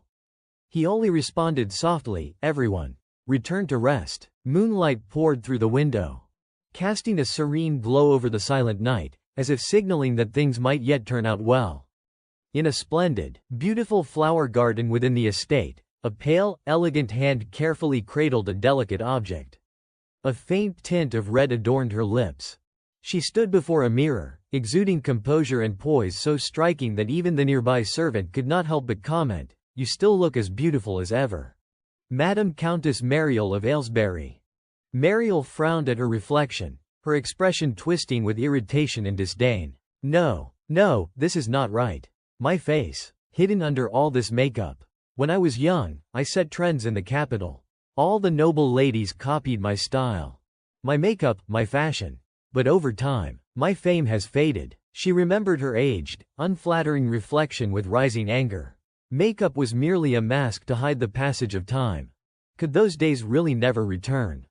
The servant reminded her softly, "It is time to attend the salon, madam." Mariel sighed lightly. "Very well, let us go." Her eyes flashed a cold, shivering sharpness as she glanced at the smooth, fair-skinned face of the maid beside her. She grabbed the girl's face with both hands and began kneading it forcefully, murmuring, "The suppleness. The firmness." The maid, bewildered, stammered, Madam." Mariel, on the brink of madness, shouted, "What have you done to your face? Tell me everything, do not leave out a single detail." Terrified, the maid confessed. The Count of Aylesbury was given some cosmetics, but he said he did not need them and gave them to the maids. From that revelation, a procession of knights and carriages made their way to Ghislaine's castle, claiming a new noble had arrived in the capital and sent gifts for introduction. Claude and Alfoy were shocked and astonished at the sight. They stared at the grand escort accompanying the carriage. What, could it be the Queen herself? Claude wiped the sweat from his brow, thinking, this is definitely someone important. A beautiful woman stepped down from the carriage. So the cosmetics really do work. Wendy nudged Claude forcefully from behind. What are you standing there for? Go greet them immediately. Claude, flustered and stammering, could only call out, let us go inside and speak with them. He then led Mariel, followed by a protective knight, into the castle grounds. Claude, noticing Ghislaine leisurely enjoying a cup of tea, cautiously spoke up. My lord, Countess Mariel of Aylesbury has come to see you. Ghislaine, hearing him, remained calm and continued feeding the raven beside him. Mariel held her fan lightly and said, slightly surprised, you are Baron Fenless. Ghislaine rose smoothly, gently taking her pale, flawless hand, and spoke, it is an honor to meet you. Miss. Following proper etiquette, he lightly pressed a kiss to the back of her hand. I am Giselle Fenless, Lord of the Northern Territory of Fenless. It is truly a privilege that you personally came to this remote place. Mariel paused briefly, then spoke with a hint of reproach. I am not supposed to receive gifts. Why is it only my husband who gets them? Perhaps my reputation has not reached where you live. Ghislaine smiled faintly and replied, not at all. I simply thought it would be disrespectful to offer something unworthy of a lady who sets the trends of the capital. Upon hearing this, she allowed a satisfied smile to appear behind her fan. Ah, so you do understand. Then let us set aside formalities. After the greetings, they both sat at the tea table. Mariel then made a proposal, give me that cosmetic of yours. Ghislaine's expression became serious as he asked, have you tried it, miss? She nodded slightly, her expression radiating satisfaction. Yes, it is excellent. So good that I no longer need my old makeup. Mariel looked up, her eyes sharp and resolute. I will maintain exclusive rights to it. You just focus on developing and supplying the product. Ghislaine maintained a calm, polite smile in response. If it is a bulk order, I welcome it. She narrowed her eyes, smiling subtly. She continued, her tone calm yet carrying a subtle warning. You surely know that doing business alone in the capital is extremely difficult. No matter how good the product is, it is hard to surpass the established powers. Moreover, your residence here suggests your finances are not particularly strong. Ghislaine remained composed, as if nothing unusual had been said. Belinda, observing from outside, could not hide her annoyance. That woman dared to threaten the young master. Claude only whispered softly. The location of this manor is merely the Lord's stubbornness. Ghislaine, pausing for a moment, asked, the supply price will be somewhat high. Will that be acceptable, miss? Mariel waved her hand arrogantly. You must be joking. The Aylesbury family is one of the wealthiest in the capital. Ghislaine narrowed his eyes slightly and said softly, the price is 100 gold per bottle. She froze, eyes wide in astonishment. Mariel could not believe it. Are you joking? Ghislaine remained calm. I am not joking, he said with a faint, flattering tilt of his head. You are the queen of the high society. If Countess Aylesbury pays attention to this product, that price is entirely reasonable. Her eyes lit up with delight, convinced by his words. But her expression quickly darkened, clouded with anger. Old scoundrel. Jewelry or furniture is one thing. But 100 gold for a cosmetic, to make a profit, the price must be above cost, which would mean giving up exclusivity. You dare toy with me. Ghislaine smiled, clearly pleased with her reaction. Then he proposed something else, steering her out of her thoughts. How about this? He gestured forward, and Belinda carried a wooden chest to the table. I cannot grant you exclusive distribution rights. But I can grant you the honor. Mariel gasped in surprise, honor. The chest was opened, revealing numerous carefully packaged bottles of the cosmetic. Her eyes shone as she looked at them. Ghislaine did not hesitate to explain. These are my self-made cosmetics, called Deneb. They are a commemorative gift for our connection. He picked up one of the bags and held it forward. Many nobles still have not seen it. Deneb. Its effectiveness can transform the market. Miss, you will be the one to change it. Mariel narrowed her eyes, silent as she considered his words carefully. Mariel lowered her fan, then smiled naturally and said, Baron, how is it that you always know just the right elegant words to say? She reached out and closed the wooden chest. Very well, let us do it this way. Then, extending her fan forward, she lightly tapped Ghislaine's chin. You will handle the distribution of the cosmetics. I will lead the trends. Ghislaine smiled faintly, inwardly pleased. Excellent. He escorted her to the outer grounds of the castle. Mariel was cheerful as she spoke with him. I will be going now. If you need anything, just ask. If it is within my power, I will agree. Just as she was about to step onto the carriage, Ghislaine called out, May I request a favor from you, miss? Mariel paused, curious. A favor. Ghislaine's expression became serious as he stated his request. Please speak to Viscount Brantford. That the Baron Giselle Fenless can resolve an issue concerning his daughter. At the Brantford estate. Meanwhile, in the Brantford estate, a grand castle stood atop a towering hill. Inside the study, a man sat quietly at his desk, pressing his lips together as if weighing his words. His eyes flicked toward the side, calculating, resting on Giselle Fenless. Claude excitedly tossed handfuls of gold coins into the air, shouting, We are rich. The grand hall of the castle was now overflowing with chests brimming with gold. It was incredible, truly incredible. The reputation of Countess Mariel must be immense, as the expensive cosmetics sold out immediately after production. Overjoyed, he rushed to Ghislaine and exclaimed, With this capital, we could gamble to our heart's content. Belinda shot Claude a look of disdain, silently thinking, Lord, are you really going to abandon the estate and run a business here? Gillian, standing nearby, looked puzzled. Why is he so excited when this money is not even his? But, Lord, it does make it easier to build connections in the kingdom. Ghislaine, however, shook his head slightly. No, it is still not enough. His blue eyes flickered sharply, carrying a glint of determination. What I truly want is. Under the cover of the dark night, Ghislaine walked briskly through the castle grounds. His gaze narrowed as if noticing something. In the center of the courtyard stood a mysterious figure, clad in solid, imposing iron armor. Sensing Ghislaine's approach, the figure spoke, "You are Baron Fenlis." Moments later, Ghislaine strode confidently toward the majestic castle before him. "You are summoned by Viscount Branford." Two armored knights stood guard at the doorway, and as Ghislaine approached, they opened the doors to let him in. Inside, the room was both grand and refined. 3 people were already waiting, one seated solemnly at a desk. Flanking Ghislaine were Belinda and Claude, waiting for permission to follow. Facing them, Ghislaine's expression remained calm and composed. Viscount Branford looked at him with a measured seriousness.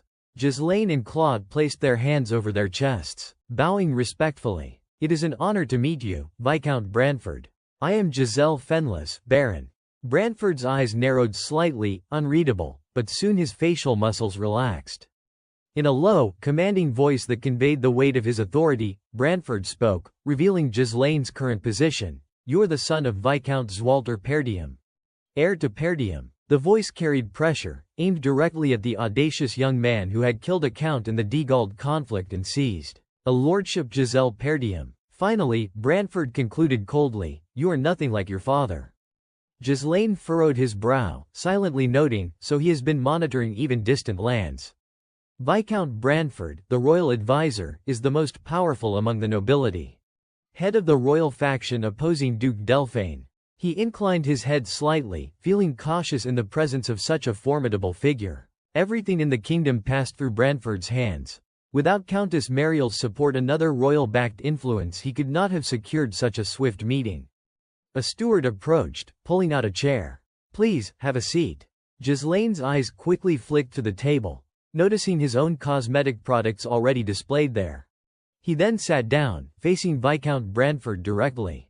Branford half closed his eyes, speaking in a low, measured tone. "You claim you can resolve my daughter Rosalind's condition." Ghislaine smiled confidently, answering boldly, "Yes, I can cure the young lady's illness."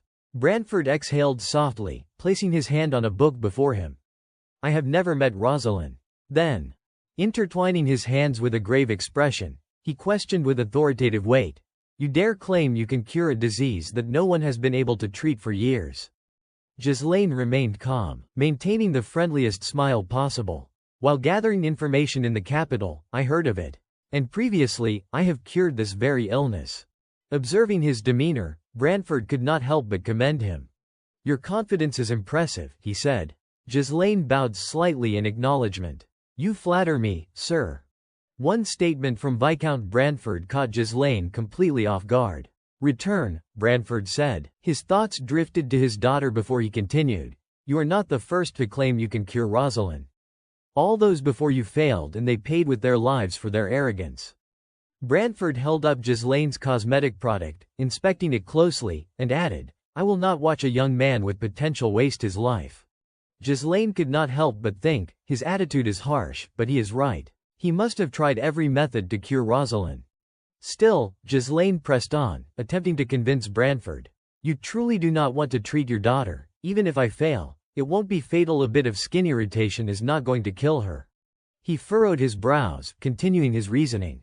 But Branford's expression darkened. "I summoned you to observe you with my own eyes," he said, his voice rising with authority. "Are you really that confident?" Ghislaine placed his hand over his chest, showing utmost sincerity. "I am not like the others who came before me," he said firmly. Branford hesitated slightly, seeing the resolute determination in the young man. After a moment, he spoke slowly, "If you are truly ready to risk your life." Finally, Branford relented, granting Ghislaine an opportunity.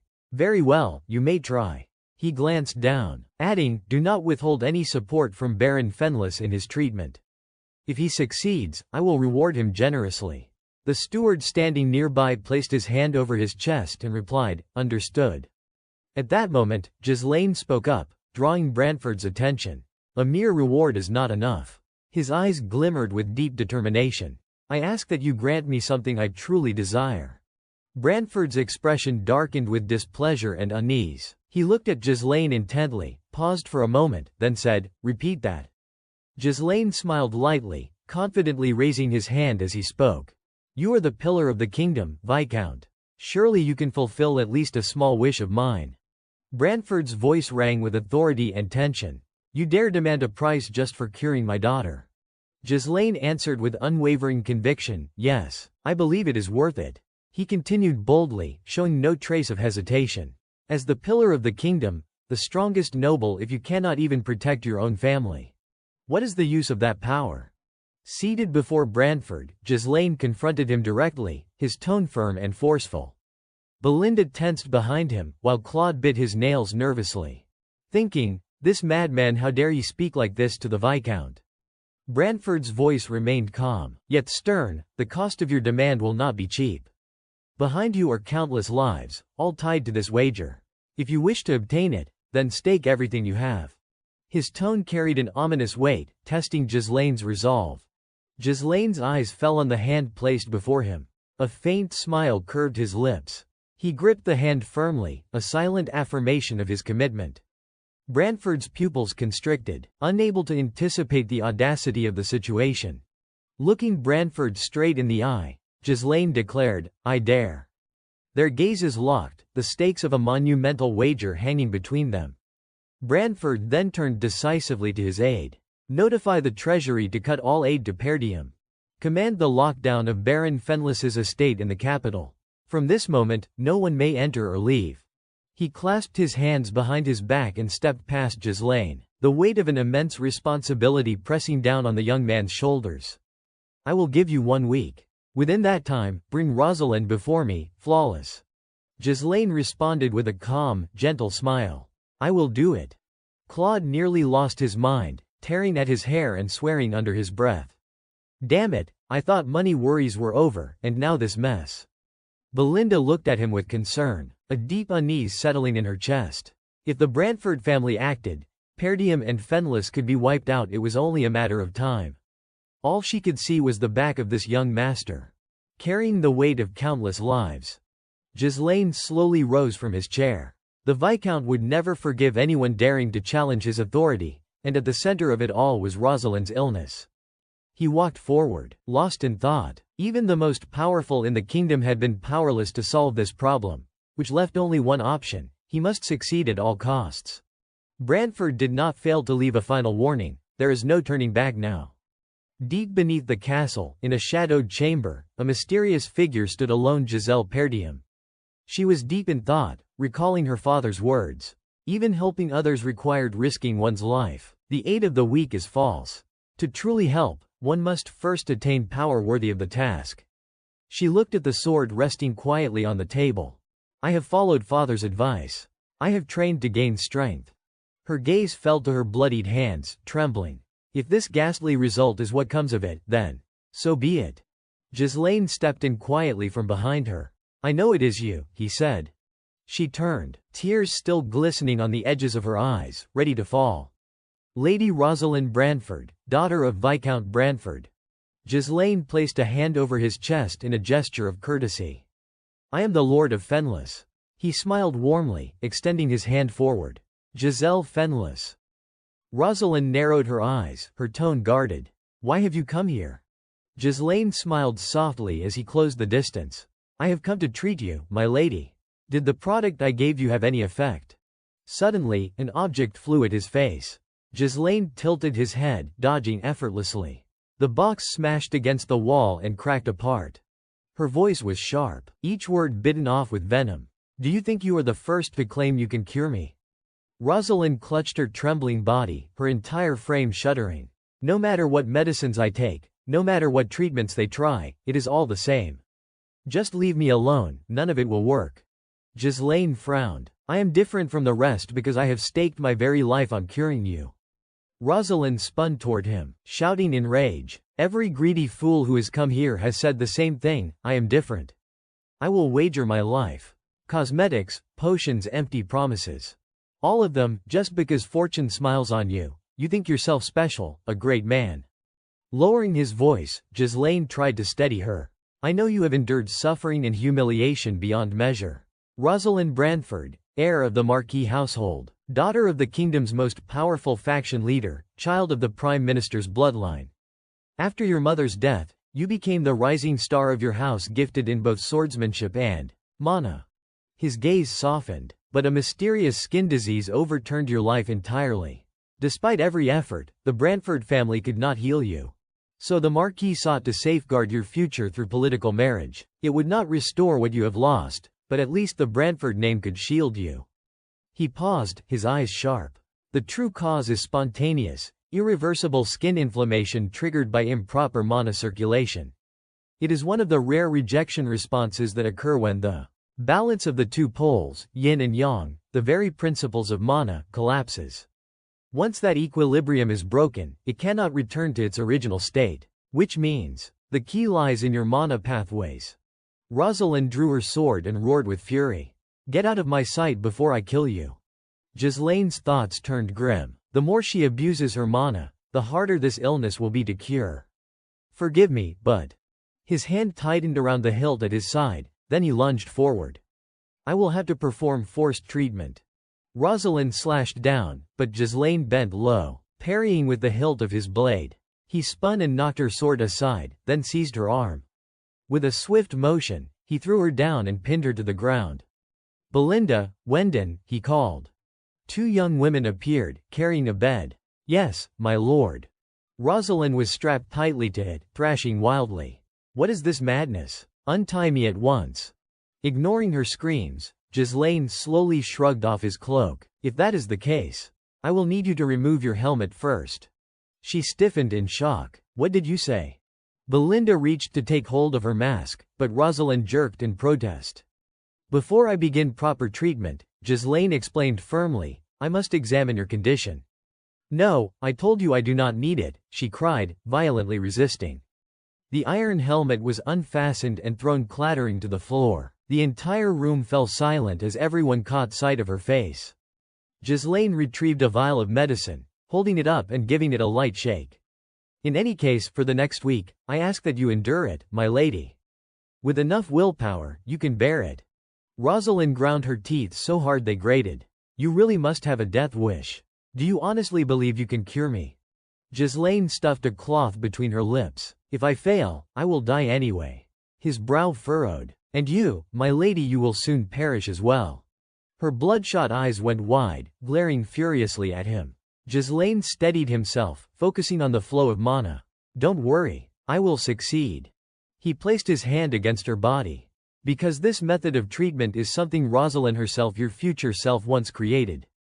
He began the procedure. A torrent of mana surged, engulfing her entirely. Lightning-like currents ripped through her body. Her pupils rolled white, her scream raw. It hurts so much, you expect me to endure this for an entire week. Inside her thoughts, Rosalind screamed in despair. Why me, out of all the people in the world? Why must I be the one to endure such agony? If this fails, then I will die anyway. She clenched her teeth against the torment. Then, with a sudden roar that startled Ghislaine, she shouted, Fine, if I am going to die anyway, then do it all the way. Don't you dare hold back. If you stop halfway, I will kill you myself. Her eyes widened, blazing with both fury and determination. Her blood-curdling cries echoed throughout the castle, searing the air with her suffering. Outside, Alfoy clenched his fists in worry. Damn it, who the hell are these people surrounding our estate? We did not even get to explore the capital before being locked down like this. It has gotta be that reckless lord stirring up trouble again. Right, hey, we can't just sit here forever. Should we go find the commander? Gillian and Cawor descended the staircase, both clutching wine jars. No need, Gillian said flatly. Cawor smirked, lips curling. Just drink and relax. Our lord never moves without a plan. 1 week later. Brantford ascended the stairs, 2 guards in tow. His hands clasped behind his back, he entered with measured steps. His brows furrowed the instant he saw the scene before him. Ghislaine stood silently at Rosalind's bedside. Her entire body was wrapped in white bandages. Blood covered him from head to toe. Sensing another's presence, Ghislaine slowly turned his head toward Brantford. The Marquis narrowed his gaze, staring hard at him. Ghislaine reached out and gently pulled away the bandages covering Rosalind's face. Brantford froze. His eyes widened as he looked at the girl lying on the bed. A glimmer of light flickered in his stern gaze. Outside the castle, Rumors erupted like wildfire. They say the Marquise's daughter's illness has been cured. What, but was not it supposed to be incurable? I heard the Marquis is about to host a grand banquet, don't tell me. Ghislaine entered the study alongside Belinda and Claude. The three of them bowed deeply before Marquis Brantford. The Marquis gave a slight nod. So, you are not merely a man of empty words. Ghislaine smiled calmly. That is only because you granted me the chance, my lord. Brantford fixed him with a serious gaze. A promise is a promise. Speak now, what is it that you desire? Belinda and Claude swallowed hard, their eyes fixed on Ghislaine. He looked straight into Brantford's eyes, a faint smile tugging at his lips. I ask that you become my backer. The room fell into stunned silence. What did you just say? One of them gasped. Belinda's eyes sparkled. She gave a triumphant thumbs up. As expected of the young master. Claude, on the other hand, was drenched in cold sweat. If the Marquis becomes our backer, then no matter what our lord does in the future, the Marquis himself will have to share in the responsibility. There is no better way to establish power in the kingdom. Brantford chuckled softly to himself. And you still call that a small wish? Clearly, you had your reasons for coming to me. Ghislaine only smiled in silence. The Marquis sighed. But I have already set my sights on someone else in the north. It seems that. Ghislaine interrupted smoothly. You mean Count Brabant, do not you? Brantford's eyes narrowed. He studied the young man carefully. In the north there are other great lords, Rayfold and Desmond among them. Why assume it is Brabant? Ghislaine explained. On the surface, Desmond appears to belong to the neutral faction. But precisely because of that, no one can truly read his intentions. Rayfold is mired in chaos from internal strife. Beyond them, the rest are either blinded by greed or hopelessly incompetent. Count Brabant, however, is different. He has strong ties to the royalist faction, great wealth, and commands part of the Crimson Flame's magical force. In the north, the only one worthy of catching your eye, my lord, is surely Brabant. The Marquis exhaled slowly. So, in your view, as my protégé you would hold more value than Brabant himself. Ghislaine nodded. Tell me honestly, my lord, you are not satisfied with Brabant, are you? A low chuckle escaped Brantford. Then, suddenly, he burst into booming laughter. You are right. The man is decent enough, but he is lazy, indecisive, and easily swayed. Ghislaine pressed on. And because of that weakness, he has surely been influenced by the ducal house of Delphine, the royalists' enemies. If you are to bestow a gift upon me, then grant me your complete support. Would that not be the wiser choice? He placed his hand over his chest, his voice ringing with sincerity. Please, allow me to become the noble representative of the North.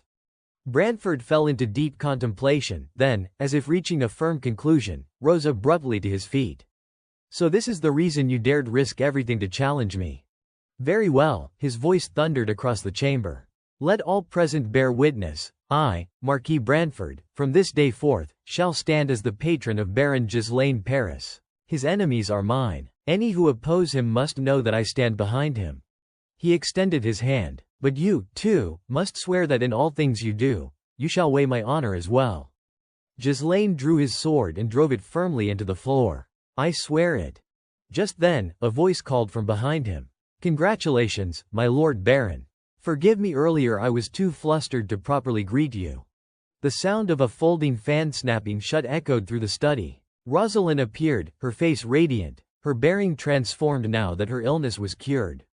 Even if my father agrees to repay you with some great price, she said, the one who has directly received your grace is me. I shall be the one to become your patron, Baron. The banquet hall buzzed with constant chatter. Have you heard the rumor? One guest whispered. I have. They say some upstart noble cured Lady Rosalind's illness with homemade cosmetics. Right, another scoffed. If it is about homemade cosmetics, then it must be that Deneb brand Lady Mariel was promoting. No, a few burst into laughter. Don't be ridiculous. How could cosmetics cure an illness even physicians could not treat? Do you really think Marquis Bradford would host a banquet like this without reason? There is talk that he has already chosen whom he wants to sponsor. That is probably what this is about. Honestly, I am sick of hearing every baseless rumor repeated over and over. Suddenly, someone shouted, drawing everyone's attention. Look over there. All eyes turned toward the entrance. Ghislaine and Belinda walked in, radiating confidence. That is Baron Paris, the guests murmured. Belinda tugged at Ghislaine's sleeve and whispered sharply, "Master, take your hands out of your pockets. And for heaven's sake, smile." He shot her a sideways glance. "Belinda, do not you think you are making too much of this?" She only chuckled. "Opportunities like this do not come often. This banquet is being hosted by one of the most powerful figures in the kingdom. And it is for you. We can't afford to look down on." Ghislaine clicked his tongue and swept his gaze over the hall. "This banquet probably is not for me." "It is." The grand doors creaked open again. Marquis Bradford entered, escorting Rosalind by the hand. The entire hall fell into stunned silence. Her graceful steps exuded the poise of a true noble lady. With a radiant smile, Rosalind greeted the crowd. "It has been a while, has not it? I hope everyone has been well. I am Rosalind Bradford, daughter of the Marquis." The hall erupted in gasps. Lady Rosalind's face. "Unbelievable. She is completely recovered. My God, she is even more beautiful than before." Belinda whispered, awestruck, "She really looks different. Is this truly the same girl who used to snap at us not so long ago?" Rosalind's eyes narrowed as she glanced around the hall only to meet Ghislaine's calm, detached stare. Marquis Bradford's voice carried across the hall. "Thank you all for attending. Tonight's banquet is held in celebration of my daughter Rosalind's full recovery." He smiled warmly. "And it is also to announce that I have made my decision about the one I will sponsor." The nobles stiffened in shock. So the rumors were true. He has really chosen someone.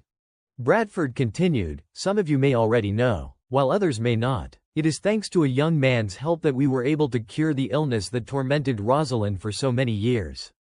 He turned toward Ghislaine, raising his voice, "Baron Ghislaine Paris." Then, with a subtle, enigmatic smile, he declared, "From this day on, the Marquisate of Bradford, as the guardian of Baron Paris, will fully stand behind him. Henceforth, when dealing with him, I expect you to treat him as you would treat me." The weight of his words sent a ripple of unease through the hall. Bradford's eyes revealed a scheme hidden beneath his calm demeanor. "Now then," he concluded, "please, enjoy the banquet." In an instant, every noble in the room turned their gaze on Ghislaine, their stares sharp and suffocating. He thought to himself, Marquis Bradford so cautious when making decisions, yet so decisive once he acts. He recalled the Marquise's words, "Attend the banquet. I am now your sponsor. You must meet and greet the nobles aligned with our faction. Only then will they lend you their support in the future." Ghislaine let his eyes wander across the banquet hall, silently marveling. Nearly all of the kingdom's key nobles had gathered here tonight. The pressure was undeniable, but securing such a coveted place among them was something that would undoubtedly serve him well in the future. The whispers around him had not ceased. "Isn't he far too young, so beneath our rank?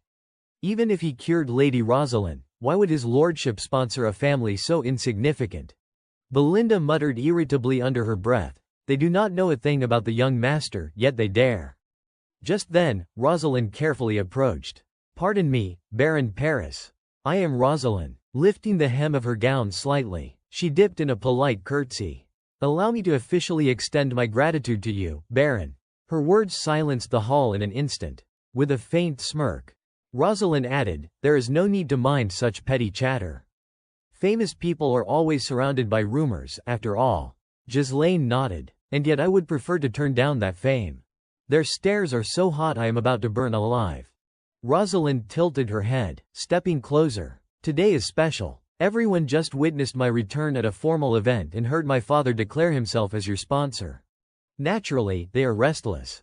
She extended her hand toward him. "Come, let us go greet them together.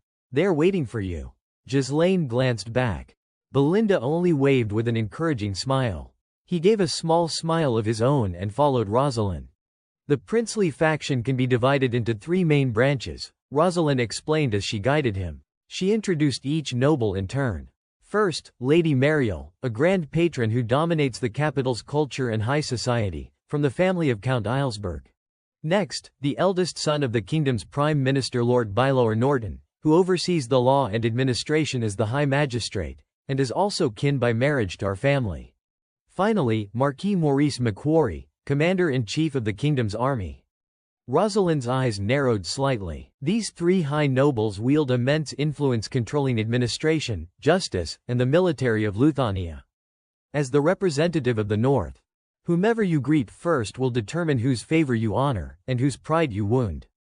Ghislaine's expression tightened. Don't forget, the world you are stepping into is nothing like the one you knew. Standing before the three, he exhaled deeply. He bowed respectfully. I am Baron Paris. Then, after a pause, he stepped toward Count Eilsberg and bent low.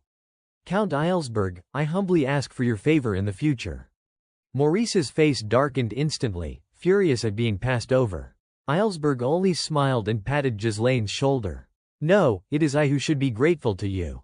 Thanks to you, my wife has gained prestige tonight. If ever you need help, do not hesitate to come to me.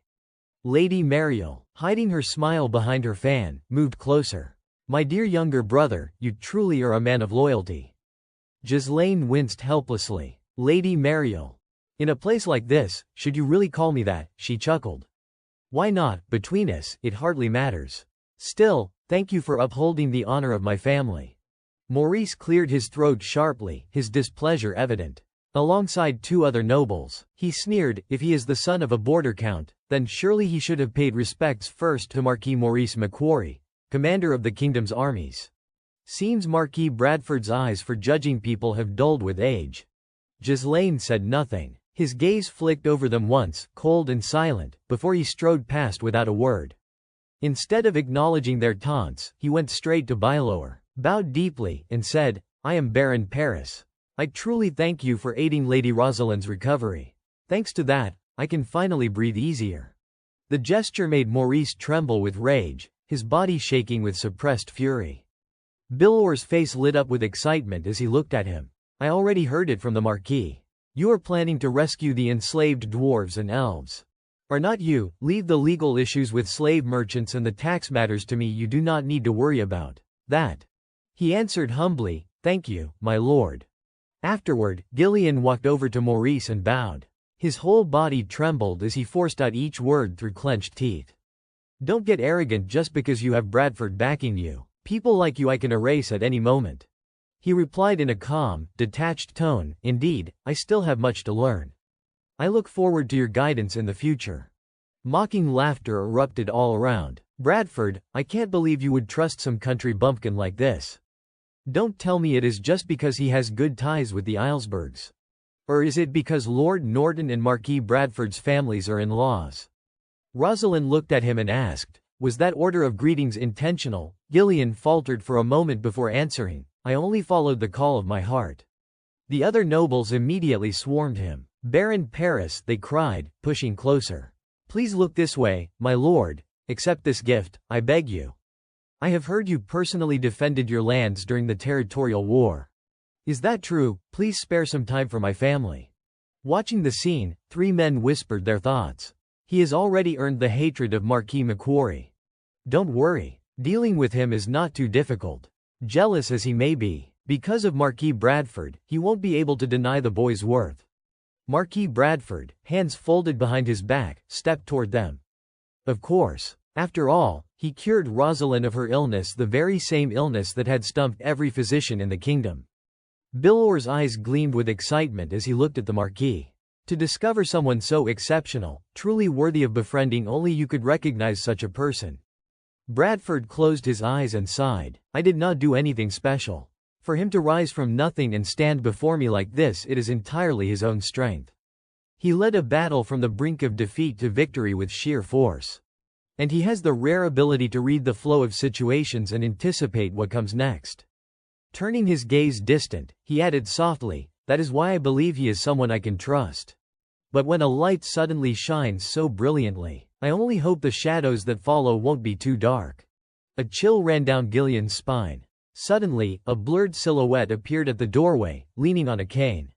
As the man stepped in, the entire hall fell silent. Gillian's head snapped toward him just as the sharp crack of a cane striking the floor broke the stillness. A man radiating sheer pride entered the room. Gillian clenched his jaw. At last you finally crawl out. He glared at the man with eyes filled with deep hatred. My eternal enemy, the ducal house of Delphine. And you are his closest aide, the Duke's personal strategist. That man was Raoul Joseph. Then, behind him, another figure emerged, a strangely dressed man carrying a massive sword strapped to his back. And with him came yet another presence. As the two entered, murmurs rippled through the crowd.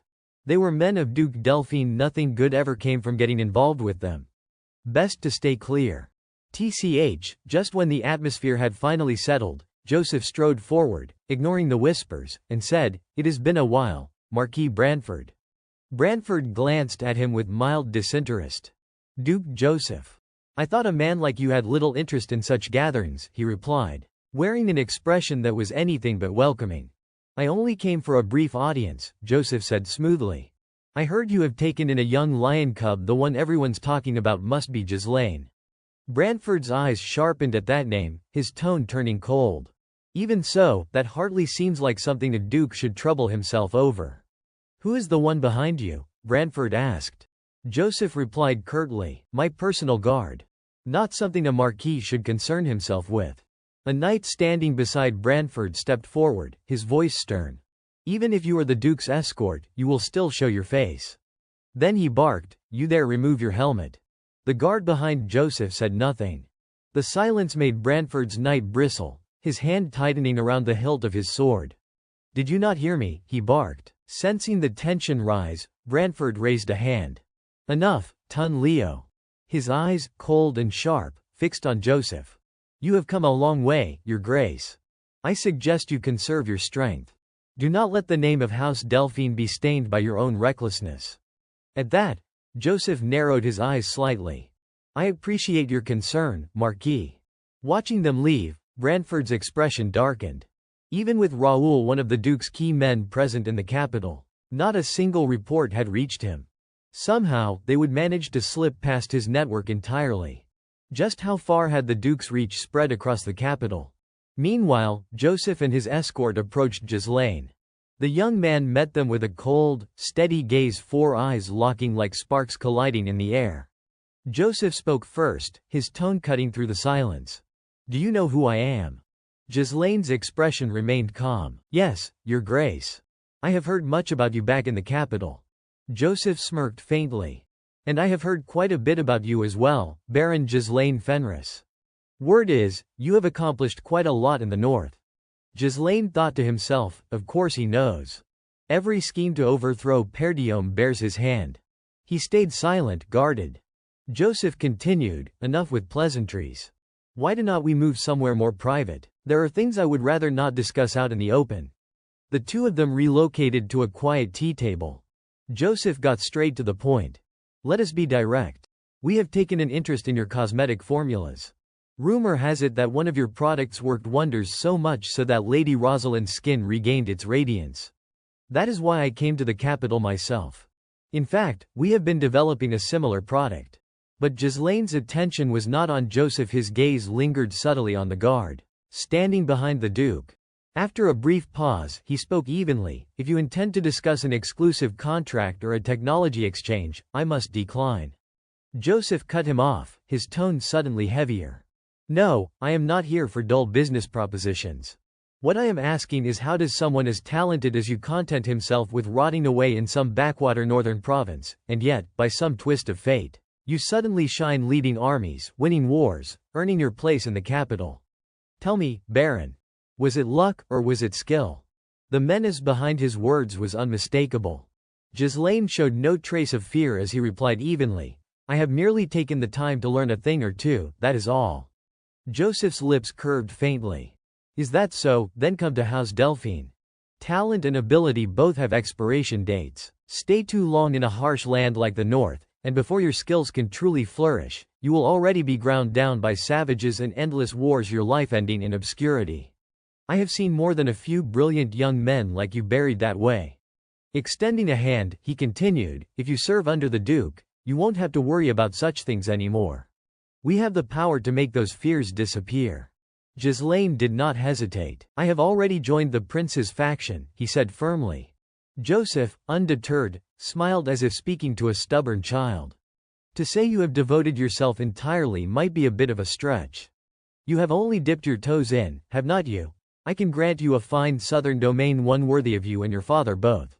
Even Count Père has struggled to shield the kingdom from those northern tribes. Has not he? You can't stay on the defensive forever." Do not you think it is time to live with a little more ease? Those honeyed words were exactly what Ghislaine had expected. So predictable, he thought angrily. Even knowing I have sided with the prince, he still tries to lure me in. He talks as if joining the Duke guarantees prosperity, but it is just another ploy to put a volatile element like me under his control. Returning from his thoughts, he said flatly, "The north is far more livable than you imagine, Your Grace." Joseph did not contest it. "I am not asking for an answer right away. I will be in the capital for some time. Think carefully before you decide." Before he could finish, Ghislaine cut him off with calm audacity. "Then allow me to make a proposal of my own, Your Grace. Would the Duke care to join my side instead?" The simple remark made Joseph narrow his eyes, intrigued. Once their discussion ended, the two left the ducal castle and entered their carriage. The guard beside Joseph finally spoke. "What do you think? What is your impression of this Ghislaine?" Joseph was silent for a moment before answering in a low voice. "There is something strange about his eyes. They make me want to rip them out."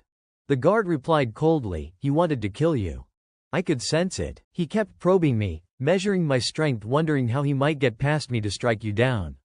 It was as if we would already fought an invisible duel, each of us testing the other, blow for blow, without a single glance breaking away." During that tense exchange, Ghislaine had said, "Your Grace, would you care to join my side?" Joseph had pondered that bold question, then smirked and said meaningfully, "They call him the man who can make Marquis Brantford yield." Rising to his feet, he turned to leave. "It has been a pleasure meeting you. If fate allows, we will meet again." Ghislaine replied coolly, "Indeed. I look forward to it." The guard, his gaze still locked on Ghislaine, spoke at last, "The kingdom's first sword. Caen Balzac." Back in the present, Caen added grimly, "He knew who I was before we even met." Joseph was silent for a long moment, then muttered, "If that is true, then the rumors about his feats are not exaggerated. His conquest of the north may have slowed, but it is far from over. There are still other ways to move. I will need to warn Desmond, tell him that when facing Ghislaine, he should treat it as going up against a domain-level knight commander and plan accordingly." Caen interrupted sharply, "No, treat it as facing the north's first sword. Not some ordinary knight commander." Back at the manor, everyone was hastily hauling in the supplies.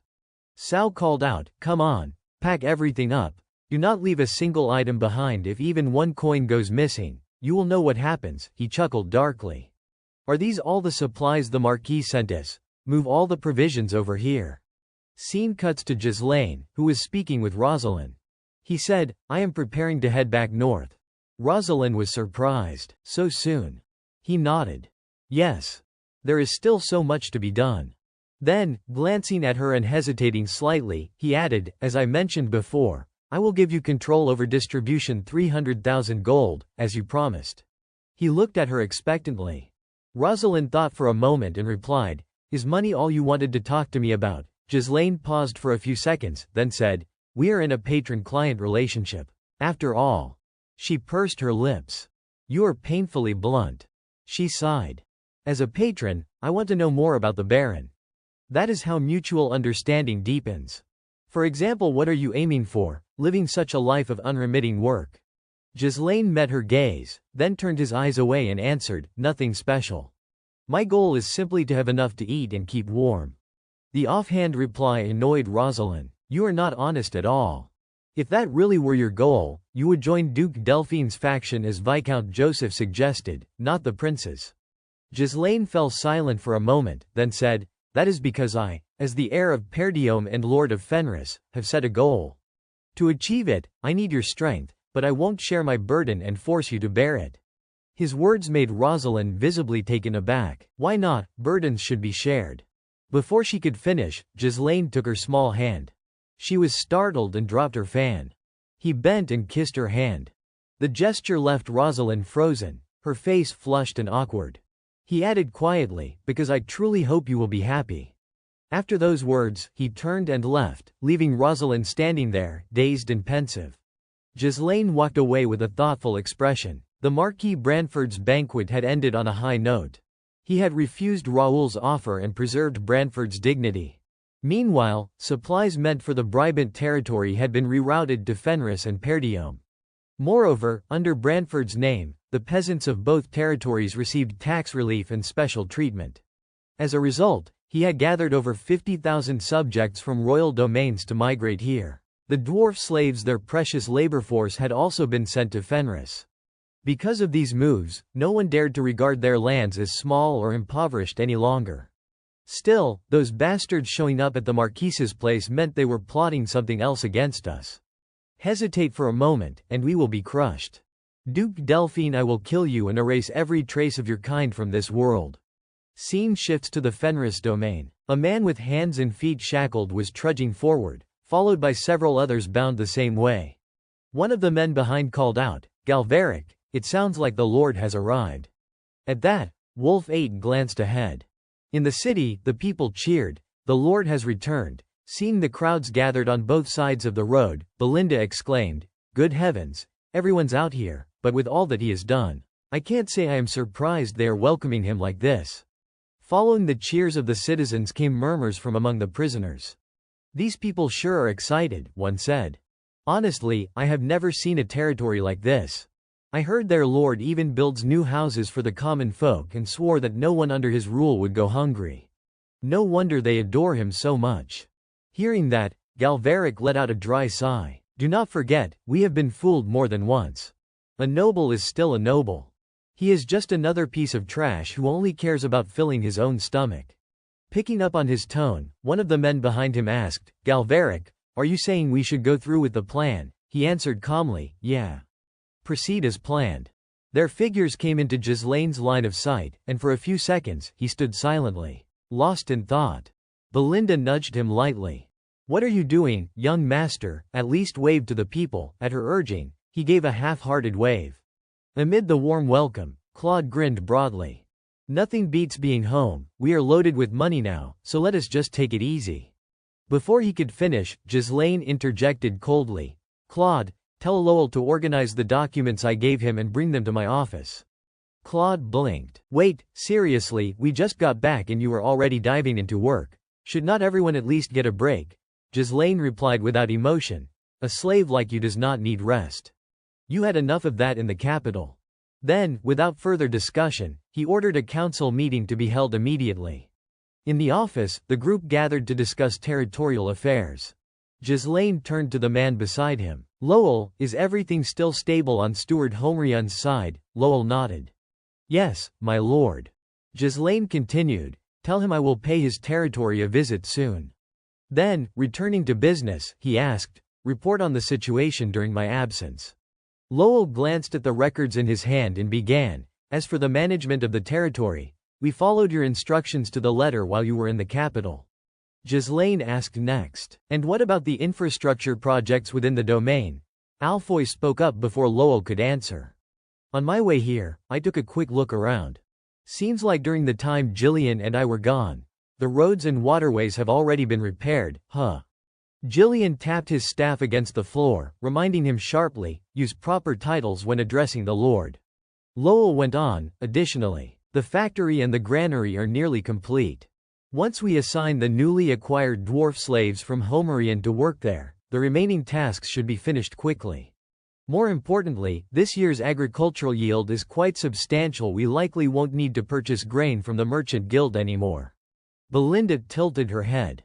"How large are we talking?" Claude replied proudly, "If we are talking pure harvest output, we are on par with Brantford. But in terms of productivity per acre, we are the top in the entire kingdom." From the back, Wendy frowned slightly, thinking, was not it just recently that he said no one in this territory was allowed to farm? Belinda's eyes sparkled. "At this rate, our young master will soon become a Grand Lord, and with the support of the princely faction. No less," Jillian added, "just as you said before. My lord, your goal of revitalizing the domain is gradually becoming reality." As everyone's spirits rose, Ghislaine remained silent, deep in thought. Though the territory had begun to take shape, showing the minimum signs of prosperity, it was still far from enough. He said, "Keep buying provisions until I tell you to stop.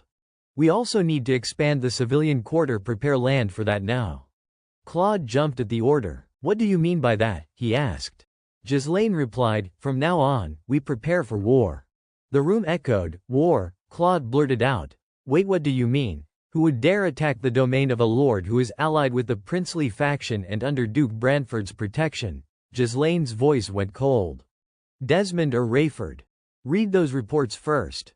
Claude fumbled through the dossier.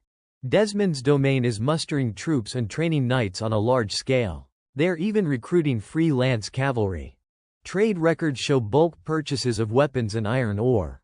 Ghislaine added, that is the intel on Count Desmond's movements we gathered before we came to the capital. The key point, they are buying large quantities of high-grade ore from Count Cabaldi's lands. Gillian rubbed his chin. The essentials for preparing for war are food, soldiers, and weapons.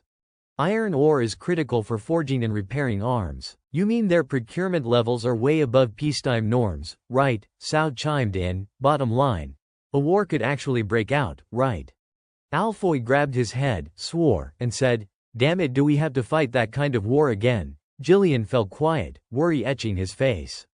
After scanning the papers, Claude spoke up, if Desmond monopolizes the ore like that, confronting them will be tough.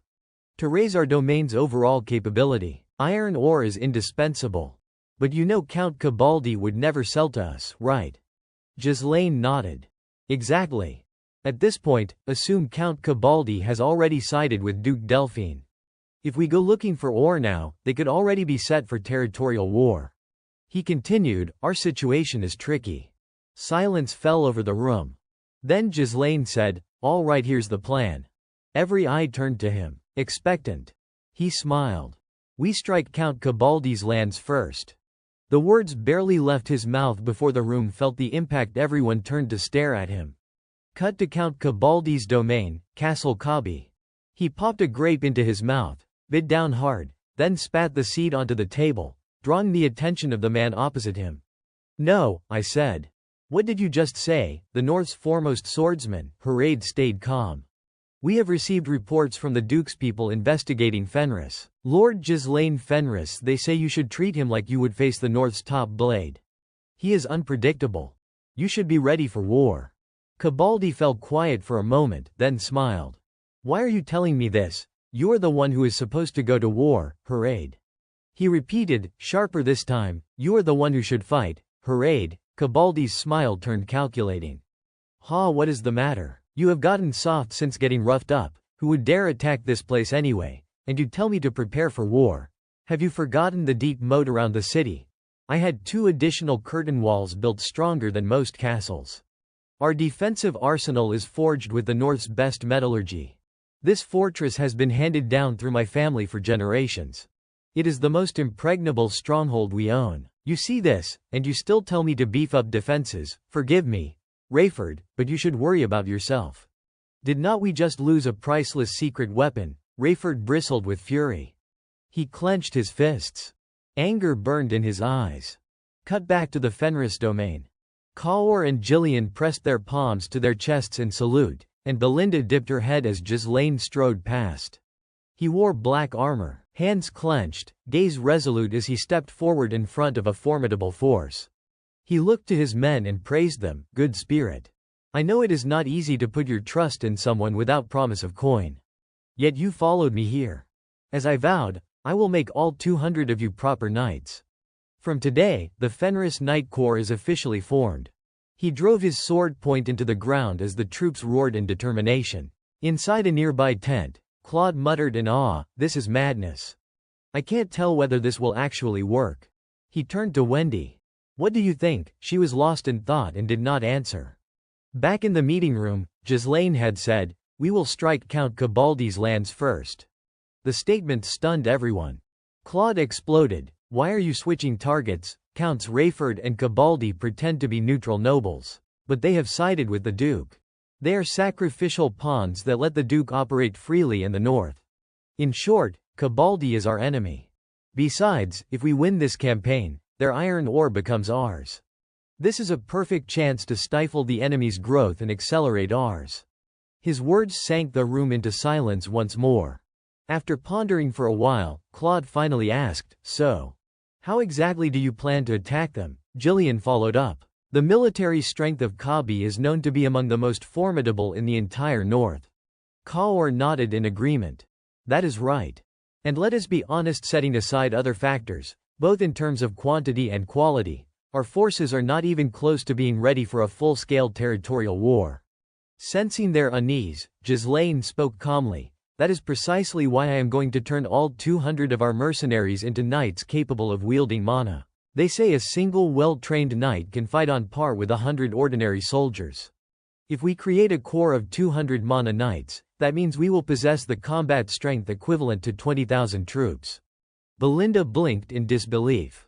But how? Does not it take years for a person to properly learn how to manipulate mana? Instead of answering, Ghislaine turned to Vanessa. Bring it out, will you? She nodded. Yes, my lord. Moments later, 3 large crates were carried in and set before everyone. Inside were stacks of enchanted scrolls. Kaor's eyes widened. Wait, do not tell me you are planning to use mana induction arrays. You used up all our remaining runes to make these, did not you? Ghislaine picked up a scroll, nodding. Yes. With these, the training process differs a bit from orthodox methods, but it will still allow them to awaken their mana quickly. And I have already simplified the Perdiome family's cultivation method. It is easier to grasp now. 1 month will be enough. Belinda narrowed her eyes. You altered your family's secret cultivation art on your own. Ghislaine replied flatly, better to let them live by learning it than die in ignorance. His words left Jillian quietly astonished. However, he continued, even if we manage to train them, taking Castle Kabi won't be easy. According to my recollection from when I once entered the Cabaldi domain as a mercenary, that fortress sits atop high ground, fortified with 2 defensive walls and surrounded by deep moats. The walls are lined with countless siege weapons and reinforced by superior northern craftsmanship. Thanks to its natural and structural advantages, that castle has never fallen, not once in its entire history. If they are determined to hold it, our mercenary-style warfare will be practically useless. Claude jumped in, frustrated. You hear that? We should drop this reckless idea of a direct assault. Let us focus on holding off Rayford instead. Even if it is tough, we could try finding iron ore somewhere else, can't we? Hearing them all talk pessimistically, Ghislaine smirked. Want to make a bet? Let us see whether we win or lose. Claude shot up in anger. No way, you can't just gamble with the fate of an entire domain. Ghislaine, however, remained confident. Relax. I already have a plan. Then Gon spoke from the back. But to become knights, they have to use mana, right? I heard it takes years to learn even the basics. So how are we supposed to do that? Ghislaine explained. Normally, yes, it takes years of cultivation to truly master mana. But I will help you all awaken it in just 1 month. Gon's eyes went wide. 1 month, Ghislaine smiled faintly. I will teach you in a way even a child could understand. And so the intense training began. The fields were filled with exhausted knights lying sprawled across the ground, gasping for air. At the center, Ghislaine was channeling mana directly into Galvaric's body. The man screamed in pain. Endure it, Ghislaine shouted. Condensing years of training into a single month means the burden will be just as heavy. Through the induction array, you will begin to feel mana. Gather those particles from the air, draw them into your lower abdomen, and form your mana core. Visualize it like threads being spun into a spool. Following his words, a small glow began to flicker between Galvaric's palms, the first sign of gathered mana. His face lit up in exhilaration, and his laughter echoed through the camp like thunder. Once the session was over, Ghislaine stepped outside. Belinda approached him. You have worked hard, my lord. He nodded. All right. Take everyone back to the dormitory. We will need to monitor them closely for a while. Then he turned to Lowell. From now on, we will forge our own battle armor for the Night Corps. What about those defective slaves? Lowell replied. The elves have not arrived yet, but the Homerian have already gathered at the dormitory within the domain. Ghislaine narrowed his eyes. The dormitory inside the domain, huh? He lifted his gaze toward the distant night sky, his voice softening. Looks like the moon won't be rising tonight. Outside the domain, on a patch of open ground, the earth trembled violently. From the cracked soil a hand pushed up through the dirt, and then Galvaric and a few others climbed out. He looked down at the group and barked, "Come on, move." One of them hesitated. "Galvaric, are you sure? If we just get out of this kingdom, we will be free." He answered, I heard there is a secret autonomous district in another realm where people with disabilities like us gather. We will be free there, I am certain. Hurry, it is right in front of us. But instead of moving, the group began trembling as if they would seen something terrible. Galveric shouted in frustration, What are you waiting for? Get going. Are you still clinging to the life of a slave at this point? If you are scared, then go. I will live the rest of my life as a pet for the nobles if I have to. He did not notice someone had appeared behind him. One of the men pointed back and cried, No, behind you. Galveric glanced over and found Ghislaine standing there. He would arrived without anyone noticing. Ghislaine said calmly, You all know running won't do any good. The group panicked. Our escape plan, could he have known about it? Galveric ground his teeth. How did you find us so fast? He scanned the area and asked. Wait, you came here alone? Ghislaine nodded. Just me. The outcasts turned to each other and then fixed Ghislaine with murderous glares. Then if you disappear, we will be free, they threatened. Ghislaine sighed softly. Let us see what you can do, he said. After he finished teaching them a lesson, Galveric was left covered in white scars and wounds. He tried to stand while panting, exhausted. Ghislaine approached and remarked, Dwarves are different, your endurance is impressive. If word spreads that you tried to flee, the slave traders will hunt you down with burning eyes. Would not it be better to stay here and keep working for me? Galveric ignored him and laughed harshly. You are ridiculous. We would rather die chasing freedom than stay locked up making boring trinkets for nobles. If you think we will obediently work for you, you would better give up. Their defiance pleased Ghislaine. A slight, pleased smile flickered across his face. So stubborn, just as I expected. No wonder they called you future legendary blacksmiths, he thought. He made an offer, 10 years. If you cooperate quietly for 10 years, I will create an autonomous district for your people inside my domain and free you from slavery. The group gasped. What did he say? Free us? Is that real? They whispered. Galveric snarled. Impossible. Completely impossible. The kingdom's laws declare us slaves. Do you think a lord from some poor backwater like you has the authority to free us? He answered, Laws are made by people. If we want them changed, we can change them. One of the men behind him stepped forward and said, Galveric, do not forget those rules have the prince faction backing them. Maybe he can actually pull it off. That remark made Galveric pause. His fist tightened and trembled. Sensing his thought, Ghislaine added, I am not interested in dull trinkets, tech toys, or luxuries. What I want you to build is far more interesting than any of that. Interesting? Galveric asked, puzzled. Ghislaine looked up at the sky and said, I want to fly. A month later, at Castle Cabaldi, Cabaldi sat in his study holding the letter Ghislaine had sent. The letter read, To Count Cabaldi, you are skewing the fairness of the northern iron market by trading preferentially with a single house. If you do not open the iron market to Fenris and the neighboring domains, you will regret it. Signed, Baron Ghislaine. Reading it, Cabaldi snapped, What the hell is this? One of his men explained, It is a letter from Baron Fenris, the rude, insolent sort, so disrespectful. Cabaldi stared at the paper and said, A threatening letter like this only works if the sender actually has power. What makes the Fenris think they are in that position, sending me a blunt note like this? The man in yellow added, From what I have heard, they have been buying up large amounts of grain from other domains. They are even offering higher prices to do business with our merchant caravans. Another chimed in, Looks like they have welcomed many migrant townsfolk sent by the prince's faction. So food is getting scarce over there. The man in blue said, I do not get why they would act against their own interests. Why not just hold out? Harvest season's coming, prices will come down. The brown-haired man scoffed, Why bother understanding? That is what hot-blooded youths do. They act blindly on sentiment. Cabaldi took Ghislaine's letter to the candle and burned it. Coldly, he said, A struggling domain suddenly wants to expand. What else can you expect? It is a pity I won't be around to watch your end, Ghislaine Fenris. At the Brantford household, the Duke entered his study, shrugged off his cloak, and glanced down. There was a letter on his desk. He picked it up and read. It was Ghislaine's letter. My Lord Duke, advise the nobles of the prince's faction to stockpile 10 years' worth of grain. A famine is coming that will shake the whole kingdom. The Duke was taken aback, then looked out the window thoughtfully. Dawn broke quickly. Rosalind, rubbing sleep from her eyes, walked in. "Father, you called. I heard you did not rest last night." He kept staring at the family crest a moment longer, then turned and said, "Rosalind, notify our household officers and the nobles aligned with the prince's faction. Convene an emergency meeting immediately. After I send a letter like that to Duke Branford, a famine of unprecedented scale will sweep the kingdom.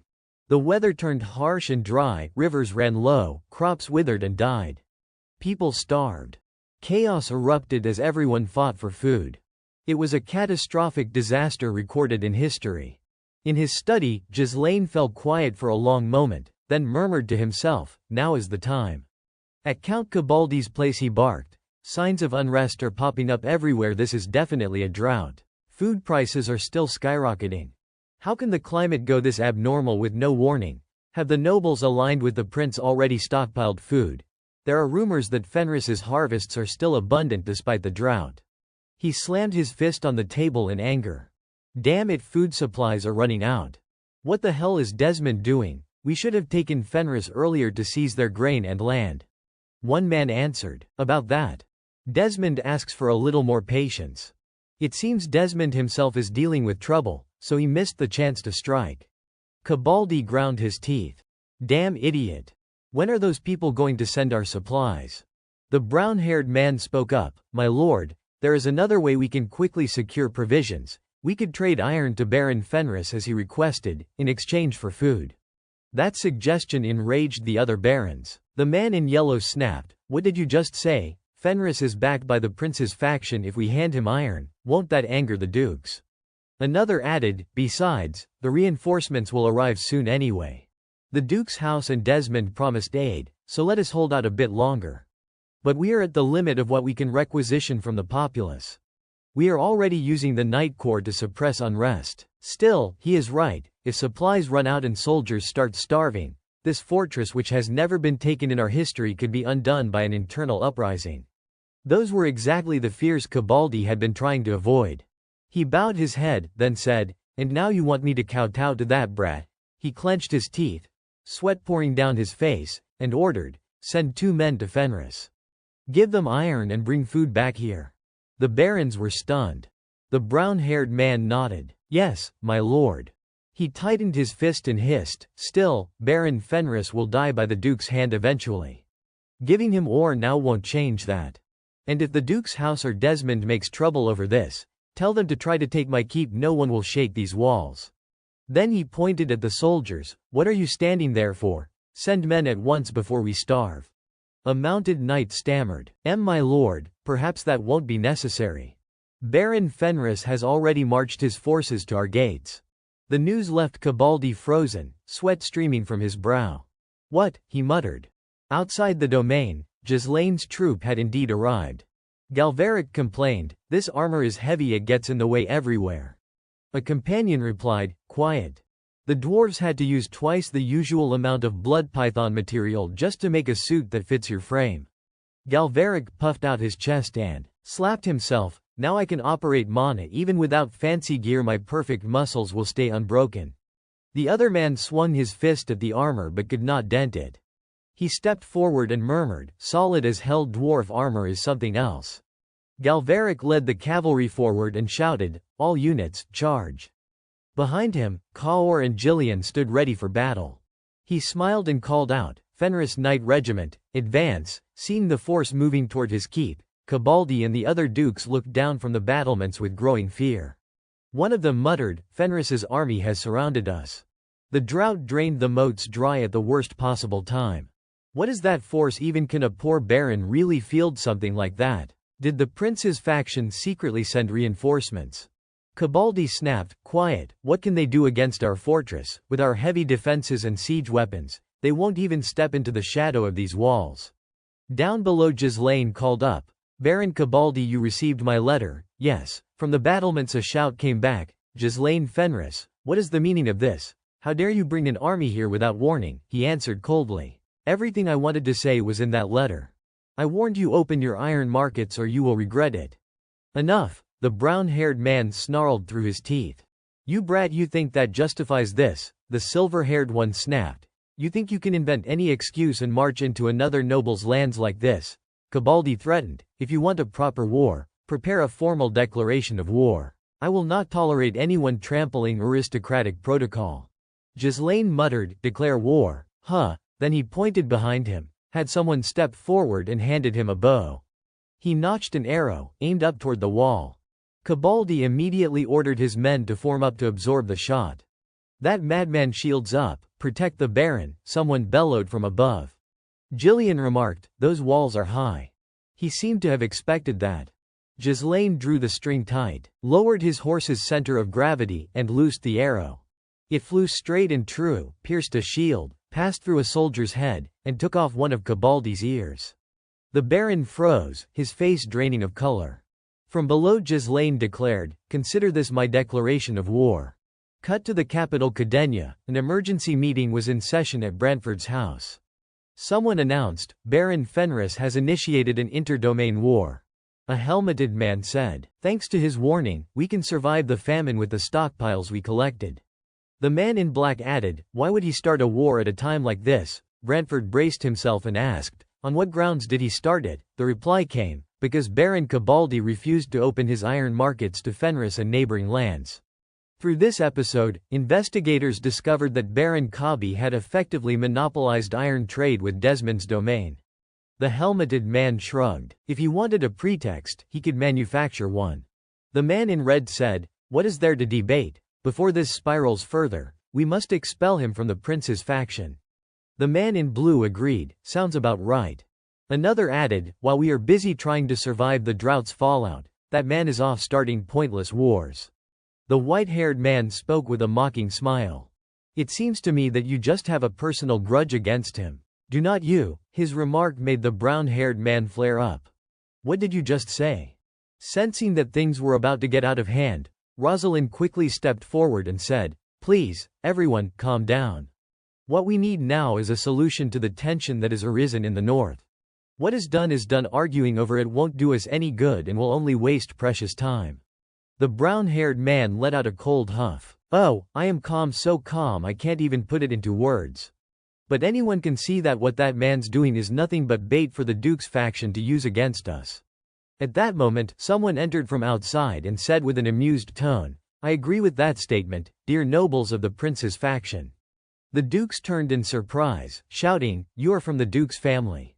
Brantford's eyes turned icy as he looked at the newcomer, Count B. Wood. B. Wood bowed slightly and said, as you all know, Baron Fenris has attacked Count Cabaldi, a neutral noble. At a time when everyone is suffering under the strain of this unnatural disaster, such a thing has occurred. Tell me, Marquis Brantford, should we take this as the official stance of the prince's faction? There was a subtle threat in his tone that made Brantford frown in thought. The white-haired man thought to himself, HMPH, seems the Duke's faction's intelligence network is not something to be taken lightly. The man with the hat mused, coming in with such a confrontational attitude he must be confident they have already found our weak point. Rosalind swallowed nervously, her expression tense. This incident could turn all neutral nobles against the prince's faction. It is a golden opportunity for the Duke's faction to gain political ground. To put it bluntly, the fate of our faction now depends on what Father says next. On the other hand, if we consider only the prince's faction, if Lord Ghislaine fails, we will lose all influence in the north. Even if he withdraws from our faction, the outcome would be the same. But if Fenris wins and takes control of Cabi's massive northern iron mine, the benefits would far outweigh the risks. After a moment of contemplation, Brantford clasped his hands together and struck the table with force. The justification for Baron Fenris's territorial war is perfectly legitimate. B. Wood frowned and asked, and what exactly do you mean by that, Marquis? He replied, I mean that this is a personal dispute between Baron Fenris and Count Cabaldi. It is not an act sanctioned by the prince's faction, nor does the Duke's family have any grounds to intervene. B. Wood countered, even so, one should at least know when to choose the right time for war, should not they? From that standpoint, your claim sounds as if you were abandoning the duty of a noble belonging to the prince's faction, the duty to uphold the kingdom's order. Brantford sighed lightly, then said, and I have my own question for you. Why is the Duke's family reacting so sensitively to this matter?